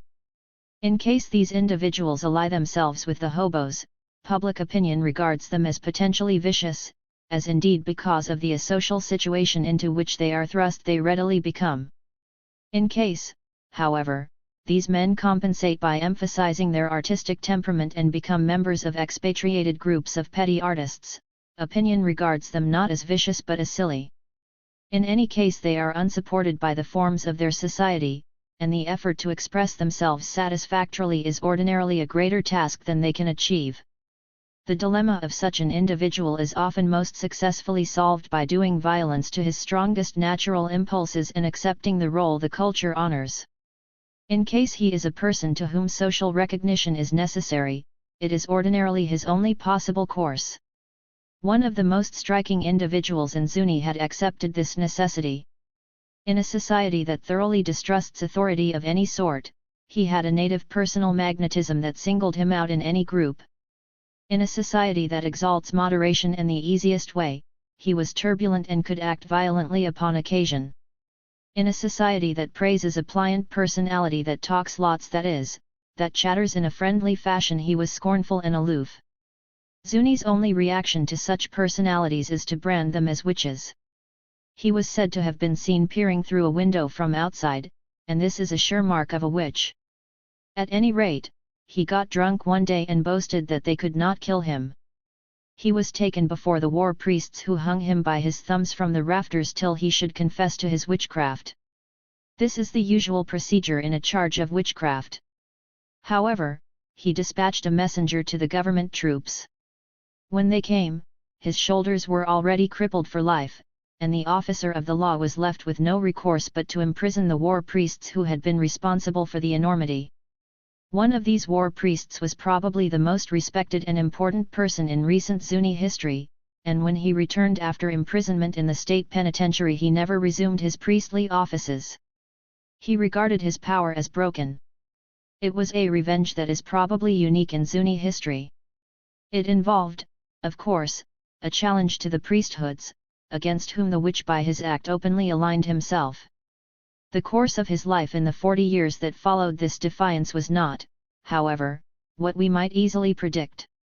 A witch is not barred from his membership in cult groups because he has been condemned, and the way to recognition lay through such activity. He possessed a remarkable verbal memory and a sweet singing voice. He learned unbelievable stores of mythology, of esoteric ritual, of cult songs.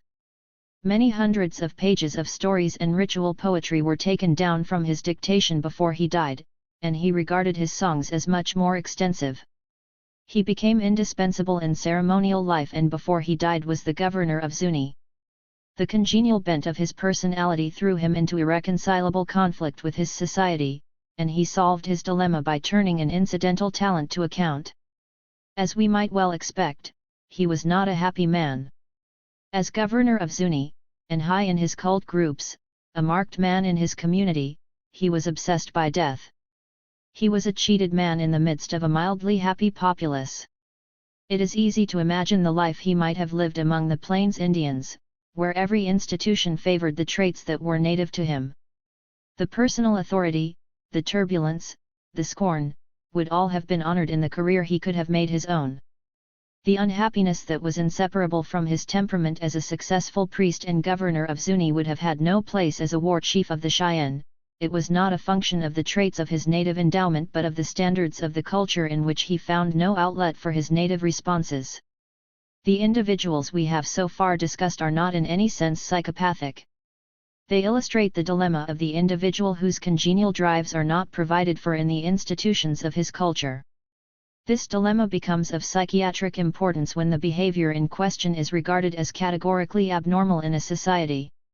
Western civilization tends to regard even a mild homosexual as an abnormal. The clinical picture of homosexuality stresses the neuroses and psychoses to which it gives rise, and emphasizes almost equally the inadequate functioning of the invert and his behavior. We have only to turn to other cultures, however, to realize that homosexuals have by no means been uniformly inadequate to the social situation. They have not always failed to function. In some societies they have even been especially acclaimed. Plato's Republic is, of course, the most convincing statement of the honorable estate of homosexuality. It is presented as a major means to the good life, and Plato's high ethical evaluation of this response was upheld in the customary behavior of Greece at that period. The American Indians do not make Plato's high moral claims for homosexuality, but homosexuals are often regarded as exceptionally able. In most of North America there exists the institution of the Berdache, as the French called them. These men-women were men who at puberty or thereafter took the dress and the occupations of women. Sometimes they married other men and lived with them. Sometimes they were men with no inversion, persons of weak sexual endowment who chose this role to avoid the jeers of the women. The Berdaches were never regarded as of first-rate supernatural power, as similar men-women were in Siberia, but rather as leaders in women's occupations, good healers in certain diseases, or, among certain tribes, as the genial organizers of social affairs. They were usually, in spite of the manner in which they were accepted, regarded with a certain embarrassment. It was thought slightly ridiculous to address as she a person who was known to be a man and who, as in Zuni, would be buried on the men's side of the cemetery. But they were socially placed. The emphasis in most tribes was upon the fact that men who took over women's occupations excelled by reason of their strength and initiative and were therefore leaders in women's techniques and in the accumulation of those forms of property made by women. One of the best known of all the Zunis of a generation ago was the man-woman Wiwa, who was, in the words of his friend, Mrs. Stevenson, certainly the strongest person in Zuni both mentally and physically. His remarkable memory for ritual made him a chief personage on ceremonial occasions, and his strength and intelligence made him a leader in all kinds of crafts. The men-women of Zuni are not all strong, self-reliant personages. Some of them take this refuge to protect themselves against their inability to take part in men's activities. One is almost a simpleton, and one, hardly more than a little boy, has delicate features like a girl's. There are obviously several reasons why a person becomes a Bardash in Zuni, but whatever the reason, men who have chosen openly to assume women's dress have the same chance as any other persons to establish themselves as functioning members of the society. Their response is socially recognized. If they have native ability, they can give it scope. If they are weak creatures, they fail in terms of their weakness of character, not in terms of their inversion. The Indian institution of the Bardash was most strongly developed on the plains. The Dakota had a saying, "Fine possessions like a Bardash's," and it was the epitome of praise for any woman's household possessions. A Bardash had two strings to his bow, he was supreme in women's techniques, and he could also support his menage by the man's activity of hunting. Therefore no one was richer. When especially fine beadwork or dressed skins were desired for ceremonial occasions, the Bardash's work was sought in preference to any others. It was his social adequacy that was stressed above all else. As in Zuni, the attitude toward him is ambivalent and touched with malaise in the face of a recognized incongruity. Social scorn, however, was visited not upon the Bardash but upon the man who lived with him. The latter was regarded as a weak man who had chosen an easy birth instead of the recognized goals of their culture. He did not contribute to the household, which was already a model for all households through the sole efforts of the Bardash. His sexual adjustment was not singled out in the judgment that was passed upon him, but in terms of his economic adjustment he was an outcast. When the homosexual response is regarded as a perversion, however, the invert is immediately exposed to all the conflicts to which aberrants are always exposed. His guilt, his sense of inadequacy, his failures, are consequences of the disrepute which social tradition visits upon him, and few people can achieve a satisfactory life unsupported by the standards of their society. The adjustments that society demands of them would strain any man's vitality, and the consequences of this conflict we identify with their homosexuality. Trance is a similar abnormality in our society. Even a very mild mystic is aberrant in Western civilization. In order to study trance or catalepsy within our own social groups, we have to go to the case histories of the abnormal. Therefore the correlation between trance experience and the neurotic and psychotic seems perfect. As in the case of the homosexual, however, it is a local correlation characteristic of our century. Even in our own cultural background other eras give different results. In the Middle Ages when Catholicism made the ecstatic experience the mark of sainthood, the trance experience was greatly valued, and those to whom the response was congenial, instead of being overwhelmed by a catastrophe as in our century, were given confidence in the pursuit of their careers. It was a validation of ambitions, not a stigma of insanity. Individuals who were susceptible to trance, therefore, succeeded or failed in terms of their native capacities, but since trance experience was highly valued, a great leader was very likely to be capable of it. Among primitive peoples, trance and catalepsy have been honored in the extreme. Some of the Indian tribes of California accorded prestige principally to those who passed through certain trance experiences. Not all of these tribes believed that it was exclusively women who were so blessed, but among the Shasta this was the convention. Their shamans were women, and they were accorded the greatest prestige in the community. They were chosen because of their constitutional liability to trance and allied manifestations. One day the woman who was so destined, while she was about her usual work, fell suddenly to the ground. She had heard a voice speaking to her in tones of the greatest intensity. Turning, she had seen a man with drawn bow and arrow. He commanded her to sing on pain of being shot through the heart by his arrow, but under the stress of the experience she fell senseless. Her family gathered. She was lying rigid, hardly breathing. They knew that for some time she had had dreams of a special character which indicated a shamanistic calling, dreams of escaping grizzly bears, falling off cliffs or trees, or of being surrounded by swarms of yellow jackets. The community knew therefore what to expect. After a few hours the woman began to moan gently and to roll about upon the ground, trembling violently. She was supposed to be repeating the song which she had been told to sing and which during the trance had been taught her by the spirit. As she revived, her moaning became more and more clearly the spirit's song until at last she called out the name of the spirit itself, and immediately blood oozed from her mouth. When the woman had come to herself after the first encounter with her spirit, she danced that night her first initiatory shaman's dance. For 3 nights she danced, holding herself by a rope that was swung from the ceiling. On the 3rd night she had to receive in her body her power from her spirit. She was dancing, and as she felt the approach of the moment she called out, "He will shoot me, he will shoot me." Her friends stood close, for when she reeled in a kind of cataleptic seizure, they had to seize her before she fell or she would die. From this time on she had in her body a visible materialization of her spirit's power, an icicle-like object which in her dances thereafter she would exhibit, producing it from one part of her body and returning it to another part. From this time on she continued to validate her supernatural power by further cataleptic demonstrations, and she was called upon in great emergencies of life and death, for curing and for divination and for counsel.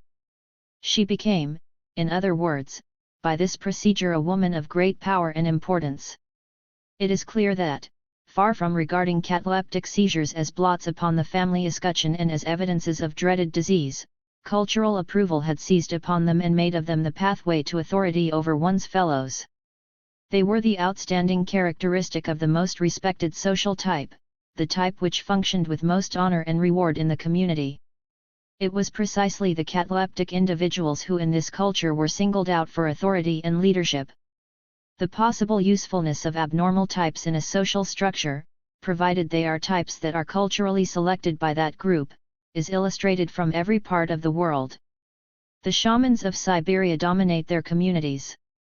According to the ideas of these peoples, they are individuals who by submission to the will of the spirits have been cured of a grievous illness, the onset of the seizures, and have acquired by this means great supernatural power and incomparable vigor and health.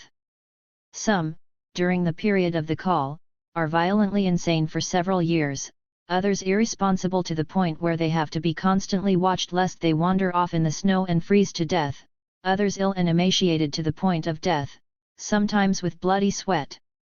It is the shamanistic practice which constitutes their cure, and the extreme exertion of a Siberian séance leaves them, they claim, rested and able to enter immediately upon a similar performance.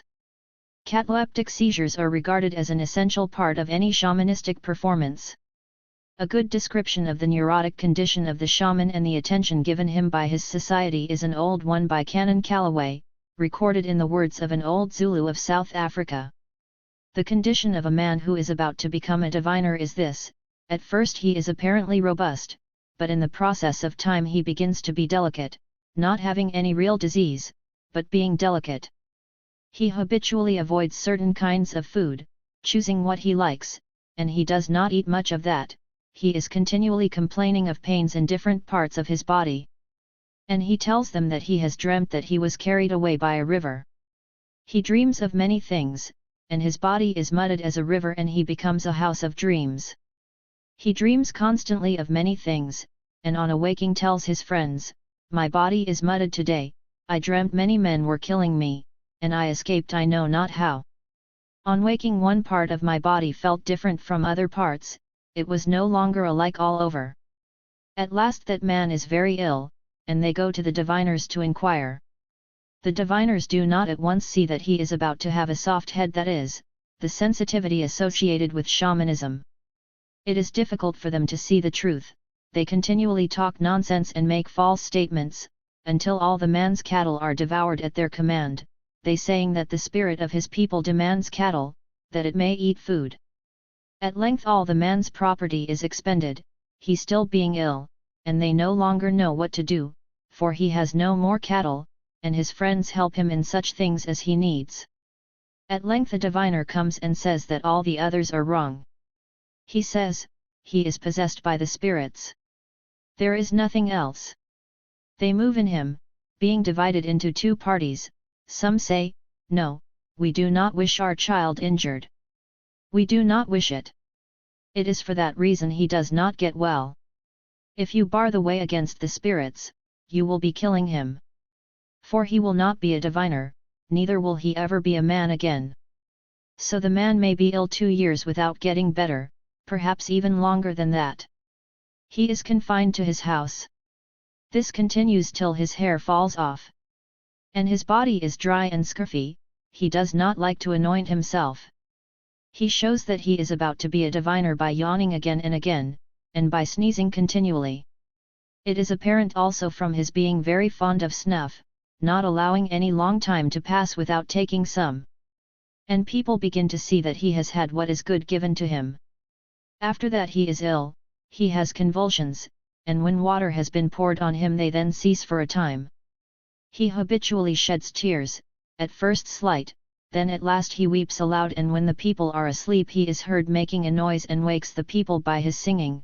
He has composed a song, and the men and women awake and go to sing in concert with him. All the people of the village are troubled by want of sleep, for a man who is becoming a diviner causes great trouble, for he does not sleep, but works constantly with his brain. His sleep is merely by snatches, and he wakes up singing many songs, and people who are near quit their villages by night when they hear him singing aloud and go to sing in concert. Perhaps he sings till morning, no one having slept.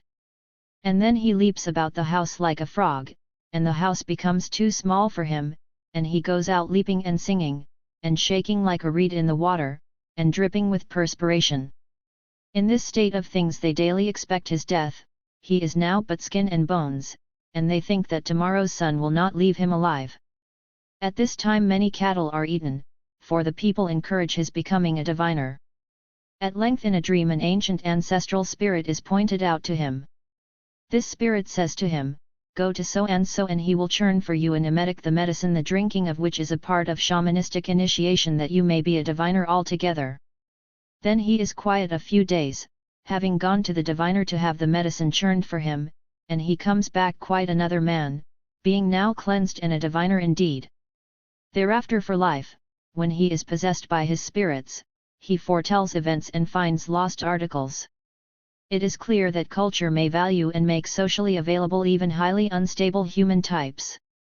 If it chooses to treat their peculiarities as the most valued variants of human behavior, the individuals in question will rise to the occasion and perform their social roles without reference to our usual ideas of the types who can make social adjustments and those who cannot.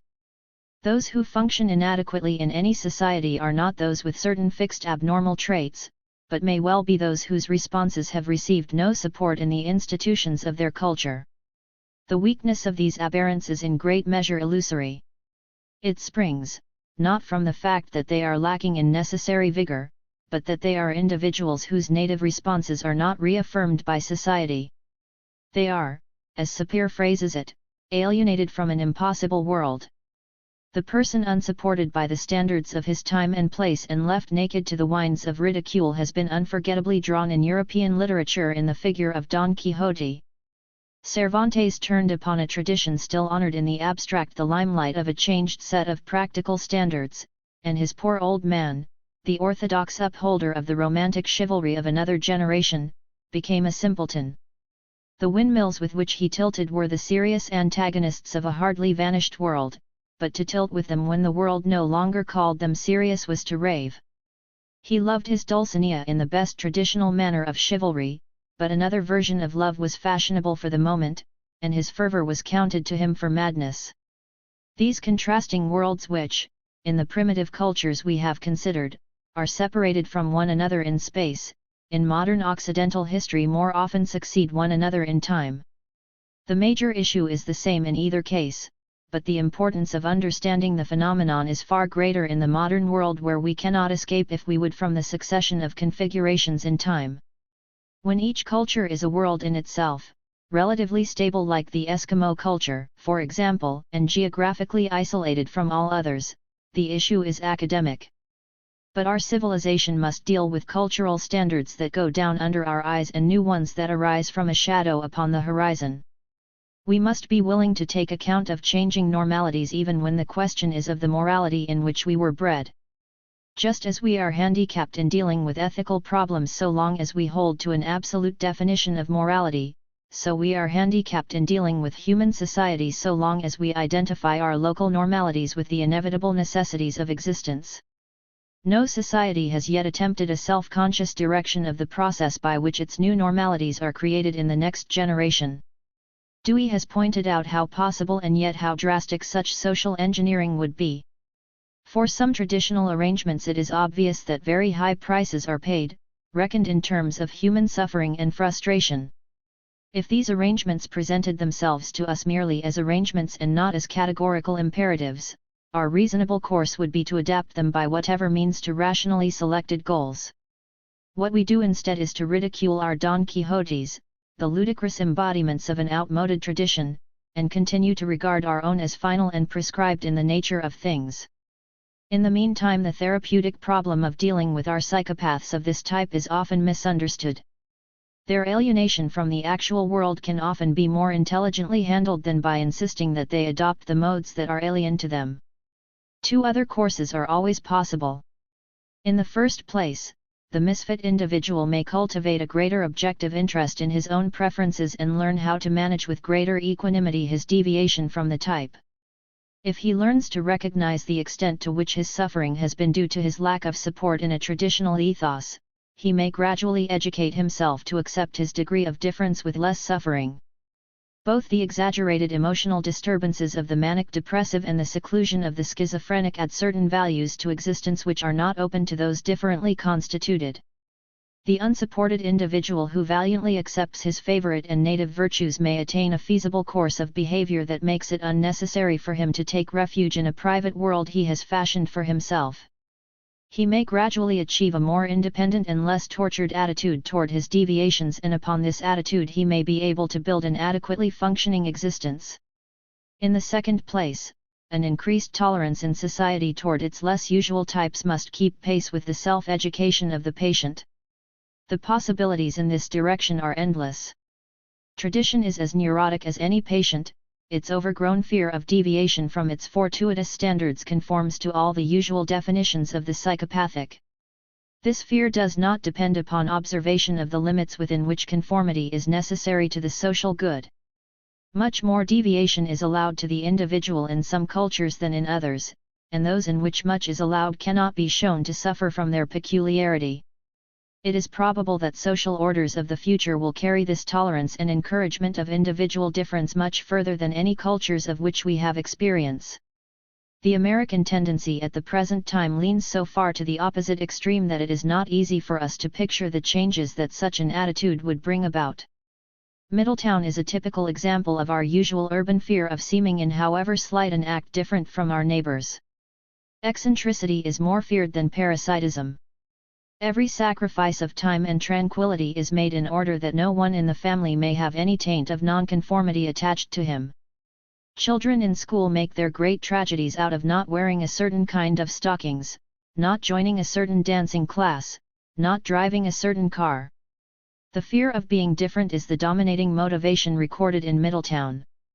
The psychopathic toll that such a motivation exacts is evident in every institution for mental diseases in our country. In a society in which it existed only as a minor motive among many others, the psychiatric picture would be a very different one.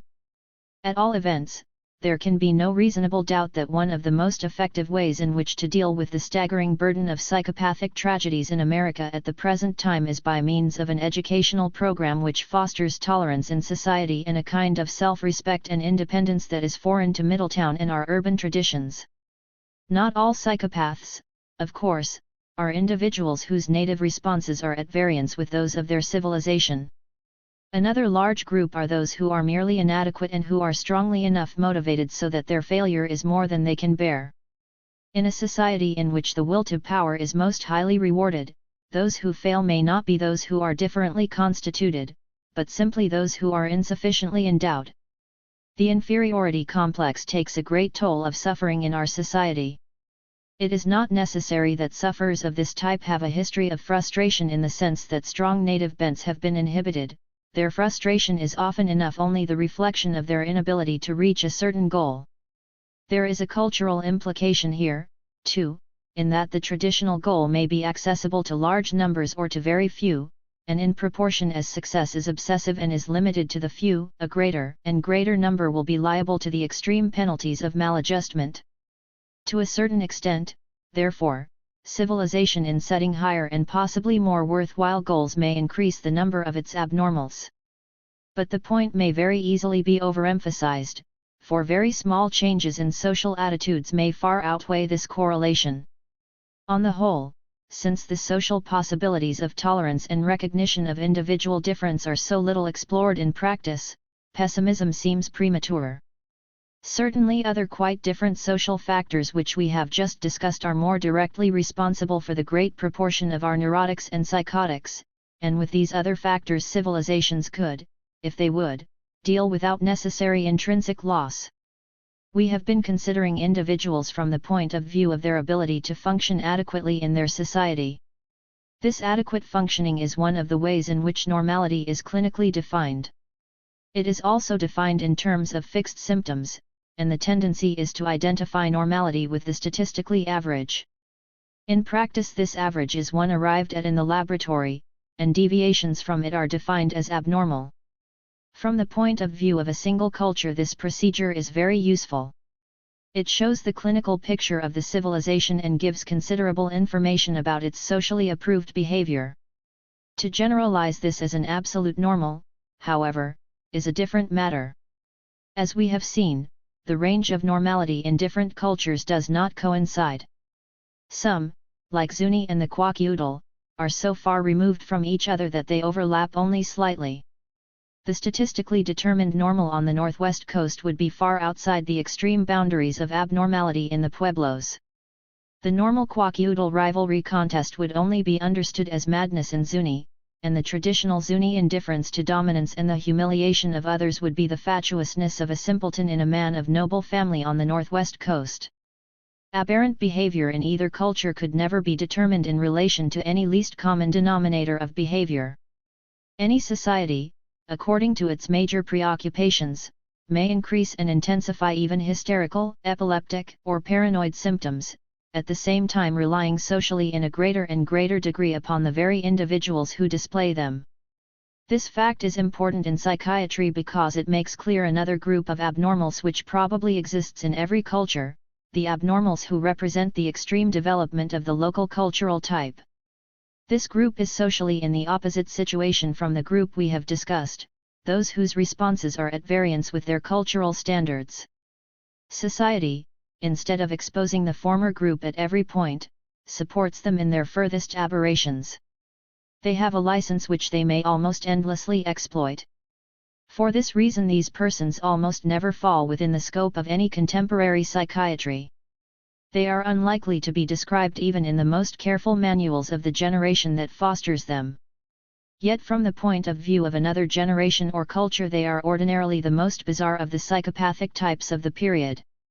The Puritan divines of New England in the 18th century were the last persons whom contemporary opinion in the colonies regarded as psychopathic. Few prestige groups in any culture have been allowed such complete intellectual and emotional dictatorship as they were. They were the voice of God. Yet to a modern observer it is they, not the confused and tormented women they put to death as witches, who were the psychoneurotics of Puritan New England. A sense of guilt as extreme as they portrayed and demanded both in their own conversion experiences and in those of their converts is found in a slightly saner civilization only in institutions for mental diseases. They admitted no salvation without a conviction of sin that prostrated the victim, sometimes for years, with remorse and terrible anguish. It was the duty of the minister to put the fear of hell into the heart of even the youngest child, and to exact of every convert emotional acceptance of his damnation if God saw fit to damn him. It does not matter where we turn among the records of New England Puritan churches of this period, whether to those dealing with witches or with unsaved children not yet in their teens or with such themes as damnation and predestination, we are faced with the fact that the group of people who carried out to the greatest extreme and in the fullest honor the cultural doctrine of the moment are by the slightly altered standards of our generation the victims of intolerable aberrations. From the point of view of a comparative psychiatry they fall in the category of the abnormal. In our own generation extreme forms of ego gratification are culturally supported in a similar fashion. Arrogant and unbridled egoists as family men, as officers of the law and in business, have been again and again portrayed by novelists and dramatists, and they are familiar in every community. Like the behavior of Puritan divines, their courses of action are often more asocial than those of the inmates of penitentiaries. In terms of the suffering and frustration that they spread about them there is probably no comparison. There is very possibly at least as great a degree of mental warping. Yet they are entrusted with positions of great influence and importance and are as a rule fathers of families. Their impress both upon their own children and upon the structure of our society is indelible. They are not described in our manuals of psychiatry because they are supported by every tenet of our civilization. They are sure of themselves in real life in a way that is possible only to those who are oriented to the points of the compass laid down in their own culture. Nevertheless, a future psychiatry may well ransack our novels and letters and public records for illumination upon a type of abnormality to which it would not otherwise give credence. In every society it is among this very group of the culturally encouraged and fortified that some of the most extreme types of human behavior are fostered. Social thinking at the present time has no more important task before it than that of taking adequate account of cultural relativity. In the fields of both sociology and psychology the implications are fundamental, and modern thought about contacts of peoples and about our changing standards is greatly in need of sane and scientific direction. The sophisticated modern temper has made of social relativity, even in the small area which it has recognized, a doctrine of despair. It has pointed out its incongruity with the orthodox dreams of permanence and ideality and with the individual's illusions of autonomy. It has argued that if human experience must give up these, the nutshell of existence is empty. But to interpret our dilemma in these terms is to be guilty of an anachronism. It is only the inevitable cultural lag that makes us insist that the old must be discovered again in the new, that there is no solution but to find the old certainty and stability in the new plasticity. The recognition of cultural relativity carries with it its own values, which need not be those of the absolutist philosophies. It challenges customary opinions and causes those who have been bred to them acute discomfort. It rouses pessimism because it throws old formulas into confusion, not because it contains anything intrinsically difficult. As soon as the new opinion is embraced as customary belief, it will be another trusted bulwark of the good life. We shall arrive then at a more realistic social faith, accepting as grounds of hope and as new bases for tolerance the coexisting and equally valid patterns of life which mankind has created for itself from the raw materials of existence.